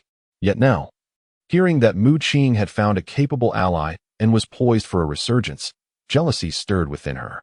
Mu Qing, you truly possess some skill, Yi Suner muttered through gritted teeth. A glint of malice flickered in her beautiful eyes, clearly indicating that she was already concocting more sinister and ruthless schemes in her mind. She promptly instructed her subordinates to investigate every detail about Su Ran, seeking anything that could tarnish his reputation or sabotage their collaboration. Simultaneously, far away, Yan Xiao received a shocking piece of news. Mu Qing had successfully found a capable ally from overseas. Upon hearing this, Yan Xiao was consumed by a surge of fury, secretly speculating whether Mu Qing had employed the same seductive tactics that had once ensnared him to forge a connection with that individual named Su Ran, who was abroad. Unable to contain his anger any longer, Yan Xiao swiftly dialed Mu Qing's number. On the other end, Mu Qing's gentle yet slightly puzzled voice soon came through. But Yan Xiao offered her no chance for explanation. He shouted into the phone with fierce intensity, Mu Qing, I have heard that you found an overseas ally. Until our engagement is officially dissolved, you better keep your alluring self in check and refrain from doing anything disgraceful, or don't blame me for being unkind. Mu Qing gripped the telephone receiver tightly, her face turning as pale as a sheet. She had never anticipated that the man she once loved would now use such harsh and venomous words to humiliate her. Tears welled in her eyes, but she fought to keep them from spilling over, biting her lip as she coldly retorted, Yan Xiao, so you have always regarded me as such a despicable woman. Since you see me this way, further discussion is futile. With that, before Yan Xiao could respond, Mu Qing decisively hung up the phone. Left in shock after the call ended, Yan Xiao stood there, a whirlwind of emotion swirling within him. Meanwhile, Mu Qing had no time to ponder his feelings, for she had more pressing matters to attend to, strategizing with Su Ran to confront their current predicament. On Yi Suner's side, upon discovering the formidable familial influence backing Su Ran, she realized that confronting him directly could lead to her own downfall. Thus, she altered her strategy and bribed an employee within the Mu company to tamper with the data of a significant project. This project was crucial to the Mu family's rapid ascent. Any mistake could lead to catastrophic consequences. Unbeknownst to Mu Qing and Su Ran, who were eagerly advancing the project, danger loomed on the horizon. Just before the project's review, the employees stealthily altered the data, leaving the office with a triumphant smile, eagerly anticipating the fallout from Mu Qing's impending failure. On the day of the project review, Mu Qing and Su Ran confidently showcased their results. However, as the review progressed, the flaws in the data became increasingly apparent, darkening the expressions of all present. Mu Qing's eyes widened in disbelief, her mind swirling with self-doubt. Su Ran, too, wore a grave expression, but he quickly composed himself and informed those present that they needed a moment to verify the information. Retreating to the back office, Su Ran and Mu Qing meticulously examined the data.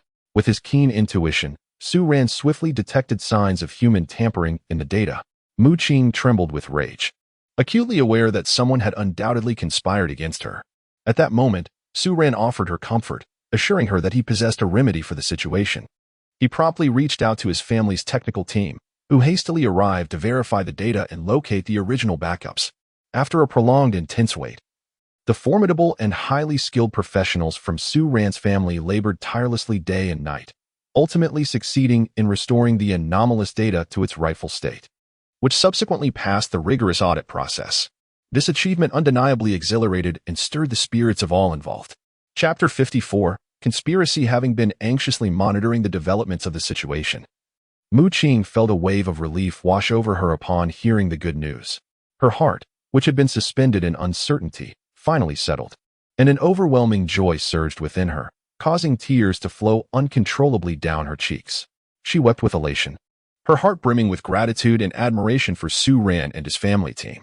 However, at that moment, Su Ran remained vigilant, fully aware that a grand conspiracy lurked behind the facade of this victory. Seizing the opportunity, he immediately set about investigating, determined to uncover the puppet master orchestrating everything. To his astonishment, as he traced the clues to a critical juncture, he encountered an insurmountable barrier. The Qin family's dark web stood as an impenetrable fortress, keeping him at bay. Simultaneously, the astute Yi Suner recognized the gravity of the situation. She understood that if Su Ran were to leverage his family's support to breach the defenses, all their efforts might come to naught. After careful contemplation, Yi Suner resolved to take action. She discreetly contacted Qin Yu, a core figure within the Qin family, and engaged in clandestine negotiations. Ultimately, an agreement was reached. Should the Qin family deploy their top hackers to assist in thwarting further actions from the opposing side, Yi Suner would offer them the invaluable opportunity to become a stakeholder in the Yi family. With the promise secured, the Qin family swiftly dispatched their most formidable hacker, Aja, into the fray. Aja infiltrated the cyber battlefield like a mysterious specter, his fingers dancing across the keyboard, unleashing code like bullets. Before long, the protective barrier on their side became increasingly fortified, and many of Su Ran's offensive programs were either repelled or obliterated upon contact. Noticing the sudden escalation of resistance, Su Ran furrowed his brow in concern. He intensified his manpower and resources, enlisting the help of other experts for analysis. Yet, the Qin family's dark web proved impermeable, making it exceedingly difficult to find a chink in their armor. Overwhelmed by an unprecedented fatigue, Su Ran felt as though every attempt to breach the Qin family's defenses was akin to colliding with an invisible wall. He began to suspect that a vast force was working against him. At that moment, he received an anonymous email containing a single, chilling sentence. "Give up. This is beyond your capability." Clenching his fists, Su Ran's resolve hardened. He could never concede so easily. Taking a deep breath, he endeavored to extricate himself from the chaos of his thoughts, forcing himself to calm down and reassess the current situation.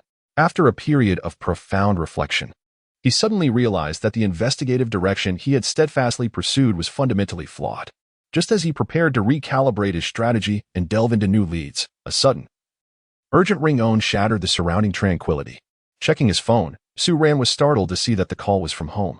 A sense of foreboding washed over him as he apprehensively answered the call. On the other end, his mother's voice trembled with urgency and tears. "Ranner, your father has fallen ill and is hospitalized. The situation is not looking good." This shocking news struck him like a bolt from the blue, leaving Su Ran utterly stunned.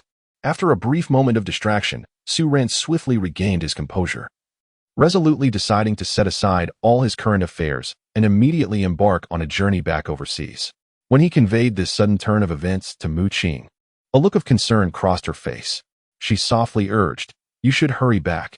Your father must need your presence now more than ever." With a gentle pat on Su Ran's shoulder, she offered her comfort. Su Ran glanced at Mu Qing before hastily departing. Mu Qing stood silently, watching his retreating figure, her heart silently praying for him and his family, hoping that they would navigate this crisis smoothly. After a lengthy and arduous journey, Su Ran finally arrived at the overseas hospital. He hurriedly approached the ward, taking a moment to steady his anxious heart before gently pushing the door open. There lay his father on the hospital bed, looking haggard, his eyes tightly shut, as if he had aged considerably in an instant. Witnessing this scene, Su Ran's eyes welled with tears, his heart heavy with guilt and remorse. At that moment, the attending physician entered, and Su Ran rushed to inquire about his father's condition. The doctor, with a grave expression, shook his head slowly and said, "The patient's condition is extremely critical. If we cannot promptly locate an exceedingly rare medication for treatment, I fear." Though the unspoken words hung heavily in the air, Su Ran understood the implications. After hearing the doctor's words, Su Ran resolved within himself that, regardless of the cost, he would find the rare medication that could save his father's life. Thus, he began to tirelessly utilize his connections across various circles, inquiring about the whereabouts of this elusive remedy. Meanwhile, Yi Suner, filled with delight, believed that once Su Ran departed, her meticulously devised plan could proceed without hindrance. However, she could not have anticipated that the seemingly tranquil Qin family was clandestinely concocting an even greater scheme. The Qin family had never been content with the status quo, nor satisfied with mere modest wealth. They were driven by ambition, eager to seize this opportunity to expand their influence and amass more wealth and resources. Outwardly, they continued to operate under the original plan, concealing their activities from Yi Suner and Qin Yu, while secretly fortifying the hidden network of intrigue. Behind the scenes, a power struggle aimed at usurping the Mu family's enterprises had quietly commenced. By sheer coincidence, Mu Qing stumbled upon the Qin family's clandestine plot during an unexpected incident. Upon discovering the truth, she was understandably alarmed. She knew all too well that allowing the Qin family to succeed would lead to dire consequences. Therefore, she was determined to do everything in her power to avert this impending disaster. After much contemplation, Mu Qing finally thought of one person, Su Ran. Although he had returned overseas, she realized that she could not afford to linger on such matters. Clinging to a glimmer of hope, Mu Qing swiftly contacted Su Ran, truthfully relaying the Qin family's conspiracy to him.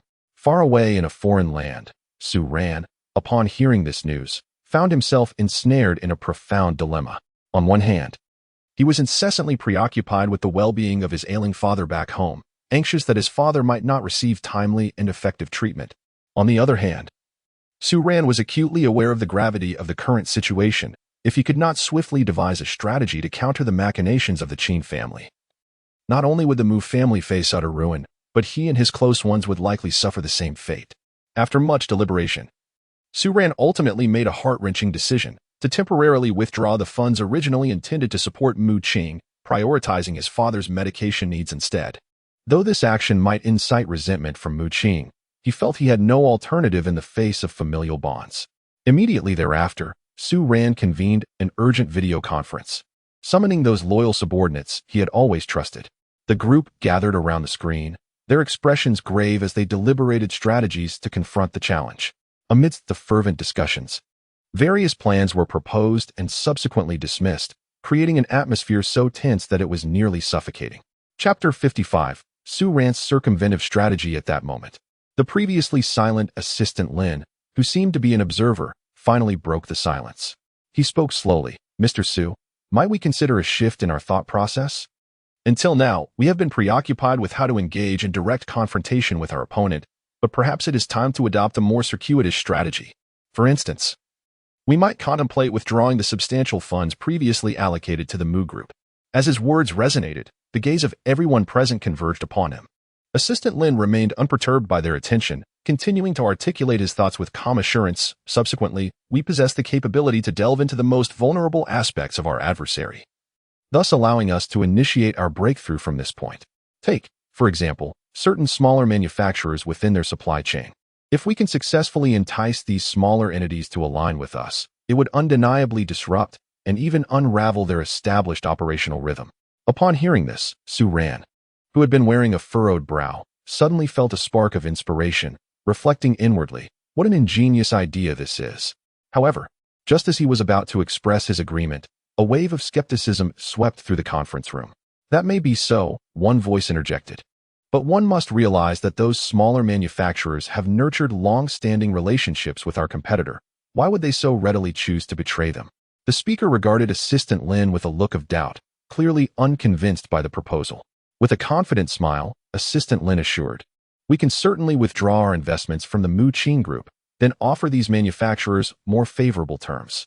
We shall solemnly promise to establish a long-term and stable partnership, fostering mutual growth. Simultaneously, we might cleverly signal to the market that we are poised to undertake a series of significant measures to counter our competition. This would enable us to exert considerable pressure on them from a public relations standpoint." After contemplating Assistant Lin's suggestion, Su Ran fell into a brief reverie. Moments later, a subtle smile graced his lips, and he decisively responded, "Let us proceed with this plan. Everyone, let us spring into action." As his words echoed, the attendees promptly took their leave, and the conference room was enveloped in an atmosphere charged with enthusiasm and determination. Time flew swiftly, and all tasks progressed in an orderly fashion. Before long, his subordinates were deeply engrossed in the intense execution of the plan. Meanwhile, Assistant Lin personally journeyed to City C, undertaking the crucial responsibility of liaising with the smaller manufacturers to ensure the successful completion of this mission. He meticulously prepared a detailed cooperation proposal and tirelessly visited each establishment for discussions. However, the progress was not without its challenges. In the initial phase, Assistant Lin indeed encountered a myriad of challenging dilemmas. Numerous small manufacturers exhibited hesitation and apprehension regarding collaboration with Saran Company. However, as rumors circulated in the market about Saran Company's impending large-scale actions to counter its competitors, these previously resolute manufacturers began to waver. Lin, with his keen perception, astutely recognized this shift and swiftly seized the rare opportunity, intensifying the negotiation leverage and enhancing the incentives offered. Efforts are not in vain for the diligent. Ultimately, he succeeded in persuading and aligning several crucial small manufacturers, thereby laying a robust foundation for subsequent strategic arrangements. Simultaneously, the rival Qin family was caught off guard by this unexpected turn of events. Their composure shattered as they scrambled to address the gaping supply chain vulnerabilities akin to a breached dam. In stark contrast, the atmosphere at the Su family was one of resolute determination. Saran capitalized on this exceptional opportunity, decisively choosing to press forward. He tirelessly accelerated the search for the life-saving medication. Anxious and distressed, Saran sought out his father's attending physician once more.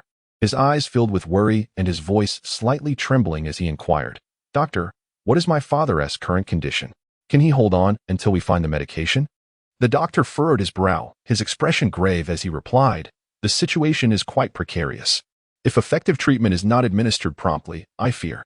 However, should we swiftly locate the appropriate medication, there remains a glimmer of hope for your father." Upon hearing this, Saran clenched his fists tightly, his nails digging deeply into his palms as he silently vowed, regardless of the cost, he would triumph in this heart-stopping business battle and expedite the quest for the crucial drug that could save his father's life. Saran took a deep breath, striving to calm the tempest of emotions within him, before resolutely turning and striding swiftly out of the hospital. His gaze was unwavering, seemingly ablaze with fervor, as he headed directly towards the company. At this very moment, the company was diligently preparing a new round of strategic maneuvers against the Qin family, with Saran as the pivotal figure, poised to personally lead this critical confrontation. Upon returning to the group, Saran wasted no time, promptly dialing Assistant Lin's number. His tone urgent yet composed as he asked, "Xiao Lin, what is the status from City C?" Assistant Lin's excited voice responded, "President Su, things are progressing smoothly.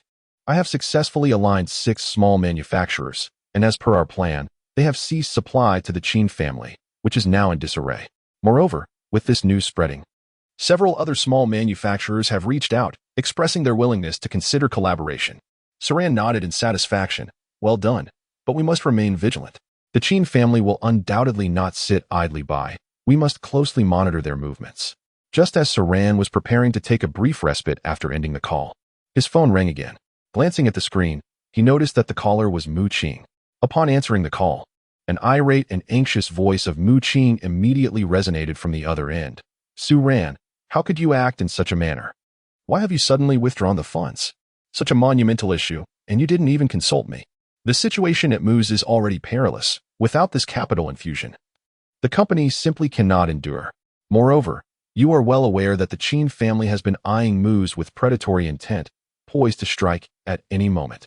Hearing Mu Qing's voice, filled with fury, Saran's response seemed to emanate from the depths of a chilling abyss, cold and devoid of any emotional fluctuations. "Mu Qing, have you truly forgotten? Had it not been for my unwavering support, your Mu group would have long since flickered out like a candle in the wind, vanishing without a trace. Yet, you exhibit no gratitude, instead daring to come and cast blame upon me with such audacity? How utterly laughable. As for the Qin family, there is no need for your interference. I shall address them myself. You need only remain at Mu's and observe." However, unexpectedly, the intense quarrel between the two did not wane with the passage of time. Chapter 56. The assault on the Qin family in the midst of this tense standoff. An abrupt ringing shattered the silence. Saran's other phone suddenly erupted with sound, the screen illuminating the name Assistant Lin in bold letters. At that moment, rather than terminating the ongoing conversation with Mu Qing, Saran delicately maneuvered his fingers to press the answer button on the second phone. His heart raced as he connected the call. Assistant Lin's urgent voice crackled through the receiver. "Mr. Su, this is bad. A major crisis has arisen. The Qin family has somehow learned that you withdrew the funds allocated to the Mu Corporation. They have seized the opportunity to ally with two other enterprises, planning to jointly target our company. Furthermore, they are publicly disseminating slander, accusing us of employing unscrupulous methods to seize resources, which severely tarnishes our company's reputation. Su Ran let out a cold laugh. They are merely cornered dogs. Pay no heed to their defamation. Expedite our progress. Shaolin, continue to stabilize those smaller manufacturers and strive to bring in additional partners. I will address public relations matters, clarifying the facts and mounting a counteroffensive. After hanging up, Su Ran inhaled deeply, swiftly immersing himself in the new battle ahead. He understood that this high-stakes corporate war had reached a fever pitch, and only by forging ahead with courage could victory be attained. Mu Qing's eyes widened in disbelief, as if they might pop from their sockets. Her face was a mask of astonishment, lips parted yet incapable of uttering a sound. She stood frozen, phone in hand, ear pressed against the receiver, incredulously absorbing every word and sentence that flowed from the other end. As the narrative unfolded, Mu Qing finally grasped the shocking truth behind Su Ran's withdrawal of funds. Mu father observed his daughter, who remained silent and still, and a sense of foreboding gripped his heart. Furrowing his brow, he fixed his gaze upon Mu Qing and asked, his voice tinged with concern, "Qing, you've been silent for quite some time. Is it possible that something has happened with Su Ran?" Prompting him to suddenly retract his investment. A flicker of worry and unease crossed Mu father's eyes. Mu Qing bit her lip and slowly replied, "Dad, the Qin family has allied with other enterprises to target Su Ran's company, and they are accusing him of using improper means to seize resources. Now, Su Ran's company is facing a significant crisis, which is why he withdrew his investment." Mu father's brow furrowed deeply, as if two profound crevices had etched themselves into his forehead. He paced anxiously around the room, each step heavy with urgency. "The Qin family is utterly despicable," he exclaimed vehemently, his voice laden with disdain and indignation towards their actions. Yet, as if recalling a thought, Mu father murmured to himself, "However, during our own crisis at the Mu Corporation, this young man Su Ran left a remarkably profound impression on me. His mind is agile, his thoughts quick. Unmistakably a person of great intellect. Perhaps in the face of the Qin family's provocations, he might conceive some countermeasures." At this juncture, Father Mu halted his steps, gazing out of the window as if anticipating that Su Ran would, as he hoped, present a miraculous solution. Mu Qing nodded and then shook her head. Su Ran remained remarkably composed, instructing his assistant to stabilize the small vendors while he attended to public relations matters. However, given the formidable strength of their adversary, I still harbored concerns. After a moment of contemplation, Father Mu stated, "Qing, our Mu family cannot remain passive in this situation. Although Su Ran's withdrawal of investment previously affected us, the business world is akin to a battlefield, and his decision was merely a calculated one. Now that he is in distress, if we extend a helping hand, it will surely facilitate our future encounters." Mu Qing's eyes sparkled with interest. "Father, what do you intend to do?" Father Mu responded, "Qing, we cannot stand idly by, especially since Su Ran has previously shown us kindness. I will leverage some connections and reach out to a few old friends to see if we can assist Su Ran in terms of public opinion." Mu Qing's eyes lit up. "Thank you, Father." Meanwhile, Su Ran was busily organizing various tasks in his office, unaware that the Mu father and daughter were preparing to offer their assistance. The outcome of this high-stakes business battle remained uncertain with the Mu family's involvement. Father Mu dialed a number. "Old Zhang, this is Old Mu from the Mu family. I need to trouble you with something. Please halt any derogatory remarks from the media regarding the Su family and release some evidence of the Qin family's underhanded tactics."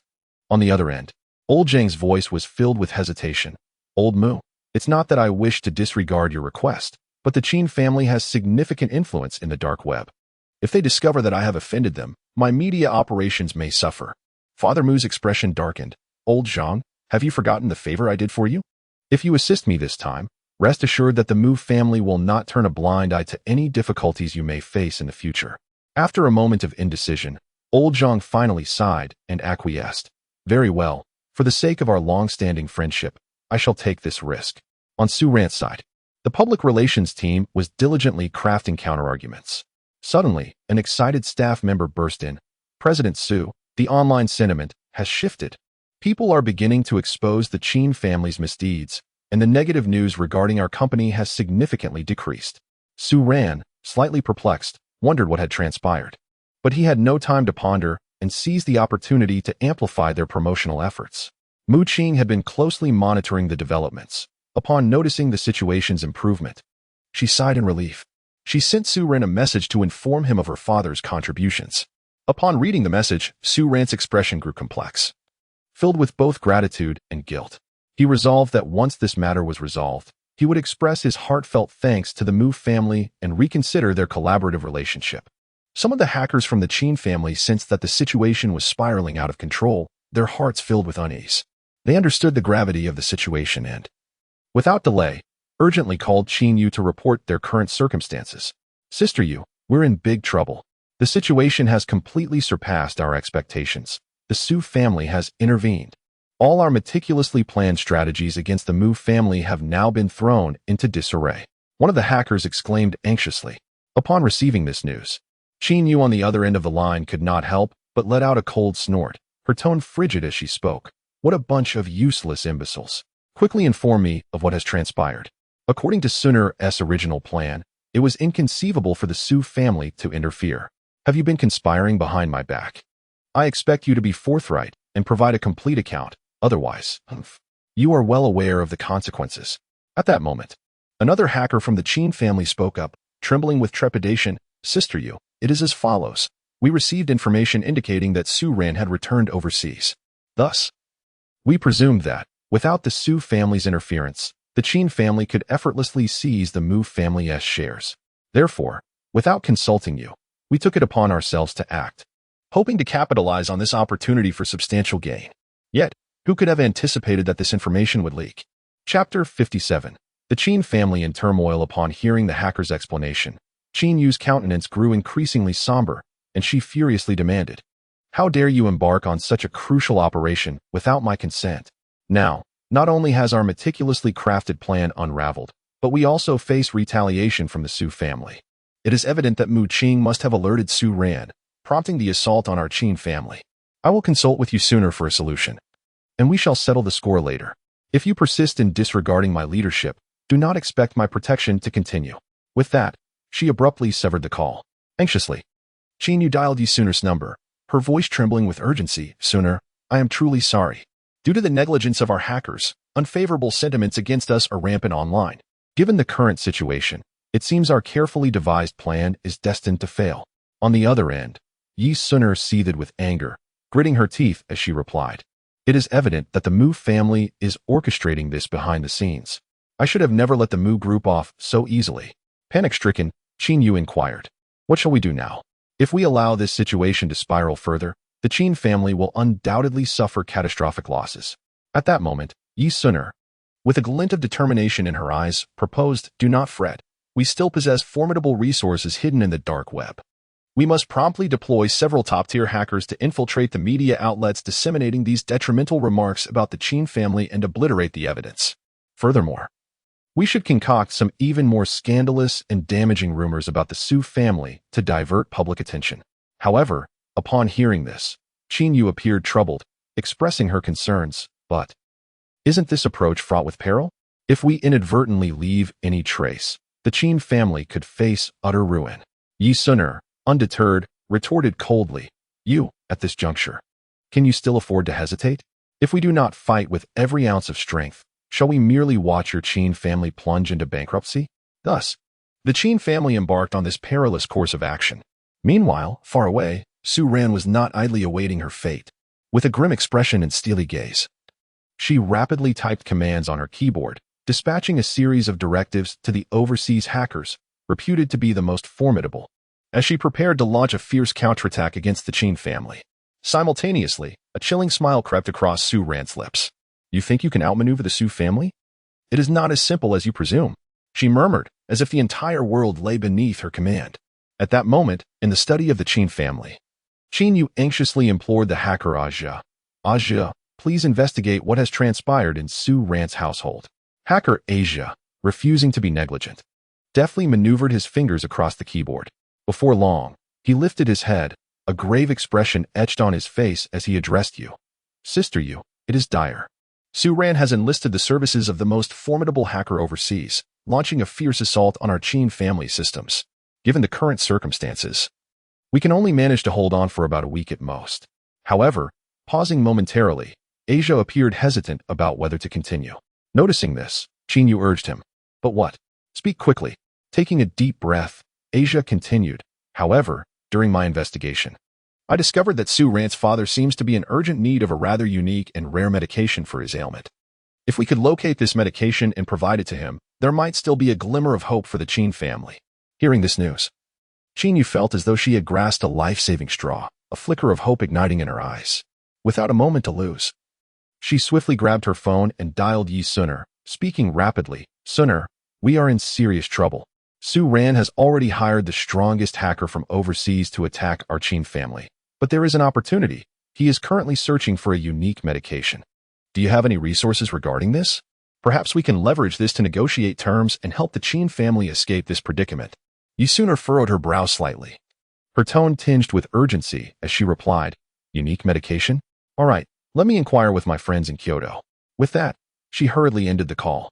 Just then, Su Xingqian entered the dormitory with a steady gait.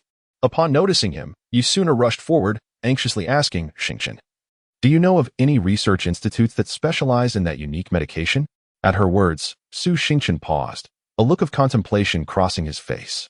After a brief moment, he slowly raised his gaze to Yi Suner and replied softly, Well, I do know a few relevant research institutes, but it's uncertain whether they can successfully develop that unique medication. Curiosity piqued, Su Xingqian couldn't help but inquire further, Suner, what exactly is going on? Why the sudden interest in this unique medication? Has something happened? Yi Suner sighed softly, a hint of helplessness crossing her features as she explained, Alas, it's all because of me. My presence in City C has inadvertently dragged a good friend into trouble. Her family is currently facing immense challenges, and their entire lineage is under threat. Thus, I wish to explore any possible means to find a unique medication that could resolve their crisis. Nodding in understanding, Su Xingqian offered reassuring words. Do not worry too much, Suner. I will do my utmost to gather information for you, and I will inform you as soon as I receive any news. A faint smile graced Yi Suner's lips as she nodded in gratitude. Thank you, Xingqian. A glimmer of shrewdness sparkled in Yi Suner's eyes as she contemplated. Once this matter is resolved, I shall settle the score with Su Ran. Should we successfully alleviate the current crisis, not only would we save the Yu family, but it would also leave Su Ran indebted to me, granting me an advantageous position to seek favors from her in the future. Just as the two were engaged in conversation, a sudden, urgent ring-tone pierced the air. Yi Suner glanced at her phone, and her heart skipped a beat upon seeing the name Chinyu flashing on the screen. Without hesitation, she pressed the answer button. On the other end of the line, Chinyu's voice was fraught with anxiety. Suner, this is dire. The situation is extremely urgent. Our firewall is on the brink of collapse, and if we do not devise a solution soon, the enemy will breach our defenses and acquire critical information. Yi Suner furrowed her brow, reassuring Chinyu to remain calm while swiftly contemplating a counter-strategy. With composed determination, she replied, Do not fear, Chinyu. I am actively reaching out to contacts to find a resolution. Trust that good news will arrive shortly. After speaking, Yi Suner turned to her companion, Su Xingqian, her gaze resolute and commanding, urging with a serious tone, Xingqian, expedite your efforts and contact the Research Institute immediately to see if they can provide any technical support or solutions. Chapter 58, The Thoughts of Su Ran. Su Xingqian, resolute and unyielding, promptly retrieved her phone to dial a number. After a tense exchange, she finally set the device aside, exhaling with relief as she turned to Yi Suner and informed her, Suner, I have successfully contacted the Research Institute.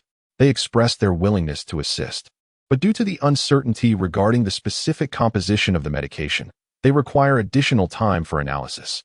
Upon hearing this news, Yi Suner felt a slight easing of her tension, though her expression remained grave. Simultaneously, in a strategic move to draw out the hidden adversary, she deliberately spread word of the peculiar medication now in her possession, ensuring that Su Ran, who had long coveted this extraordinary substance, learned of its presence.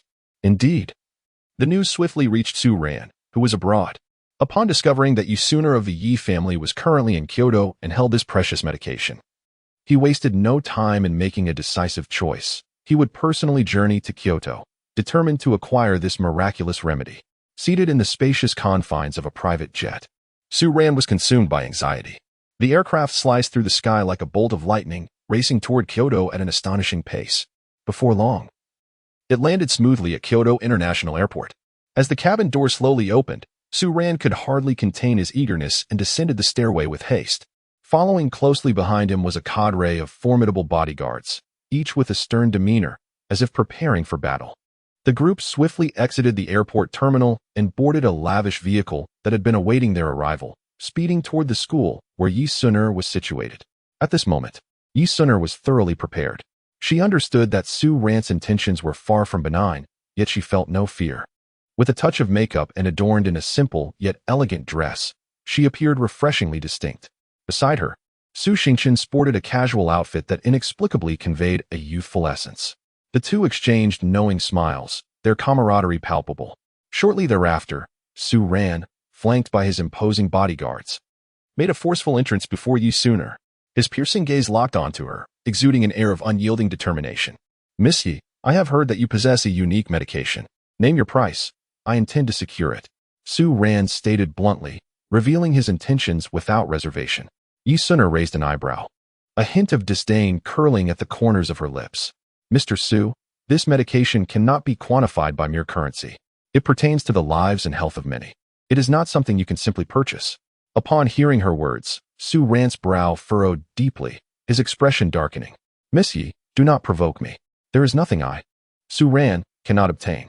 If you willingly surrender the medication, you may set your price. Otherwise," his threat lingered ominously in the air. At that moment, Su Xingqian, who had remained silent until now, stepped forward, placing herself protectively in front of Yi Suner. "Su Ran, do you believe this is a place where you can act with impunity? This medication is meant to save lives. We will never sell it to a mercenary like you." Su Xingqian's words ignited Su Ran's fury, causing him to seethe with indignation. He raised his hand, pointing an accusatory finger at Su Xingqian and unleashing a torrent of vitriol. However, just as he was preparing to unleash his fury further, he suddenly sensed an unsettling atmosphere around him. Upon turning his gaze, he discovered that, unbeknownst to him, they had been encircled by a battalion of armed police officers.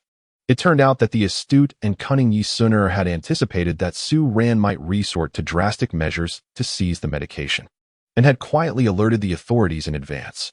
Upon receiving the tip-off, the police swiftly mobilized their forces and arrived at the scene just in time to apprehend Su Ran and his accomplices. Realizing the situation was beyond redemption, Su Ran's countenance darkened considerably, his eyes igniting with sparks of anger and resentment. Ultimately, he could only cast a fierce glare at Yi Suner, as if to etch her visage deeply into his memory, before turning away and departing hastily with his subordinates, resembling a defeated rooster, dejected and disheveled. Yi Suner exhaled softly as she watched Su Ran's retreating figure.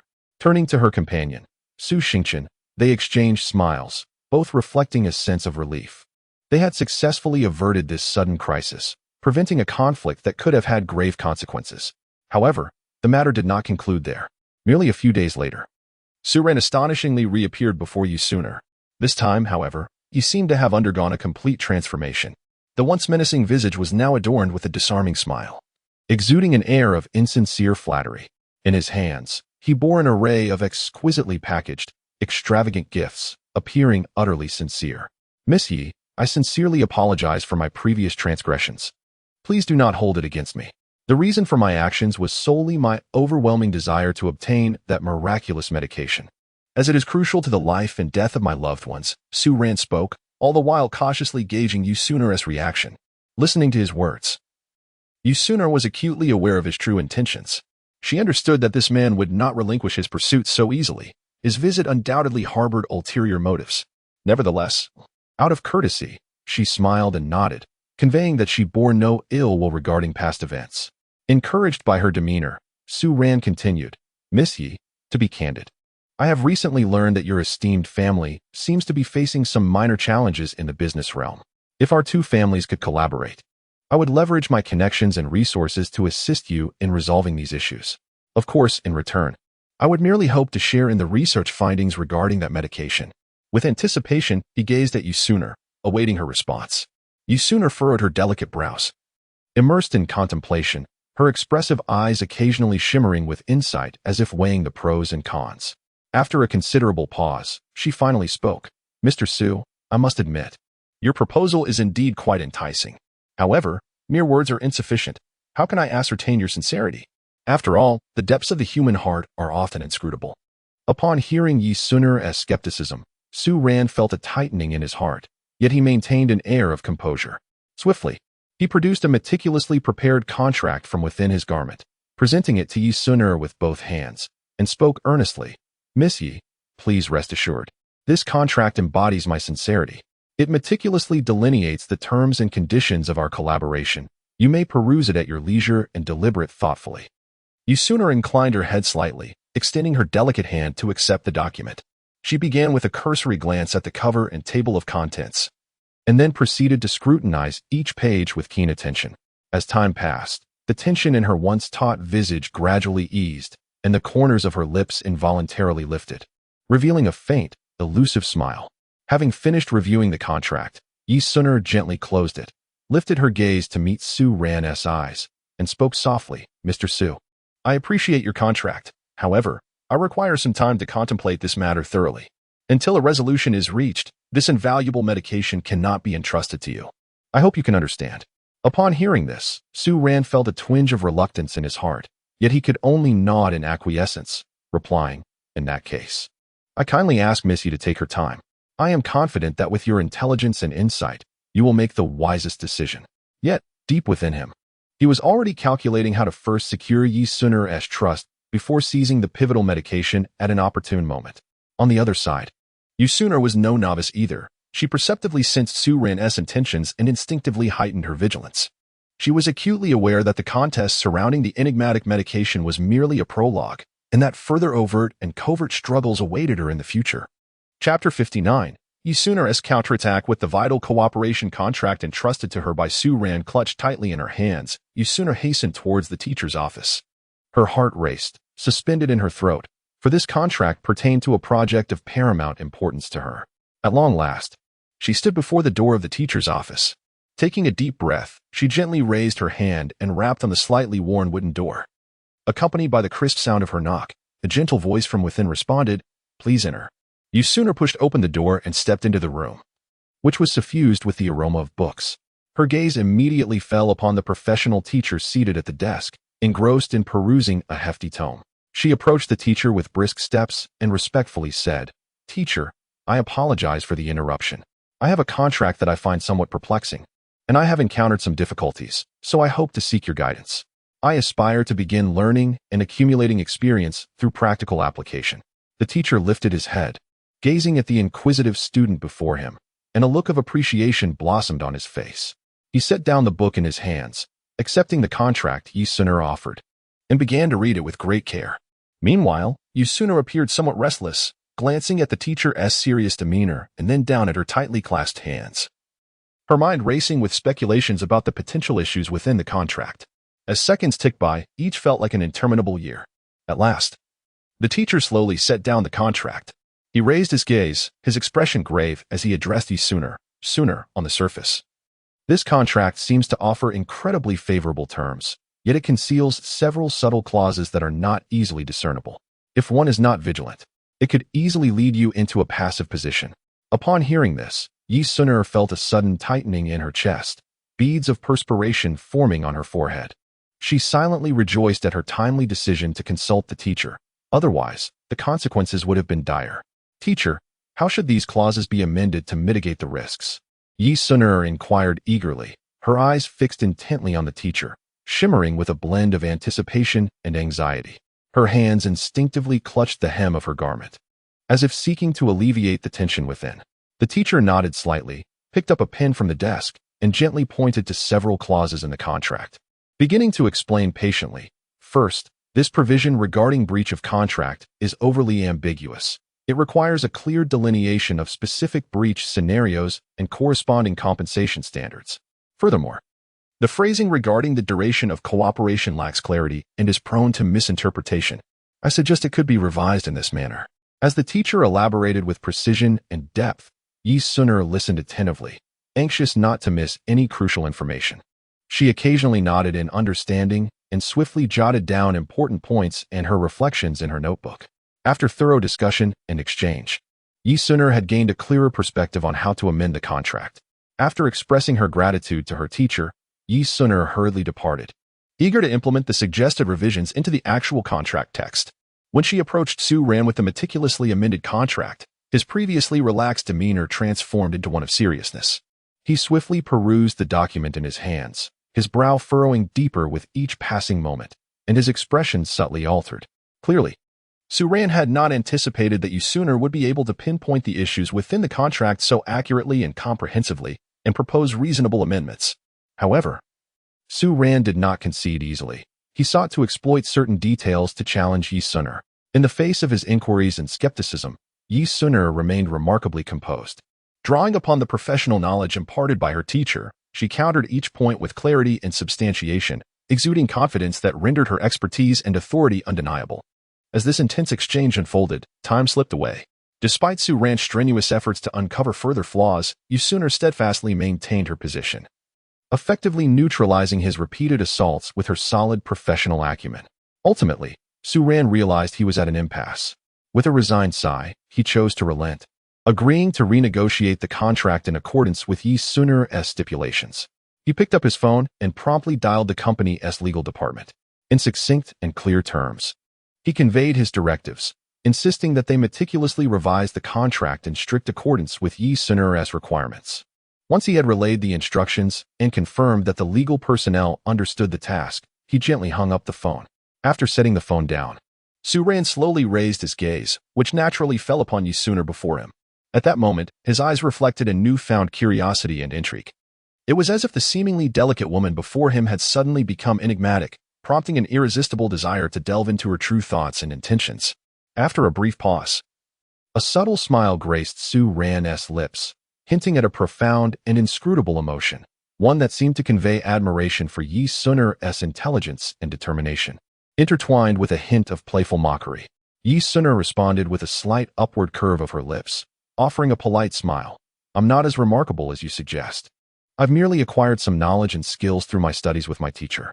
At that moment, Su-ran leaned forward slightly, sincerity etched on his face as he remarked, "A talent as exceptional as yours should consider joining my company directly after graduation, should you be inclined." Taken aback by his unexpected proposition, Yusuna momentarily faltered, clearly unprepared for such an enticing offer. After a brief pause, she regained her composure and hesitantly replied, "Regarding my future direction, I must admit, I have not yet given it much thought." Upon witnessing this, Su-ran raised an eyebrow and smiled, then continued to persuade, "My company is among the most prestigious overseas, and the opportunities it offers are truly once in a lifetime. Moreover, I believe that with your exceptional abilities, once you join our team, you will undoubtedly shine brilliantly and achieve great things." Listening to his words, Yusuna slowly lowered her gaze, sinking into a brief contemplation. After a few moments, she lifted her head once more, her eyes resolutely fixed upon Su-ran, and sincerely replied, "Thank you very much for your appreciation and kindness, Mr. Su. However, for me, the most important matter at this stage is to successfully complete my studies. Therefore, I fear that I must defer any decisions regarding this until after my graduation." Su-ran gazed intently at the resolute young woman before him, feeling an increasing intrigue towards Yusuna. He pondered to himself what could possibly instill such a clear vision and unwavering conviction in this seemingly delicate girl. Chapter 60. Reaching an agreement, Su-ran dialed Yusuna's number and spoke directly. "Miss Yi, I have meticulously prepared the contract as per your specifications. Now, might it be time for you to hand over the medication?" On the other end of the line, Yusuna's voice was calm and cool. "Mr. Su, do not be hasty. Beyond the provisions of this contract, I have an additional condition that requires your consent. That is, I implore you to exercise restraint and spare the Qin family." Taken aback by this unexpected stipulation, Su-ran momentarily fell silent. After a few seconds, he suddenly let out a cold laugh.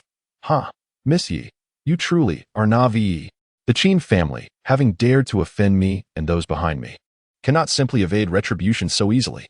At that moment, Yusuna held her phone tightly, her fingers whitening from the pressure, yet her voice remained resolutely firm. "Su-ran, regardless of circumstances, the Qin family has once shown me kindness. If you refuse to spare them, then I am afraid you shall never lay your hands on that medication." Clearly incensed by Yusuna's declaration, Su-ran's tone turned menacing. Yusuna, do not mistake my patience for weakness.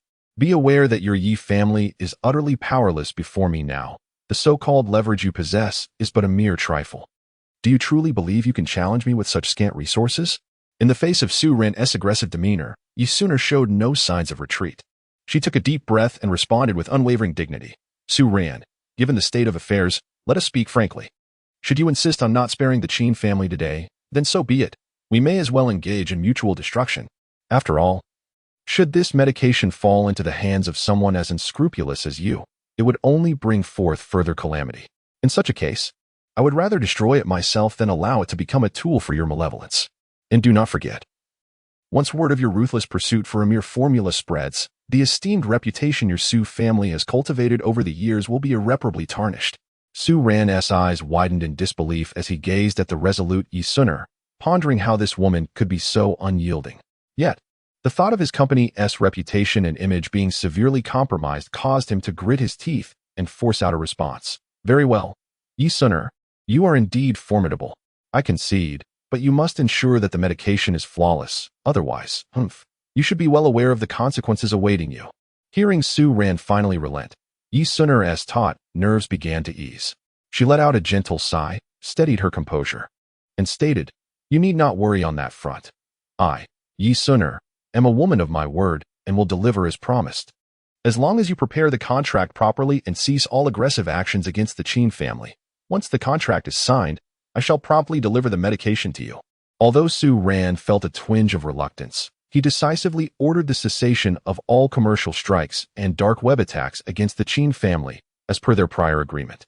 Upon learning that this sudden crisis had been successfully averted, the Qin family expressed profound gratitude towards Yi Suner, showering her with thanks.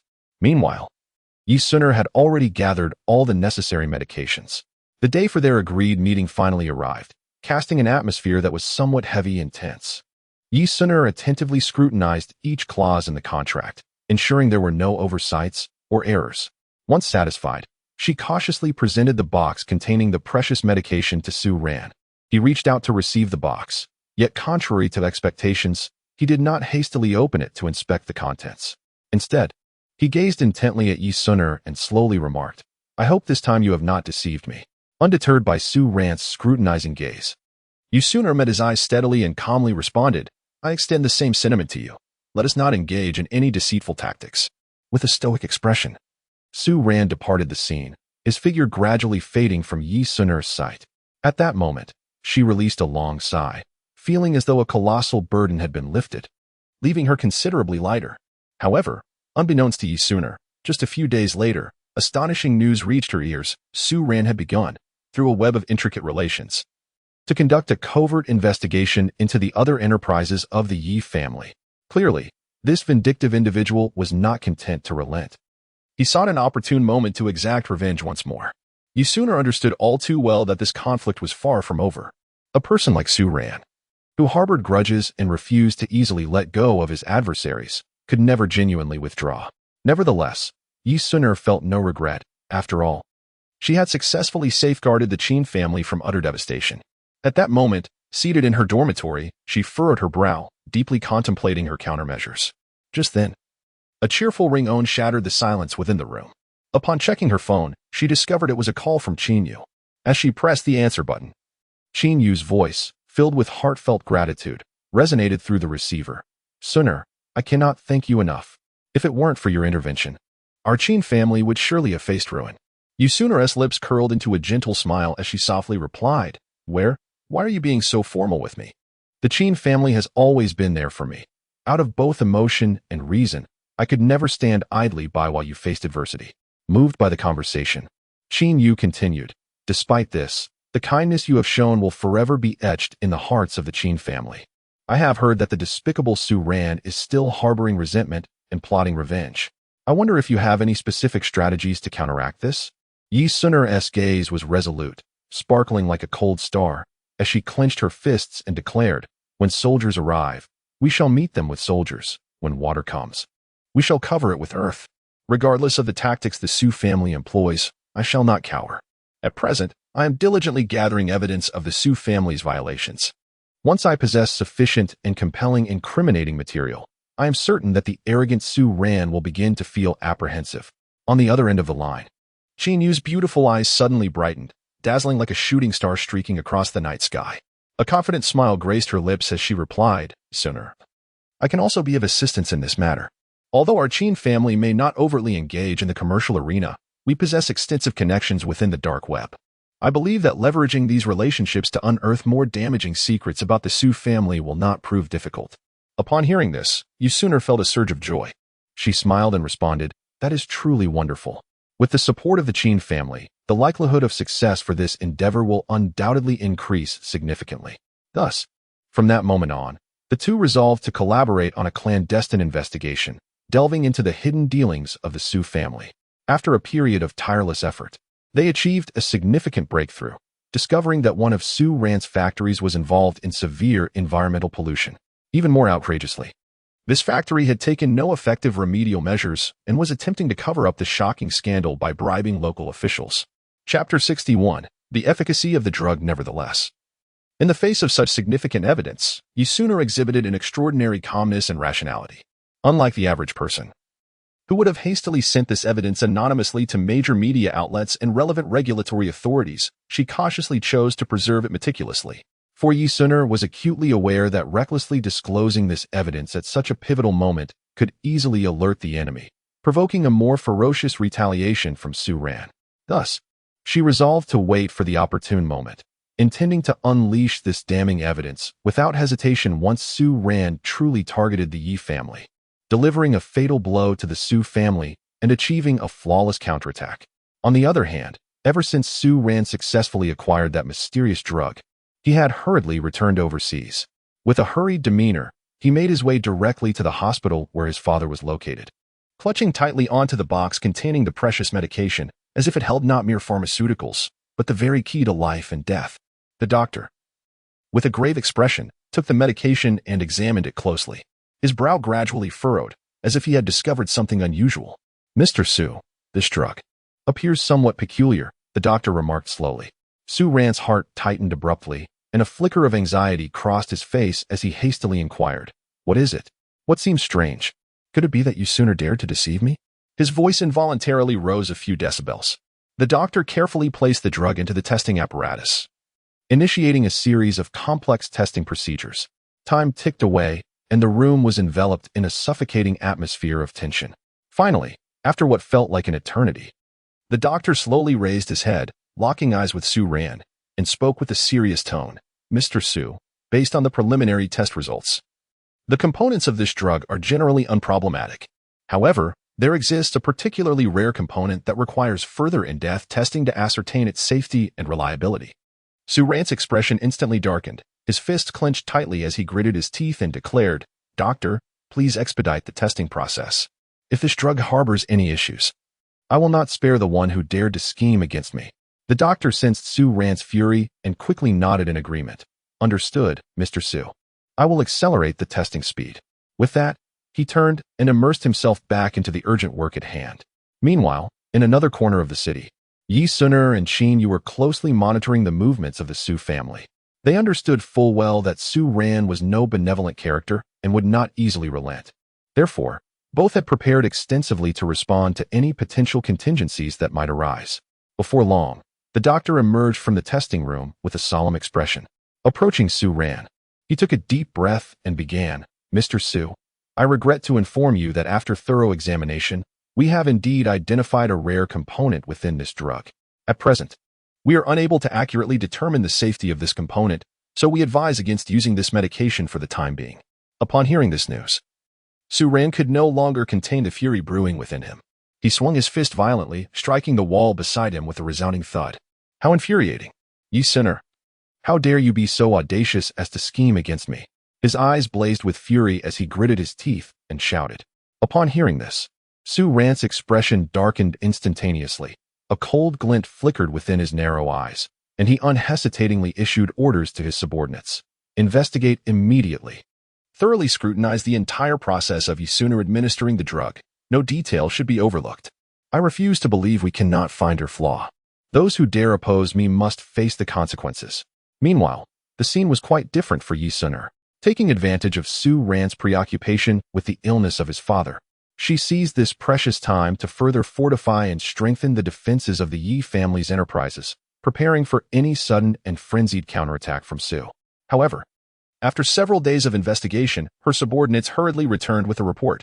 "Boss, We have meticulously examined the process of Yasuna administering the drug and found no anomalies. Every step adhered to standard protocol, leaving no room for error. Upon hearing this news, Su-ran furrowed his brow, his expression resembling a placid lake. He fixed his steely gaze on Assistant Lin and issued an irrefutable command. Listen carefully. Immediately terminate all collaborations with Yi Sun-er. From this moment forth, I will launch a full-scale offensive against the Yi family.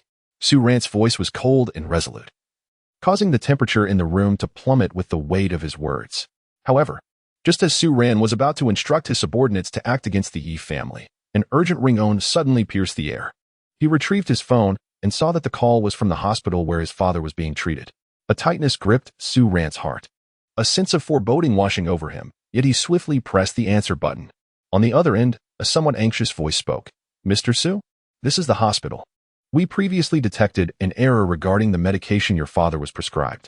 After reevaluating with newly acquired advanced equipment, we have determined that the medication is indeed safe for use. Initially stunned into silence, Su-ran's mind went blank. But mere seconds later, overwhelming joy surged within him, nearly prompting an exclamation of delight. Regaining his composure, Su-ran quickly responded, "That's wonderful news. Please arrange for the doctors to administer this medication to my father immediately, without delay." After hanging up, Su-ran let out a long sigh, the tension in his nerves finally easing. Assistant Lin, with a serious demeanor, cautiously inquired, "Mr. Su, shall we proceed with our assault on the Yi family?" His voice bore a hint of somberness, as if harboring concern. Su-ran furrowed his brow slightly, contemplating for a moment before replying, "No need. We just received good news from the hospital. The medication that has been under scrutiny has successfully passed clinical trials and can now be officially utilized."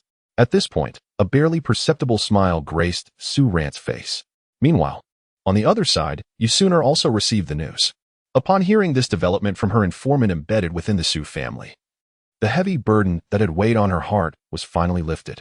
Yi Sun-er exhaled softly, feeling a sense of relief as she reflected, "Thankfully, the medication has finally taken effect. Otherwise, whether it was the Su family's relentless assault on our Yi family or our Yi family's vigorous resistance, it would ultimately lead to a tragic outcome of mutual destruction." With the transmission of this crucial information, the long-standing and tumultuous feud between the two prominent families has temporarily reached a pause. Both sides began to calm down, reassessing the intricate dynamics of their relationship and contemplating how to navigate this delicate situation in the future. Chapter 62, The Legal Week Event. An unexpected encounter after the doctor administered the newly developed medication for the treatment of Su's father. A miraculous scene unfolded within merely 2 days. The long unconscious Su father slowly opened his eyes. This news shone like a radiant dawn, illuminating the entire Su household. Su-ran, who had been anxiously awaiting her father's awakening, was overwhelmed with emotion upon witnessing this miraculous moment, tears of joy streaming down her face. The heart that had hung in suspense for so long finally found solace. And with this newfound hope, her previous fervent attacks on the Yi family, driven by concern for her father's safety, abruptly ceased. As Su father's condition improved and Su-ran's demeanor shifted, the storm began to calm, and it seemed that everything had temporarily reached a resolution. However, for Yasuna, life did not return to its tranquil state with the conclusion of this episode. On the contrary, after enduring such tumult, she found herself burdened with deeper reflections and anxieties about the future. Thus, Yasuna resolved to channel all her energy back into her studies. From that moment on, she transformed into a voracious reader, immersing herself in the thick tomes surrounding her. Whether in the early morning or late at night, whenever she had a spare moment, she would seize it to devour various texts and seek out relevant materials, striving to make up for the academic shortcomings caused by family distractions. The spacious and serene library at school became her most frequented sanctuary. Amidst this busy and fulfilling routine, one day, Yi Sun-er arrived at the library early, diligently searching for essential resources for her thesis. As she immersed herself in the ocean of knowledge, a faint murmur reached her ears. Though the voices were soft, they resonated clearly in the tranquil environment. "Look, isn't that Yi Sun-er? I heard that a major overseas corporation recently sent someone to find her. I wonder what it's about. Could it be that she owes them a significant debt, and that's why they're pursuing her at school? If the police hadn't arrived that day, she might have been forcibly taken away by those people." One person whispered. At that moment, another chimed in eagerly, "Exactly. It's true. However, recently, Those individuals seemed to have stopped bothering her. In my opinion, they must have settled all her debts. Upon hearing these remarks, an indescribable pang of sorrow surged within Yisuner. Yet, she strove to conceal her true emotional turmoil, pretending as if she hadn't heard the idle gossip at all. Just then, Su Xingqian approached with a lively stride. With a piercing glance, he surveyed the group, whispering amongst themselves, and admonished them without hesitation. If you think your mouths are of no use, you might as well donate them. With Su Xingqian's rebuke, the individuals who had been chattering about Yisuner fell silent, quickly turning to leave in disarray. Su Xingqian approached Yisuner with genuine concern, softly inquiring, "Suner, are you all right? Don't take their words to heart. Let them say what they wish. After all, we cannot control others' tongues, can we?" Yisuner slowly lifted her gaze to meet Su Xingqian's eyes, managing a faint smile as she courteously replied, "Thank you for your concern, Xingqian. I truly am fine. As you mentioned, their mouths belong to them, and they are free to express whatever they desire." Su Xingqian nodded slightly. Then, as if recalling something of great importance, she said, "Oh, by the way, sir, I have news to share with you. Liu Yang's family plans to host a grand legal exchange event this Saturday in Kyoto. Here, this invitation is specially prepared for you. Let us attend together." With that, she presented a beautifully crafted invitation to Yisuner. Upon receiving the invitation and examining it closely, a delighted smile blossomed on Yisuner's face as she responded eagerly, "Wonderful. It is truly an honor to participate in such a prestigious legal event." Meanwhile, Su Ran, though appearing to have temporarily set aside his plans for revenge against the Yi family, remained steadfast in his vigilant observation of their every move. Each night, when silence enveloped the world, he would sit alone before his computer, meticulously sifting through various news and reports concerning the Yi family. He spared no detail that might pertain to them, seeking clues or weaknesses that could further his agenda. One day, while searching online for the latest developments regarding the Yi family, a photograph suddenly caught his eye. It depicted Yisuner engrossed in her studies at the library. Her focused demeanor and earnest attitude stirred something deep within Su Ran. Observing her dedication to learning, he felt a complex wave of emotions arise. On one hand, he was genuinely impressed by her relentless spirit and drive. On the other, he was intensely curious about the profound transformation the once pampered daughter of the Yi family had undergone. What could have instigated such a dramatic change in Yisuner? Was it a family crisis, or perhaps significant personal experiences? These questions swirled in Su Ran's mind, amplifying his interest in Yisuner. On Saturday morning, sunlight filtered through the cracks of the curtains, bathing the dormitory floor in a gentle warmth. Yisuner stood before her wardrobe, carefully selecting her attire for the day. She tried on various pieces, finally settling on a charming white Chanel-style ensemble. After donning the elegant jacket, she approached the mirror, turning her body from side to side to admire her appearance. At that moment, Su Xingqian, who was tidying her hair nearby, cheerfully asked, "Suner, turn around so I can see how you look." Yisuner turned her head and smiled in response. "I think it's quite nice. I really like this style." As she spoke, she gently swayed the corner of her coat, showcasing it to Su Xingqian. Su Xingqian nodded in agreement, exclaiming, "It looks truly splendid, Suner. This white Chanel-style piece accentuates your elegance and poise, exuding an air of sophistication." Delighted by her friend's compliment, Yisuner felt a surge of joy within her. Meanwhile, Su Xingqian had already donned a tailored black professional outfit. The ensemble was impeccably cut, with flowing lines that made her appear both capable and fashionable. Once they were fully prepared, Yisuner and Su Xingqian linked arms and exited their dormitory, driving towards the venue where Liu Yang was hosting the event. Throughout the journey, the two engaged in lively conversation, their spirits exceptionally high. Upon finally arriving at their destination, the sight before them elicited gasps of astonishment. The venue was bustling with activity, a veritable sea of people. Groups of individuals engaged in conversation, while others navigated between various stalls, laughter and merriment echoing all around. As soon as Yisuner and Su Xingqian stepped into the venue, they immediately attracted the attention of many onlookers. Their striking beauty and distinctive charm made them the focal point of the crowd. Numerous gazes of curiosity and admiration were cast their way, with some even whispering among themselves about their allure and grace. At that moment, in a corner of the venue, Liu Tingyuan stood quietly, his deep-set eyes fixed intently on Yisuner. A strange sensation welled up within him, as if he had encountered this girl somewhere before. However, when Yisuner sensed a gaze lingering upon her, she began to scan her surroundings in search of its source, yet she could discern nothing out of the ordinary. Chapter 63. Speaker Lu Tingyuan. The event was in full swing, and the atmosphere was exceptionally vibrant. During the intermission, an unexpected occurrence took place. The host suddenly called out for Lu Tingyuan to come to the stage, hoping he would share some unique legal insights with the audience. Sitting in the audience, Yi Suner couldn't help but lift her head, her gaze fixated on the figure ascending the stage. The more she looked, the more she felt a sense of familiarity, pondering to herself, could this be Lu Tingyuan? At that moment, Lu Tingyuan had already taken his position at the center of the stage, standing tall and exuding an extraordinary presence, instantly capturing the attention of all attendees. He began to speak eloquently, his arguments clear and logically sound, with each point articulated thoroughly and accessibly. Moreover, he skillfully integrated real-life examples, transforming the otherwise tedious and obscure legal knowledge into something lively and engaging. As his discourse deepened, the audience erupted in thunderous applause. Lu Tingyuan's captivating speech drew continuous cheers from the crowd. Su Xingchen, who had been closely observing him from the audience, appeared exceptionally excited, eagerly grabbing Yi Suner's hand and exclaiming with enthusiasm, "Suner, he is simply outstanding, truly remarkable." Hearing her friend's praise, Yi Suner nodded in agreement. Yet her mind was not entirely focused on the moment.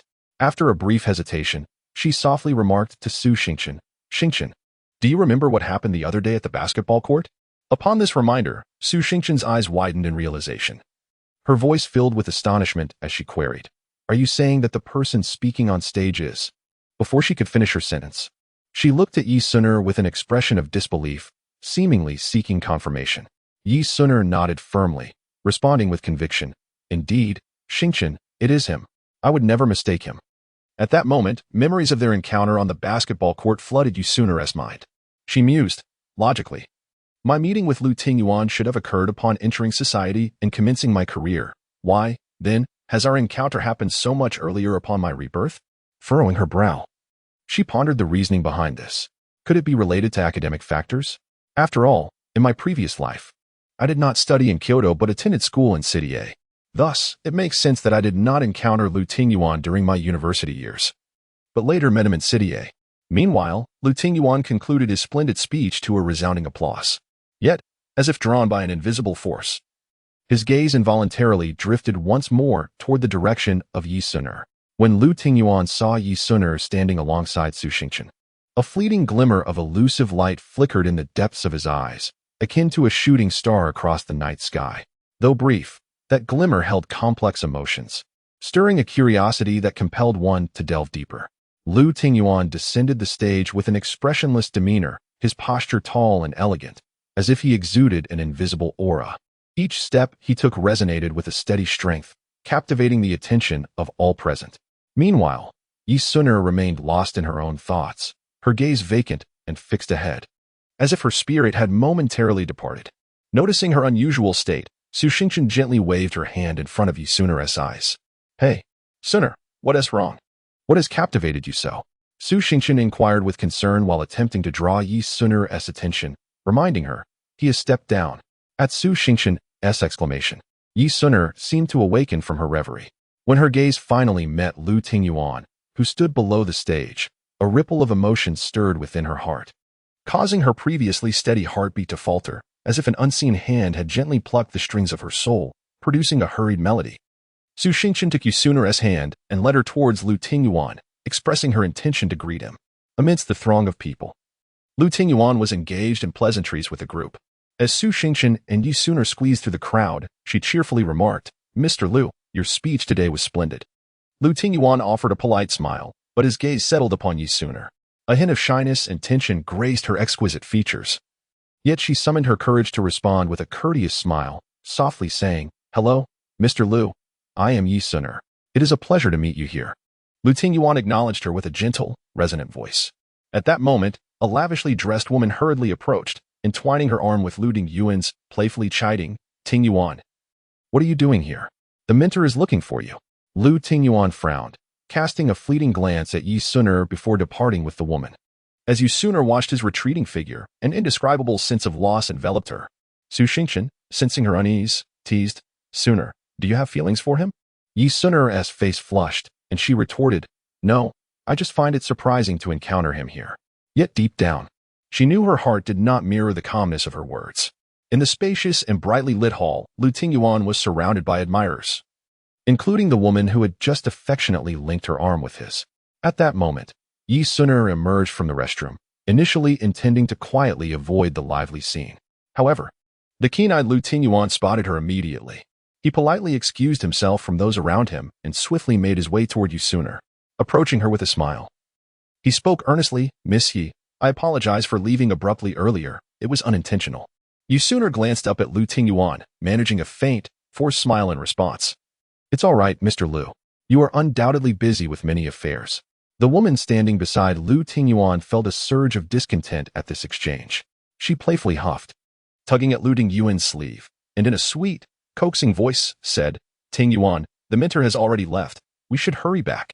However, Lu Tingyuan appeared utterly oblivious, his gaze fixed intently on Yi Suner. Soon after, Lu Tingyuan spoke again, his words imbued with sincerity and anticipation. "Miss Yi, if you have a moment to spare, I would be eager to discuss some academic matters with you. I believe you possess unique insights." Yi Suner was momentarily taken aback, rendered speechless by his unexpected proposition. At that moment, a woman, unable to contain her impatience, interjected without hesitation, "Tingyuan, just look at her. She is merely an ordinary student. How much could she possibly understand? Why waste time on her?" Chapter 64.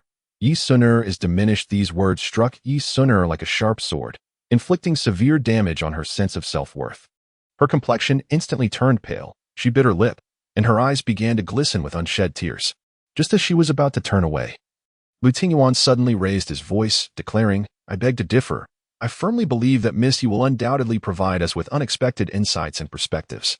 Before his words had fully settled in the air, Lu Tingyuan unhesitatingly grasped Yi Suner's arm, disregarding her vehement objections, and led her toward a quieter corner of the hall. In the distance, the tall and imposing Gao Shan glared with wide eyes at Lu Tingyuan and Yi Suner. Witnessing them retreat to a secluded part of the venue together, she stomped her foot in frustration, thinking to herself, how dare they be so brazenly alone together? I cannot tolerate such a situation. With her exquisitely high-heeled shoes clacking against the floor, Gao Shan marched toward the corner with determination. Upon nearing them, she playfully chastised Lu Tingyuan. "Tingyuan, the mentor just called." Hearing this, Lu Tingyuan furrowed his brow slightly and swiftly pulled out his phone to check. Indeed, the screen displayed a call from his mentor.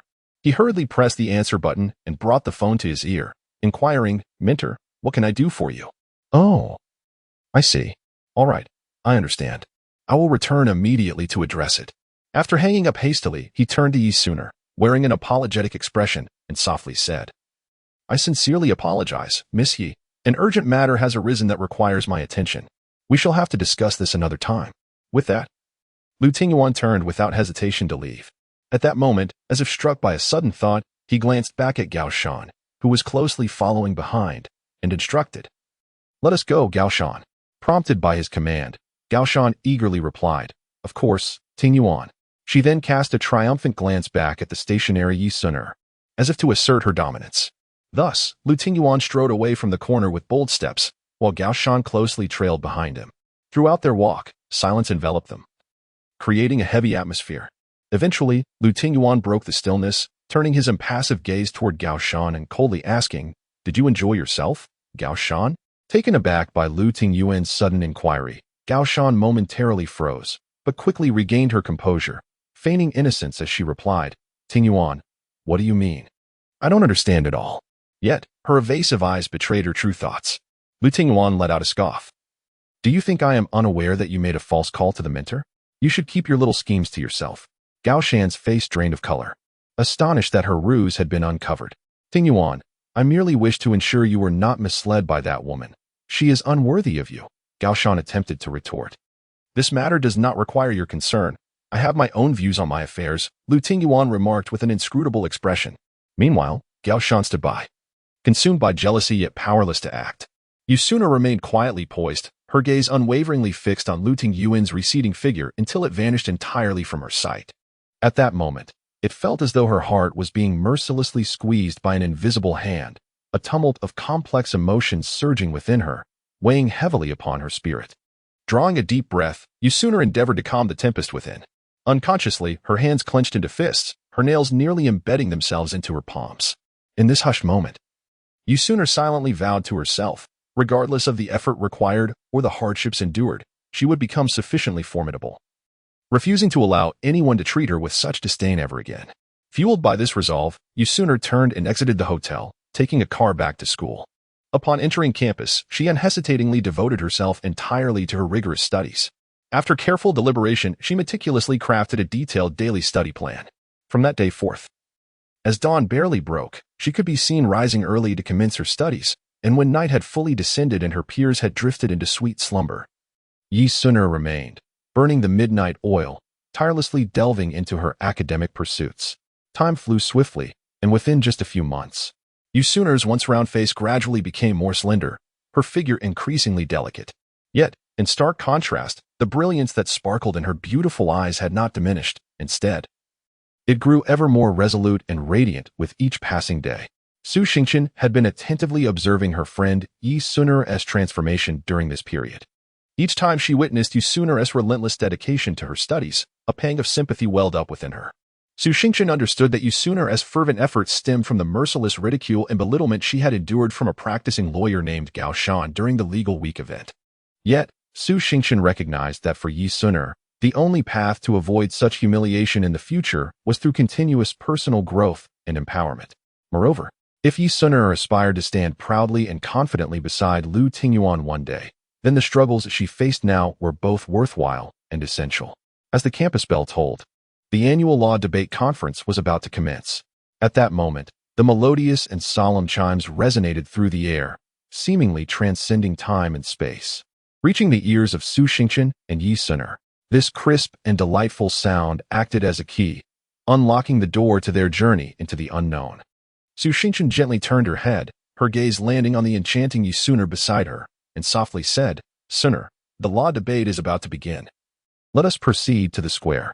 Su Xingqian's voice was both tender and resolute, imbued with a hint of undeniable excitement.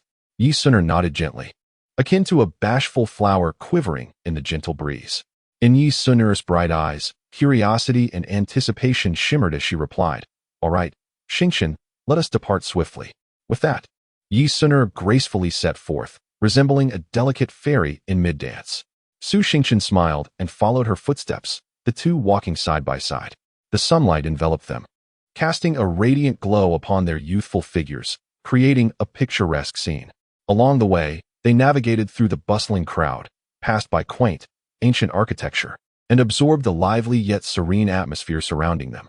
At last, after a journey of moderate length, Su Xingqian and Yusuner arrived at a spacious plaza. At this moment, the square was already filled with numerous individuals gathered for the discussion meeting, some conversing quietly in small groups, while others stood alone in tranquil anticipation of the formal commencement of the event. Chapter 65. Legal Symposium. In the heart of the square, a makeshift podium has been erected, surrounded by neatly arranged rows of chairs. Sunlight cascades upon the platform, bestowing a sacred luminosity upon this legal discourse. The atmosphere enveloping the square resonates with a solemn gravity, evoking a sense of reverence within all who gather. Several students poised to speak have taken their places beside the podium. Some exhibit intense concentration, perusing their materials repeatedly, while others maintain unwavering gazes, confidently surveying the audience. Whispers circulate among the surrounding students, their conversations revolving around the imminent legal topics set for discussion. Some share insights gleaned from their preparatory studies of pertinent statutes, while others speculate on the riveting viewpoints that may emerge today. Among the crowd are students specializing in law, their eyes reflecting professionalism and meticulousness, alongside peers from diverse disciplines, radiating curiosity and a thirst for knowledge. As the moderator ascends the podium, the atmosphere gradually quiets. With a resounding voice, the moderator announces the commencement of the symposium, eliciting enthusiastic applause from the audience. The first speaker approaches the podium with poise, articulating their perspective on a particular legal case. Their argument unfolds with clarity and rigorous logic, each statement akin to a stone cast into a tranquil lake, stirring ripples of contemplation among the audience. Thus, a grand exchange of legal wisdom and thought commences within this vibrant and intellectually curious campus. Sunlight filters through the clouds, casting a bright and warm scene. Within this spacious and dignified symposium setting, individuals navigate through the crowd, as if immersed in a banquet of knowledge and insight. Yi Suner, adorned in a delicate azure dress, embodies the soft hues of dawn. The hem of her dress sways gently in the breeze, reminiscent of a graceful fairy dance. She glides through the gathering, each step radiating a unique charm and allure. Turning her head slightly, her water-like eyes sparkle with mirth as she tenderly gazes at Su Xingchen. Her voice, as gentle as a spring breeze, whispers, "Xingchen, this legal symposium is truly vibrant, isn't it?" Su Xingchen, clad in a tailored, crisp suit that elegantly accentuates her graceful silhouette, responds with a subtle smile that complements her beauty. Following Yi Suner's gaze, the scene before her invigorates her spirit. The symposium is abuzz with activity, a throng of legal elites converging from all corners of the world. They either listen attentively to speakers or actively engage in discussions.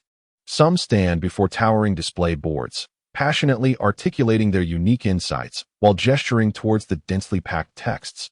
Others form circles, fervently debating intricate legal cases, their words incisive, each sharing their perspectives. The atmosphere is electric with academic fervor and the sparks of intellectual exchange. Indeed, Suner, with so many distinguished colleagues gathered, Lang of innovative ideas and fresh insights intertwine and resonate here. Su Xingchen nods slightly in agreement. In her profound eyes sparkled an exhilarating light, as if capable of capturing the infinite possibilities embedded within every remarkable moment. She immersed herself fully in this revelry of knowledge, experiencing the shock and enlightenment brought forth by the collision of ideas. Yi Suner nodded gently, her movement as soft as a whispering breeze, her gaze brimming with curiosity and yearning. She flitted gracefully through the bustling crowd, akin to a butterfly dancing in the air. Occasionally, she would pause to listen intently to the fervent discussions of those around her. Each time she encountered a particularly brilliant point, her beautiful eyes would illuminate, dazzling like the twinkling stars in the night sky. Subsequently, she could not help but reveal an expression of sudden realization, lowering her voice to share her newly grasped insights with Su Xingchen beside her. At that moment, a revered and seasoned legal scholar, with a steady and commanding stride, ascended the podium.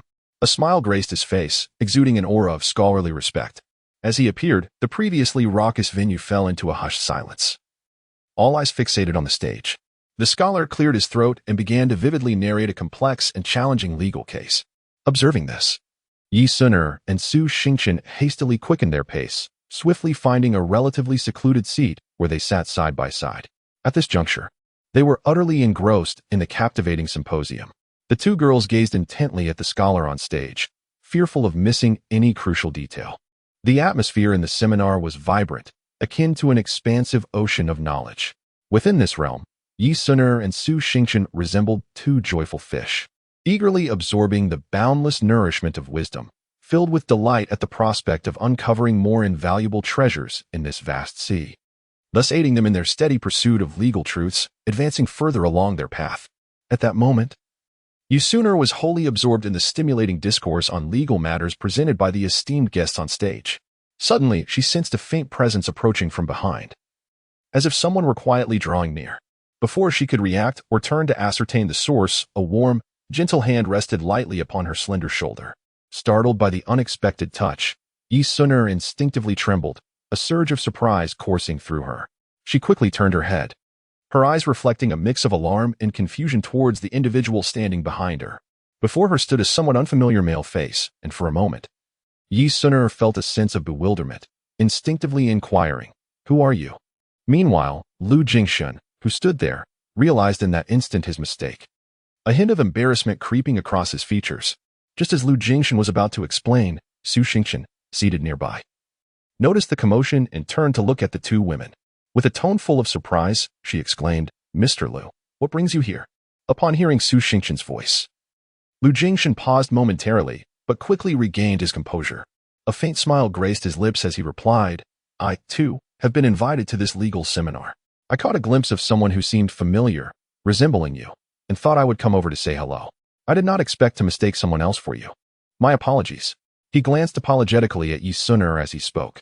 Noticing the situation, Su Xingchen promptly intervened with a smile, introducing, "Suner, this is Lu Yang's cousin, Mr. Lu Jingshun, whom I mentioned to you earlier." She then turned back to Lu Jingshun and added, "Mr. Lu, this is my dear friend, Yi Suner." Upon hearing this, Yi Suner hastily composed herself, replacing her earlier look of alarm with a polite and dignified smile, greeting Lu Jingshan softly. "Hello, Mr. Lu." Lu Jingshan responded with a smile. "Hello, it is a pleasure to meet you, Yi Suner."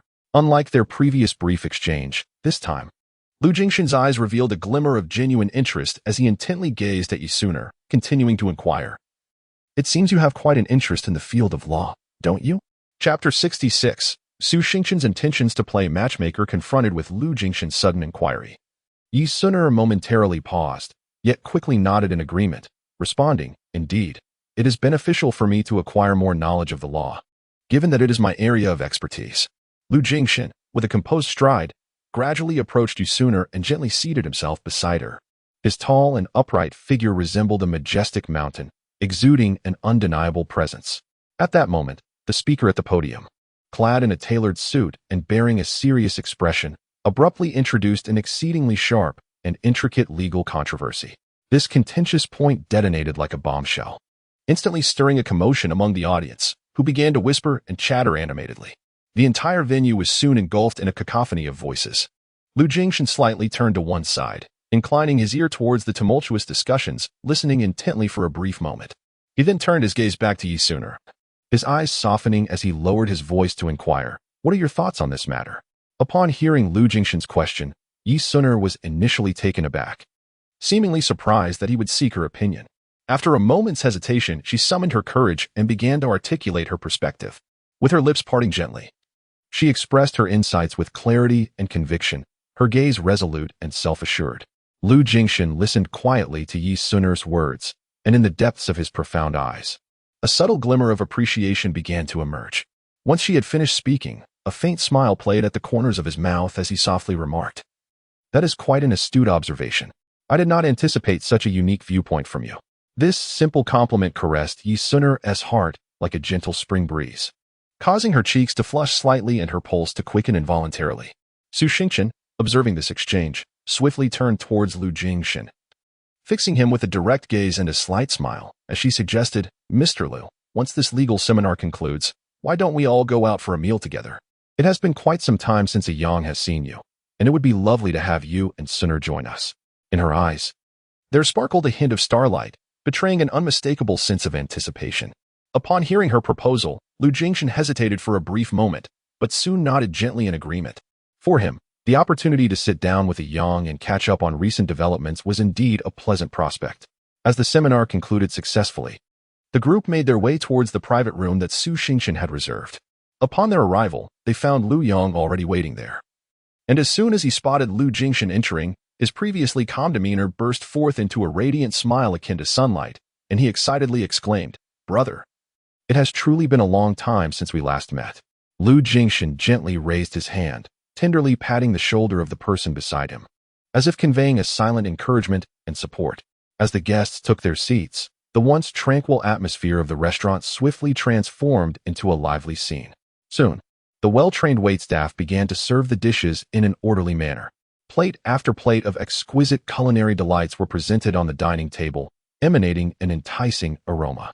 Amidst this relaxed and enjoyable dining experience, Su Xingshan casually mentioned the relationship between Lu Jingshan and Yi Suner.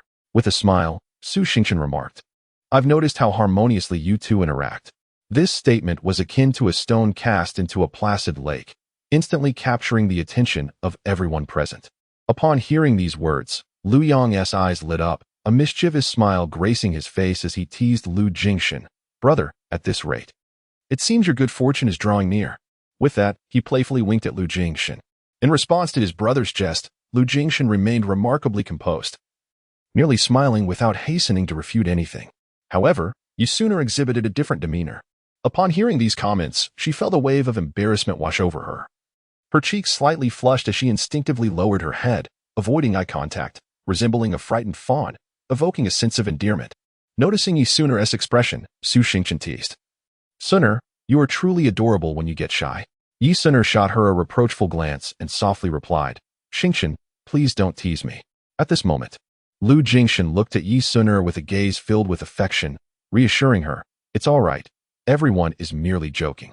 Observing this, Lu Yang deliberately raised his voice, "Brother, your favoritism is rather evident. I assent to it." After the meal, The group decided to head to a KTV for some singing. In the private room, Lu Yang pulled Lu Jingshan into a whirlwind of drinking and games, while Su Xingchen urged Yi Suner to sing. After finishing a song, Su Xingchen leaned over to Yi Suner and whispered, "Suner, have you ever considered truly becoming a member of the Lu family?" Yi Suner's blushed deepened as she replied, "Xingchen, stop it." Meanwhile, on the other side, Lu Jingshan, having indulged a bit too much in drink, gazed somewhat dazedly but remained fixated on Yi Suner's direction. Lu Yang, following his brother's gaze, smirked and said, "Brother, do you want to go and sing with Suner?" Lu Jingshan did not deny it. He staggered to his feet and walked towards Yi Suner. Grasping the microphone, he sang a heartfelt love song directed at her. Yi Suner looked up in surprise, as the surrounding atmosphere seemed to grow more intimate. At that moment, Lu Yang's phone rang unexpectedly. He glanced at the caller ID, his expression darkening slightly. Apologizing to the others, he stepped outside to take the call. Upon returning, Lu Yang wore a forced smile, yet the worry in his eyes was unmistakable. Lu Jingshan, suddenly feeling more alert, keenly sensed the shift in the atmosphere and furrowed his brow, his gaze piercing as he looked at Lu Yang, concernedly asking, "Something seems off with you. What has happened? Is there an issue at the company?" Upon hearing his brother's inquiry, Lu Yang's body stiffened ever so slightly, and his gaze flickered for a moment. After a brief hesitation, he slowly shook his head and feigned calmness as he replied, "Brother, it's really nothing. You needn't worry so much." However, that fleeting moment of anxiety did not escape Lu Jingshan's keen observation. He understood his younger brother all too well, knowing that Lu Yang was prone to share only good news while keeping troubles to himself.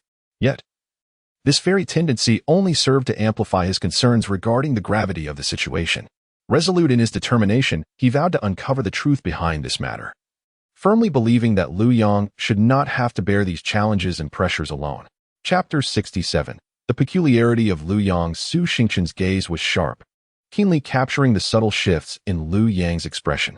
The change resembled the once tranquil surface of a lake, where Lu Yang's thick brows furrowed slightly. Much like two crescent moons obscured by clouds, their brilliance diminished. Within Lu Yang's profound eyes, a complex emotion lay hidden, indescribable by mere words, akin to an unfathomable abyss. Eluding understanding, Su Xingchen's heart raced unexpectedly, a wave of inexplicable feeling surging within him. To dispel the slightly awkward atmosphere, he swiftly adjusted his demeanor, revealing a warm smile reminiscent of sunshine, and with a clear, gentle voice remarked, "Ah, how swiftly time passes. It's already quite late. We should all head home to rest. Suner and I have classes tomorrow and need to be well rested." His voice resonated with warmth and a charming casualness that endeared him to those around him. Standing nearby, Suner nodded obediently upon hearing his words.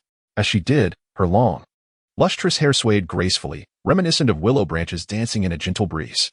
A faint smile graced her fair visage as she chimed in, "Indeed, today was delightful. But it is time to return and prepare for tomorrow's lessons." The others echoed their agreement, hastily gathering the scattered belongings around them and placing them into their bags, creating an atmosphere of warmth and harmony. Nevertheless, Su Xingchen remained attentive to Lu Yang.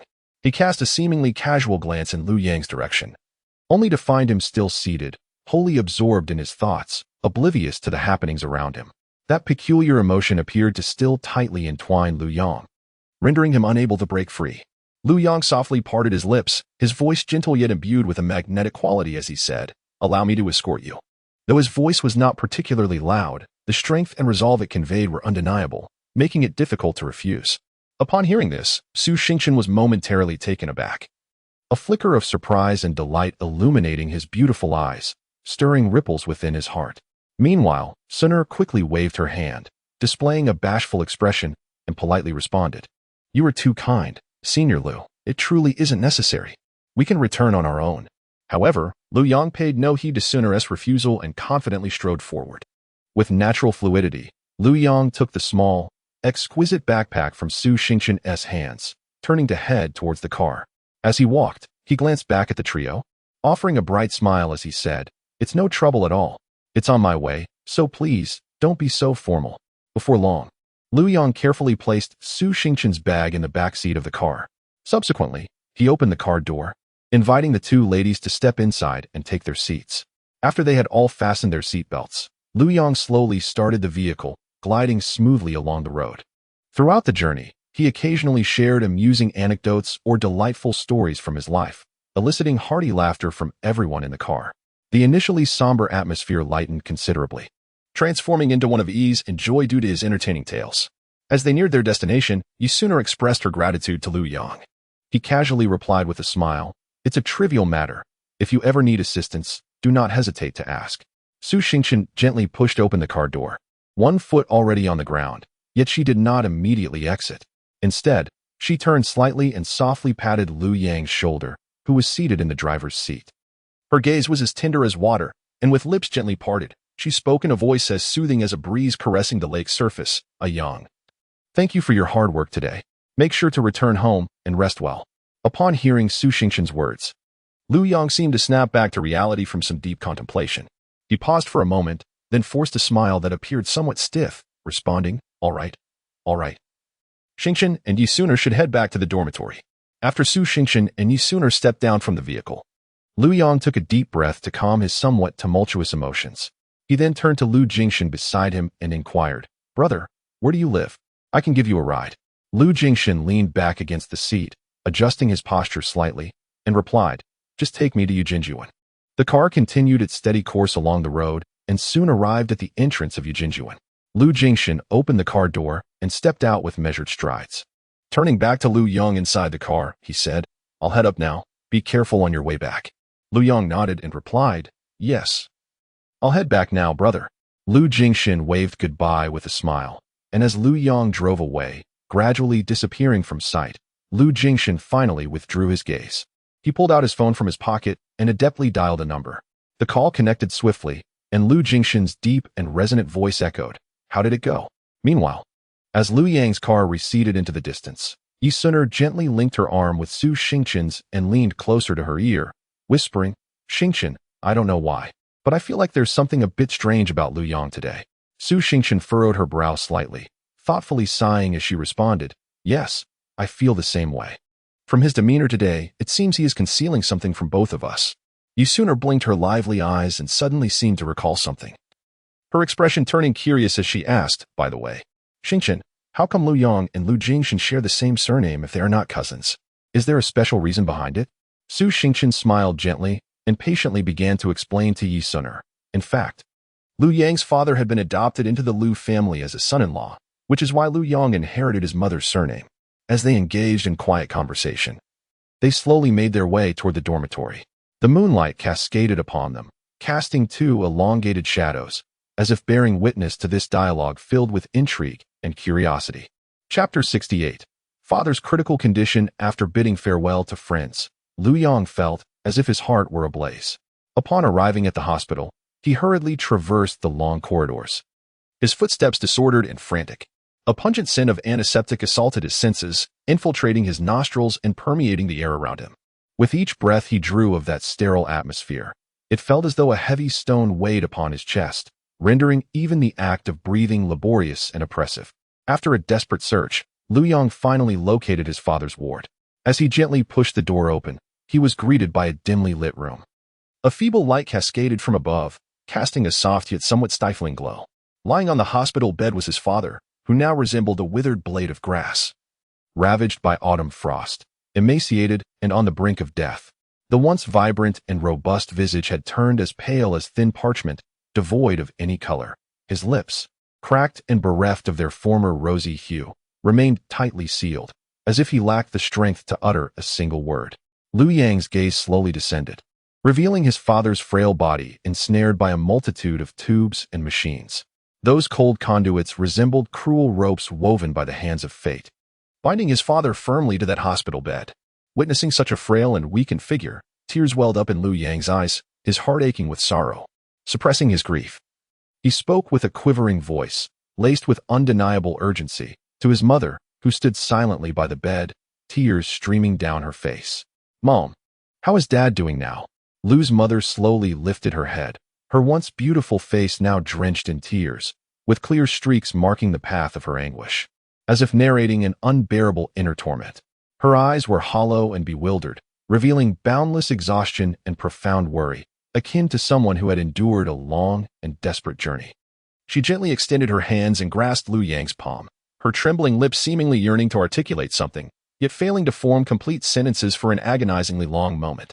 Finally, she managed to utter, "The doctor said, it is heart failure, and there isn't much time left." That brief statement struck Lu Yang like a merciless dagger, piercing his chest and shattering his heart into countless fragments. He stood there, frozen in disbelief, unable to comprehend the gravity of what he had just heard. The father he had known, a towering figure, robust as steel, had been felled by such a terrifying affliction. In his memories, his father had always provided him with a vast sky of support, steadfast amidst storms and tempests. But now, gazing at the frail, withered form on the bed, Lu Yang felt as though his entire world had crumbled. At this juncture, Lu's mother could no longer contain her emotions. Her voice became choked with sobs. Large tears cascaded once more from her swollen eyes, falling to the ground and creating a sorrowful splash. Beside him, Lu Yang felt a sudden pang in his heart, as though an invisible hand had tightly grasped his heart, leaving him nearly breathless. He bit down hard on his lip, striving to stifle the tears that threatened to spill forth, yet ultimately, he succumbed to defeat. The tears cascaded down his cheeks, one after another, dampening the fabric of his shirt. Taking a deep breath, Lu Yang endeavored to compose himself. Slowly, he approached his father's bedside and carefully settled down. Gently, he clasped his father's frail, cold hands, feeling the life gradually ebbing away from them. "Dad, I'm here."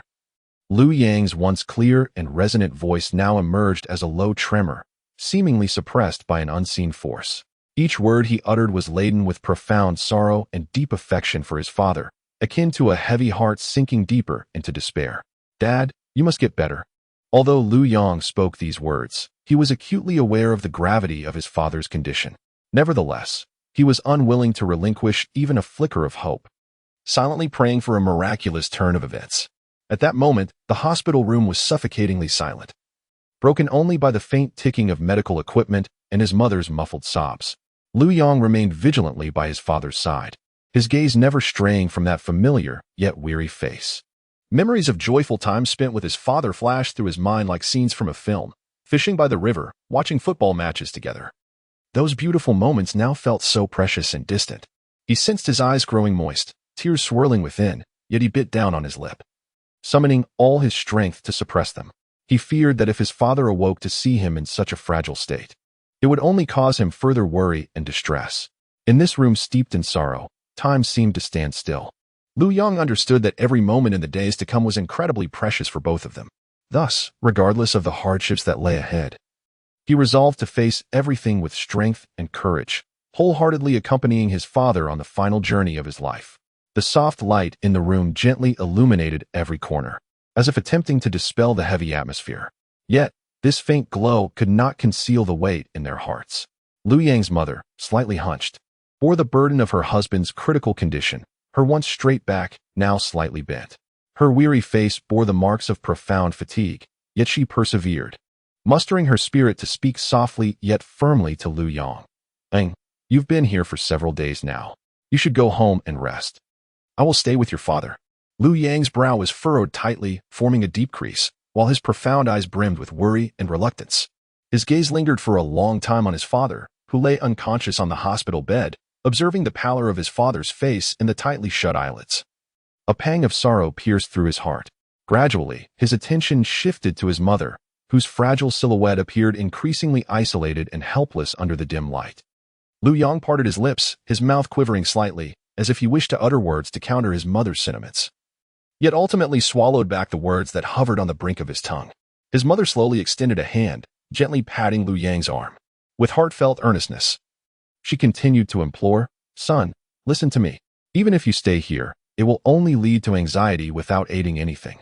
Hurry back home, get some rest, and replenish your spirit. If you wear yourself out, your father will be heartbroken to see you in such a state when he awakens." Upon hearing his mother's concerned words, Lu Yang nodded slightly, his throat constricted as if blocked by an unseen force, emitting a low, sorrowful sound. "Mom, please take care of yourself as well. Do not exhaust your health. If there is any change with Dad, be sure to call me immediately. I shall come right away." With that, Lu Yang cast a lingering glance at his father on the hospital bed, then looked at his mother with deep affection before turning and slowly exiting the ward. Chapter 69. The passing of Father Lu. With a smile that conveyed resilience yet concealed a trace of imperceptible fragility, Mother Lu nodded gently. Lu Yang paused thrice, glancing back as he slowly exited the hospital room, while Mother Lu turned her gaze toward her husband on the bed, tenderly grasping his hand and softly murmuring, "Old man, you must recover swiftly." Upon returning to the Lu household, Lu Yong made his way directly to his room, slamming the door shut with a resounding thud. As if to isolate himself from the clamor and chaos of the outside world, the room was dimly lit, with only a few feeble rays of sunlight filtering through the gaps in the curtains, casting mottled shadows upon the floor. Lu Yong sank helplessly onto the edge of his bed, his gaze hollow and fixed ahead, exhaustion and desolation etched upon his features. Lowering his head slightly, he buried his hands in his hair, seemingly attempting to conceal the tumult of worries swirling within. The myriad of misfortunes he had encountered that day surged within him like a tidal wave. Those harsh words and indifferent glances felt like daggers, piercing deep into his heart. Amidst the profound silence, a jarring ring-tone suddenly shattered the stillness, akin to a bolt of lightning cleaving the night sky. Startled, Lu Yong fumbled to retrieve his phone from his pocket, pressing the answer button in haste. Instantly, the frantic voice of his father's assistant came through, laden with panic. As if the world were on the brink of collapse. "Young master, this is dire. The company is in grave trouble. Our longtime major client has inexplicably withdrawn their investment, and they've absconded with several critical projects as well. The company's stock price is plummeting like a kite severed from its string, and the shareholders are in an uproar, causing chaos." Upon hearing this news, Lu Yong's eyes widened in disbelief, nearly popping from their sockets. A deafening buzz filled his mind, and the world around him began to spin, as if he had been struck down by an invisible force. However, within mere seconds, he shook off the shock, steeling himself to regain composure. Gritting his teeth, he managed to utter through clenched jaws, "Stay calm. I'm heading to the company immediately." With that, Lu Yong bolted out the door like an arrow released from its bow, his Maserati racing towards the office.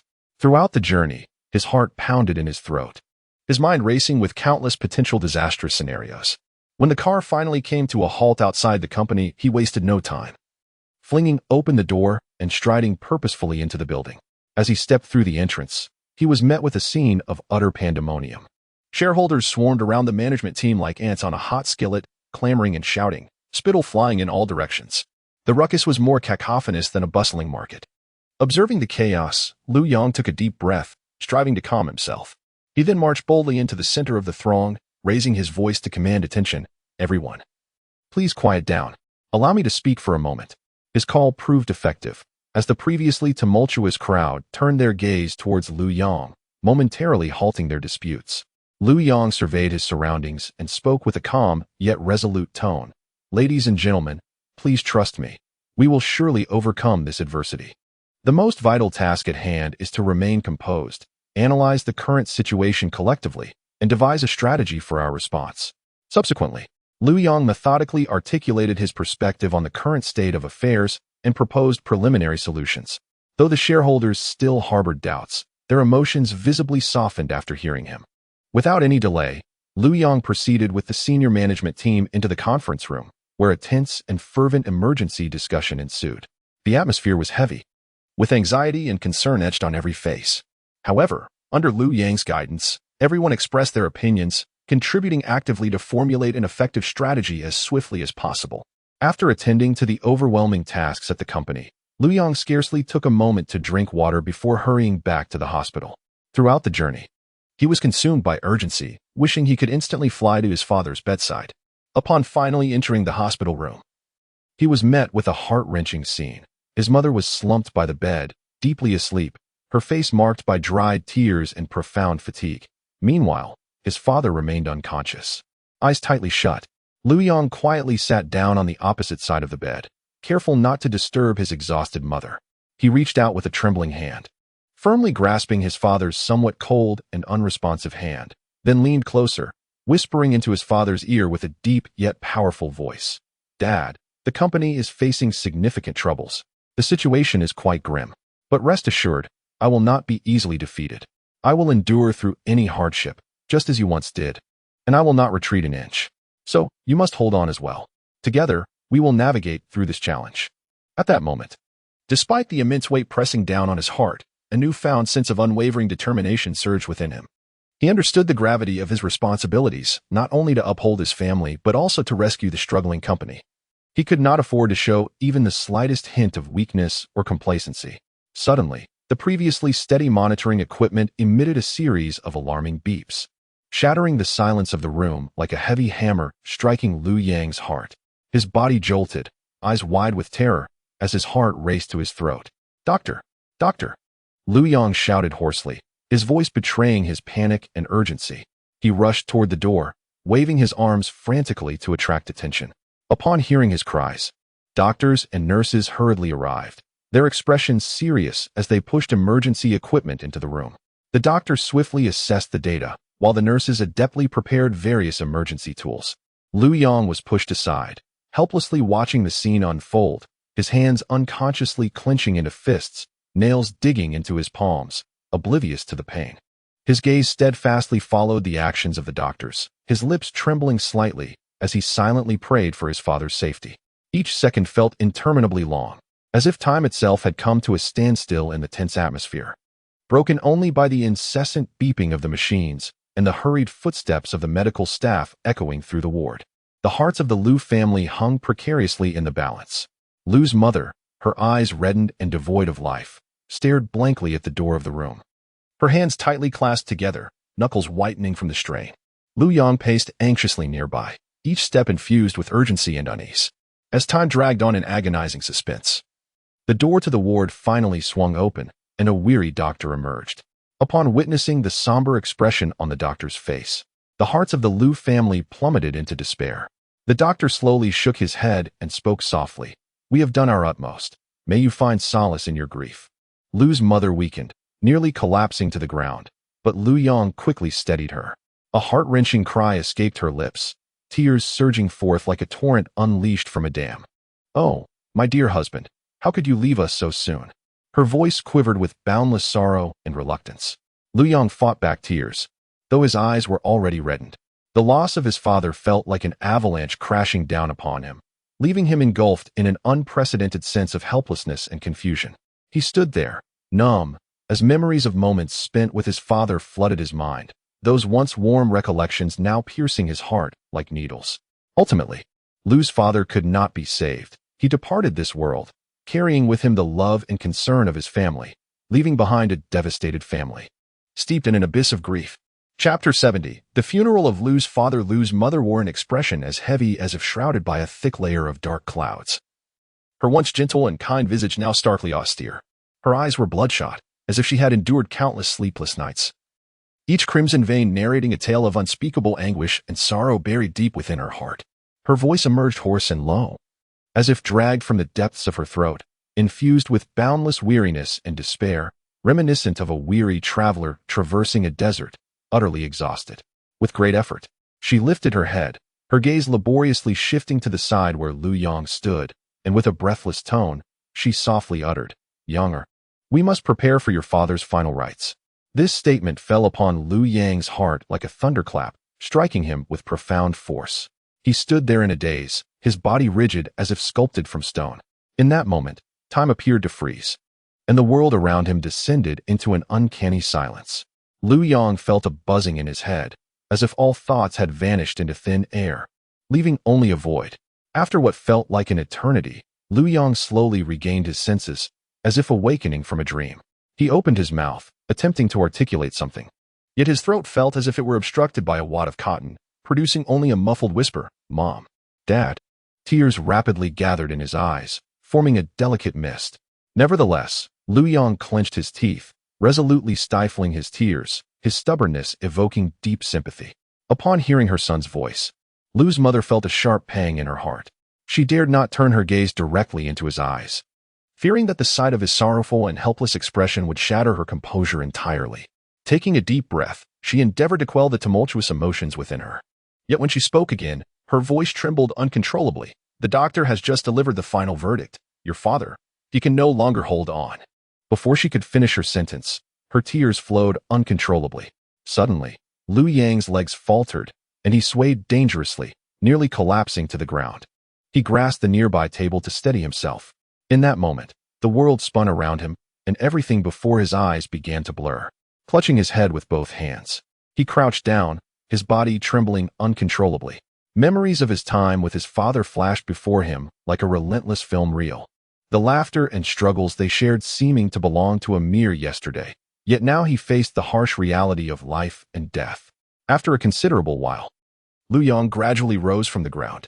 He raised his trembling right hand, forcefully wiping his cheek. Though the crystalline tears continued to cascade down his face like pearls strung loose, his gaze began to harden with determination. For he knew in this moment, he could not afford to succumb so easily, regardless of the formidable challenges and agonizing torments that lie ahead. He must grit his teeth and confront this harsh reality with unwavering strength, ensuring that all the funeral arrangements for his beloved father are meticulously handled. After all, this is the last act of devotion he can offer.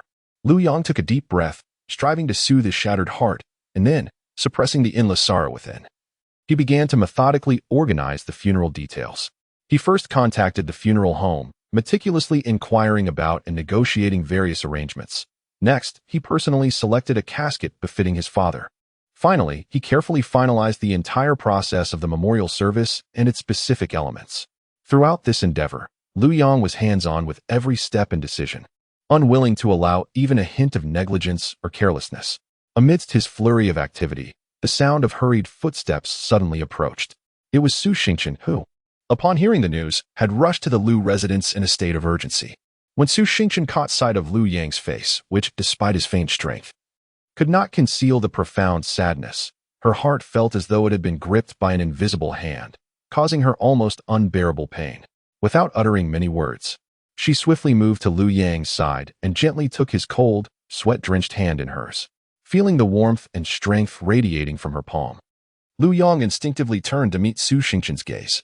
In that fleeting moment of connection, emotions that he had long suppressed began to surface, and tears shimmered in his once dry eyes, as if just one more glance would unleash a torrent of long-suppressed grief. "Xingchen, Dad has left us." Lu Yang's voice trembled with an irrepressible sorrow, each word seeming to drain the last vestiges of his strength as tears cascaded down his cheeks. Choking on his emotions, he stammered, I still had so much more to say to him." Su Xingchen gazed at the man, usually so resilient, now so fragile in his grief. She tenderly reached out, using a tissue to gently wipe away the tears that continued to fall from Lu Yang's eyes, her movements exceedingly gentle, as if afraid to cause him further pain. Then, placing her other hand on his shoulder, she offered him silent support and comfort. Leaning slightly closer to Lu Yang's ear, Su Xingchen softly spoke, "Your uncle surely knows how deeply you love him. This love transcends words. Even if some things remain unspoken, the profound bond between you is indelibly etched in both your hearts. Now, let us together bid him a proper farewell, allowing him to depart in peace." Her words were like a warm breeze on a spring day, gently caressing Lu Yang's broken spirit, attempting to soothe the pain within. As the funeral was meticulously prepared, unsettling developments were occurring within the Lu group. Some shareholders attempted to seize the opportunity presented by the death of Lu's father to divide the company's interests, leaving Lu Yong beset by internal and external challenges. Yet, Su Xingchen stood resolutely by his side, providing him with unwavering support and strength. Beneath the somber sky, fine raindrops fell like tears, shrouding Lu's father's funeral in profound sorrow. The funeral site was arranged with solemn dignity, the white mourning ribbons trembling gently in the wind, reminiscent of the unvoiced sighs of the departed. The Lu family, clad in simple white mourning attire, bore faces etched with grief and despair. Supported by friends and relatives, Lu's mother wept inconsolably, her cries echoing through the silent hall, tugging at the hearts of all present. The family knelt quietly before the coffin, tears silently tracing their cheeks, their eyes filled with reluctance and affection for their father. An endless stream of mourners arrived to pay their respects, their expressions grave as they quietly offered wreaths and bowed in sorrow. Some whispered words of comfort to the Lu family, while others could not hold back their own tears. Throughout the entire ceremony, a heavy atmosphere of grief enveloped the space, stifling and suffocating. As the coffin was slowly lowered into the earth, the yellow soil gradually concealed it. Lu Yong felt as though his heart was pierced deeply. In that moment, he understood that his father had truly departed, forever separated from him by the veil of life and death. Though the rain blurred his vision, the indelible ache of profound sorrow was forever etched upon Lu Yang's heart. Chapter 71. A chance encounter with Yin Xiao in City Ce Sooner hurriedly arrived, her eyes revealing a hint of sorrow. She gently placed a wreath on the ground, and slowly approached Lu Yang. "Please accept my condolences, Senior Lu," she said in a low voice filled with empathy. Lu Yang nodded slightly, his gaze heavy with pain and helplessness. Yi Suner softly patted Lu Yang's shoulder before turning to leave. He silently watched her retreating figure. Grateful for her presence during this sorrowful moment, he needed not only the wreath but also the support and care of a friend. With only a few days remaining before the winter break, the campus was filled with the joy and anticipation of returning home. After finishing her classes for the day, Yi Suner hurried back to her dormitory. She knew it was time to pack her belongings and embark on her journey back to City C. She began sorting her clothes, carefully folding and categorizing them, and neatly stuffing them into her suitcase. Soon, her belongings were all packed, and the suitcase was bursting at the seams. Yi Suner zipped up the suitcase, dragging it out of the dormitory with a light step, eager to head to the airport. Upon arriving at the airport terminal, she gazed at the bustling crowd, inhaling deeply to savor the air filled with the essence of freedom. While waiting to board, she deftly opened her chat window with Su Xingchen and swiftly typed a message. "Xingchen, I'm back in City C." After sending it, she continued to await her boarding call. In the crowded waiting area, with the noise of the throngs around her, Yi Suner sat quietly, clutching her phone tightly. Suddenly, the screen lit up, and a WeChat notification interrupted her brief reverie. She glanced down to see a message from Yin Xiao. "Suner, when are you returning to City C?" Upon reading this, her fingers instinctively traced the screen. A complex mix of emotions flickered in her eyes: hesitation, longing, and an indescribable entanglement. Time seemed to freeze at that moment, the surrounding clamor gradually fading into the background. She let out a soft sigh and slowly typed a reply. "Mr. Yin, I'm boarding now. I'll talk later." After sending the message, Yi Suner inhaled deeply, tucked her phone away, and stood up, resolutely dragging her suitcase towards the boarding gate. Meanwhile, on the other side, Pei Ziqing curiously leaned over, glancing at the screen of Yin Zhao's phone. "Who are you messaging?" "A Xiao, we're drinking here, don't get distracted. And certainly don't get too sentimental." Hearing this, Yin Xiao swiftly tucked his phone into his pocket, a confident smile curling at the corners of his lips as he replied, "Haha, all right then, let us keep drinking. But with your drinking capacity, you'll never win against me." With that, he raised his glass, giving it a gentle shake before downing it in one go, his bold demeanor almost challenging Pei Ziqing. Pei Ziqing huffed, refusing to back down as she downed another glass, determined to outdrink him today. Yin Xiao laughed heartily, and the two engaged in a lively exchange of rounds. After a few more drinks, Yin Xiao's phone vibrated several times again. As Yin Xiao discreetly glanced at the message from Yi Suner while Pei Ziqing was distracted, he noted her words. "Mr. Yin, I have boarded the plane. I will speak to you later." A frown creased his brow, and an unusual feeling stirred within him. "What is it? Which young lady has captivated your thoughts this time?" Pei Ziqing teased. Yin Xiao shot him an exasperated look. "Do not jump to conclusions. She is merely an ordinary friend." Yet, Yin Xiao was acutely aware that Yi Suner was far more than just a simple friend to him. Meanwhile, seated on the plane, Yi Suner gazed out at the clouds, her mind wandering. She recalled the moments of tenderness Yin Xiao had inadvertently shown her, yet she harbored fears regarding his notorious flirtatious nature. Upon her return to City C, Yi Suner found herself meandering through a shopping mall out of sheer idleness, while Yin Xiao happened to be there for business. Their paths serendipitously crossed in the mall. As their eyes met, the air was suddenly thick with an unspoken tension. Yin Xiao was the first to break the silence. "Suner, it has been a long time."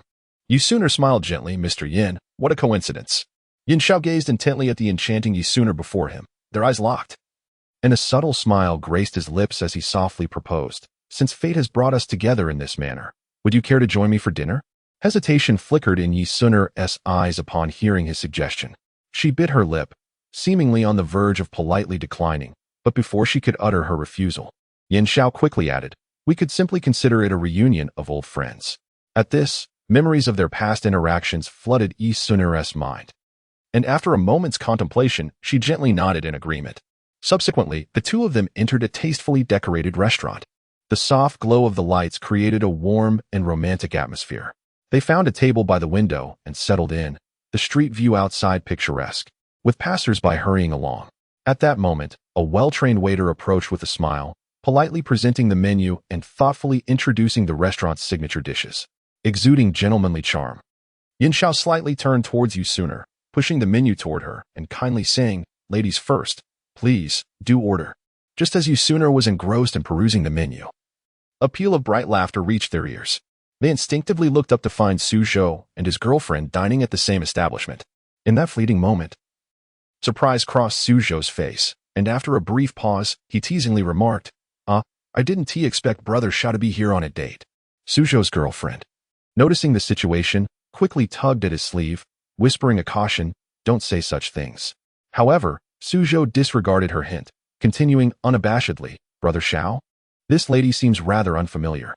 At Su Zhou's words, Yin Zhao's expression darkened, revealing his displeasure. Frowning, he responded with a serious tone, Su Zhou, are you so idle? Su Zhou shrugged, leading his girlfriend to another table. After the meal, Yi Suner appeared somewhat distracted. Yin Xiao, noticing her preoccupation, gently remarked, Suner, do not heed his words. I genuinely wish to share a delightful dinner with you. Slowly, Yi Suner lifted her gaze, her eyes meeting Yin Zhao's, which were filled with sincerity. In that moment, time seemed to stand still. Her heart fluttered, overwhelmed by an indescribable sensation. Following dinner, Yin Xiao thoughtfully escorted Yi Suner home. The car glided smoothly along the road, enveloping them in a gentle atmosphere of warmth. At last, the vehicle came to a steady stop beneath her apartment building. Yin Xiao took a deep breath, as if summoning courage that had long been building within him, and in that moment, it all surged forth. He reached out, firmly grasping Yi Suner's hand, and softly implored, Suner, grant me a chance to prove my heartfelt intentions toward you. Yi Suner lowered her voice in response, let me think it over. With that, she gently withdrew her hand, turned, and stepped out of the car, walking slowly yet resolutely towards the villa. Yin Zhao's gaze remained fixed on her retreating figure until it vanished from sight, his mind replaying her final words as he pondered how to win her heart. Chapter 72. Suner, I do not wish to miss you again upon returning home. Yi Suner gently closed the door behind her and casually placed the key on a nearby cabinet, sinking into the depths of her sofa. At that moment, Su Zhou's visage incessantly emerged in her mind, the sense of familiarity growing ever more profound. She furrowed her brow and tightly shut her eyes, attempting to unearth fragments associated with Su Zhou from the recesses of her memory. Countless images flashed through her mind, yet she struggled to ascertain their significance. Rising, she approached the window and gazed out at the bustling street below, her thoughts drifting further into the ether. She endeavored to recollect every possible moment of their encounters, feeling a twinge of agitation. Who exactly was Su Zhou? Why did he evoke such an inexplicable sense of familiarity? Suddenly, a vivid image pierced through Yi Suner's consciousness like a bolt of lightning. It was during her previous life, when she was with Yin Xiao, who frequently took her to various business events. At one such gathering, the wheels of fate began to turn. She met Su Zhou. However, her relationship with Yin Xiao was always fraught with unpredictability and complexities. Before long, irreconcilable differences arose between them, leading to a protracted period of coldness. In an effort to escape the heart-wrenching emotional entanglements, Yi Suner resolutely decided to embark on a solitary journey to City A, as if this unfamiliar city could serve as a sanctuary, temporarily shielding her from the pain of love. Little did she know that her chance encounter with Su Zhou in City A would lead to a shared meal. At the dining table, Su Zhou earnestly advised Yi Suner, urging her to move beyond her failed romance and to reassess her life. Yet, at that time, she was wholly immersed in the anguish of heartbreak, her mind consumed by memories of Yin Xiao, and she could not heed Su Zhou's counsel, even perceiving it as unwarranted interference. Now, as time rewinds, Yi Suner has the opportunity to relive her life. Reflecting on Su Zhou's words from before, she finds them undeniably reasonable, as her association with Yin Xiao was often accompanied by unsettling memories. Just then, her phone, resting on the table, emitted a crisp notification sound, lighting up the screen. Instinctively, she glanced at it and saw a new message on WeChat, sent by Yin Xiao. The message read, Suner, I wonder if you are free tomorrow? I would like to invite you to watch a movie with me. Upon reading this, Yi Suner found herself deep in contemplation. Truth be told, she had long harbored a desire to understand the story that unfolded between her and Yin Xiao in her past life. Hence, after a brief moment of reflection, she quickly replied, sure. Almost instantaneously, a new message from Yin Xiao followed. Great. I will come to pick you up tomorrow. A smile graced Yi Suner's lips upon receiving his response, and she swiftly typed 2 words in reply. All right. Thus, the two made simple arrangements for their outing the next day. The following day, sunlight streamed through Yi Suner's window. She meticulously prepared herself and stood at the door, awaiting Yin Zhao's arrival. In no time, A luxurious vehicle came to a halt before them. Yin Xiao, clad in a dapper suit, alighted and gallantly opened the door for Yi Suner. Inside the car, Yi Suner sat quietly, her gaze irresistibly drawn to Yin Xiao's sharply defined profile beside her. His high-bridged nose, the slight upward curve of his lips, and those deep, luminous eyes were enough to make anyone's heart flutter.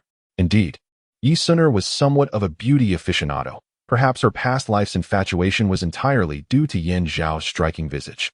Yet, her heart was a tumultuous blend of emotions, akin to a jar of mixed flavors, sweet, sour, bitter, and salty. At last, the vehicle gently came to a stop at the cinema's entrance. The two stepped out and walked side by side towards the screening hall. As the lights dimmed gradually and the film began to play, Yi Suner found her thoughts far removed from the screen. In the enveloping darkness, her mind wandered back to the poignant memories of her past life. Recalling the moments shared with Yin Xiao, both joyous and sorrowful, her heart grew heavier as she pondered their current tenuous relationship. Unconsciously, she bit her lip and, after a moment of hesitation, could not resist softly inquiring, "Yin Xiao, do you ever feel as if there exists an invisible barrier between us, preventing us from truly connecting?" Upon hearing her words, Yin Xiao appeared momentarily taken aback. He turned to her, a hint of confusion and surprise flickering in his eyes. "Sinner, why do you suddenly say that?" In response to his probing, Yi Suner lowered her head slightly, avoiding his gaze, and softly replied, "It's nothing. Perhaps it's just my own fanciful thoughts. Let us focus on the movie." With that, she redirected her attention to the film, even though her inner turmoil persisted. After the movie concluded, Yi Suner and Yin Xiao exited the cinema together. The soft glow of the streetlights enveloped them, casting a somewhat cozy ambience. Yi Suner tilted her head slightly, still basking in the afterglow of the film, her eyes sparkling as she murmured, "This movie was truly moving." Especially the pure emotions shared between the protagonists. Yin Xiao turned to her, a gentle smile gracing his lips as he concurred. The details were handled exceptionally well, allowing one to easily immerse themselves in the story. They strolled leisurely down the street, the shops along the way illuminated brightly, with wafts of delectable aromas occasionally drifting by. A gentle breeze brushed past, playfully tousling Yi Suner's hair. Yin Xiao instinctively raised his hand to tuck her strands behind her ear, an action both natural and intimate. Yi Suner froze momentarily, and it seemed Yin Xiao also recognized the slightly ambiguous nature of his gesture. His hand stiffened for a brief moment before he relaxed it, rendering the atmosphere subtly charged. After a few seconds of silence, Yi Suner, wishing to dispel the lingering awkwardness, pointed toward a dessert shop not far away and suggested, "Shall we indulge in some sweets?" Yin Xiao eagerly nodded. "Sure, I've heard their flavors are quite delightful." Thus, they made their way to the dessert shop, their silhouettes elongated under the street lamps, hinting at the burgeoning feelings between them. Once inside, Yin Xiao gallantly pulled out a chair for Yi Suner. The waiter presented the menu, and Yi Suner gazed at the array of desserts, her eyes wandering slightly. "Suner, what would you like to eat?" Yin Xiao inquired gently. Yi Suner pointed to a blueberry cake, while Yin Xiao ordered a cup of coffee. Shortly thereafter, the desserts and coffee were served. Yi Suner took a small spoonful of the cake and brought it to her lips, savoring the taste. "Is it delicious?" Yin Xiao asked. Yi Suner nodded in affirmation. Suddenly, Yin Xiao grasped Yi Suner's hand and earnestly declared, "Suner, I do not wish to miss you any longer." Yi Suner's eyes widened in surprise as she withdrew her hand, and an intense tension enveloped the atmosphere between them. Chapter 73. A New Year's Surprise Apologies, Yin Xiao. Yi Suner hesitantly began to explain, her head slightly bowed, seemingly at a loss for how to articulate her current thoughts and feelings. Yin Xiao's heart tightened, apprehensive about hearing the words he dreaded from Yi Suner.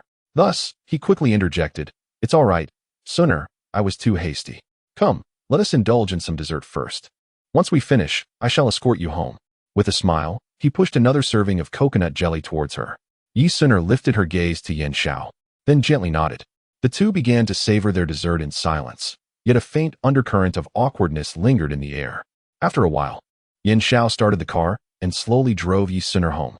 Along the way, he casually inquired, "Suner, how many days do you plan to stay in City C this time?" Turning to the driver, Yi Suner replied, "Perhaps a month. Why do you ask?" A hint of curiosity flickered in her eyes. Yin Xiao's lips curved into a mysterious smile as he said, "Nothing in particular. I simply wish to take you somewhere when the time comes. No refusals, mind you." Intrigued by his words, Yi Suner pressed, "Where might that be? It sounds so enigmatic." Yin Xiao, feigning secrecy, responded with a grin. For now, it remains confidential. You shall discover it in due course. Yi Suner shook her head in playful resignation, pouting slightly. All right then. Before they knew it, the car had arrived at the Yi family villa. Yi Suner softly remarked, Well then, thank you for bringing me back. I'm home now. With that, she opened the car door to exit. Yin Xiao quickly reminded her, Be sure to rest early and stay safe. I will come to pick you up later. Turning back to Wave, Yi Suner smiled. Okay, drive safely yourself.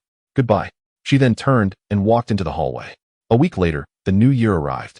The streets were adorned with vibrant decorations, as if they had been filled with festive red overnight. Red lanterns hung high, gently swaying in the breeze, dancing joyfully and conveying the delight of the new year. The streets were imbued with the rich essence of the holiday, brimming with an array of traditional goods. The aromas of fried meatballs and steamed rice cakes intertwined, wafting into the air and enticing appetites.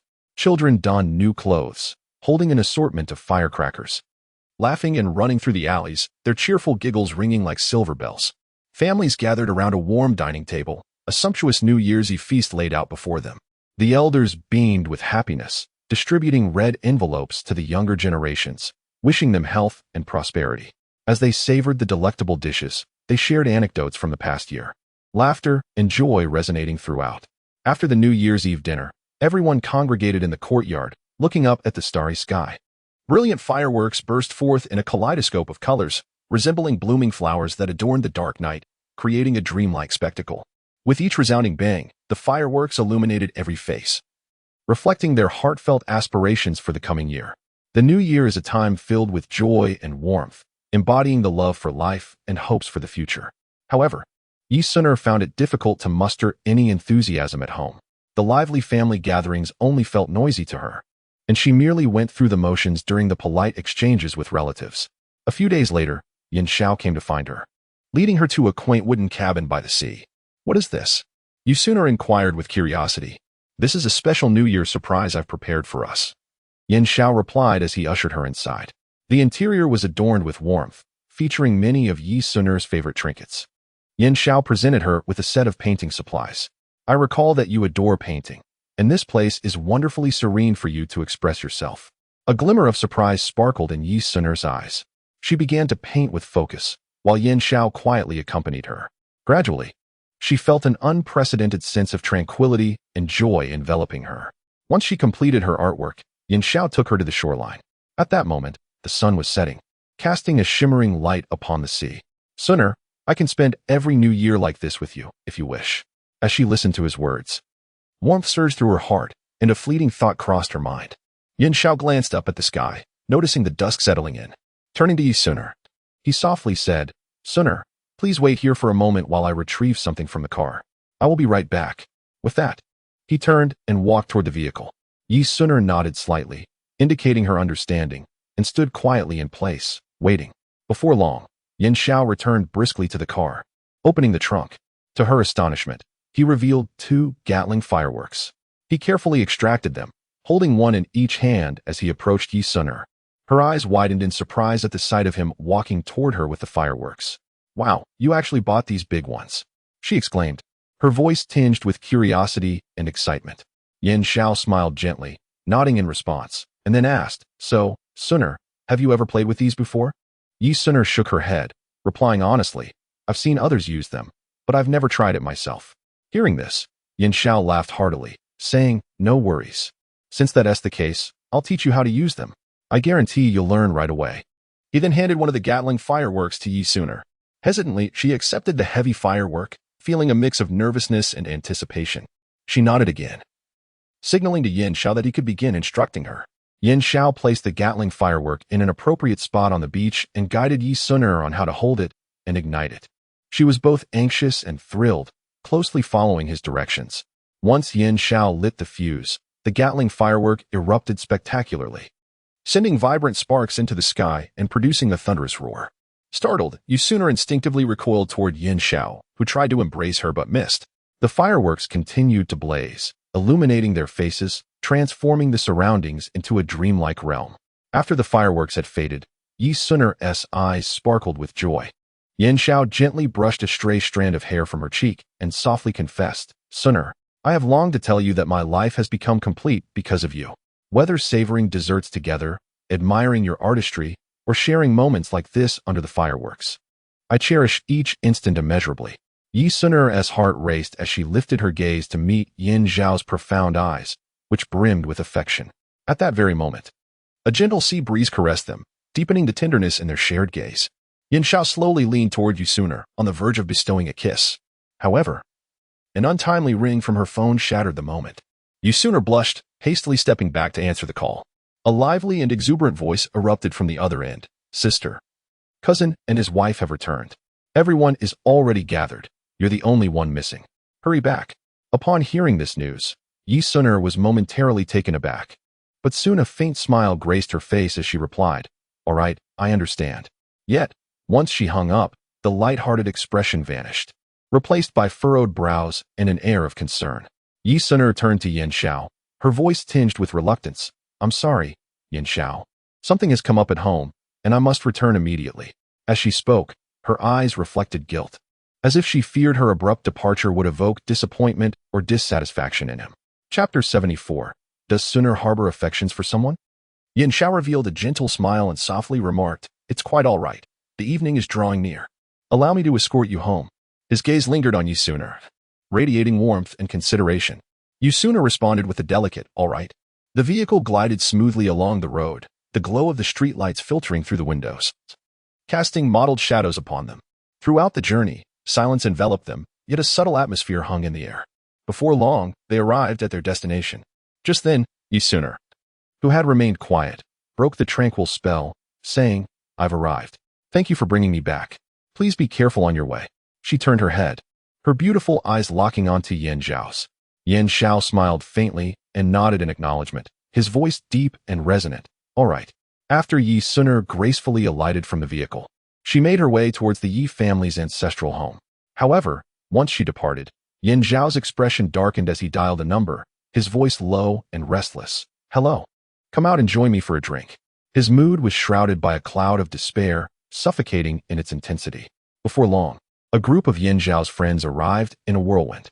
Curiosity painted their faces, clearly surprised by Yin Zhao's uncharacteristic demeanor. Without hesitation, a few settled into a spacious, comfortable private room, and the servers promptly presented an array of fine wines and delicacies. As the drinks flowed, a sense of inebriation took hold of the gathering. At that moment, one friend could no longer contain his curiosity and cautiously inquired, "Brother Xiao, what is the matter today? We've never seen you this troubled before." Yin Zhao remained silent, abruptly lifting his glass and downing the spirits within. Only then did he slowly raise his gaze, speaking with a heavy tone, "It's maddening. Don't ask so much, just drink." Another friend, noticing the tension, quickly attempted to lighten the mood. "Haha, all right then, let us continue drinking. By the way, how about we arrange for a lovely lady to come and liven things up? I hear the nightclub has recently acquired some exquisite talents." No sooner had he spoken than the others joined in with boisterous laughter. Yet, Yin Zhao remained unfazed. He waved his hand dismissively, replying irritably, "Don't be ridiculous. I have no interest in those women at all." The room fell into a momentary silence, the friends exchanging bewildered glances, unsure of how to respond. At that moment, Pei Ziqing, who had been quietly observing, suddenly broke into a playful grin. "I say, Ah Xiao, could it be that you are lovesick? Has a certain beauty captured the heart of our dashing Ah Xiao?" His words rippled through the room like a stone cast into still waters. Yin Zhao's expression shifted slightly, but he quickly regained his composure, shooting Pei Ziqing a glare as he retorted, "Stop the nonsense. Just drink. Keep talking, and I may just hit you." With that, he raised his glass again, tilting it back in one swift motion. Meanwhile, Yi Sun was stepping lightly through the door of her home. Her enchanting silhouette had just graced the living room when it caught the keen eye of Yi Mukin. With a face full of joy, Yi Mukin hastened forward, exclaiming, "Sister, you have finally returned. We have been waiting for you for such a long time." Upon hearing her brother's call, Yi Sun beamed with a smile, gently nodding in acknowledgement. Her gaze then shifted to Yi Tsong, who stood nearby, and she warmly called out, "Cousin." Yi Tsong responded with a smile and a nod, then brought the lady beside him forward, gently introducing, "Sun, this is your sister-in-law, Lin Xia." Yi Sun promptly greeted Lin Xia with a cheerful, "Hello, sister-in-law. I am Yi Sun. Lin Xia returned the greeting with warmth. Hello, son. I have heard so much about you from your cousin. Instantly, the room was filled with laughter and a heartwarming atmosphere. Time flew by swiftly, and before long, it was after dinner. Everyone gathered around the dining table, relishing the delightful satisfaction brought by the feast. At that moment, Yi Tsung suddenly proposed, Sooner, why don't you take your sister-in-law to the yard to grill some skewers? It will be a nice way to unwind. Yi Sooner readily agreed, joyfully responding, all right, sister-in-law, let's go. Hand in hand, Yi Sooner and Lin Xia made their way to the yard. The barbecue grill was already prepared, with the charcoal glowing warmly. Yi Sooner skillfully picked up the ingredients to start grilling, while Lin Xia assisted by passing the seasonings. Meanwhile, in a private room, Yin Xiao was consuming one drink after another, and his friends gradually recognized that his despondency was related to Yi Sooner. In the yard of the Yi family, Yi Sooner and Lin Xia chatted while grilling. Suddenly, Lin Xia remarked, Sooner, I feel like you seem a bit out of sorts. Yi Sooner froze for a moment, pausing her actions. Before she could ponder further, Yi Tsung approached and inquired, What are you discussing? Yi Sooner quickly replied, Oh, nothing, cousin. Yi Tsung looked at her, hesitating to speak. At this moment, Lin Xia playfully teased, Does Sooner perhaps have someone she fancies? Yi Sooner's face flushed crimson, and she playfully chided, Sister-in-law, you are being ridiculous. Yet, her heart involuntarily drifted towards Yin Xiao. At this moment, the Yi family was bustling with excitement, and a warm family gathering was in full swing. Yi Sooner smiled as she exchanged pleasantries with her relatives, savoring the rare warmth of familial affection. However, she was entirely unaware that at that very moment, Yin Xiao was engulfed in deep distress because of her, attempting to drown his sorrows in alcohol. Meanwhile, in another corner, Yin Xiao was thoroughly intoxicated, barely conscious. He staggered, his body swaying as if he might collapse at any moment. Observing this, Pei Ziqing hurried over to support him, expressing concern. Ah Xiao, if you truly care for that girl, then pursue her boldly. Why torment yourself like this? At that moment, Yin Xiao's gaze was already clouded by drunkenness, and his speech became slurred. He mumbled, I have already pursued her, but I just haven't succeeded yet. Yet, for reasons unbeknownst to me, I have always felt as though there exists an invisible barrier between us, preventing us from truly drawing closer to one another. Upon uttering these words, Yin Xiao collapsed into Pei Ziqing's embrace. Meanwhile, in the courtyard, Yi Sooner found herself increasingly agitated and restless. The more she pondered, the more chaotic her thoughts became. Thus, she resolved to concoct an excuse, claiming a need to return to her chamber for rest. Once back in her room, Yi Sooner lay upon her bed, tossing and turning, unable to find solace in sleep. At that moment, a sudden flash of light illuminated the darkness. The screen of her phone, resting beside her pillow, glowed to life. Curiously, she picked it up to discover an anonymous message. The content was simple and candid. Sooner, I miss you. Could you grant me a chance? Upon reading this message, Yi Sooner felt her heart leap, an inexplicable joy surging within her. For reasons she could not articulate, her intuition suggested that this message was likely from Yin Xiao. Gripping her phone tightly, she stared intently at the message, her heart embroiled in a tumultuous struggle. After much hesitation and contemplation, she finally summoned the resolve to craft a response. Is it you, Yin Xiao? Following the dispatch of her message, Yi Sooner awaited the reply with a mixture of anxiety and hopeful anticipation. Chapter 75. Mo Yunjing's proposal. Yi Sooner lay quietly on her bed, her gaze fixed upon the screen of her phone, her heart brimming with anticipation. She had been waiting for what felt like an eternity, yet there had been no indication of a reply. As time ticked by, her anxiety grew increasingly palpable. She turned over, attempting to relax, but her mind was inundated with a myriad of possibilities. Had the other party forgotten to respond, or had something unforeseen occurred? She found herself spiraling into a whirlpool of anxious thoughts. Yi Sooner stared intently at the pitch-black screen, as if it might illuminate her life with earth-shattering news at any moment. Just then, without any prior warning, the screen suddenly illuminated, and the familiar notification sound from WeChat pierced the silence, striking her heart like a heavy hammer. Her heart raced, an indescribable excitement surged within her, and she joyfully believed that this was the vital message she had been yearning for. However, when she eagerly opened the notification, she discovered that the sender was not the person she had hoped for, but rather her friend Lin Wan. The message read, Sooner, tomorrow is my birthday. I wonder if you have time to attend? Upon reading this, Yi Sooner felt a twinge of disappointment, but she quickly composed herself and replied, I absolutely have time. Sister Wan. Almost instantly, Lin Wan's response arrived. Haha, that's wonderful. See you tomorrow. A sweet smile graced Yi Sun'er's lips as she typed back excitedly, okay, and pressed the send button. The following morning, sunlight streamed through the gaps in the curtains, gently awakening Yi Sun'er from her slumber. She stretched languidly, slowly sitting up in bed and rubbing her sleepy eyes. After completing her morning routine, she opened her wardrobe, meticulously selecting her attire for the day. Ultimately, her gaze settled upon an elegant black swan dress, perfectly tailored, its dark fabric shimmering with a mysterious luster, as if it could captivate anyone's gaze. As Yi Sun'er donned the dress, she styled her hair into an elegant updo, allowing a few strands to cascade gracefully down her cheeks, enhancing her allure. With a delicate makeup application and a sweet smile, she twirled in front of the mirror, nodding in satisfaction. Grabbing her chic black handbag, Yi Sun'er stepped out of her home and into her red sports car.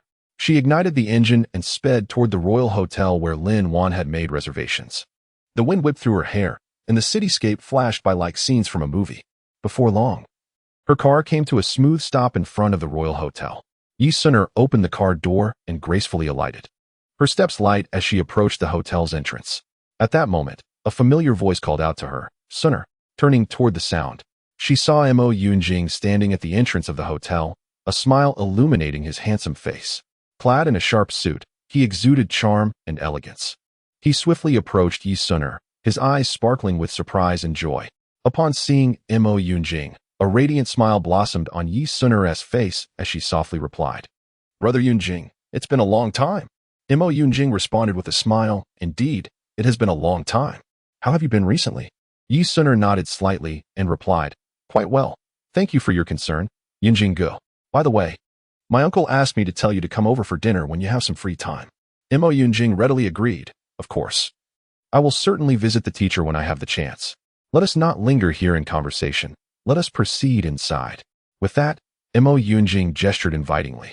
Yi Sun'er nodded and followed closely behind him into the banquet hall. Upon entering the hall, a dazzling crystal chandelier cast a soft glow, illuminating the entire space. Exquisite carpets adorned the floor, making each step feel as though one were walking on clouds. Precious oil paintings graced the walls, enhancing the artistic ambience. As Yi Sun'er admired her surroundings, she scanned the crowd in search of Lin Wan's figure. Suddenly, a stir erupted among the guests, and the previously boisterous hall fell silent. All eyes turned toward the entrance, where the day's protagonist, Lin Wan, made her grand entrance. Dressed in a lavish white gown that trailed elegantly behind her like a blossoming white lotus, Lin Wan sparkled with countless glittering diamonds sewn into the fabric, shimmering under the lights like a constellation of stars, rendering her a celestial princess, both noble and enchanting. Holding a beautifully wrapped gift box, Yi Sun'er approached Lin Wan with a smile, presenting the gift and softly saying, Sister Wan, happy birthday. May joy accompany you through the years, and may all your wishes come true. With delight, Lin Wan accepted the gift, her eyes sparkling with surprise and emotion. She opened her arms for a warm embrace, exclaiming, It has been so long since I last saw you, Sun'er. I have missed you dearly, and you, Sun'er, have blossomed into an even more beautiful and captivating young lady. Hearing Lin Wan's praise, Yi Sun'er blushed and playfully retorted, Oh, how can you say such extravagant things, Sister Wan? If we are to speak of beauty, it is you who surpasses all. After all, today, you are undoubtedly the star of the occasion. Lin Wan gazed at Yi Sun'er with a gentle expression, her eyes filled with affection. She reached out her hand and lightly tapped Yi Sun'er on the tip of her nose, teasingly saying, How is it that your words are as sweet as honey? Truly, you are utterly charming. As the laughter echoed between them, they exchanged smiles, resembling two blooming flowers, each radiating their unique and alluring brilliance. One a vibrant rose, passionate and fiery, the other a fresh and elegant lily, pure and graceful. The onlookers were likewise enchanted by this beautiful scene, casting envious and warm wishes toward the pair. Just as everyone was immersed in the delightful atmosphere, the melodious music began to flow like a gentle stream, heralding the commencement of the opening dance segment. All eyes were irresistibly drawn to the spectacle, where Lin Wan's enchanting gaze was fixed upon Mo Yunjing, who approached her with the poise of a refined gentleman, a smile gracing his lips as he moved gracefully toward her. As Mo Yunjing approached Lin Wan, he gently extended his right hand, taking hers in a tender clasp. After exchanging a knowing glance, They gracefully stepped into the center of the dance floor in unison. With the rhythm of the music guiding them, they twirled and swayed, each movement as light and fluid as if they had rehearsed countless times. Their forms intertwined and separated, yet they maintained an unspoken understanding and harmony, akin to a pair of dancers destined to shine on this stage, revealing their unique brilliance. As the music crescendoed, an unexpected scene unfolded. Mo Yunjing suddenly knelt on one knee, producing a dazzling diamond ring from his breast pocket. He raised his gaze to Lin Wan, his eyes brimming with deep emotion, and softly uttered, "Wan, will you marry me?" This proclamation resonated like thunder throughout the venue, leaving everyone breathless as they awaited Lin Wan's response. At that moment, Lin Wan was overwhelmed with emotion, tears of joy shimmering in her eyes. She had never anticipated that this long-awaited moment would arrive so unexpectedly. Gazing at the man who loved her dearly, and the ring symbolizing eternal love in his hand, Lin Wan found herself momentarily speechless. Nevertheless, she gently nodded. Her voice slightly choked as she replied, "Yes, I do." Instantly, the crowd erupted with fervent applause, their enthusiasm ignited as they collectively shouted, "Say yes! Say yes!" The cheers surged, each wave more exuberant than the last, elevating the atmosphere to a breathtaking climax. Witnessing this heartfelt scene, Mo Yunjing's face radiated an unmistakable joy as he rose, carefully placing the precious ring upon Lin Wan's delicate finger. Yi Suner observed the couple, entwined in their blissful embrace, and felt a genuine happiness swell within her heart for them. Chapter 76. A beautiful sea of flowers. Yi Suner stood quietly in a somewhat secluded corner of the banquet hall, resembling a serene lily.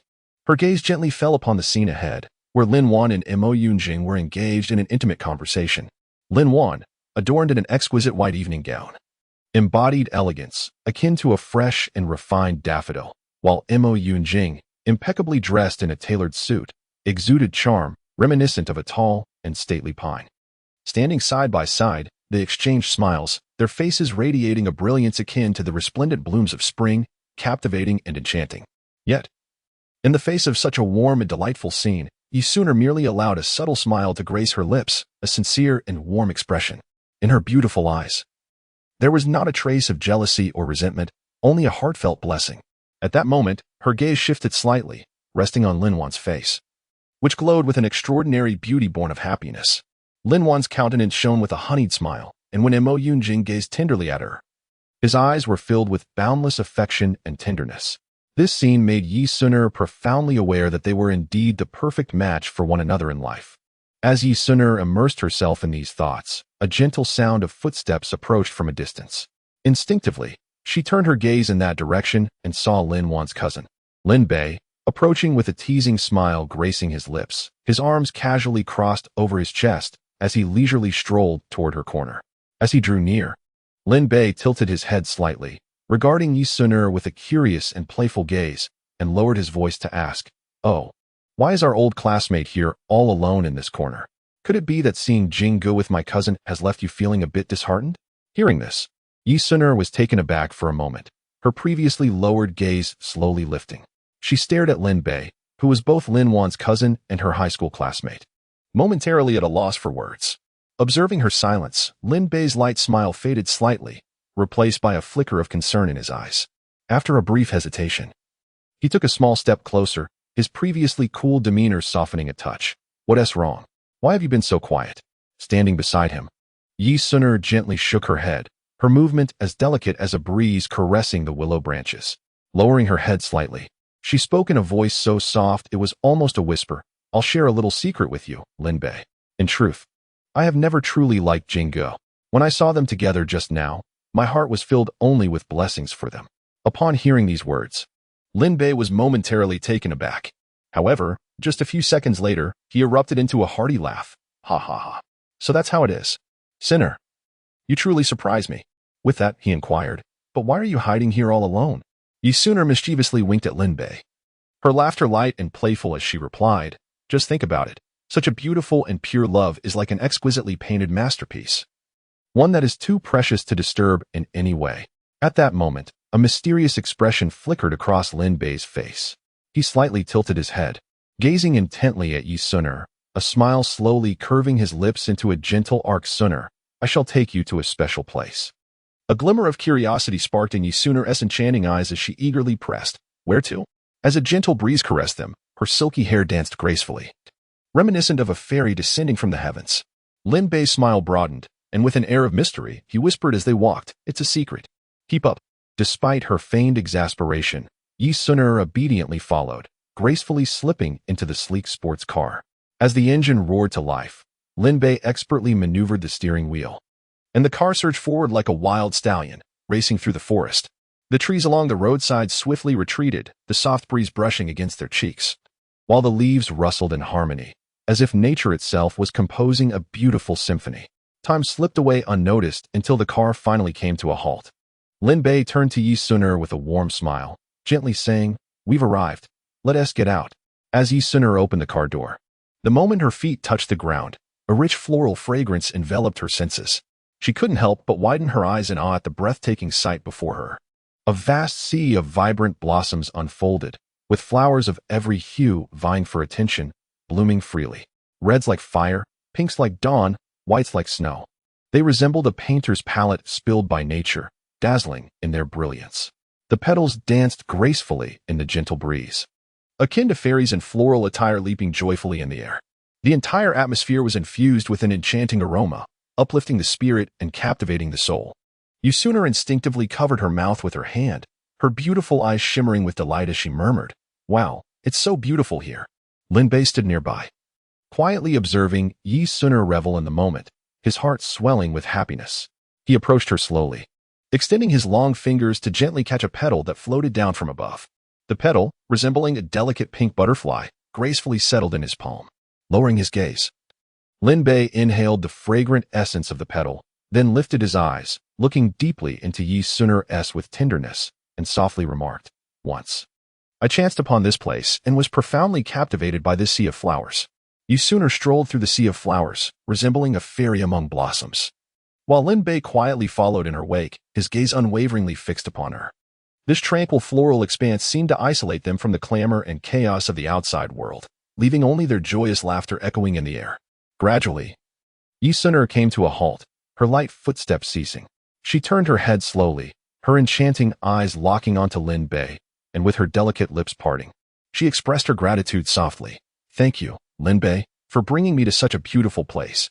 Her voice was crisp and melodious, akin to a celestial melody, captivating all who heard it.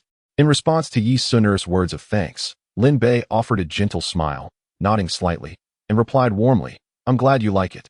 With that, he turned and walked towards the car park nearby, retrieving a finely crafted easel along with an array of painting tools. Subsequently, Lin Bei found a picturesque spot with a sweeping view, set up the easel, and began to immerse himself in capturing the poetic beauty that lay before him. Chapter 77. Would you like to visit our W? Yi Suner approached with a heart full of curiosity, akin to a delicate butterfly floating gracefully, and gently made her way to Lin Bei's side. She stood there quietly, her gaze fixed intently on Lin Bei, who was engrossed in his painting. With a brush in hand, he effortlessly danced across the canvas, as if conjuring a fantastical realm of his own creation. As Yi Suner observed him, her heart stirred slightly, much like a serene lake disturbed by a small pebble, creating ripples of emotion.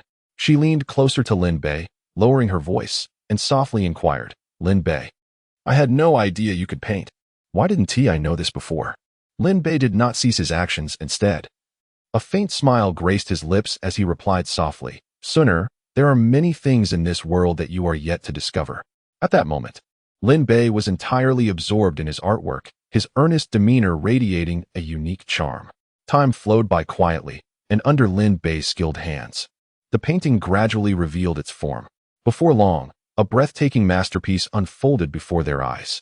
Lin Bei gently set down his brush, letting out a sigh of relief, and with a smile on his face, he admired his creation with great satisfaction. On the canvas, a vibrant sea of flowers burst forth in full bloom, each blossom appearing lush and vivacious. Amidst this floral splendor, Yi Suner stood like a flower fairy, her graceful figure seemingly ready to step out of the painting at any moment. Lin Bei carefully presented the artwork to Yi Suner, saying tenderly, "Sir, this painting is for you." With a face full of surprise, Yi Suner received the painting, her eyes shimmering with tears of joy, her excitement spilling over as she exclaimed, "Lin Bei, This is truly the most special and precious gift I have ever received in my life. Thank you. Lin Bei smiled in response. I'm glad you like it. However, it is getting late. Let me drive you home for your safety. Yi Suner nodded gently, replying softly, yes, that sounds good. Thus, Lin Bei started his sleek sports car, driving smoothly along the road. Throughout the journey, the two engaged in light-hearted conversation, the atmosphere relaxed and enjoyable. Suddenly, Lin Bei turned to Yi Suner and asked, by the way, would you like to visit RW? Yi Suner looked puzzled, blinking her beautiful eyes in curiosity as she asked, RW? What kind of place is that? Lin Bei chuckled and explained, RW is currently the most popular and upscale business bar in City C. The atmosphere is vibrant and lively. It's truly a wonderful place to unwind. Upon hearing this, Yi Suner felt a flicker of excitement but hesitated slightly, saying, but I have never been to such a place before. Lin Bei seemed to sense her apprehension and reassured her that that's perfectly normal. After all, someone as exceptional as you likely dedicates most of your energy to your studies, so it's understandable that you haven't ventured into such entertainment venues. After a moment of hesitation, Yi Suner finally mustered the courage to respond, how about we go out and have some fun? Lin Bei was momentarily taken aback. But then a joyful smile spread across his face as he eagerly asked, really? You said it yourself.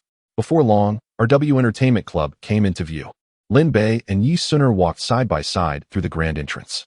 At that moment, Yi Suner suddenly caught sight of a familiar figure ahead. Strikingly reminiscent of Yin Xiao. A jolt of surprise coursed through her as she pondered, with Yin Xiao's hectic schedule. How could he possibly find time to indulge in such a place? Perhaps I am merely imagining things. Thus, she shook her head, dismissing the thought, and followed Lin Bei to a booth on the second floor. Before long, the friends Lin Bei had invited began to arrive one by one. One friend, upon spotting Yi Suner, grinned mischievously and teased, hey, Lin Bei, who is this beautiful lady? You should introduce us. Lin Bei chuckled heartily and casually introduced Yi Suner, saying, this is my good brother, Yi Suner. Hearing this, Yi Suner felt a wave of exasperation wash over her face betraying a resigned smile as she silently wondered, when did I become sworn brothers with Lin Bei? Amidst the laughter and lively atmosphere, a striking figure suddenly made her entrance. It was the club's top courtesan. Gliding towards them like a graceful butterfly, this enchanting woman possessed a captivating beauty, her cherry lips curling into a charming smile. Elegantly, she approached Lin Bei, holding a glass of exquisite wine, and upon reaching him, she paused, playfully chiding, Beige, it has been quite some time since you last came to visit me.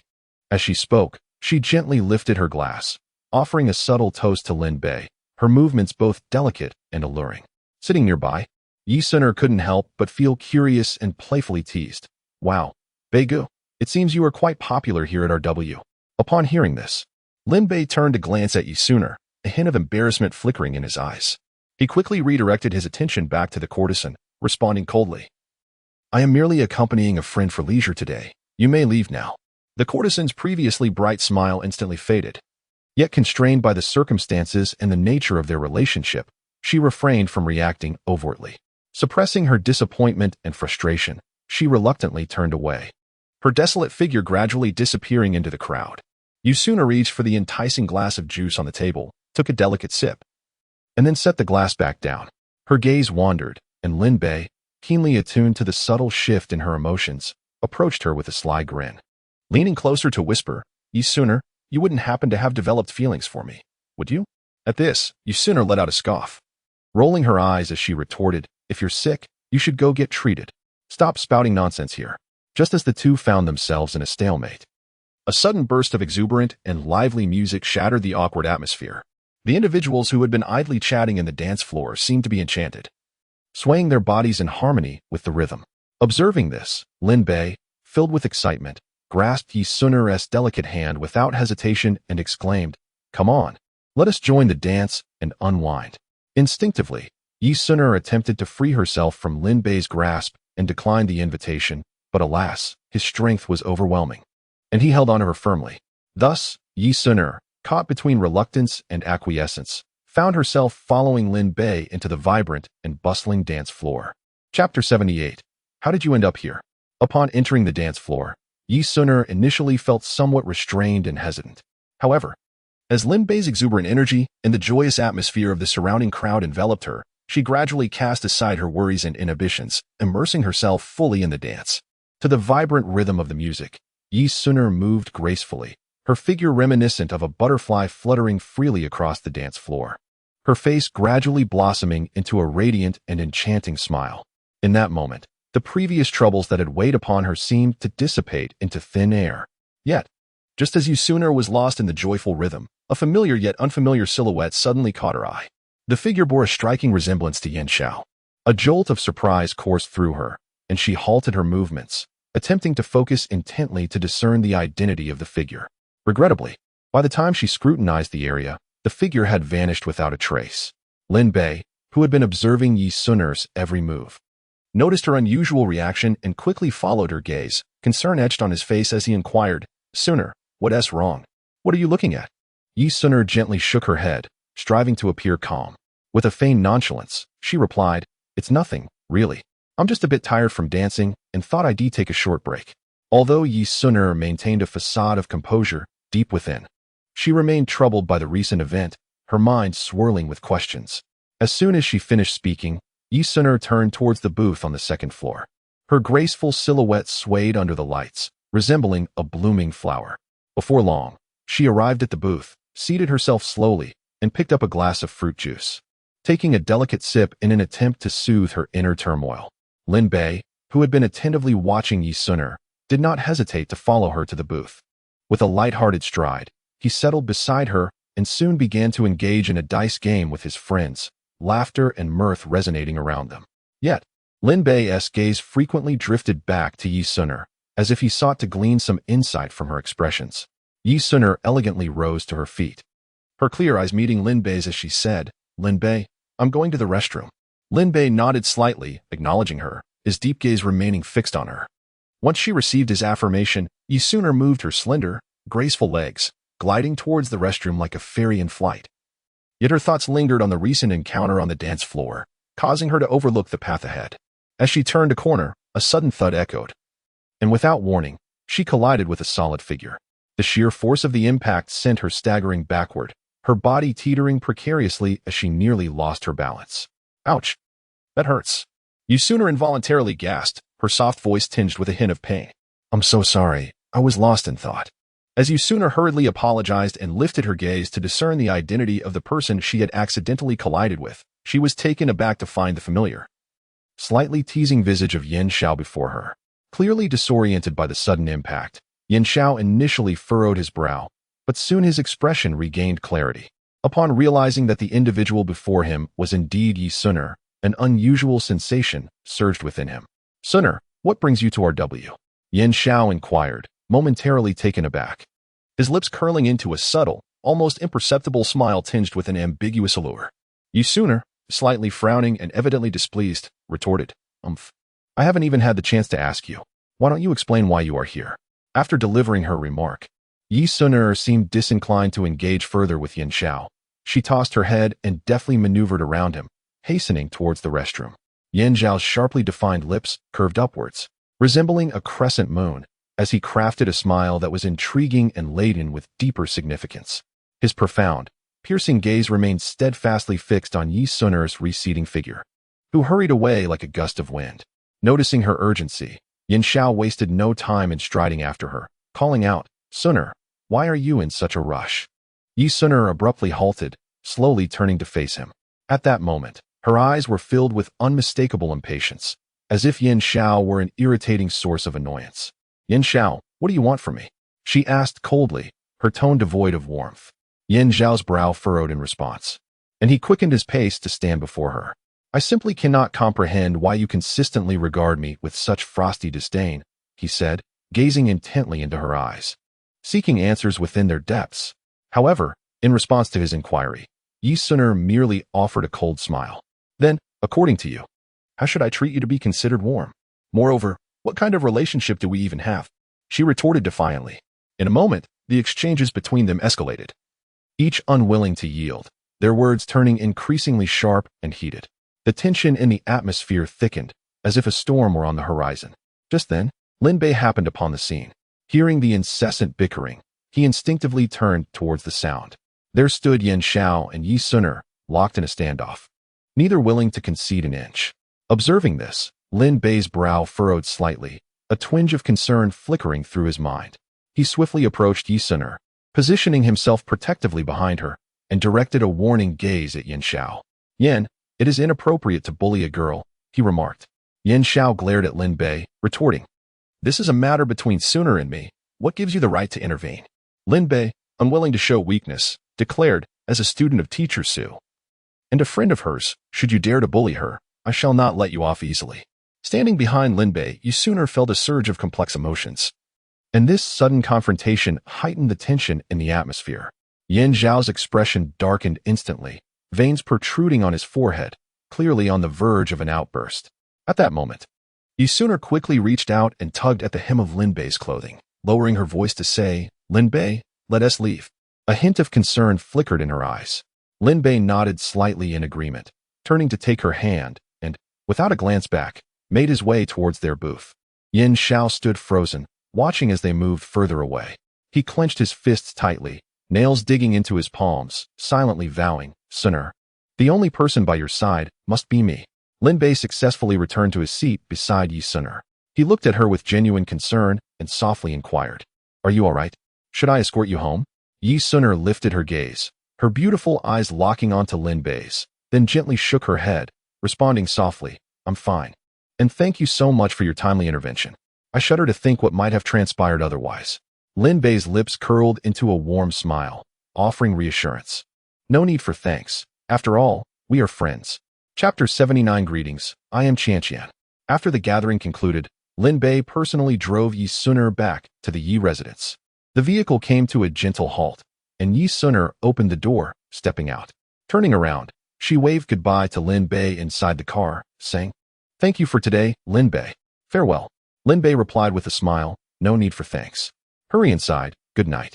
He watched as Yi Suner entered her home, only driving away once the door had firmly closed behind her. Inside the bar, the lighting was dim and the music cacophonous. Yin Xiao sat in a secluded corner, surrounded by empty bottles, continuously pouring liquor into his glass and downing it in one gulp. Pei Zicheng approached from the dance floor, frowning at Yin Zhao's state, and took a seat beside him. "What is the matter, Xiao? Why are you drinking so much?" Pei Zicheng shouted, attempting to be heard over the surrounding clamor. Yin Xiao glanced at him, his eyes somewhat unfocused, remaining silent as he took another swig. Pei Zicheng seized the glass from his hand, looking at him sternly. "If something is troubling you, speak up. Don't drown your sorrows in solitude." After a brief silence, Yin Xiao finally spoke, his voice tinged with bitterness. "There are matters I truly do not know how to articulate. My heart is in turmoil, and I can only numb myself with alcohol." Pei Zicheng gently patted his shoulder. "We've been brothers for years. What challenge is insurmountable? Share your troubles. Perhaps I can offer some advice." Yin Xiao took a deep breath, poised to respond, but seemed to recall something and shook his head. "Forget it. You cannot assist me. I need some time to reflect." He reached for the glass again. Pei Zicheng narrowed his eyes slightly, a playful curiosity glimmering within them as he fixed his gaze upon Yin Xiao. A faint smile gracing his lips. "It's not about that girl, is it? You aren't love-stricken, are you?" Yin Xiao froze momentarily, a blush creeping over his previously composed features as his eyes instinctively averted Pei Zicheng's gaze. After a moment of silence, he sighed softly, placing a hand over his heart as if to calm its erratic rhythm. "Since meeting her, my heart can find no peace. Her every smile and frown seems to cast a spell, deeply stirring my affections." Pei Zicheng's smile gradually faded, replaced by concern. He stepped closer and patted Yin Xiao's shoulder gently. "If your feelings are sincere, why not express them? Remaining ensnared in this emotional turmoil will only bring you distress." Yin Xiao shook his head, a bitter expression on his face as he sighed deeply. "Alas, it is not so simple. I have indeed laid bare my feelings before her. Yet her responses remain inscrutable." His countenance reflected confusion and despondency. Standing beside him, Pei Zicheng regarded Yin Xiao with a steady and penetrating gaze, as if he could see through to the very depths of his soul. After a brief pause, he comforted Yin Xiao with a reassuring pat on the shoulder. "Do not lose heart, my brother. On another day, I shall seek an opportunity to introduce myself to this young lady, and I will assist you in analyzing the root of the issue at hand." Upon hearing this from his friend, Yin Xiao was momentarily taken aback. Then he nodded in agreement. Just then, a cacophony of laughter emerged from a nearby group. Several of Pei Zicheng's friends were teasingly exclaiming, "Zicheng, look, Your Qian is approaching us. Following the direction of their pointed fingers, he indeed spotted a graceful woman sauntering towards them. Within the dazzling ambience of the entertainment venue, the melodies of music intertwined with the sounds of laughter. The star of RW was making her way through the crowd, clad in a gossamer dance costume. Her face adorned with a warm smile as she headed straight for Pei Ziqing. Upon nearing him, she tilted her head slightly and spoke in a soft, melodious voice. Ziqing, it has been quite a while since I last visited. Today, I did not inform anyone of my arrival. If I inadvertently neglect you, it would be a grave offense. Pei Ziqing lifted the corners of his mouth slightly, revealing a faint smile as he appraised the leading lady before him. Busy as always. How could I have the time to announce my arrival in advance? However, it seems you have been thriving lately, judging by your vibrant demeanor. The leading lady, Qian, covered her mouth as she giggled, her eyes sparkling as she replied, Thanks to you, Ziqing, everything is splendid. Yet, I often find myself missing you. Ziqing, you have brought a new friend today? Qian inquired sweetly, her gaze curiously landing on Yan Xiao, who stood beside Pei Ziqing. Pei Ziqing smiled gently and introduced. This is my good brother, Yan Xiao. Upon hearing this, the leading lady Qian immediately rose with enthusiasm, stepping gracefully before Yan Xiao. She poured a glass of wine with elegance, holding it delicately with both hands. She slightly bowed, smiling as she said, Hello, Mr. Yin, I am Qian. She extended the glass towards Yan Xiao, anticipating that he would accept it and share a drink with her. However, at that moment, Yan Xiao abruptly raised his head, his gaze as frigid as a still pond, locking eyes with Qian without any intention of taking the glass in return. Observing this, Pei Ziqing felt a twinge of confusion within him. He turned to Yan Xiao and softly inquired, Xiao, what troubles you? Are you feeling unwell? In response to Pei Ziqing's concerned inquiry, Yan Xiao replied with an impassive expression, It is nothing. I have simply had my fill. With that, he averted his gaze once more, refusing to glance at Qian again. Left in an awkward silence, Qian quickly composed herself, gently placing the wine glass on the table. She then glided gracefully to Pei Ziqing's side, lightly grasping his arm and playfully imploring, Ziqing, you must stay a while longer today. I have prepared an unforgettable dance for you. Upon hearing this, Pei Ziqing's lips curled into a smile as he nodded in agreement. Very well, then I shall trouble you. Qian.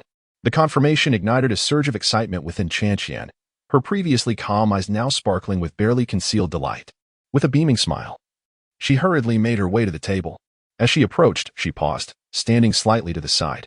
Her eyes resembled a crystal-clear autumn stream, shimmering with light, exuding an endless allure through their captivating glances.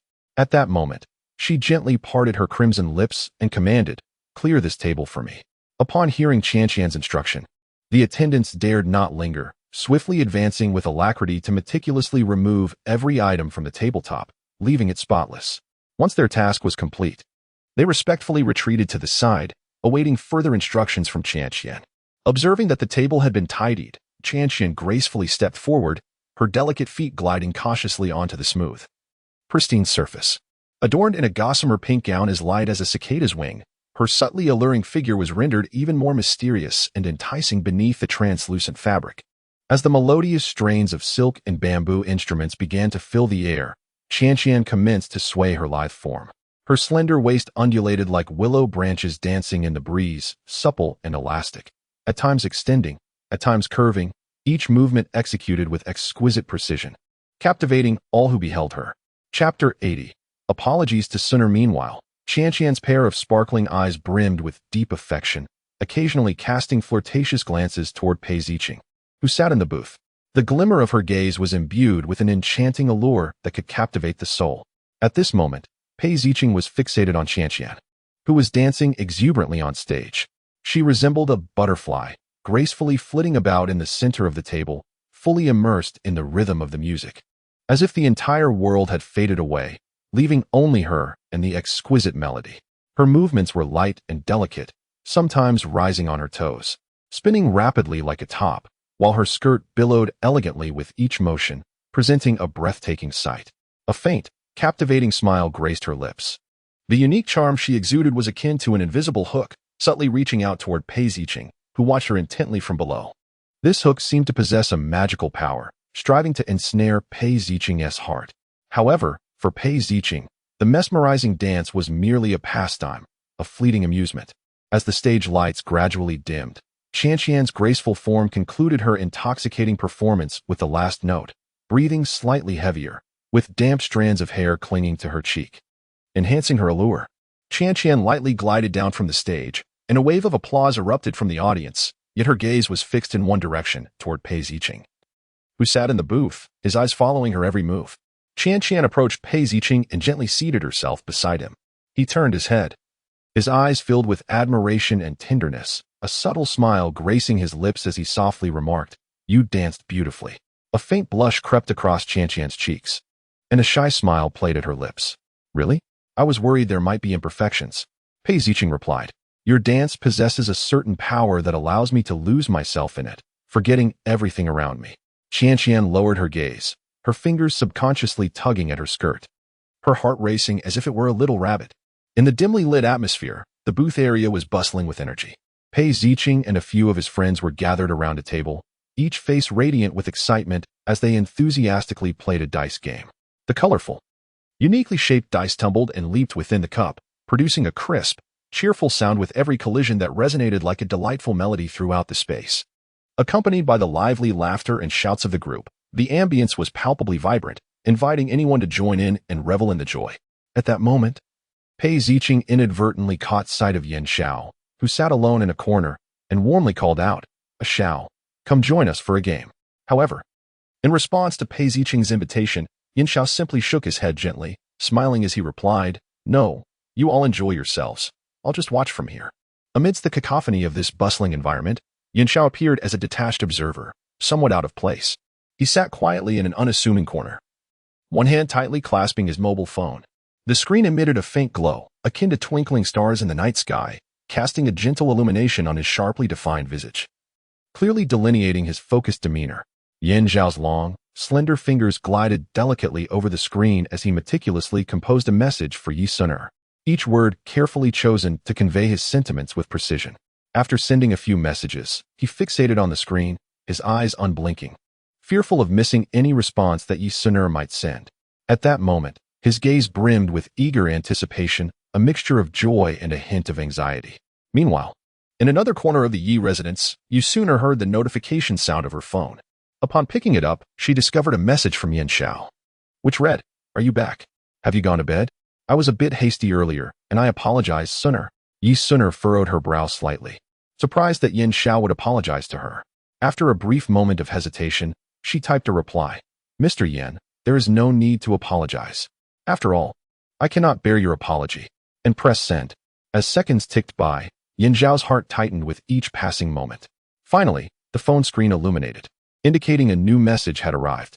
His lips instinctively curled into a smile.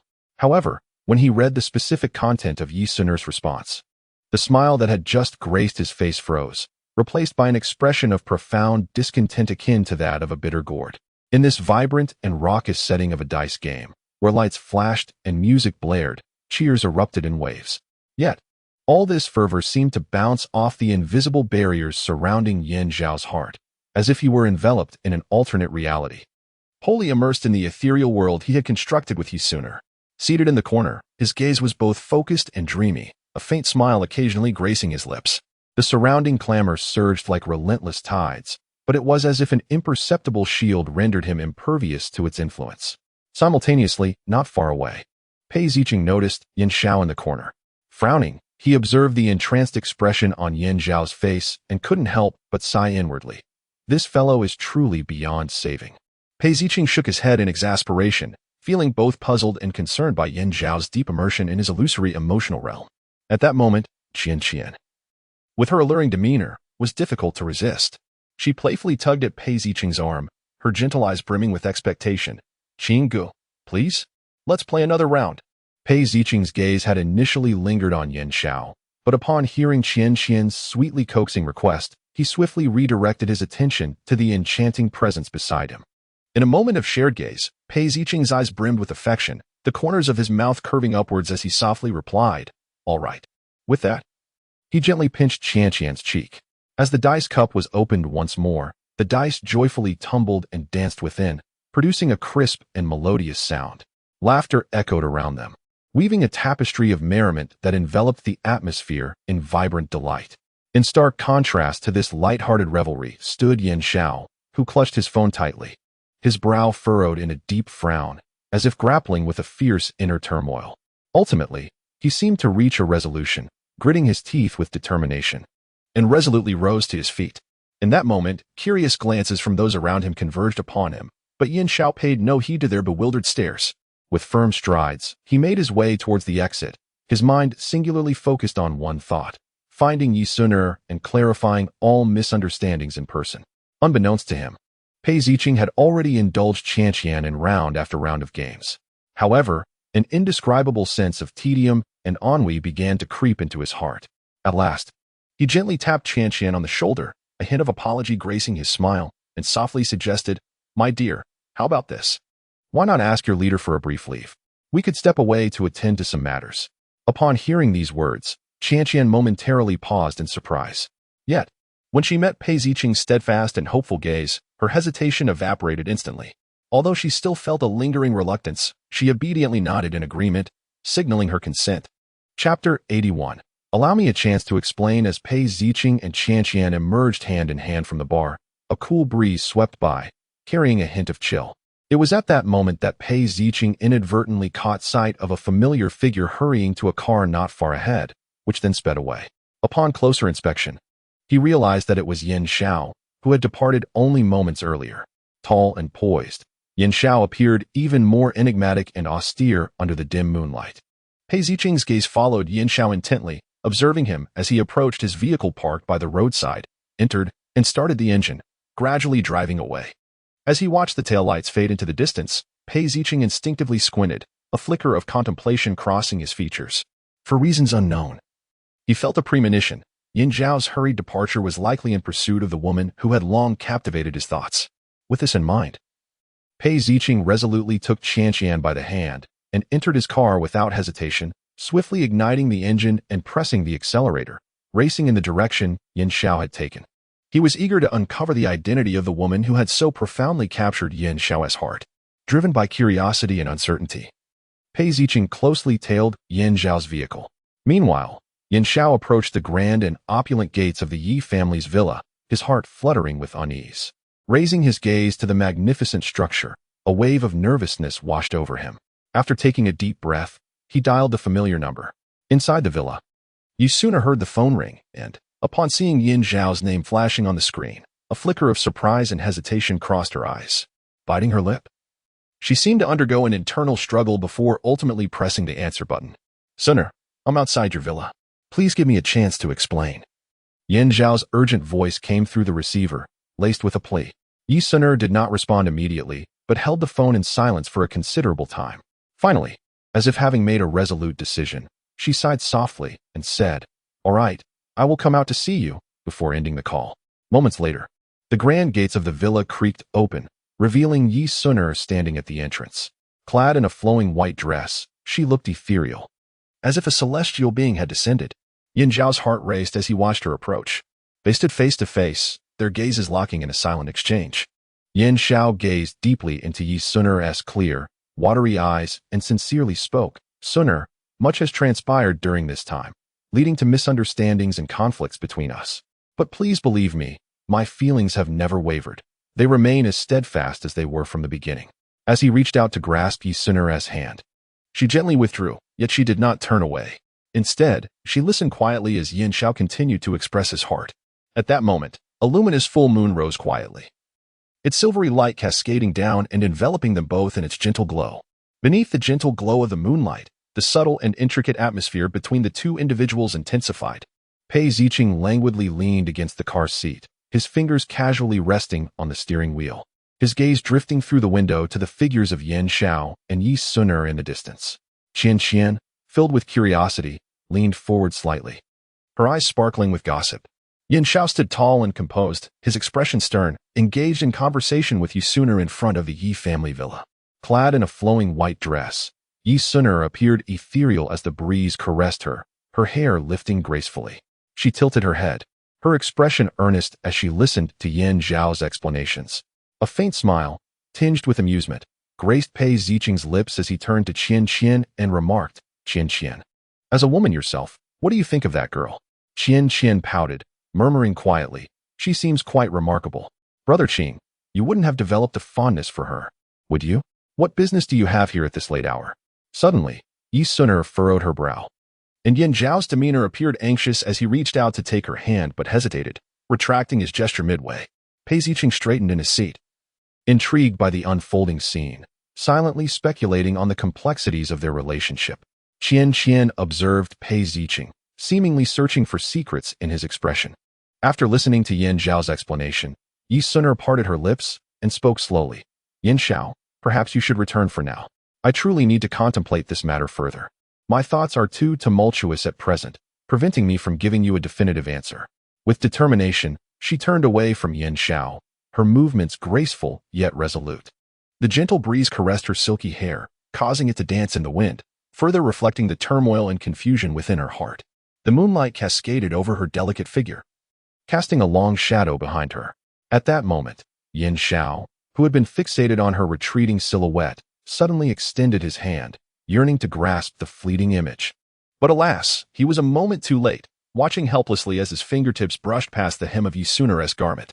In that instant, Yin Zhao's gaze dimmed, filled with despondency and disappointment, as if the world had lost its vibrancy, leaving him standing alone in solitude.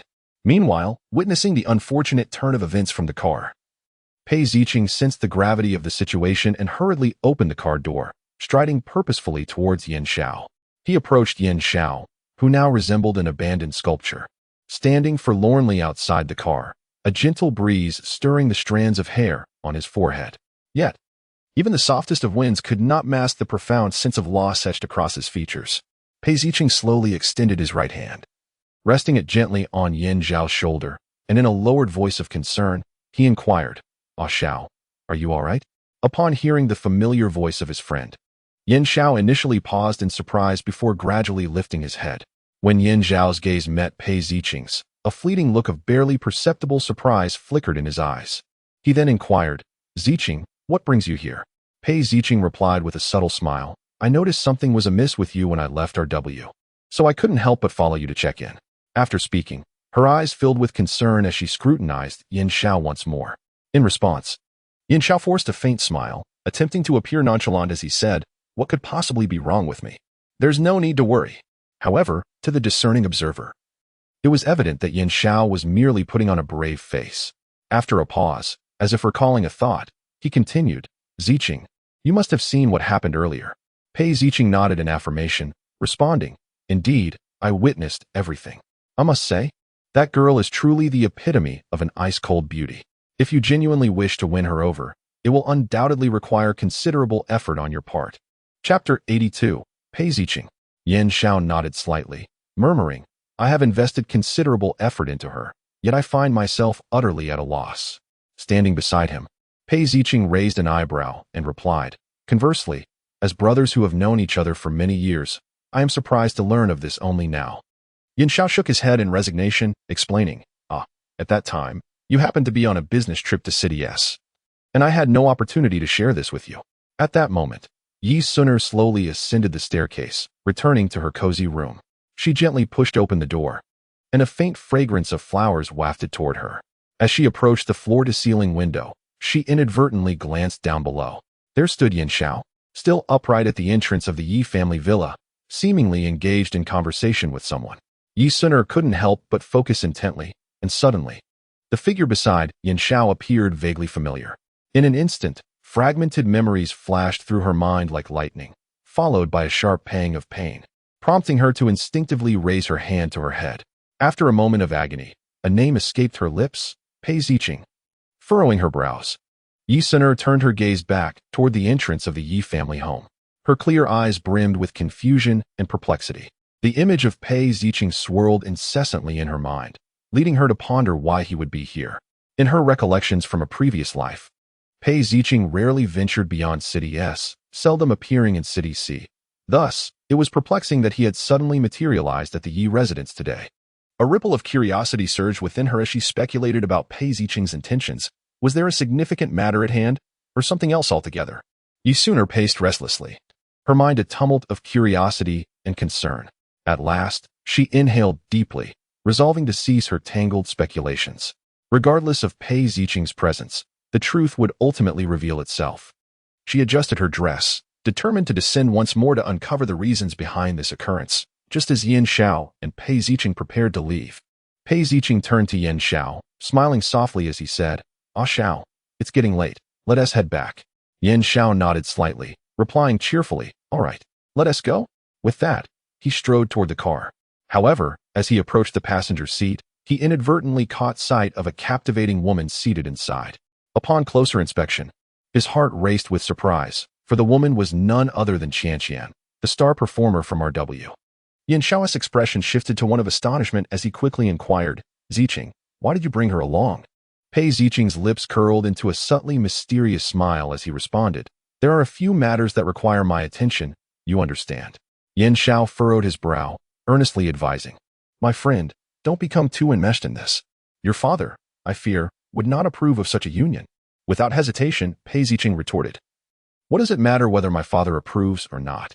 I like her, and that is what counts." Yin Xiao shook his head in exasperation, sighing, "Do as you will. I shall take my leave." Pei Zicheng smiled and waved his hand, saying, "All right, let us arrange to meet again tomorrow."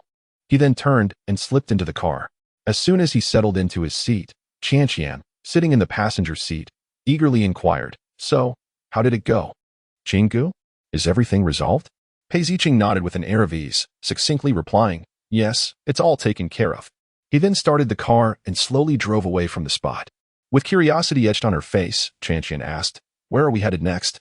No sooner had the words left her lips than Pei Zicheng's lips curled into a mischievous smile as he softly responded, "Hee, of course. We are off to enjoy some treasures." Upon hearing this, Qian's cheeks flushed with embarrassment, and she playfully chided, "Oh, Qinggu, you only know how to tease me." At that moment, Pei Zicheng leaned closer to Qian in the passenger seat and said in a low, magnetic voice, "What's the matter, my little darling? It's been so long since we last met. Do you not miss me at all?" His voice was deep and resonant, causing her heart to race uncontrollably. Yi Suner descended the stairs with a light step, but as she reached the entrance of the Yi family home, her once bright eyes dimmed instantly. Outside, the space was desolate, devoid of any trace of Yin Xiao or Pei Zicheng. A gentle breeze brushed past, tousling her hair and bringing a hint of chill, as if reminding her of the stark reality before her. Yi Suner stood momentarily in a daze, her gaze filled with confusion. How could they have left so abruptly? Was there some unforeseen circumstance? Or perhaps, with a soft sigh, she slowly turned to gaze in the direction they had departed, reassuring herself that there would surely be opportunities to reunite in the future. Thus, she straightened her back and began her slow walk back. No sooner had Yi Suner returned to the living room than a clear, melodious phone ring shattered the silence. Startled, she glanced at the phone resting on the coffee table, where the screen displayed the name Qingyu. A smile involuntarily graced her lips as she reached for the phone. "Hello, you where? What's up?" Yi Suner's voice was gentle and buoyant. On the other end, Qinyu's vibrant voice came through. "Suner, let me tell you, the weather is going to be splendid tomorrow. Shall we go camping? I haven't had a chance to relax in ages." Yi Suner's eyes sparkled as images of delightful camping scenes filled her mind, lush mountains and clear waters, a tent, picnic mats, and the joy of nature shared with friends. Without hesitation, she responded, "Absolutely. I was just thinking of going out for a stroll. What do you plan to bring?" Qingyu excitedly began to list her preparations. "I'm planning to bring a tent, sleeping bag, and a variety of delicious snacks. Oh, and let us not forget a deck of cards. We can play games at night." Yi Suner replied with a smile, "That sounds fantastic. I'll prepare some fruits and drinks. It's been ages since we last had a day out together. We must make the most of it." The two friends continued to enthusiastically discuss the camping arrangements over the phone before reluctantly bidding each other farewell. Yi Suner set aside her phone, her eyes brimming with anticipation. The thought of the forthcoming camping trip filled her with joy, prompting her to commence preparations. In the courtyard, Yi Suner methodically organized the items needed for the adventure, folding chairs, a tent, cooking utensils, all arranged neatly under her careful oversight.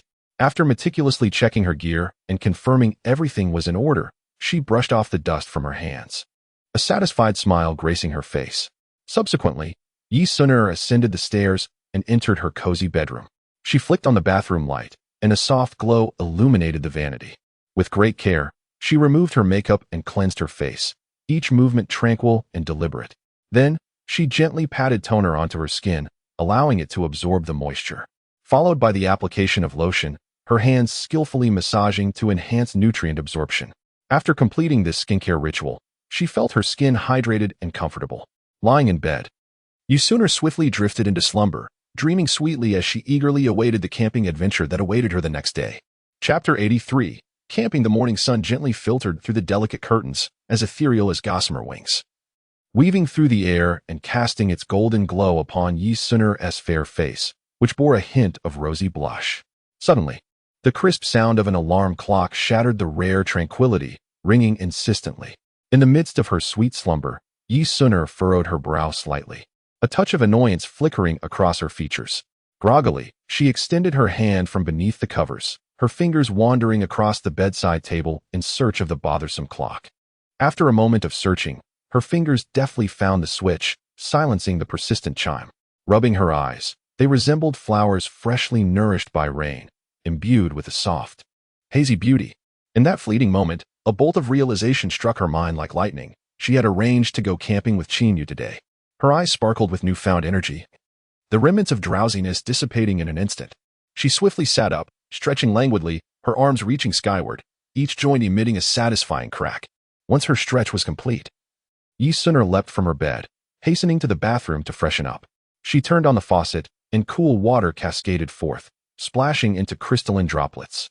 The refreshing water invigorated her senses, and in an instant, she felt fully awake.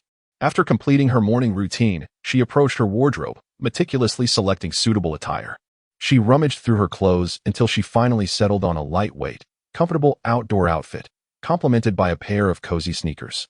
Standing before the mirror, she arranged her hair, delicately combing her long, lustrous locks with her fingers, which intertwined in the silky strands. She casually gathered her hair into a ponytail, which swayed playfully at the nape of her neck. Gazing at her vibrant reflection, a satisfied smile graced her lips. Once she was dressed and ready, Yisuna commenced her inventory of camping essentials. Tent, sleeping bag, cooking gear. She silently recited the list in her mind, anxious not to overlook anything crucial. She also remembered to pack some snacks and fruits, adding a touch of sweetness to the camping adventure. With everything prepared, Yisuna picked up her phone, her fingers dancing swiftly across the screen as she sent a message to Chinyu. "I'm all set. How about you?" After dispatching the message, she set her phone aside, her gaze brimming with anticipation. Before long, her phone lit up on the table. Chinyu had replied. She eagerly snatched it up, her eyes sparkling with excitement. Chinyu's response was succinct and clear. She was ready and would be departing shortly. As Yisuna descended the stairs, a rush of fresh air enveloped her, revitalizing her spirit. At that moment, Aunt Lon, the longtime servant of the Yi household, emerged from the kitchen. Noticing the excitement radiating from Yisuna, she smiled and inquired, "Miss, are you heading out?" Turning to face her, Yisuna beamed with a radiant smile, replying, "Yes. Aunt Lon, could you please help me load these into my car?" As she spoke, Yisuna pointed to several bags filled with camping supplies lying on the ground beside her. Aunt Lon hurried forward, carefully lifting the bags while murmuring, "Miss, do remember to prioritize your safety while you are out."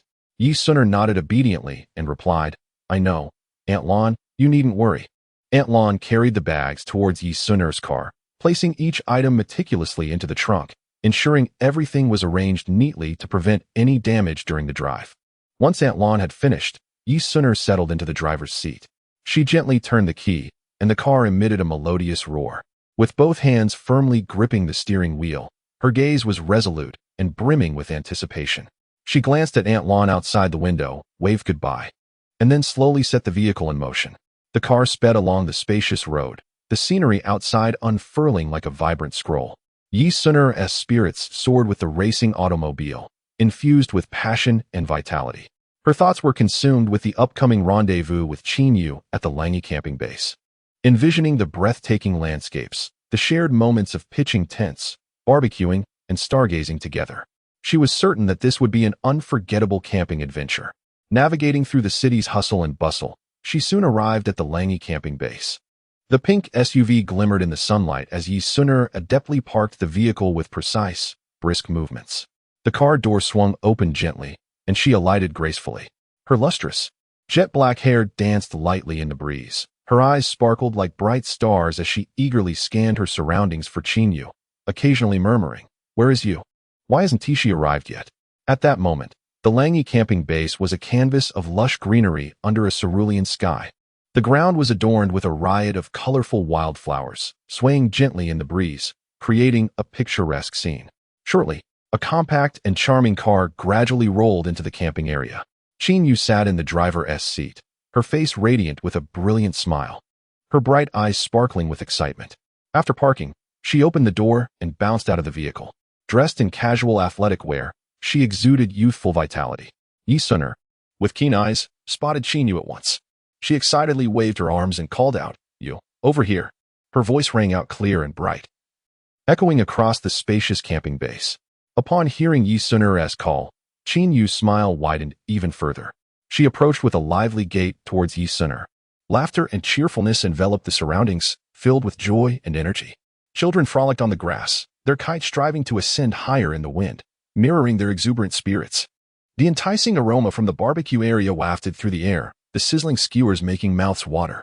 The warm sunlight bathed the grassy expanse as Yi-suner and Chin-yu ventured outdoors, beginning to set up a picnic table. Clad in casual attire, Yi-suner's sleek high ponytail swayed gently in the breeze. At that moment, she bent down, unfolding the legs of the collapsible table one by one. Chin-yu donned a simple white t-shirt paired with denim shorts, diligently clearing the clutter from the table. Their roles were distinctly defined, and they worked in harmonious synergy. After securing the table legs, Yi-suner lifted her gaze towards Chin-yu, her face radiant with a brilliant smile, her eyes brimming with anticipation for the impending picnic. Chin-yu responded with a playful wink, then retrieved an exquisite tablecloth from a nearby basket. They carefully spread the cloth over the table, smoothing out every wrinkle to ensure a flawless fit. Subsequently, Yi-suner extracted an array of elegant utensils from the basket, meticulously arranging them on the table. Meanwhile, Chin-yu placed the prepared delicacies, dainty treats, and fresh fruits in an orderly fashion. Through their concerted efforts, the once bare picnic table transformed into a sumptuous and enticing display, radiating warmth and beauty under the sun, as if quietly narrating the joyful moments that were soon to unfold. Chapter 84. Is the girl you have been thinking about also at the wilderness camping base? Pei Ziqing and Qianqian had arrived at the wilderness camping base the previous night, where they spent a delightful evening amidst the wild beauty of nature. The sun cast its golden rays upon every corner of the campsite, enveloping the land in a warm, radiant glow. At this moment, Pei Ziqing was busily preparing the barbecue area with Qianqian by his side. He skillfully arranged the grill and ignited the charcoal, heralding the imminent feast. Qianqian diligently organized the various ingredients nearby. The tender pork belly was sliced into even, delicate pieces, glistening with an alluring sheen. Vibrantly colored bell peppers, red peppers, and onions were neatly stacked together, exuding a refreshing aroma of vegetables. And there were plump chicken wings, marinated in advance, glistening with a glossy sauce. In addition to their camping barbecue, Pei Ziqing had also invited several close friends to join them. They gathered around the grill, sharing laughter and stories. The air filled with cheerful conversation. Some recounted amusing anecdotes from their recent encounters. Others discussed the latest trending films, while a few playfully teased one another about life's trivialities. A relaxed and pleasant atmosphere enveloped the gathering. Pei Ziqing was engrossed in tending to the grill, deftly flipping the food with tongs and occasionally sprinkling seasonings. His expertise clearly marked him as a seasoned barbecue enthusiast. Just as he was busy preparing delicious fare for everyone, a sudden commotion arose from the neighboring area. The sounds of clattering objects and soft conversations reached his ears. Pei Ziqing inadvertently glanced over, and in that moment, his gaze was captivated by a woman. In an instant, he felt an uncanny familiarity with her. Thoughts raced through his mind as he attempted to recall past encounters. Suddenly, his eyes widened slightly as he remembered the events of the previous night. The girl who had appeared at his doorstep when Yin Xiao had pursued her was none other than the one standing before him now. A frown creased his brow, and a flicker of doubt surged within him. What a remarkable coincidence it was to meet her here. The world is vast yet small, and such serendipity struck him as quite astonishing. Qianqian had been observant of Pei Ziqing's demeanor and noticed his unusual behavior. Following his line of sight, she too spotted the woman, dressed in a simple yet stylish casual outfit. Her hair tied back in a ponytail, she stood illuminated by sunlight, accentuating her graceful figure. Curiosity danced across Qianqian's face as she gently nudged Pei Ziqing and inquired, "Brother Qing, what's the matter? Do you know that girl?" Her eyes sparkled with intrigue. eager for an answer from him. Seated before his tent, Pei Ziqing fidgeted with a slender twig, his gaze occasionally drifting towards the neighboring tent, his expression betraying a hint of hesitation. Upon hearing Qianshan's question, he unconsciously tightened his grip on the twig, pausing in silence before finally recounting the events of the previous night in a succinct manner.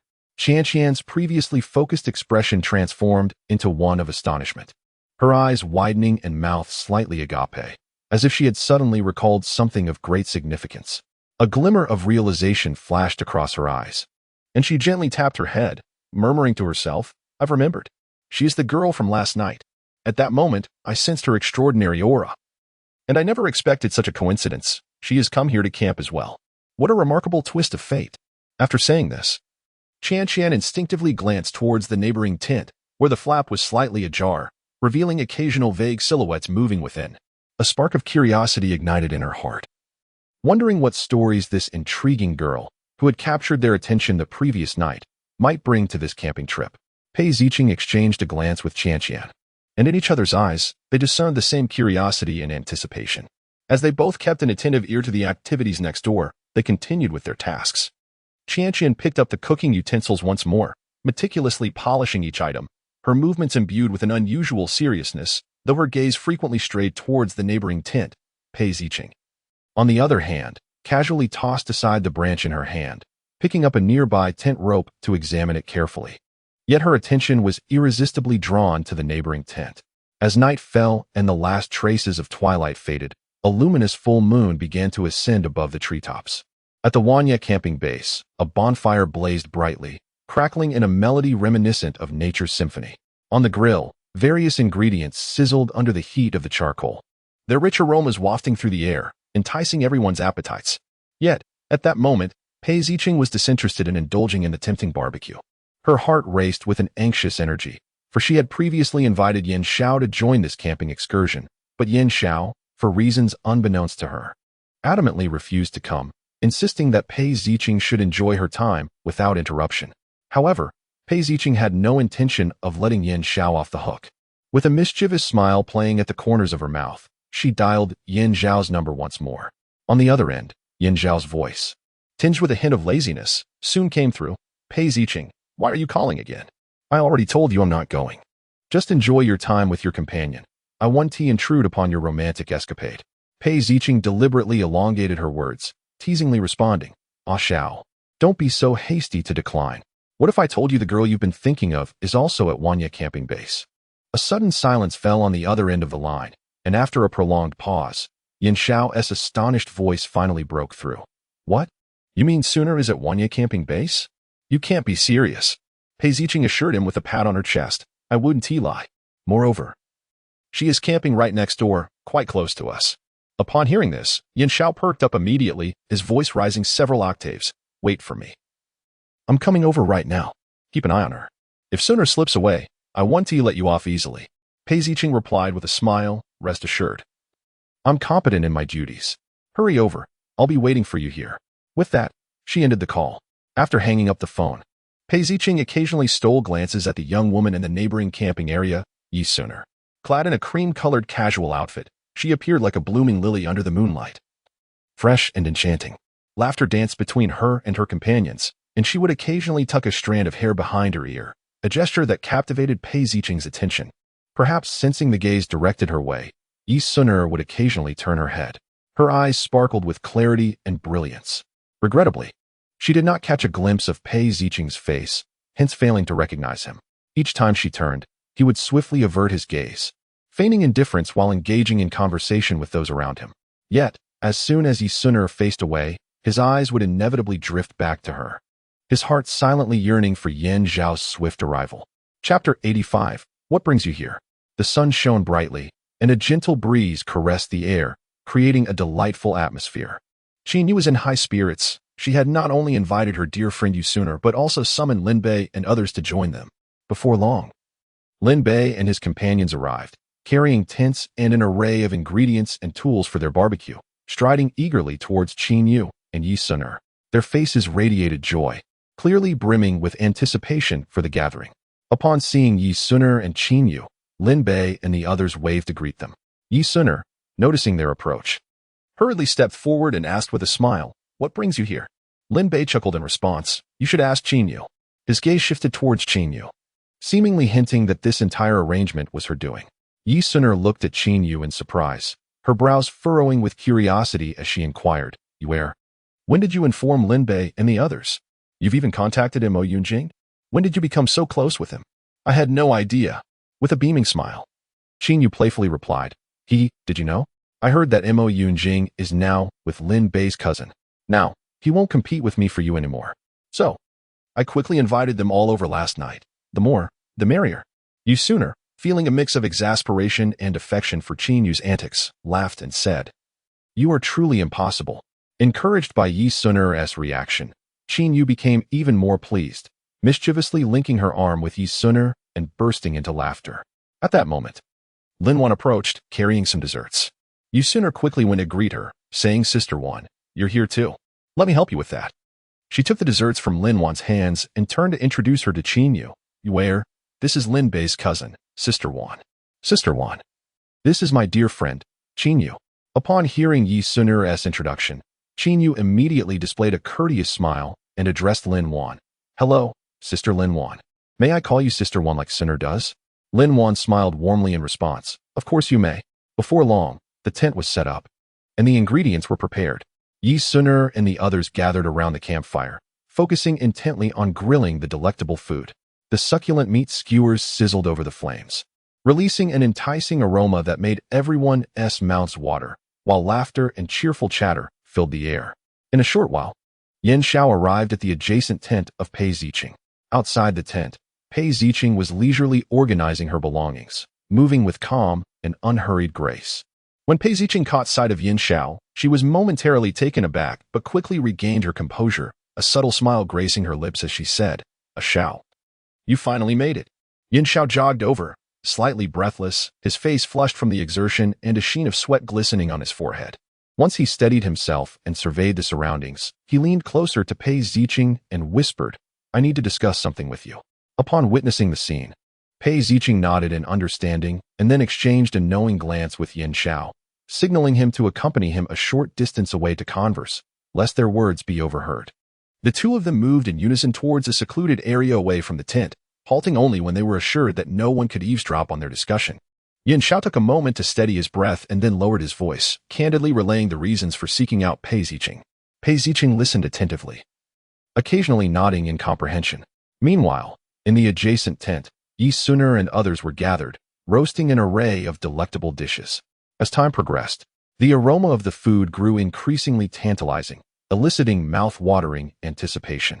Eventually, someone could no longer contain themselves, picking up a piece of golden brown, crispy food and taking a bite, letting out a satisfied exclamation. After concluding their conversation, Yan Xiao and Pei Ziqing returned to the vicinity of the tent. Yan Xiao harbored a small scheme in his heart. He intended to orchestrate a chance encounter with Yi Suner shortly. Just as Yan Xiao settled down, still catching his breath, a melodious and cheerful laughter floated through from next door. The sound seemed to possess a certain enchantment, effortlessly piercing through the canvas of the tent and resonating within Yan Xiao's ears, traveling deep into his heart. Instantly captivated, his gaze involuntarily shifted towards the neighboring tent. Through the gap in the fabric, he caught a glimpse of Yi Suner, holding a skewer of perfectly roasted meat aloft with a radiant smile, seemingly sharing an amusing tale with Qin Yu, who awaited the delectable morsel with a joyful expression. Observing this scene, a faint smile crept onto Yan Xiao's lips, reflecting his delight. However, as he basked in the warmth of the moment, a wild hare suddenly darted between their tents like an arrow.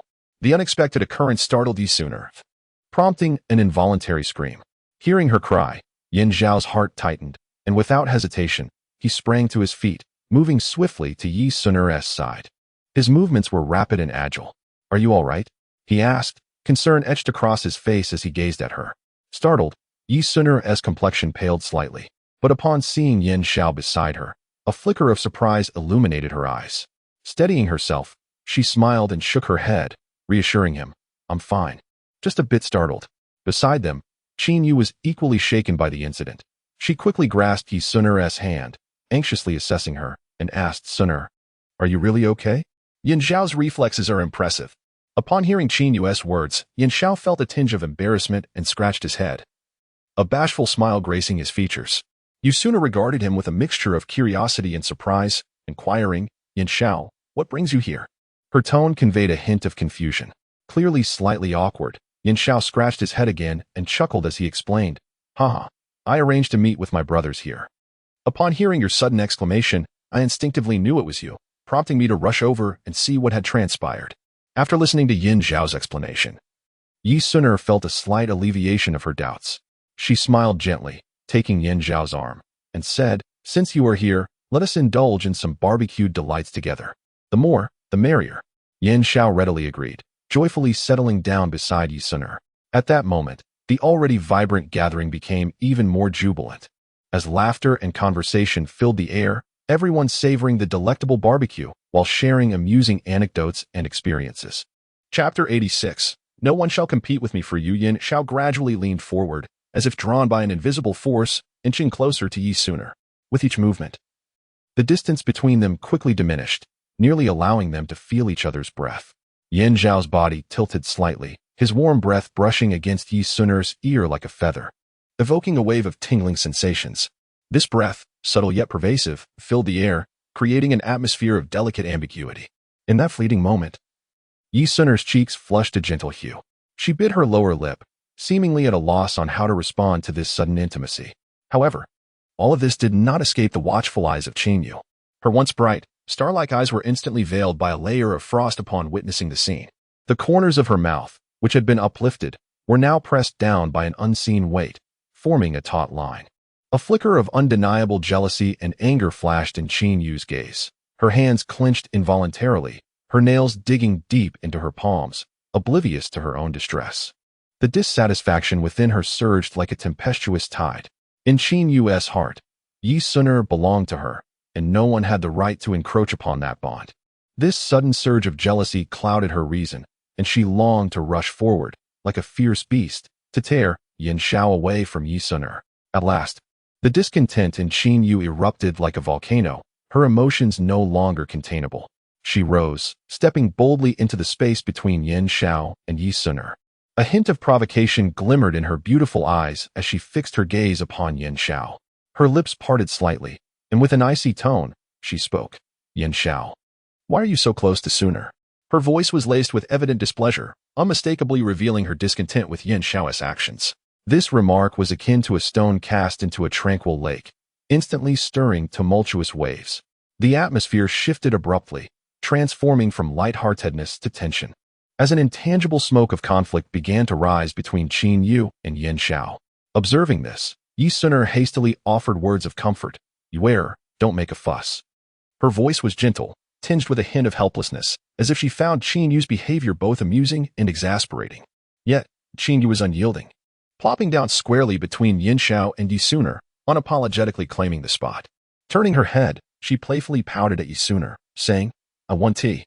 Why should he be so close to you? No one can take you from me." Yi Suner smiled in resignation, gently ruffling Qin Yu's hair, and tenderly replied, "All right then. Just sit here, okay? Let me feed you this." With that, Yi Suner picked up a delicate pastry and brought it to Qin Yu's lips. Seeing this, Qin Yu relented, obediently opening her mouth to accept the treat that Yi Suner offered.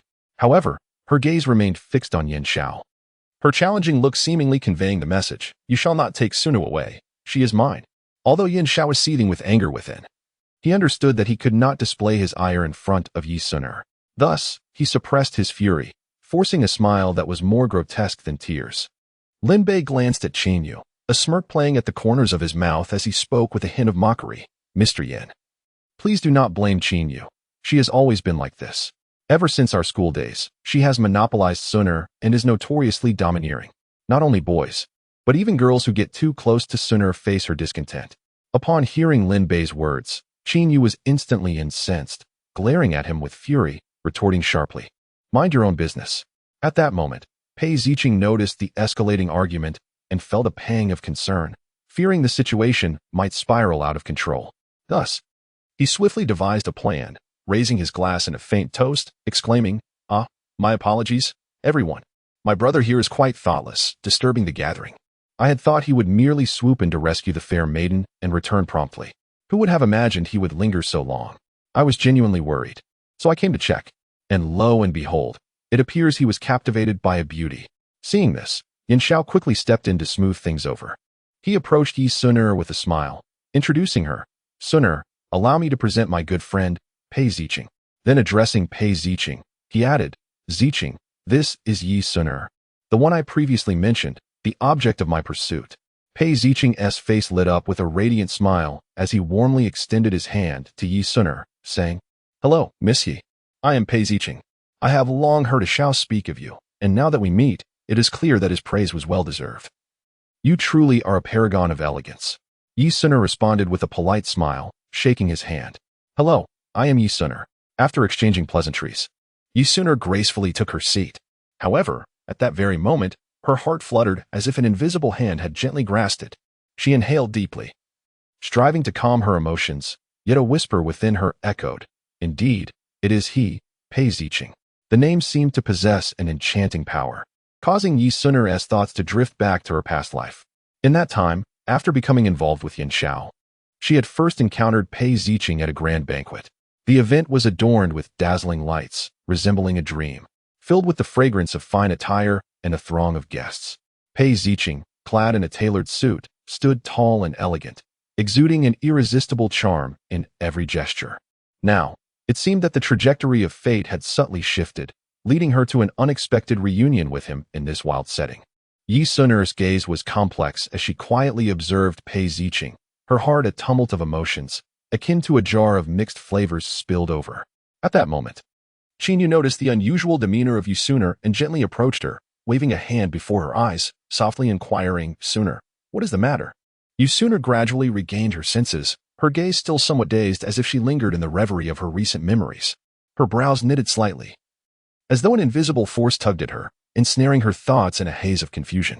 She sat quietly, motionless, with only the subtle flutter of her eyelashes betraying the tempest within her heart. As time ticked away, she appeared wholly absorbed in her own world, oblivious to all that transpired around her. After what seemed an eternity, she emerged from a long slumber of dreams, her voice low and imbued with an ineffable melancholy as she murmured, I was just pondering some matters from the past. Qin, who had been silently by her side, observed Yi Suner's furrowed brow and contemplative expression, a wave of compassion washing over her. Gently extending her hand, Qin tenderly grasped Yi Suner's, softly inquiring, what thoughts trouble you so? Chapter 87. May I walk with you? Yi Suner revealed a smile as radiant as spring blossoms. Her voice soft and gentle as she said, I am perfectly fine, Yuer. The warmth of her words brushed against Qin ears, eliciting a sense of comfort. At that moment, the luminous moonlight filtered through the leaves, cascading like silver silk upon Yi Suner, rendering her ethereal and otherworldly, reminiscent of a celestial being gracing the mortal realm. Her hair danced gracefully in the gentle breeze, strands playfully adhering to her fair cheeks, enhancing her vivacity. Qin gazed at Yi Suner, her concern not entirely alleviated by Yi Suner's reassurances. She appeared to be contemplating something, her brows slightly furrowed, weighing the truth of Yi Suner's words. Noticing the expression on Qin face, Yi Suner smiled softly and extended her hand, gently clasping Qin. The warmth emanating from her palm seemed to convey that there was no need for worry.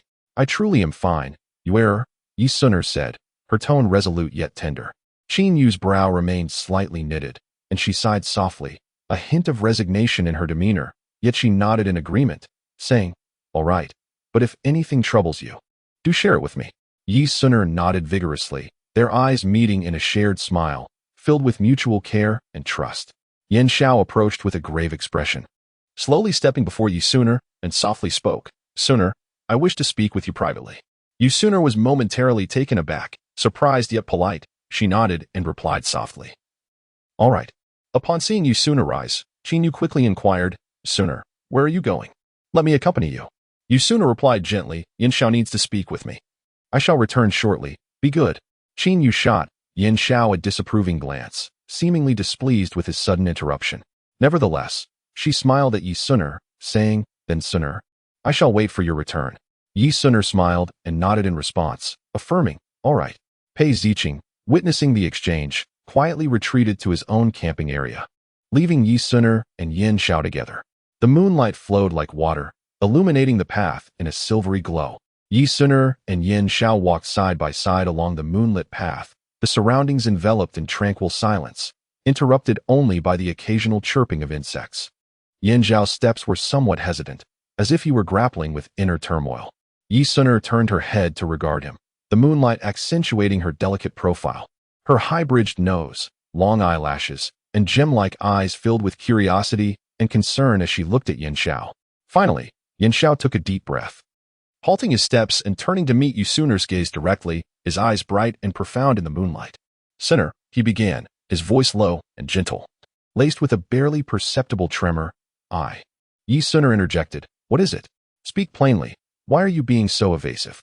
Yin Zhao nodded slightly, his inky black lashes trembling as if his heart were embroiled in a fierce internal struggle. The words that had surged to his throat seemed to be stifled by an invisible force, only to be swallowed back with great difficulty. After a considerable pause, Yin Zhao finally lifted his gaze, revealing an unmistakable weariness and a hint of muted anticipation in his deep-set eyes. His gaze fell upon Yi Suner, and in a voice that was both deep and gentle, he asked, "Would you accompany me for a stroll?" Yi Suner regarded him, noting the myriad of complex emotions etched upon his face, a look she had never witnessed before. After a moment's hesitation, she softly nodded in response, "All right." Thus, the two walked side by side in silence, neither feeling the need to break the stillness. Throughout the journey, Yin Zhao walked quietly, his steps bearing a heavy weight, as if he were shouldering the burdens of the entire world. Yi Suner trailed beside him, refraining from probing questions or attempting to disrupt the serene quietude. Occasionally, Yin Zhao would extend his hand to gently part the branches that obstructed their path, allowing them to pass smoothly. The branches quivered under his touch, as though resonating with his mood. A gentle breeze swept by, bringing a refreshing coolness while tousling Yin Zhao's hair. Yet, the disarray of the wind could not dissipate the profound sorrow etched between his brows. Yi Suner remained a silent companion, refraining from inquiring why he had abruptly changed his mind, nor did she seek to unveil the secrets of his heart. In this tranquil atmosphere, their shoulders would occasionally brush against each other, only to quickly retreat, each contact akin to a delicate current, transmitting an ineffable emotion between them. Yin Zhao's gaze wandered, seemingly lost in contemplation. After a lengthy silence, he inhaled deeply, as if summoning the courage to speak. Perhaps once this leisurely walk concluded, the words he had concealed within might surge forth like a flood breaking its dam. Suddenly, Yin Zhao asked, "Suner, do you harbor feelings for Xiqing? I noticed a different glimmer in your eyes when you looked at him." His voice was low, tinged with a hint of disappointment and reluctance. Yi Suner was momentarily taken aback, then smiled, replying, "You summoned me merely to ask this?" Her tone was light, yet her eyes flickered with uncertainty. Yin Zhao quickly clarified, "Suner, please don't misunderstand. If you truly have feelings for Xiqing, I would choose to relinquish my pursuit of you." Because his words were abruptly interrupted by Yi Suner. "He merely resembles a long-lost friend of mine," she fabricated lightly. "Yin Zhao, let me seize this opportunity to tell you, you need not waste your time on me. After all, I am not even certain what my feelings for you are at this moment." Her gaze drifted into the distance, as if lost in a memory. "Because I had a dream," Yi Suner continued, "but it was incomplete. I only recall some vague fragments. In my dreams, there exists a person of immense significance to me, yet his visage remains obscured. Thus, I find myself uncertain whether that individual is indeed you." Yi Suner's voice gradually diminished, tinged with a hint of resignation. Within her heart, Yi Suner silently pondered, "I hope this deception can successfully mislead Yin Zhao. After all, lying is not her forte, but she deems this a necessary stratagem to achieve her ends." Chapter 88. Can the person in my dreams be considered as me? Yin Zhao's gaze was hollow and sorrowful as he slowly approached Yi Suner, each step feeling as though he were treading upon cotton, devoid of any strength. A gentle breeze caressed his hair, yet it could not soothe the anguish within his heart. The wind tousled his hair, accentuating his current state of dishevelment and despair. His voice, fragile like a flickering candle in the wind, trembled slightly as he uttered, "Suner." He paused momentarily, seemingly striving to quell the tumult within, then inhaled deeply before continuing, "I realize this request may seem absurd, even somewhat laughable. However, I still wish to convey to you." Yin Zhao bit his lip tightly, endeavoring to suppress his emotions, his voice quivering. "The person in your dreams may hold a profoundly special significance for you. Yet, you remain uncertain if it is indeed me. Is it possible for you to regard that person in your dreams as me, even if just for a fleeting moment?" Yi Suner, upon hearing this, was momentarily taken aback. She lifted her gaze to meet Yin Zhao's eyes, which reflected a glimmer of astonishment and confusion. Observing her reaction, Yin Xiao hurriedly clarified, I merely hope that, in your heart, even if just in this ethereal manner, I might occupy a small space. Each day, I watch you. Yet it feels as though you are so far removed from me, as if I could never truly enter your world. This tiny wish is all that allows me to feel I have, in some way, drawn near to you during this time. As he spoke, Yin Xiao's eyes began to glisten with moisture, his hands unconsciously clenching, the knuckles turning pale from the exertion. You sooner gazed at him quietly, her heart swirling with a multitude of intricate emotions. She had never anticipated Yin Xiao would make such a heartfelt and humble request, and it completely took her by surprise. An oppressive silence enveloped them, time seeming to freeze in that moment. Yin Xiao's heart tightened with each passing second, fearing that Yi Suner would categorically reject him, that his remaining flicker of hope would shatter like fragile glass. Finally, Yi Suner broke the suffocating silence, letting out a soft sigh, her voice as gentle as a feather. I will give it a try. At her words, Yin Xiao's eyes momentarily sparkled, akin to a shooting star traversing the night sky. This glimmer, though faint, was sufficient to illuminate his previously dull and desolate world. Yi Suner stood serenely beneath the moonlight, the soft breeze playing with her hair as if caressing her face. A hint of confusion and determination flickered in her eyes. At that moment, her mind was filled with an array of inquiries regarding her past life. Yet, due to the fragmented nature of her memories, those missing pieces loomed like a thick fog, ensnaring her in a whirlpool of perplexity. She understood that Yin Xiao might be the key figure capable of aiding her in retrieving the memories of her former existence.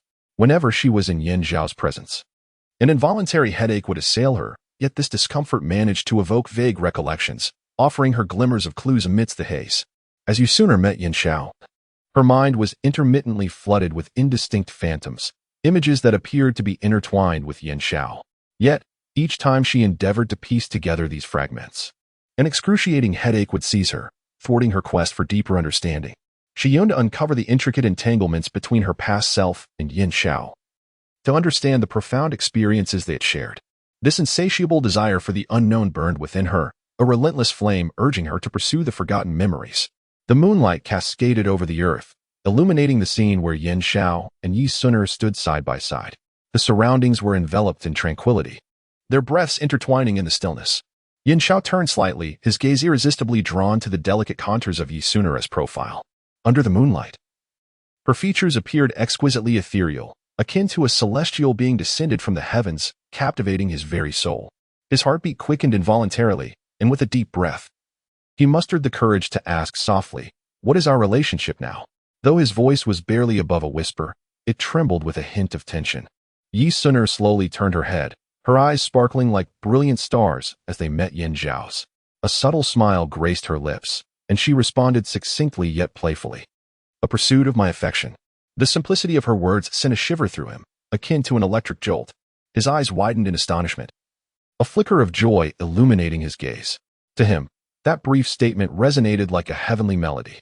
He inhaled deeply, striving to quell the tumult of emotions and the wild thrum of his heart. The intensity of his feelings surged within him, nearly overwhelming. "I will strive earnestly," Yin Xiao declared, his voice slightly husky, yet imbued with unwavering determination. His gaze remained fixed on Yi Suner, as if he wished to peer into the depths of her soul. Yi Suner, observing him, smiled gently, a trace of playful defiance in her tone as she remarked, "I shan't be easily won over." With that, she gracefully turned and strode forward, her silhouette bathed in moonlight, radiating a soft, enchanting glow. Yin Xiao stood still, watching as Yi Suner moved farther away, an involuntary smile of happiness gracing his lips. The moonlight cast a long shadow of him, intertwining with hers. In that moment, his heart brimmed with motivation and hope. He understood that this chase had only just begun, and he was eager to pour his heartfelt sincerity into winning Yi Suner's affection. Upon seeing Yi Suner return, Qin Yu immediately rose, her face alight with joy as she hastened towards her, exclaiming, "Suner, you're back." Yi Suner nodded slightly in acknowledgement and softly replied, "Mm." Qin Yu's gaze shifted to Yin Xiao, following closely behind Yi Suner, where she noticed the faint smile gracing his lips, suggesting that his spirits were indeed high. Qin Yu cast a sharp glance at Yin Xiao, her heart secretly murmuring, "This scoundrel, what on earth did he discuss with Suner?" He returned with such a radiant smile. Could it be that he shared a kiss with Suner? Chin Yu's gaze involuntarily drifted to Yi Suner's smooth and delicate visage, particularly her slightly upturned lips, which bore a hint of rosy hue. Noticing Chin Yu's stare, Yi Suner was taken aback, her brow furrowing in confusion as she scrutinized Chin Yu's peculiar expression, as though she had uncovered something remarkable upon her face.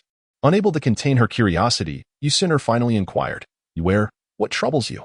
Why do you keep gazing at me? Is there something on my face?" Instinctively, Yi Suner touched her cheek, pondering inwardly whether she had inadvertently smeared something during the barbecue earlier. Chapter 89. Did I also go to RW with Suner? With a gentle smile adorning her face, Chin Yu's gaze settled upon Yi Suner as she softly remarked, "It's nothing. I merely find you to be truly exquisite, Suner. How can one possess such beauty?" Her voice resonated with genuine admiration, as if she were captivated by Yi Suner's allure. Upon hearing Chin Yu's words, a ripple of emotion stirred within Yi Suner. Aware of the unique feelings Chin Yu harbored for her, she found herself somewhat flustered by such direct praise. Chin Yu continued to gaze at Yi Suner, her appreciation increasingly evident. Deep within, she recognized not only Yi Suner's physical beauty, but also cherished her inner qualities. Observing this interaction, Lin Bei wore a teasing smile, his eyes sparkling with mischief. He turned to Yi Suner and jested, "Suner, you were always the belle of the school during high school. Now that you've arrived in Kyoto, surely that title belongs to you." Taken aback by his comment, Yi Suner felt a faint blush grace her fair cheeks, as if touched by a delicate hue of rouge. Her eyes sparkled with playful reproach, as if chiding Lin Bei for his jest. Yet, this playful glance was like a melodious chime, ringing sweetly as she replied, "It's not as you say." With a natural elegance, she instinctively brushed her hair behind her ear, a gesture that was second nature to her.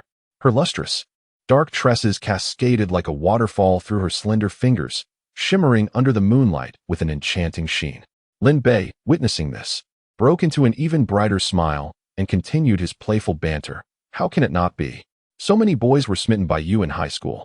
Now that you are in Kyoto, with your beauty and grace, surely more will fall at your feet." Yi Suner nodded slightly, a hint of an uncontainable smile gracing her lips. Her thoughts drifted back to her high school days, those sweet and innocent memories playing like a film before her eyes. Her voice, gentle and warm, spoke, "Indeed, high school was unforgettable, but now I focus more on my life and studies." Her gaze slowly lifted to the distant horizon, as if it held her boundless aspirations and hopes for the future. Suddenly, Chin Yu's furious outburst shattered the tranquility. Her brows knitted in anger, her almond-shaped eyes wide with fury. She glared at Lin Bei, her voice burning with indignation, each word seething with ire. "Lin Bei, are you so impatient with life that you dare to jest about Suner in my presence?" Chin Yu's aura surged like a tempest, as if she were on the brink of erupting like a volcano, ready to deliver a stern reprimand to Lin Bei. However, in the face of her wrath, Lin Bei appeared somewhat taken aback. He paused momentarily, then shrugged nonchalantly, a rebellious smile gracing his lips as he casually replied, "Chin Yu, there's no need to be so fiery. I was merely joking." However, despite Lin Bei's seemingly casual demeanor, the glimmer in his eyes betrayed his utter disregard for Chin Yu's warning, even carrying a hint of provocation. Yi Suner, standing nearby, slightly furrowed her brows, revealing a trace of helplessness. Her voice was gentle and soft, akin to a spring breeze, as she endeavored to quell the impending conflict. Lin Bei was merely jesting. Do not take it to heart.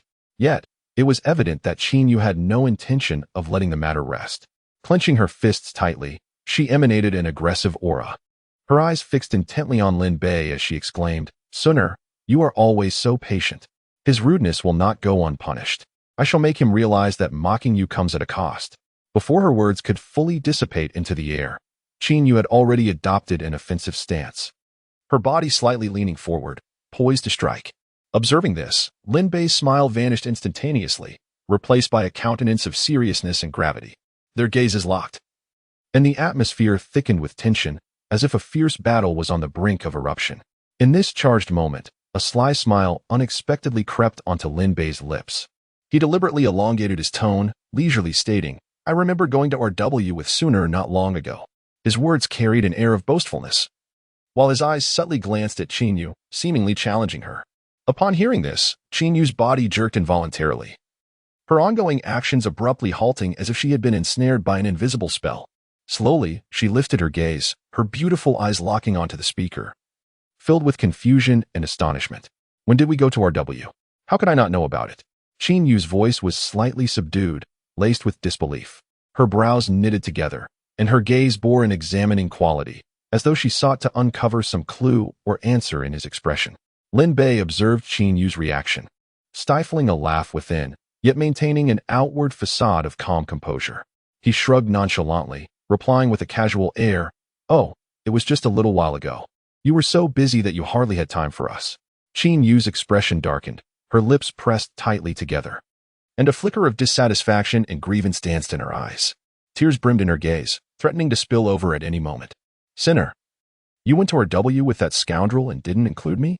Qin Yu's voice took on a plaintive tone, sounding utterly desolate, reminiscent of one abandoned. Her words were imbued not only with sorrow, but also a touch of reluctant defiance. Seeing this, Yi Suner hastily clarified, "I did not. At that time, it was Yun Jinggu proposing to Sister Wan. I merely went to join the festivities." Her tone was earnest, her eyes clear and sincere, as if she sought to illuminate the truth of the matter for Qin Yu. Upon hearing the word proposal, Qin Yu's body stiffened, as if frozen in place. Her eyes widened, the look of grievance fading to be replaced by astonishment and curiosity. "A proposal? Mo Yunjing and Sister Wan?" Qin Yu's voice trembled slightly, filled with curiosity. "When did this happen?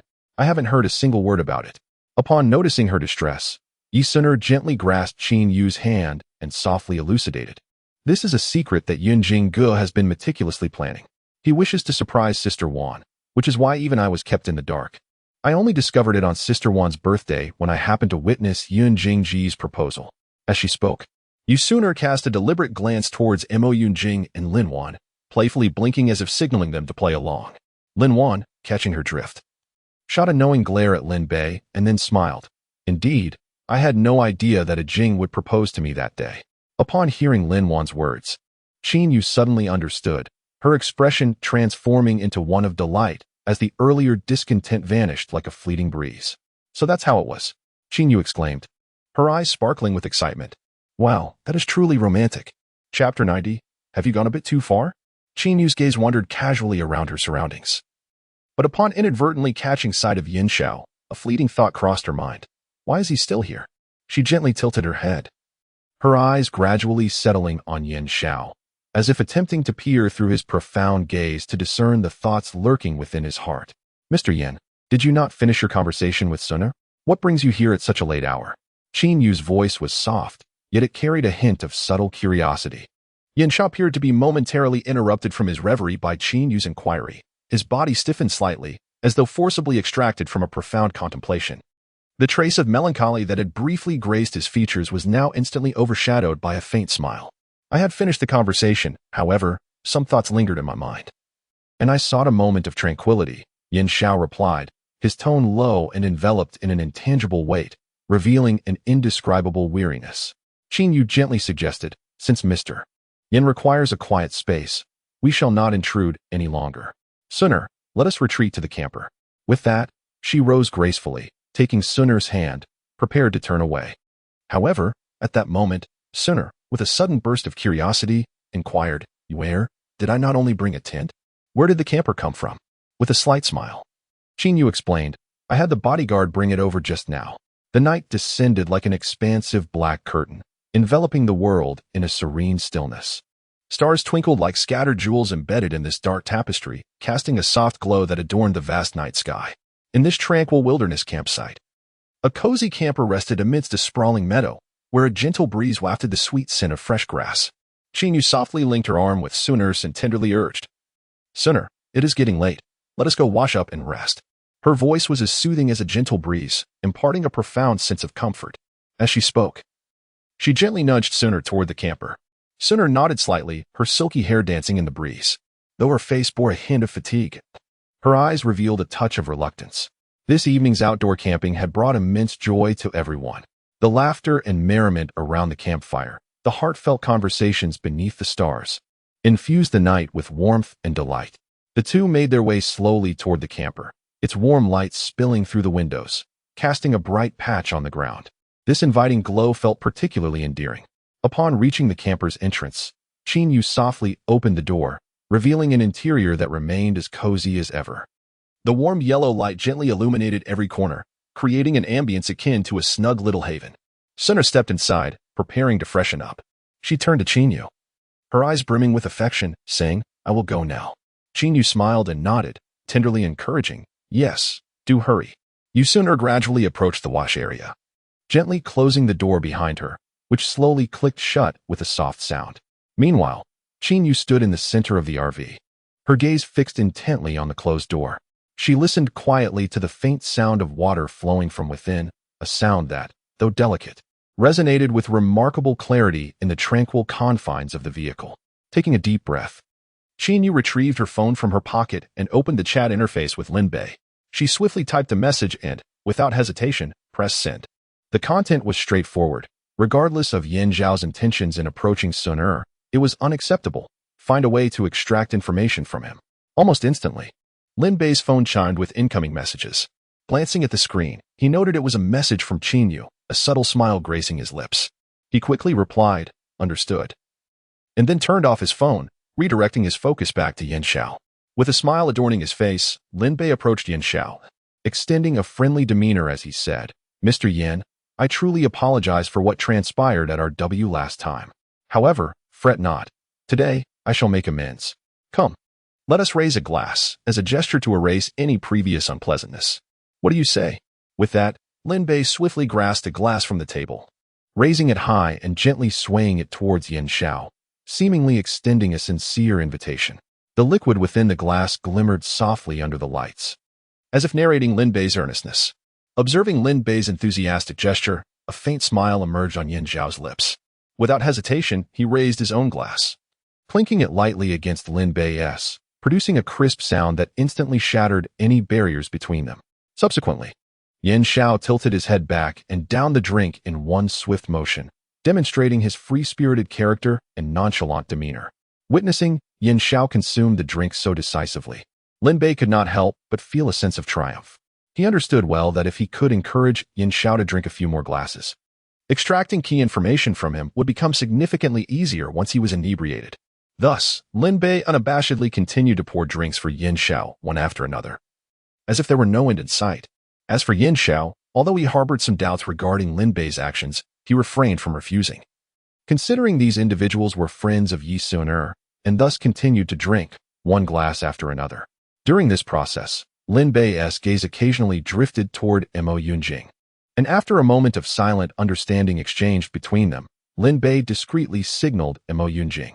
Instantly grasping Lin Bei's intent, Mo Yunjing swiftly joined the revelry of drinking. Together, they warmly invited Yin Zhao to partake in a dice game, the rules of which were simple: the loser would have to drink.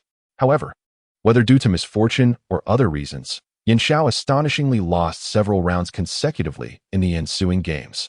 With each game lost, Lin Bei and Mo Yunjing would immediately pour a full glass of wine for him. Pei Ziqing inadvertently cast his gaze in that direction and suddenly noticed an unusual expression on Yin Zhao's face, which seemed to indicate that he was already somewhat tipsy. Alarmed, he quickly rose to his feet and hurried over to Yin Zhao, reaching out to stop the person who was about to continue persuading him to drink, saying, "Isn't this a bit excessive?" Seeing this, Lin Bei also promptly stood up, a smile adorning his face as he replied, "General Yin, we have no choice but to keep losing."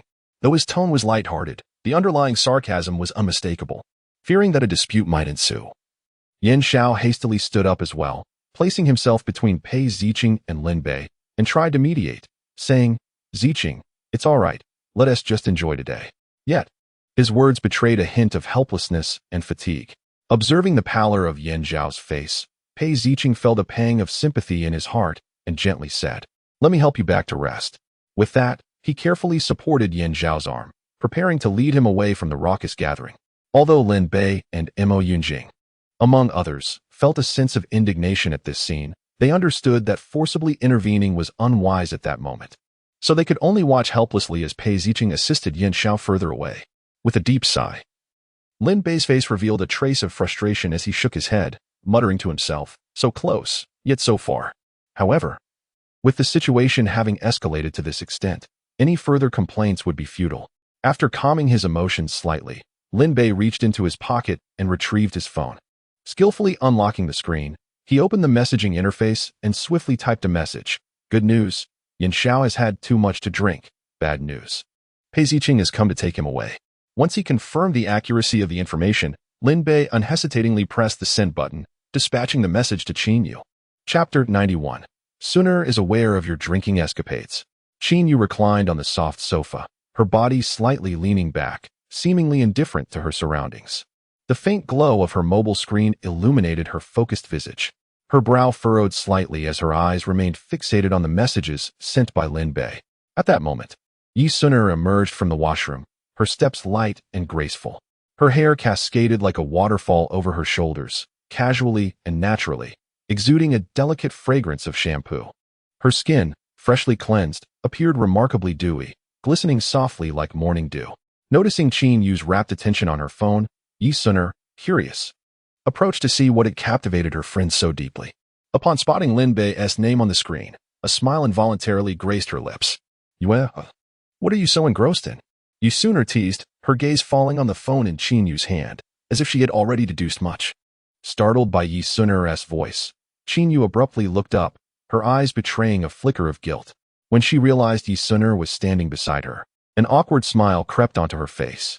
Oh, it's nothing, Qin Yu hurriedly replied, attempting to mask her nervousness. Yet, her tone was somewhat unnatural, revealing her untruthfulness. Raising an eyebrow, Yi Suner wore a playful smile. Her eyes narrowed slightly, hinting at mischief. Is that so? Was that Lin Bei's chat window I just saw? Are you too? Yi Suner deliberately elongated her words, observing Qin Yu's reaction closely.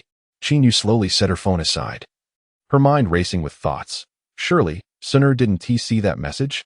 She felt a wave of anxiety wash over her, uncertain of how Suner might perceive the situation. What could it be? Where has Suner's imagination wandered off to? Various possibilities flooded Qin Yu's mind, intensifying her unease. Just then, Suner broke the silence, suggesting, "Let us talk about your sweet romantic history." A sense of relief washed over Qin Yu as she eagerly nodded in agreement. The two then settled onto the sofa, engaging in light-hearted conversation, gradually enlivening the atmosphere in the room. Soft lighting bathed the space, creating a warm and tranquil ambience. Yi Suner and Qin Yu sat facing each other, their proximity just right, neither too intimate nor overly distant. As time passed, they chatted freely for quite a while. A hint of fatigue began to appear on Yi Suner's fair face. Her long eyelashes occasionally fluttered as if valiantly resisting the encroaching drowsiness. Tilting her head slightly, a lazy smile adorning her features, she looked at Qin Yu and softly said, It's getting late, and I'm feeling a bit sleepy. You should go wash up and rest too." Her voice was gentle. Qin Yu paused momentarily, but upon seeing Suner's fatigued demeanor, her heart swelled with concern. She promptly nodded in agreement, saying, "All right, I shall go freshen up first. You should rest."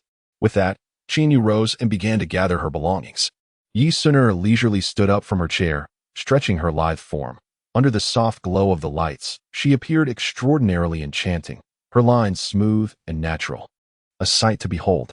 She raised her hand to rub her eyes, and after Qin Yu had tidied up her things, she smiled and wished Yi Suner good night before turning towards the washroom. As Yi Suner watched Qin Yu's departing figure, a sudden thought crossed her mind. She retrieved her phone from her bag and sent a message to Lin Wan. "Sister Wan, they didn't just force drinks on him, did they?" After sending the message, Yi Suner awaited Lin Wan's reply. Before long, the screen of her phone illuminated, revealing Lin Wan's response. "Don't worry, he was taken away by Pei Ziqing." Upon reading this message, Yi Suner felt a wave of relief wash over her. After all, she still had to give the other party an explanation the next day. In truth, Yi Suner had witnessed the exchange between Qin Yu and Lin Bei earlier. Although she did not catch every detail of their conversation, she gleaned enough from Qin Yu's expression and tone to form a general understanding. Yi Suner knew that Qin Yu's actions were entirely for her sake. She did not wish for her to come to any harm. Contemplating this, a gentle smile graced Yi Suner's lips, a testament to her gratitude. She stifled a yawn and made her way to the bedside, each step feeling heavy as if her body were enveloped in a thick blanket of drowsiness. Upon reaching the edge of the bed, Yi Suner sank down as if a weary traveler had finally found a refuge. She first slipped off her shoes, then lay back onto the bed. Pulling the soft quilt around her, she enveloped herself in its warmth, relishing the comforting sensation.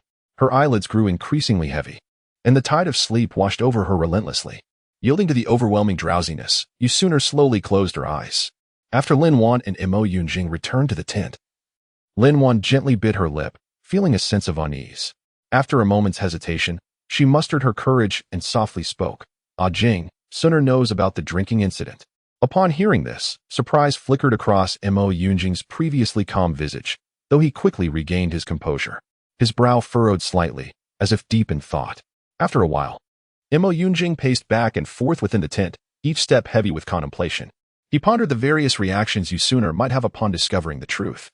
How did she find out? Suddenly halting, his gaze locked on to Lin Wan, as if he sought to uncover the truth through her eyes.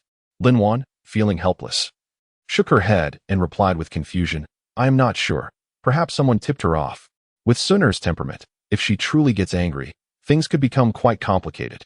Mo Yunjing rubbed his temples, feeling an increasing sense of headache. They initially perceived the act of excessive drinking as a mere triviality, unlikely to stir any significant commotion. However, they never anticipated that this incident would swiftly come to the attention of Yi Suner. Known for her forthright nature, should she deem their actions inappropriate, it is likely she would react in the moment, undoubtedly complicating the situation further. It seems imperative to find an opportunity to clarify our intentions with Suner, ensuring she does not misunderstand us, Mo Yunjing asserted with resolute conviction. Lin Wan nodded slightly in agreement, acknowledging the necessity for clarity.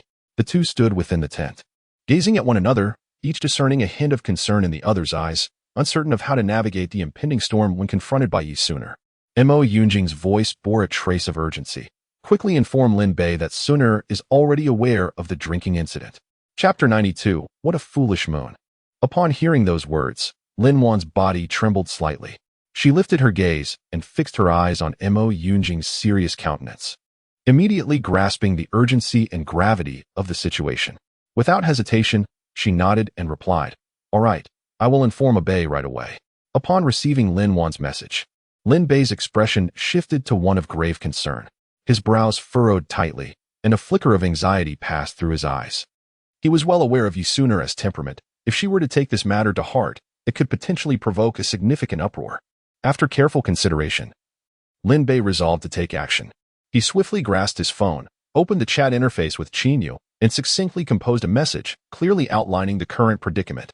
At that moment, Qinyu had just finished her evening routine and emerged from the bathroom. A gentle mist still lingered around her, with a few glistening droplets clinging to her damp hair. However, as the screen of her phone illuminated, her previously relaxed demeanor was instantly enveloped by a heavy atmosphere. She approached the phone, extending her slender fingers to gently tap the screen, unveiling Lin Bei's message.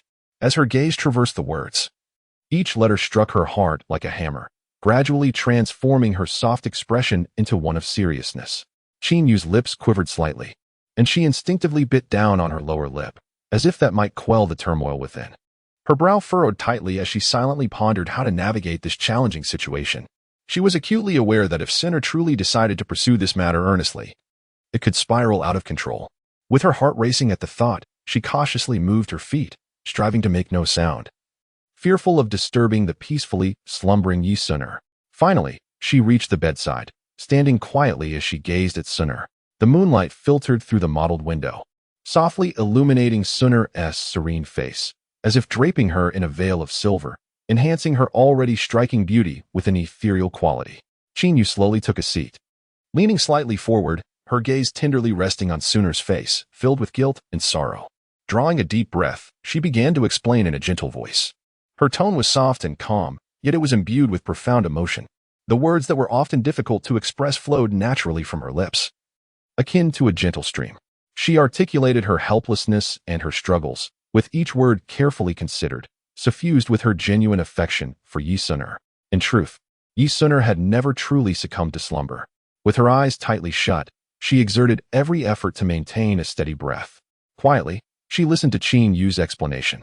Suddenly, a single crystalline tear slipped from the corner of her closed eyes, cascading down her fair cheek, ultimately falling onto the pillow, leaving behind a small, damp trace. As Qinyu's explanation drew to a close, Yi Suner felt the gentle movements of Qinyu as she delicately tucked in the corners of the blanket, as if to shield herself from the chill.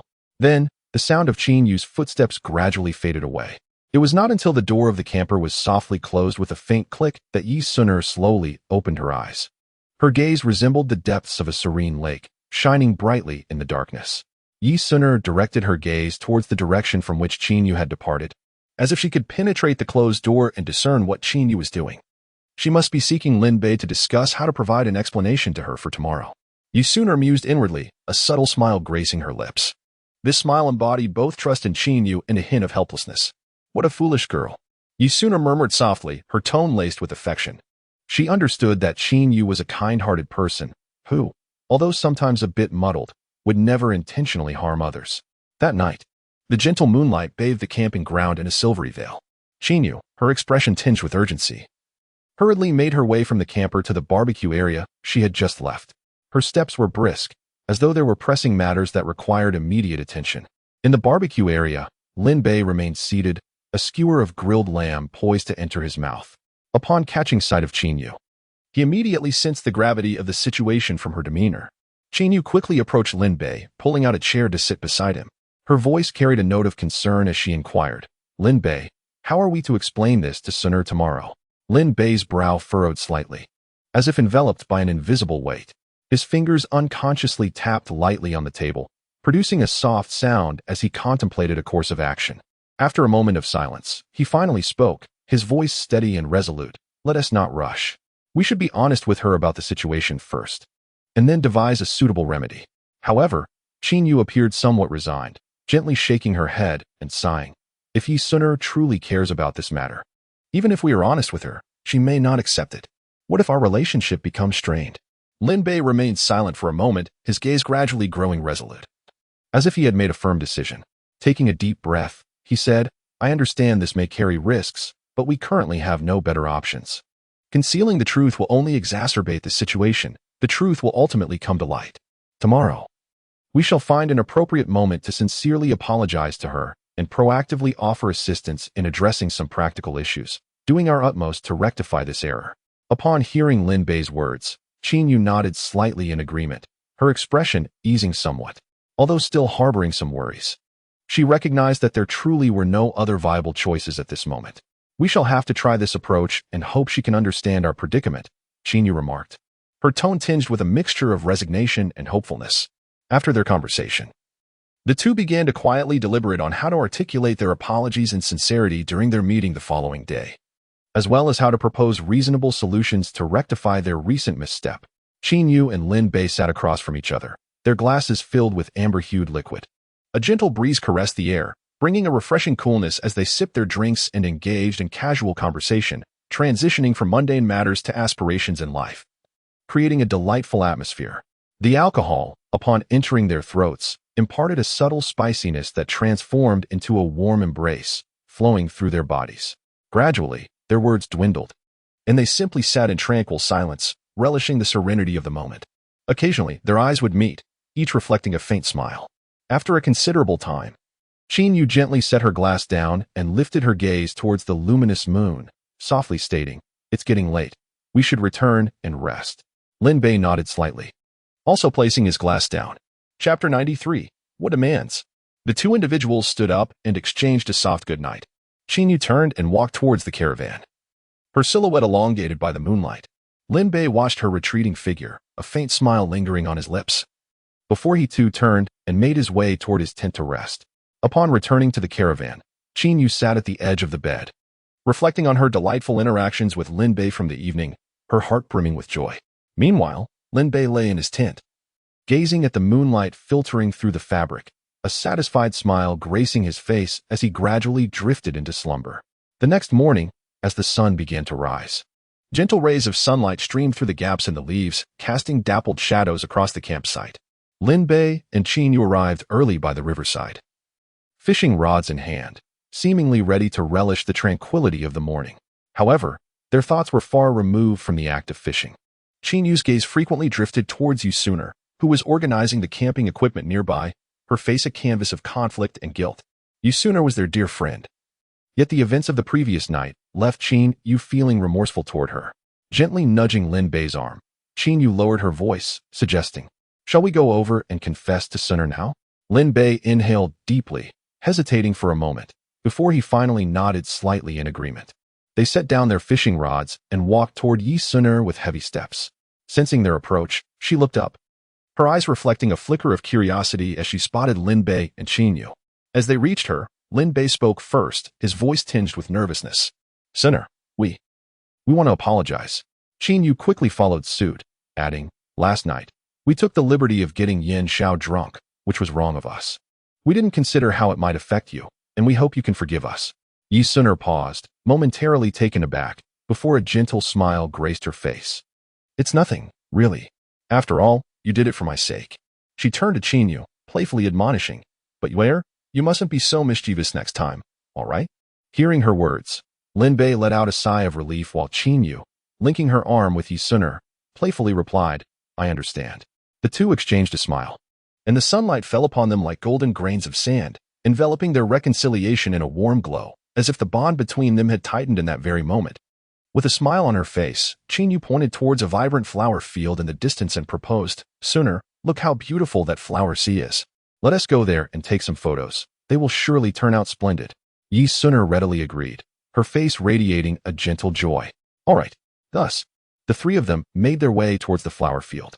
Qin Yu held the camera, incessantly capturing Yi Sun'er's beauty, her voice ringing with praise.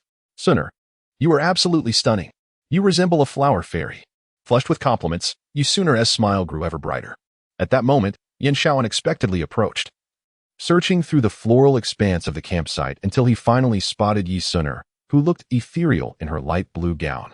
As if a celestial being had descended to earth, she gently leaned forward, inhaling the fragrance of a blooming flower, her delicate movement seemingly hesitant to disturb the exquisite blossom. When she heard footsteps approaching, she slowly raised her head, her eyes, clear as water, revealing a hint of curiosity directed at Yin Xiao. Yin Xiao's pace appeared somewhat hurried as he approached Yi Sun'er, pausing momentarily to catch his breath, his expression tinged with urgency and a trace of anxiety. Taking a deep breath, he began, "Sun'er, I wish to discuss what transpired last night." Yi Sun'er furrowed her brows slightly, a flicker of displeasure crossing her face. Yet she refrained from interrupting Yin Xiao, merely nodding gently to encourage him to continue. Observing her reaction, Yin Xiao inhaled deeply, as if steeling himself, and summoned his courage to say, "Sun'er, last night they forced me to drink, and I simply could not withstand it." Yi Sun'er, with a hint of a smile, inquired, "Oh, what do you wish to do about it?" Hearing this, Yin Xiao felt a surge of delight and eagerly responded, "Could you grant me one request?" A spark of curiosity flickered in Yi Sun'er's eyes as she asked, "What is this request? Do share." Yin Xiao fixed his gaze firmly upon Yi Sun'er, his sincerity unmistakable, and slowly articulated, "I hope that over the next few days, you could accompany me on an outing. What do you think?"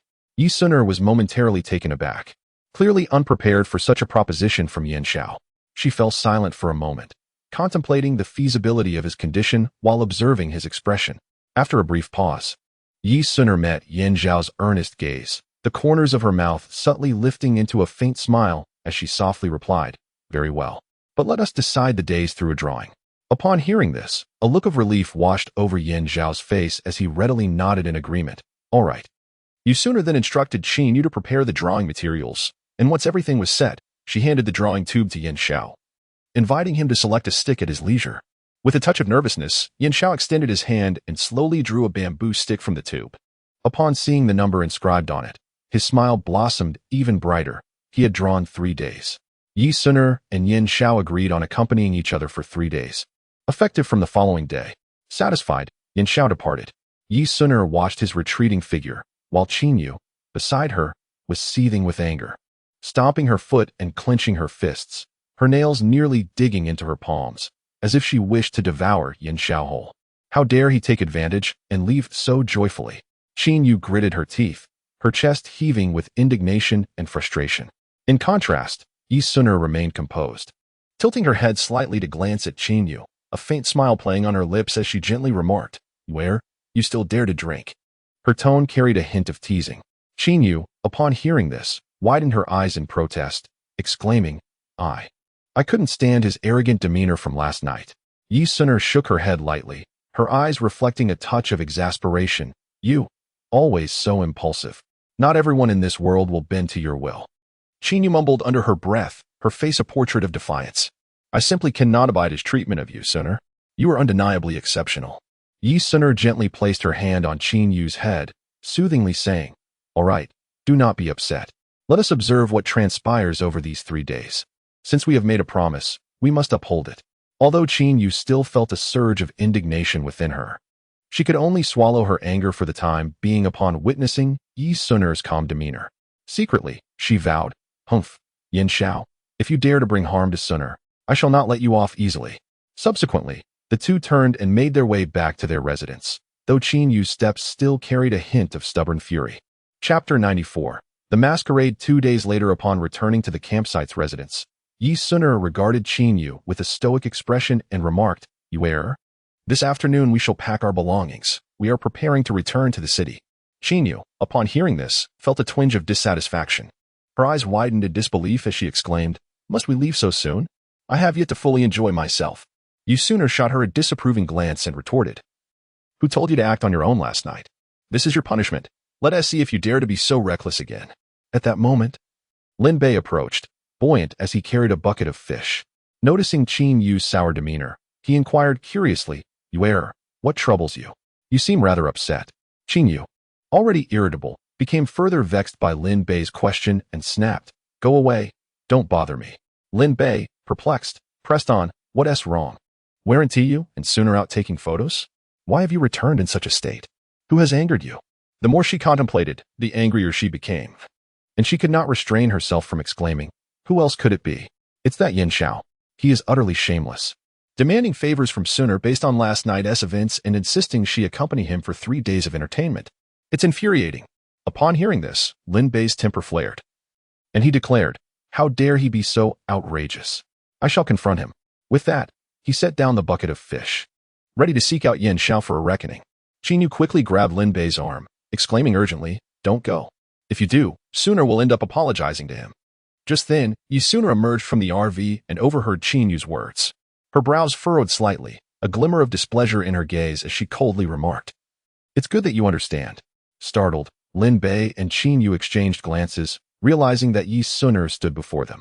They felt a wave of panic, akin to children caught in wrongdoing, momentarily at a loss. Noticing this, Qin Yu quickly adopted a playful tone and said to Yi Sun'er, "Sun'er, I just stopped Lin Bei from going. Am I not impressive?" She attempted to lighten the tense atmosphere with a charming demeanor.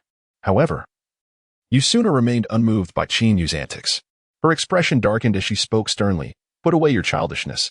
I have serious matters to discuss with you." Realizing the gravity of the situation, Qin Yu promptly wiped the smile from her face and obediently replied, "Oh." Yi Sun'er continued, "Investigate if there are any activities happening in the next few days. I truly do not wish to spend 3 days entertaining Yin Xiao. My studies in Kyoto await." Qin Yu, invigorated by this directive, thumped her chest in assurance, "Leave it to me." Seated at the barbecue area from the previous night, Qin Yu clutched her phone with a steely gaze. She dialed the number of the Qin family's clandestine network manager, her voice low yet resolute. "Investigate the recent happenings in City C. I require detailed information on any upcoming events." A respectful voice responded from the other end, and Qin Yu furrowed her brow slightly as she awaited further news. Before long, information came through from the Qin family's network. As Qin Yu listened, a flicker of surprise crossed her face. In 2 days, a mysterious masked banquet will be held in City C. This event is shrouded in secrecy, inviting only prominent figures from various fields, each possessing an enigmatic identity. The venue is a lavishly decorated villa. After hanging up the phone with a grave expression, Qin Yu turned to Yi Sun'er and began to speak about the masked banquet. Yi Sun'er, originally indifferent, instantly brightened at the mention of the event. She furrowed her brow, her eyes sparkling with contemplation, and after a moment, excitedly declared to Qin Yu, "This is an opportunity." Qin Yu looked at her in confusion, unable to grasp her thought process. Yi Sun'er enthusiastically elaborated, "I can use the cover of this masked banquet to sneak away to Kyoto.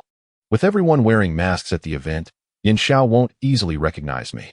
Qin Yu hesitated, but Yi Sun'er confidently patted her shoulder, saying, "In the midst of the chaos of the banquet, we can quietly slip away, and with a little disguise, we will surely make a smooth exit." After contemplating for a brief moment, Qin Yu found Yi Sun'er's plan somewhat risky, yet not entirely unfeasible. They exchanged a glance, each seeing a shared determination and resolve in the other's eyes. With a smile, Yi Sun'er told Qin Yu, "Everything is packed. Let us return to the city. We shall meet later at the Jasmine CAF." After a brief farewell, she turned and entered her car, starting the engine and gradually drove out of the parking lot. Heading towards City C.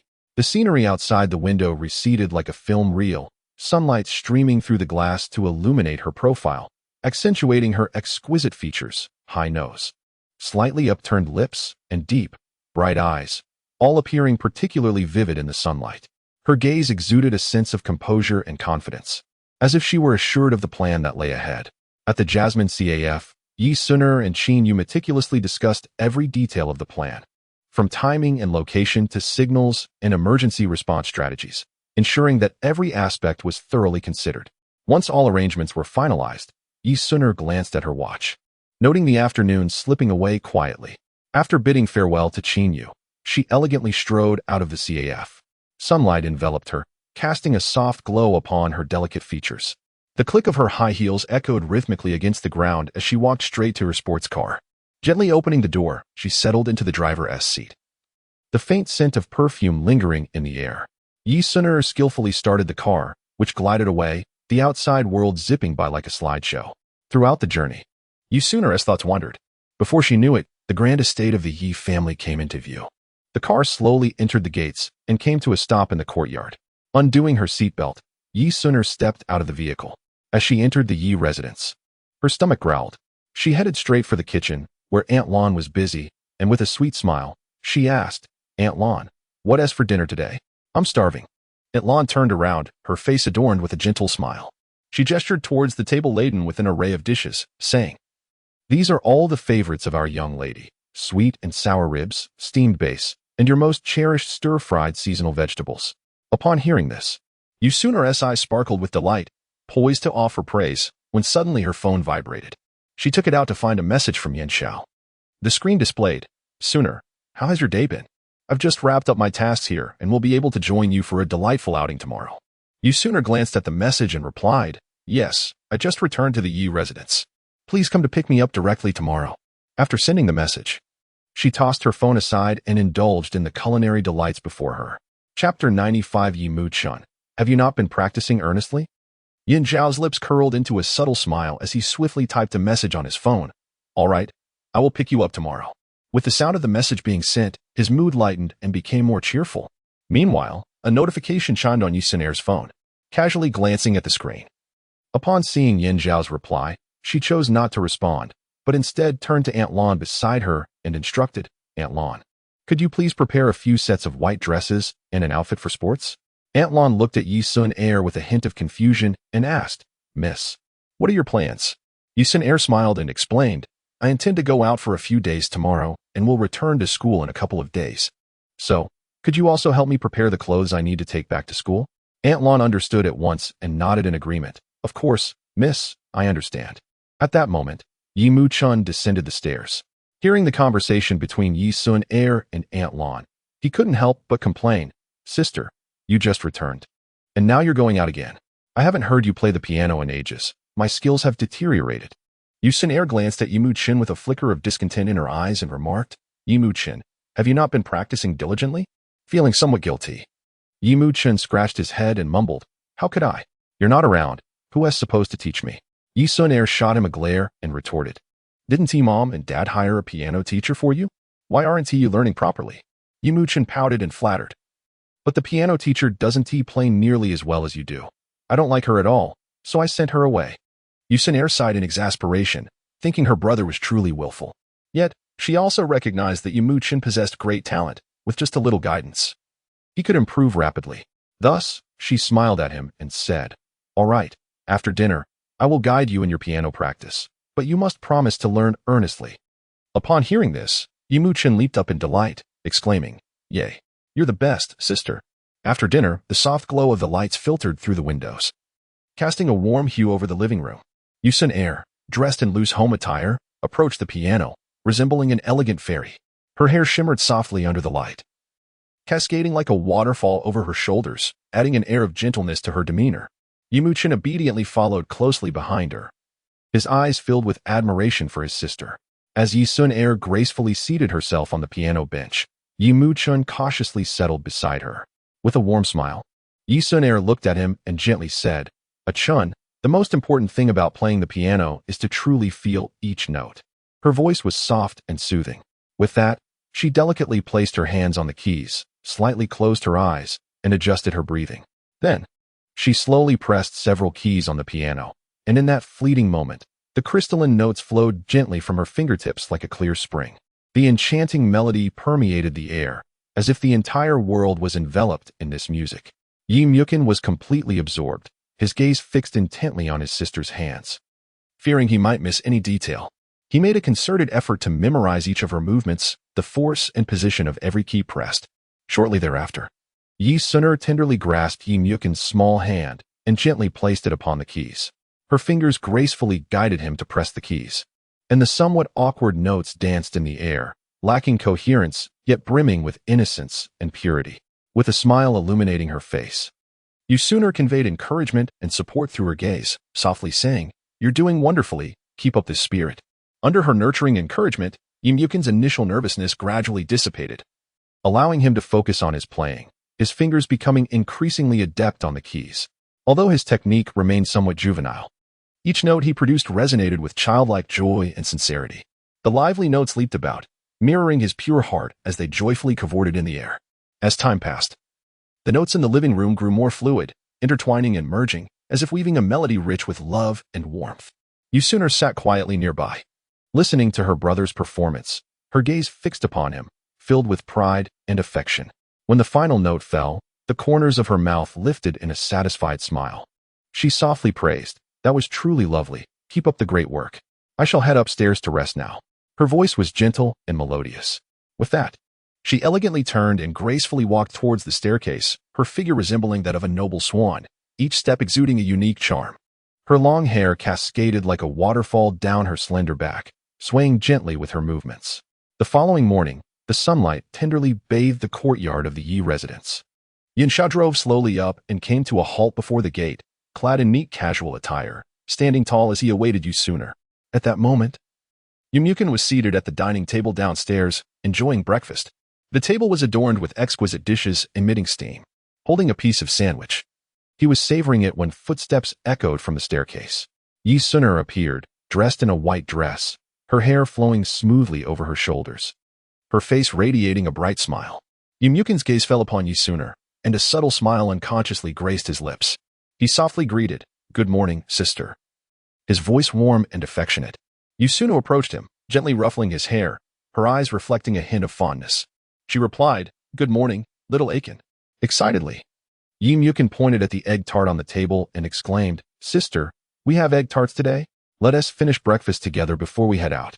Yi Suner, noticing the eager gleam in his eyes, smiled and nodded. "All right."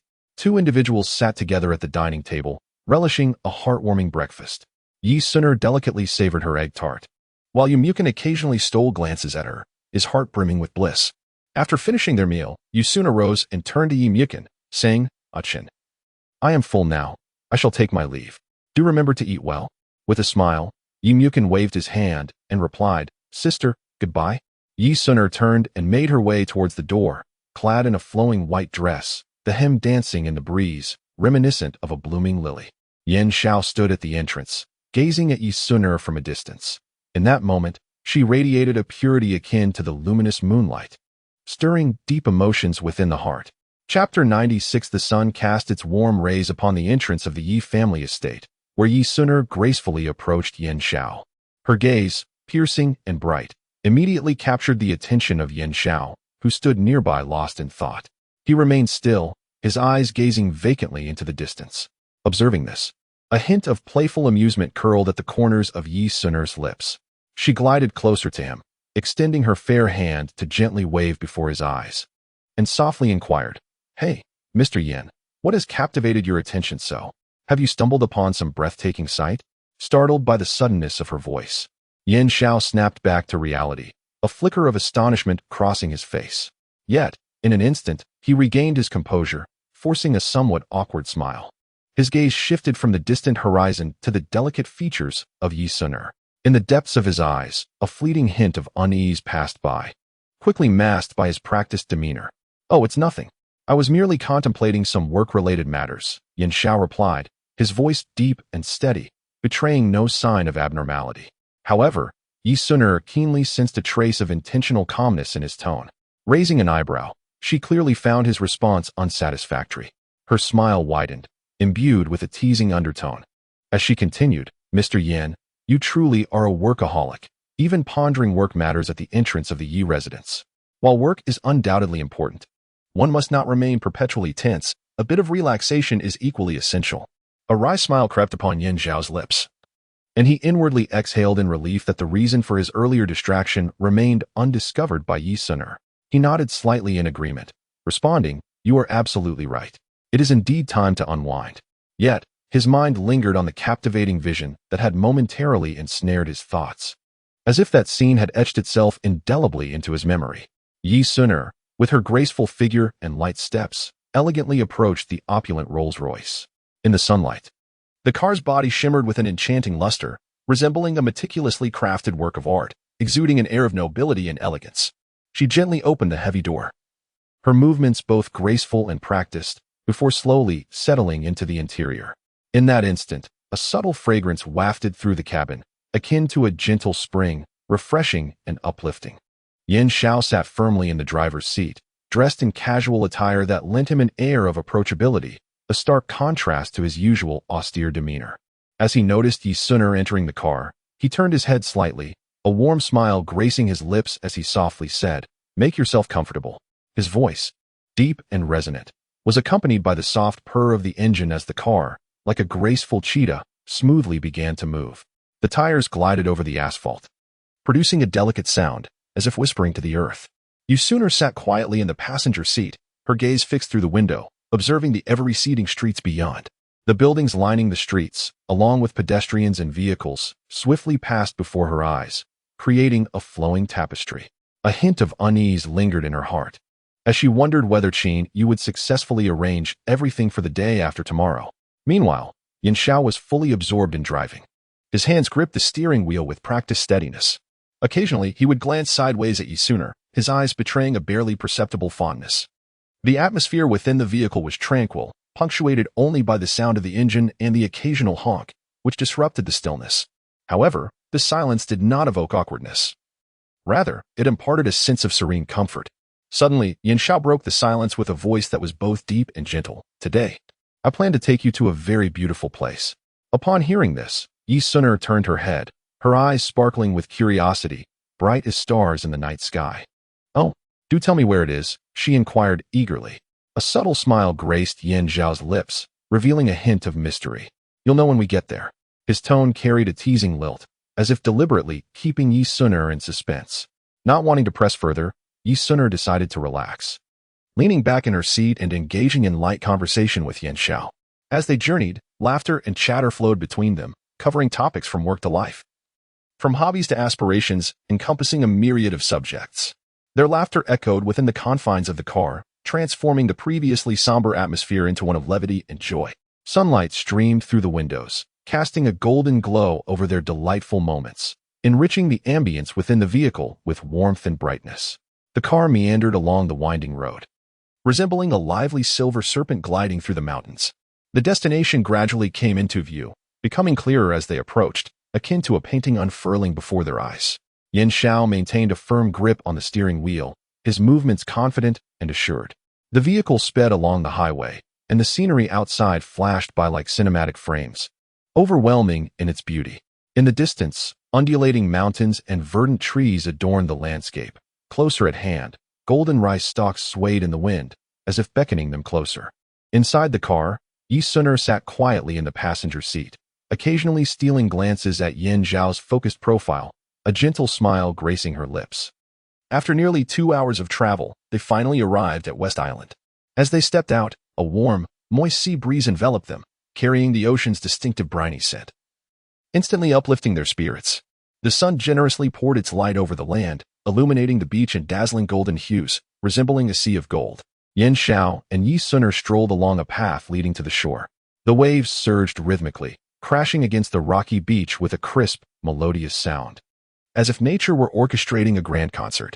Yi Suner joyfully dashed towards the sandy shore, her hair dancing wildly in the wind, her laughter mingling with the sea breeze, intertwining with the sound of the waves to compose a beautiful symphony. Observing her exuberant figure, Yin Zhao couldn't help but smile.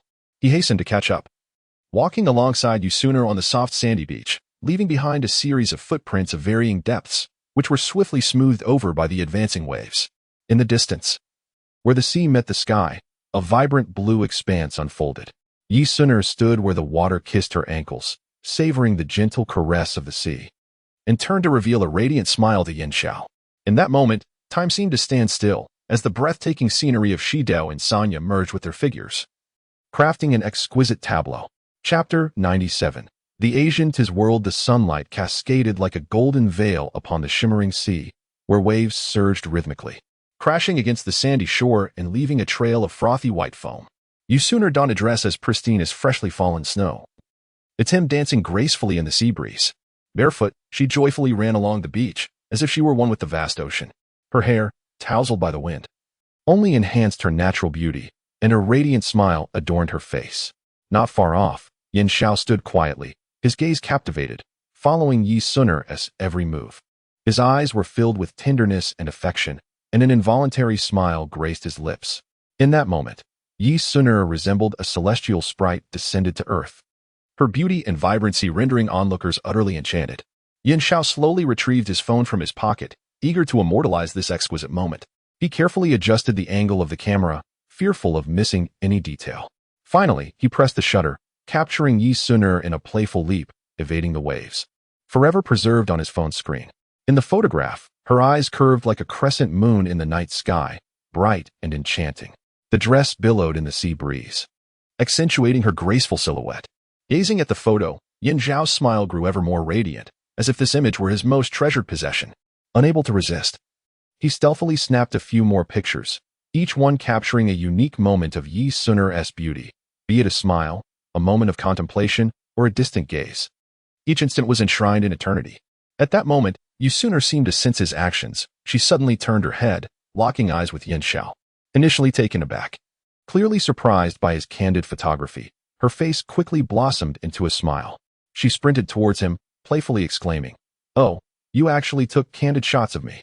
Her voice rang clear and melodious, akin to a celestial melody.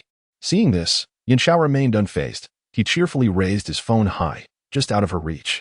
Undeterred, Yi Sun leaped to snatch the phone, each attempt tantalizingly close yet just shy of success. Thus, the two chased one another along the shore, their laughter mingling with the sea breeze, bathed in warm sunlight, the beach resonating with joy and mirth. After a while of playful antics, both Yin Xiao and Yi Sun found themselves slightly breathless, beads of sweat forming on their foreheads, yet their faces radiated pure happiness. Yin Xiao's gaze drifted to a nearby coconut stand, and an idea sparked within him. With a grin, he said to Yi Sun, "I'll go buy some coconuts to cool us down." Approaching the coconut vendor, he smiled and addressed the proprietor, "Good sir, I would like 2 coconuts, please." The vendor promptly responded, "Certainly, just a moment." After completing his payment, Yin Xiao accepted the 2 coconuts handed to him, cradling them carefully in his hands to feel their weight and warmth. He then gently shook one, seemingly listening for the sound of the coconut water within. After much deliberation, he ultimately selected a coconut that was notably plump with juice. With a satisfied smile, Yin Xiao turned and briskly returned to Yi Sun's side. Upon reaching her, his smile blossomed even brighter. "Here, do try this." Yin Xiao gently handed the coconut to Yi Sun, his eyes brimming with affection. Yi Sun accepted the coconut with a smile, her fingers delicately caressing its rough exterior, savoring its texture. She took a gentle sip of the coconut water, and the sweet flavor instantly spread across her palate, reminiscent of a clear spring flowing down her throat, bringing a refreshing coolness that dispelled the summer heat. Her eyes sparkled like crescent moons. This is delightful." "Thank you, Yin Xiao," she exclaimed joyfully, lifting her head to reveal a radiant smile. This smile, warm as sunlight, stirred something within Yin Xiao's heart. After finishing the coconut water, Yin Xiao appeared even more exhilarated. "Let us rent an electric scooter and head to Atlantis Waterworld," he proposed excitedly. Yi Sun's eyes lit up at this suggestion, and she nodded eagerly in agreement. Soon, the two arrived at the rental point. After some selection, they chose a stylish electric scooter. Yin Xiao adeptly took the driver's seat and started the vehicle, while Yi Sun gracefully settled onto the back seat, her hands resting naturally on the sides of the scooter. As Yin Xiao turned the handlebars, the scooter gently began to move towards Atlantis Waterworld.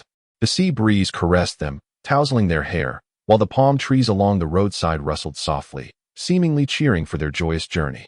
Before long, The fantastical architecture of Atlantis Waterworld came into view, heralding the beginning of a new adventure. Upon finally arriving, they eagerly embarked on their exploration. With their first stop at the Leap of the Sea God, standing atop the towering slide, their hearts raced. Gazing down at the azure pool below, they took a deep breath and plunged downwards like an arrow released from a bow. The wind howled in their ears, and their bodies experienced the exhilarating dual sensations of gravity and speed. In that fleeting moment, it felt as though they were racing alongside the sea god through the waves, before finally splashing into the water with a resounding plop, sending up a spray of droplets, their hearts brimming with indescribable exhilaration. Next, they ventured to the shark encounter attraction. Enclosed within a transparent slide, they were surrounded by various sharks swimming gracefully, their formidable bodies looming nearby, fins slicing through the water with the majesty of oceanic sovereigns.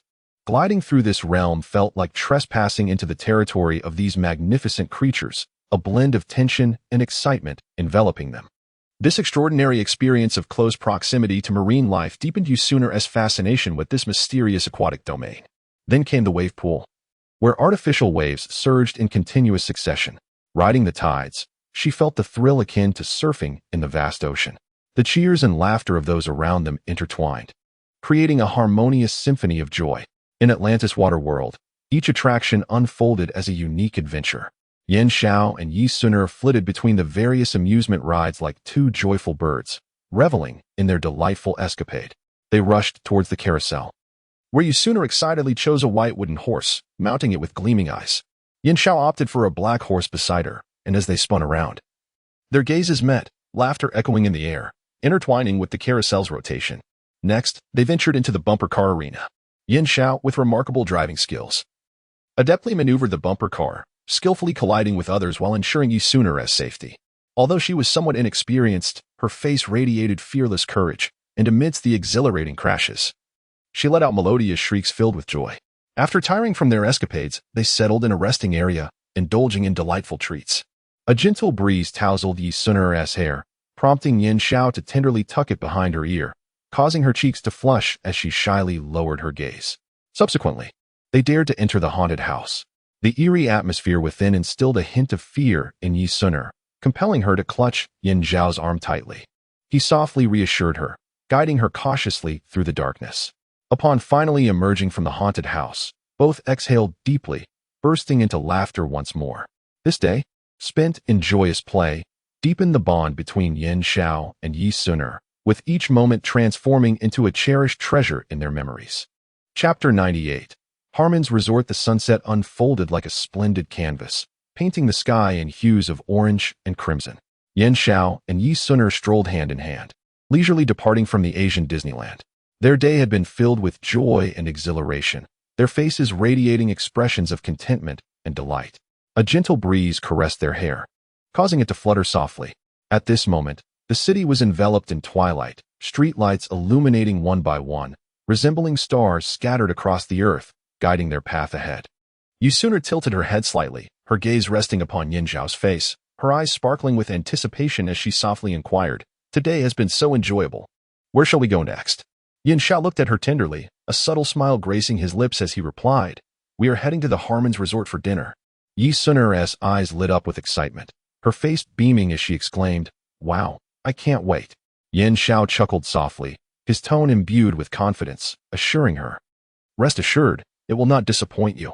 Before long, their vehicle came to a steady halt in front of the Harmon's Resort. The exterior design was simple yet elegant, exuding a refined charm that provided a refreshing and exquisite ambience. Soft light filtered through the windows, enveloping the building in a warm, gossamer glow, creating an atmosphere of cozy romance. Yen Xiao exited the car first, swiftly moving to the passenger side to open the door for Yi Suner. She gracefully stepped out, and together they walked side by side towards the restaurant. As they pushed open the grand doors, a melodious tune flowed gently, reminiscent of a babbling brook, as if welcoming their arrival. The waitstaff inside greeted them with warm smiles, enthusiastically leading them to a window-side table. This location offered a splendid view, allowing them to gaze at the nightscape outside. As the city lights began to twinkle, the hustle and bustle of urban life unfolded before them in all its splendor. Yen Xiao, ever the gentleman, pulled out a chair for Yi Suner and waited for her to settle before taking his own seat. At that moment, The waiter presented them with the menu. The menu was exquisitely designed, each dish accompanied by delectable images that made one's mouth water. Yin Xiao and Yi Suner carefully perused the selections, discussing which culinary delights to savor. After placing their order, Yin Xiao smiled at Yi Suner, saying, "Later, there will be a pool party here. We will stay at the resort tonight."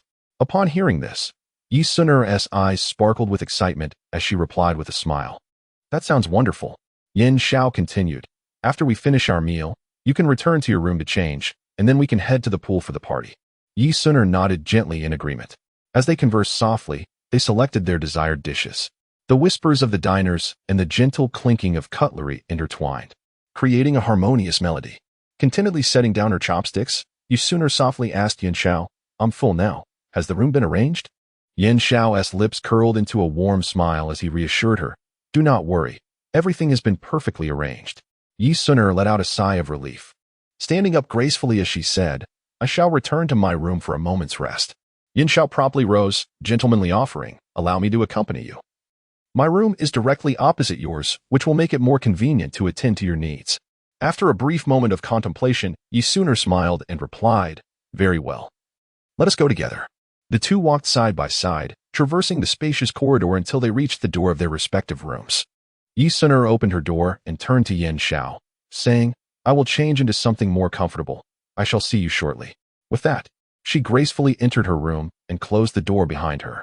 Upon entering, Yi Suner felt as if all her energy had been sapped, and she made her way to the sofa, collapsing onto it with a soft thud. The day's exertions had left her feeling utterly fatigued. However, when her gaze inadvertently drifted to the window, she was delighted to discover a clear view of the swimming pool below. The shimmering surface of the water sparkled enchantingly under the moonlight. Instantly, her spirits lifted as she reclined on the sofa, adjusting into a comfortable position to leisurely admire the breathtaking scene. Stars twinkled above the Harmon's resort, and the pool was adorned in a dreamlike manner. Vibrant lights along the pool's edge danced in harmony, casting reflections that made the clear water resemble a flowing, magical ocean. Surrounding the pool were elegant loungers, each adorned with soft cushions.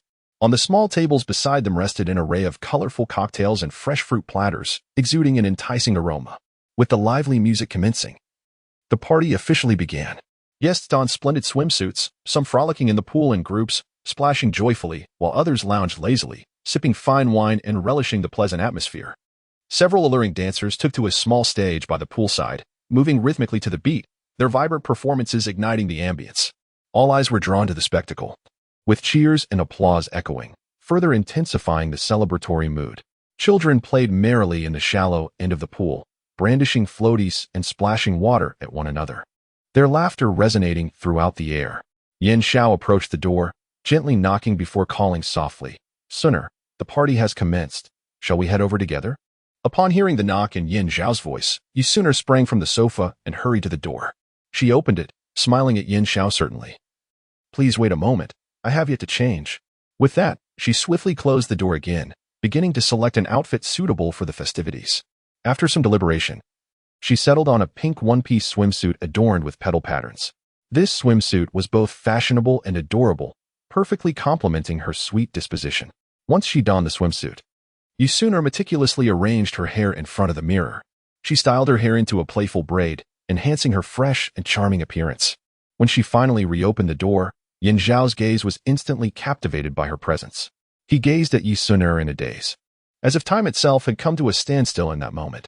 The beauty of Yi Suner quickened Yin Xiao's heartbeat, and he couldn't help but inwardly exclaim, "Suner is truly exquisite." Suddenly, a thought flashed through Yin Xiao's mind, how he wished to conceal Yi Suner away, allowing only himself to revel in her beauty. However, this thought was fleeting, and he quickly regained his composure, smiling at Yi Suner as he said, "Suner, you are truly stunning. Yet, it may be a bit chilly outside. Allow me to fetch a towel for you." With that, Yin Xiao briskly made his way to the rack in the room, his gaze landing upon a soft towel. He gently picked it up and then turned back to Yi Suner, carefully draping the towel over her shoulders. A faint smile graced Yi Suner's face as she softly replied, "Thank you." Chapter 99. Has Yin Xiao married? As Yin Xiao spoke, he swiftly approached the shelf within the room. He extended his hand to grasp a bath towel, and then turned to return to Yi Suner. Yi Suner stood quietly, akin to the luminous moon in the night sky, radiating a soft glow. When Yin Xiao draped the towel over her, a faint smile graced her lips. "Thank you," Yi Suner murmured, her voice a melodious chime. Crisp and delightful. Yin Xiao smiled gently in response. "Let us go." His voice was deep and resonant. Yi Suner nodded, and the two walked side by side through the spacious corridor, where the soft and warm lighting enveloped them. Eventually, they arrived at the edge of the swimming pool. The water shimmered crystal clear, reflecting the lights above like a vast mirror. The lights around the pool flickered, casting a kaleidoscope of colors that danced upon the surface. The DJ stood on a specially crafted platform, skillfully manipulating the equipment as pulsating music surged forth like a tidal wave. The strong rhythm resonated in the ears of the crowd, inciting cheers and shouts from the men and women in the pool. The crowd moved freely, splashes of water flying. Laughter and joy echoing throughout the pool area. Meanwhile, at the water's edge, Yin Xiao and Yi Suner stood together. Yin Xiao, clad in a casual white shirt, had the hem fluttering gently in the breeze, his deep-set eyes calmly surveying the lively pool scene, seemingly unaffected by the surrounding clamor. Yi Suner donned a pink swimsuit adorned with petal patterns, wrapped in a bath towel, her delicate collarbones subtly visible. With a slight tilt of her head, her gaze held a mixture of curiosity and mirth. A gentle evening breeze swept by, tousling a few strands of Yi Suner's hair. Yin Xiao instinctively reached out to tuck them behind her ear, the gesture natural and affectionate. Yi Suner felt a slight blush rise to her cheeks. Lifting her gaze to meet Yin Xiao's, and they exchanged a smile filled with an unspoken tenderness incomprehensible to others. Yin Xiao nodded slightly, a warm smile on his face, and gestured towards the neatly arranged chairs nearby, softly saying, "There are chairs here. Let us sit for a while. Would you like to drink? I shall fetch it." His voice was deep and rich, imbued with a reassuring strength. Yi Suner's lips curled into a sweet smile, her eyes bright as stars, replying, "Grape juice, thank you." Her voice flowed like a mountain spring, clear and melodious. With that, she gracefully walked to the chairs and gently settled down. Yin Xiao turned and made his way to the beverage area, his long fingers deftly selecting a bottle of grape juice from the array of drinks. He picked it up with a smooth and steady motion. Sunlight streamed through the window, illuminating his tall figure, and his neatly cropped hair glistened faintly. In a short while, Yin Xiao returned with the grape juice. He gently twisted off the cap and offered it to Yi Suner. As she accepted it, their fingers brushed inadvertently, causing them both to pause momentarily. A soft blush tinted Yi Suner's cheeks as she hastily lowered her head and took a small sip of the grape juice. The sweet flavor unfurled in her mouth, gradually dissolving the slight awkwardness in the atmosphere, fostering a sense of harmony between them. They sat upon the chairs, bathed in the gentle embrace of moonlight, which seemed to cloak the moment in a splendid filter. The moonlight graced this leisure haven, and Yin Xiao stood beside the pool, his eyes sparkling with eager anticipation as he gazed at Yi Suner, who was seated not far away. With a subtle smile gracing his lips, he cheerfully inquired, "Won't you join me for a swim?" Yi Suner remained quietly seated, a soft breeze caressing her hair. She tilted her face slightly upwards, a serene smile illuminating her features as she softly replied, "You go ahead. I find pleasure in simply watching." Her gaze was tender and tranquil. A flicker of regret passed through Yin Xiao's eyes, but it was swiftly replaced by excitement as he turned toward the pool, his energetic figure merging with the lively crowd. Meanwhile, Yi Suner sat in stillness, her hands folded upon her lap, her gaze following Yin Xiao's silhouette, watching him revel in the amusement rides, laughing and screaming. A faint smile graced her lips. Suddenly, a jarring ringtone shattered the tranquility. Yin Xiao's phone lay beside Yi Suner, merrily ringing with an unfamiliar number displayed on the screen. Initially, she had no intention of answering, deeming it merely a misdial or a nuisance call. Thus, she gently turned over, wishing to savor the fleeting moment of peace. However, just as she shifted, a child dashed by like a gust of wind, oblivious to Yi Suner's presence, and collided into her. The force of the impact inadvertently caused her hand to brush against the phone screen, unexpectedly answering the call. A youthful voice immediately chimed in, "Daddy, you finally answered Huey's call. Daddy, why aren't you speaking? Daddy, it's so noisy over there." Then a worried voice from a nanny interjected, "Little miss, your father is quite busy at the moment. So let us be good and take our medicine, shall we?" Yet, before Yi Suner could respond, she heard a beep, and the call was abruptly terminated. Holding the phone, she furrowed her delicate brow, her eyes filled with confusion and bewilderment. That call from an unlisted number felt like a sudden, weighty bombshell, leaving her somewhat disoriented. Yin Xiao is married? Those few words spiraled endlessly in her mind. In her understanding, Yin Xiao was a highly talked-about figure in City C, If he had indeed entered the sanctum of matrimony, with his status and position, such news would have surely stirred up quite a commotion throughout the city. How could it possibly remain a secret? She sat there, frozen on the sofa, as if the very air around her had solidified. The phone screen still glowed, indicating the call had ended. Was it a mistake? She murmured to herself, attempting to conjure a rational explanation. Yet, deep within, she sensed that matters were far from simple. Sooner quieted her restless mind, yet her thoughts wandered far and wide. Reflecting on the myriad moments shared with Yan Xiao in recent days, her heart a tumult of emotions. If he were truly married, what would that render of all they had shared? What of his promises to her? Yet, could there be another underlying truth? Sooner bit her lip, silently resolving to uncover the truth behind this matter, refusing to remain in ignorance any longer. Suddenly, a searing pain struck her head as if it had been struck by a heavy hammer. She cradled her head in her hands, her body trembling involuntarily. Fragmented images flickered before her eyes, playing out chaotically like a disordered slideshow. Yan Xiao was reveling in the swimming pool, relishing the refreshing embrace of the cool water. Abruptly, his gaze was captured by Sooner, who was covering her head with her hands, appearing somewhat unwell. A pang of concern gripped Yan Xiao's heart, and he swiftly swam towards her side. In the blink of an eye, he had reached Sooner. Chapter 100. The truth about Yan Xiao upon reaching the shore. Yan Xiao breathed heavily, his chest rising and falling with each breath, his eyes filled with concern. Is everything all right, Suna? He asked anxiously, his voice laced with tension. Sooner furrowed her brow slightly, a look of pain crossing her face. She clutched her head tightly, as if it were suffering from excruciating agony. Observing her distress, Yan Xiao's brow knitted even tighter. Without a moment's hesitation, he gently extended his hand to support her. Is it very painful? Yan Xiao inquired softly, his tone imbued with compassion. Sooner bit her lip and nodded slightly, her voice barely a whisper, delicate as if a breath could disperse it. I have a bit of discomfort in my head. Seeing her in such a state heightened Yan Xiao's anxiety. He resolved to take her back to rest immediately, carefully supporting her arm as he said, "Let me help you back to your room." Before his words could fully settle, he assisted Sooner, guiding her slowly towards the room. At last, they arrived at the door. Yan Xiao gently pushed it open and helped her to the bedside. "Take your time. Would you like me to call a doctor to have a look?" he asked with genuine concern. Sooner shook her head, responding weakly, "No need. I just need to rest. It's an old ailment. It's nothing serious." Though Yan Xiao felt uneasy, witnessing her steadfastness rendered him reluctant to press further. He nodded, speaking gently, "Very well. You should rest thoroughly. If you feel unwell or require assistance, please let me know immediately. I'll be in the room across the hall. Always at your service." Sooner looked at him gratefully, whispering, "Thank you, Yan Xiao." Once Yan Xiao exited the room and softly closed the door, Sooner's headache eased somewhat. She took a deep breath, steadied herself, and then picked up her phone to call Qinyu. When the call connected, Sooner straightforwardly asked, "You previously investigated Yan Xiao's background. Aside from having a clandestine lover, is there anything else?" Qinyu's voice came through with a hint of confusion. "No? Why do you ask?"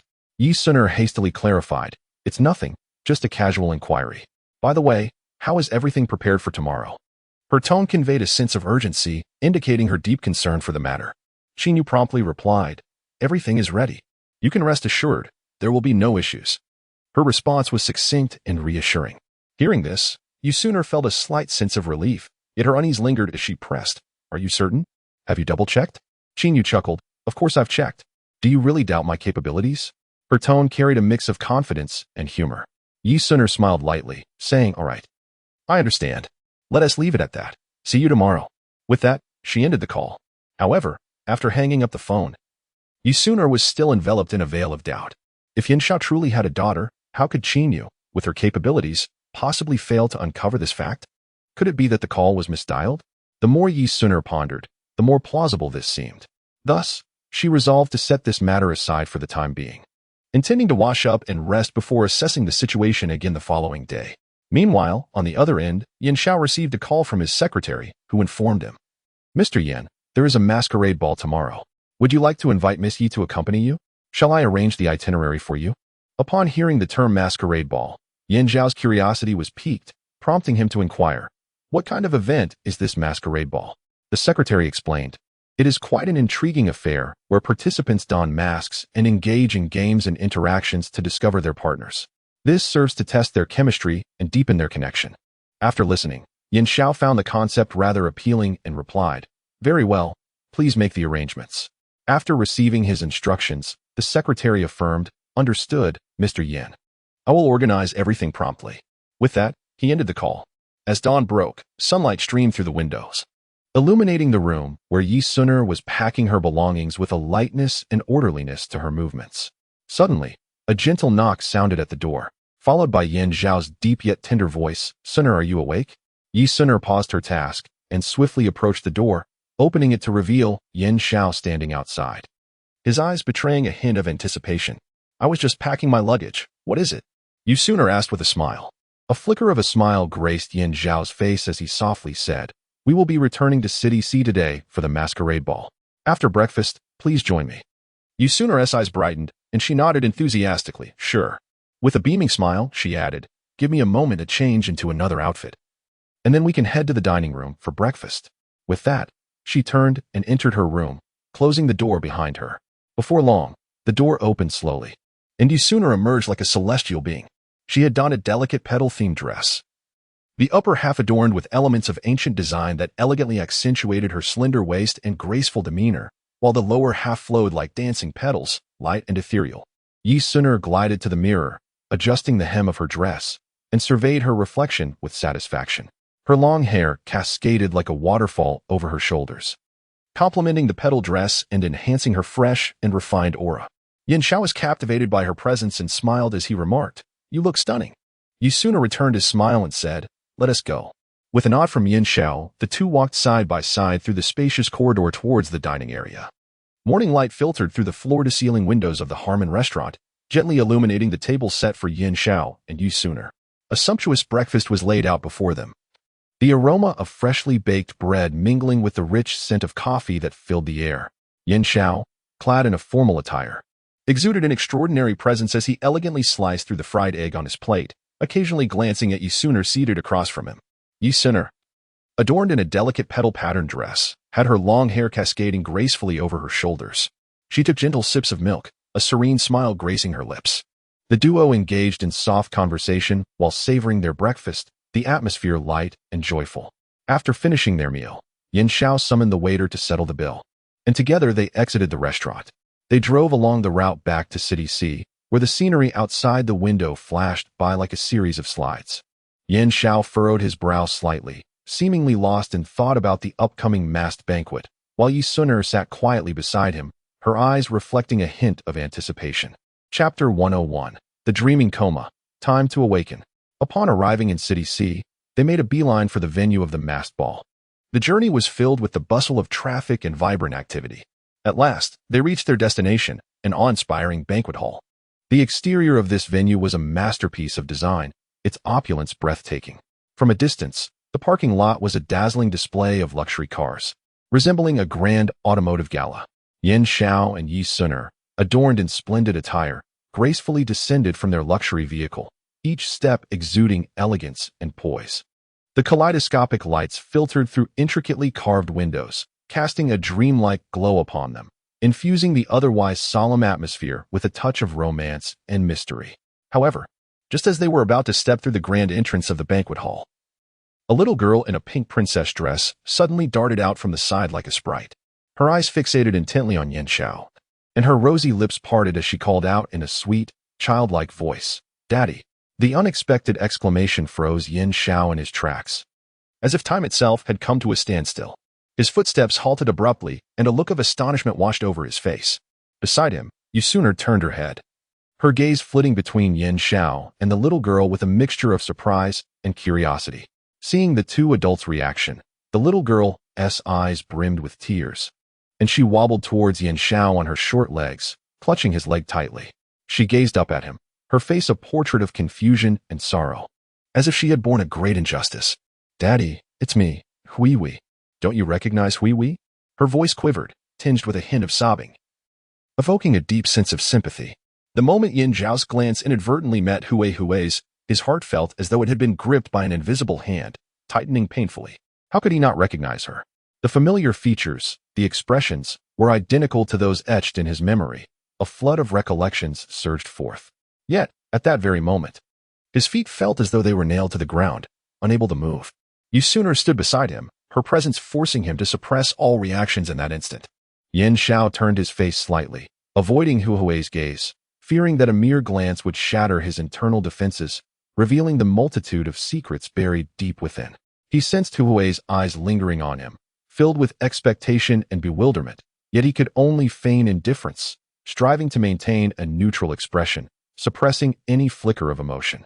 Taking a deep breath, he slowly crouched down, endeavoring to keep his tone gentle as he sought to soothe the distressed little girl before him. Little one, perhaps you've mistaken me. I am not your father. However, the little girl stubbornly shook her head, her eyes brimming with tears, threatening to spill forth like a dam about to break. Just at that critical moment, Ding Xiaowei approached. Hui Wei, as if seeing a lifeline, immediately released her grip on Yin Xiao and dashed towards Ding Xiaowei. Her delicate face was etched with terror and unease, tears welling in her eyes as she choked out, "Mommy, does Daddy not want me anymore?" This statement struck like a dagger to Yin Xiao's heart, his countenance shifting to one of profound distress, as if all his strength had been drained, leaving him frozen in place. Ding Xiaowei's expression was equally complex, a fleeting bitterness flashing in her eyes. Yet, she quickly regained her composure, crouching down to embrace Hui Hui tightly, softly reassuring her. "Hui Hui, dear, how could Daddy ever not want you? Daddy will always love you the most." Hui's eyes reddened further, tears cascading down like pearls from a broken string as she sobbed. "But just now, Daddy." Yin Xiao stood by.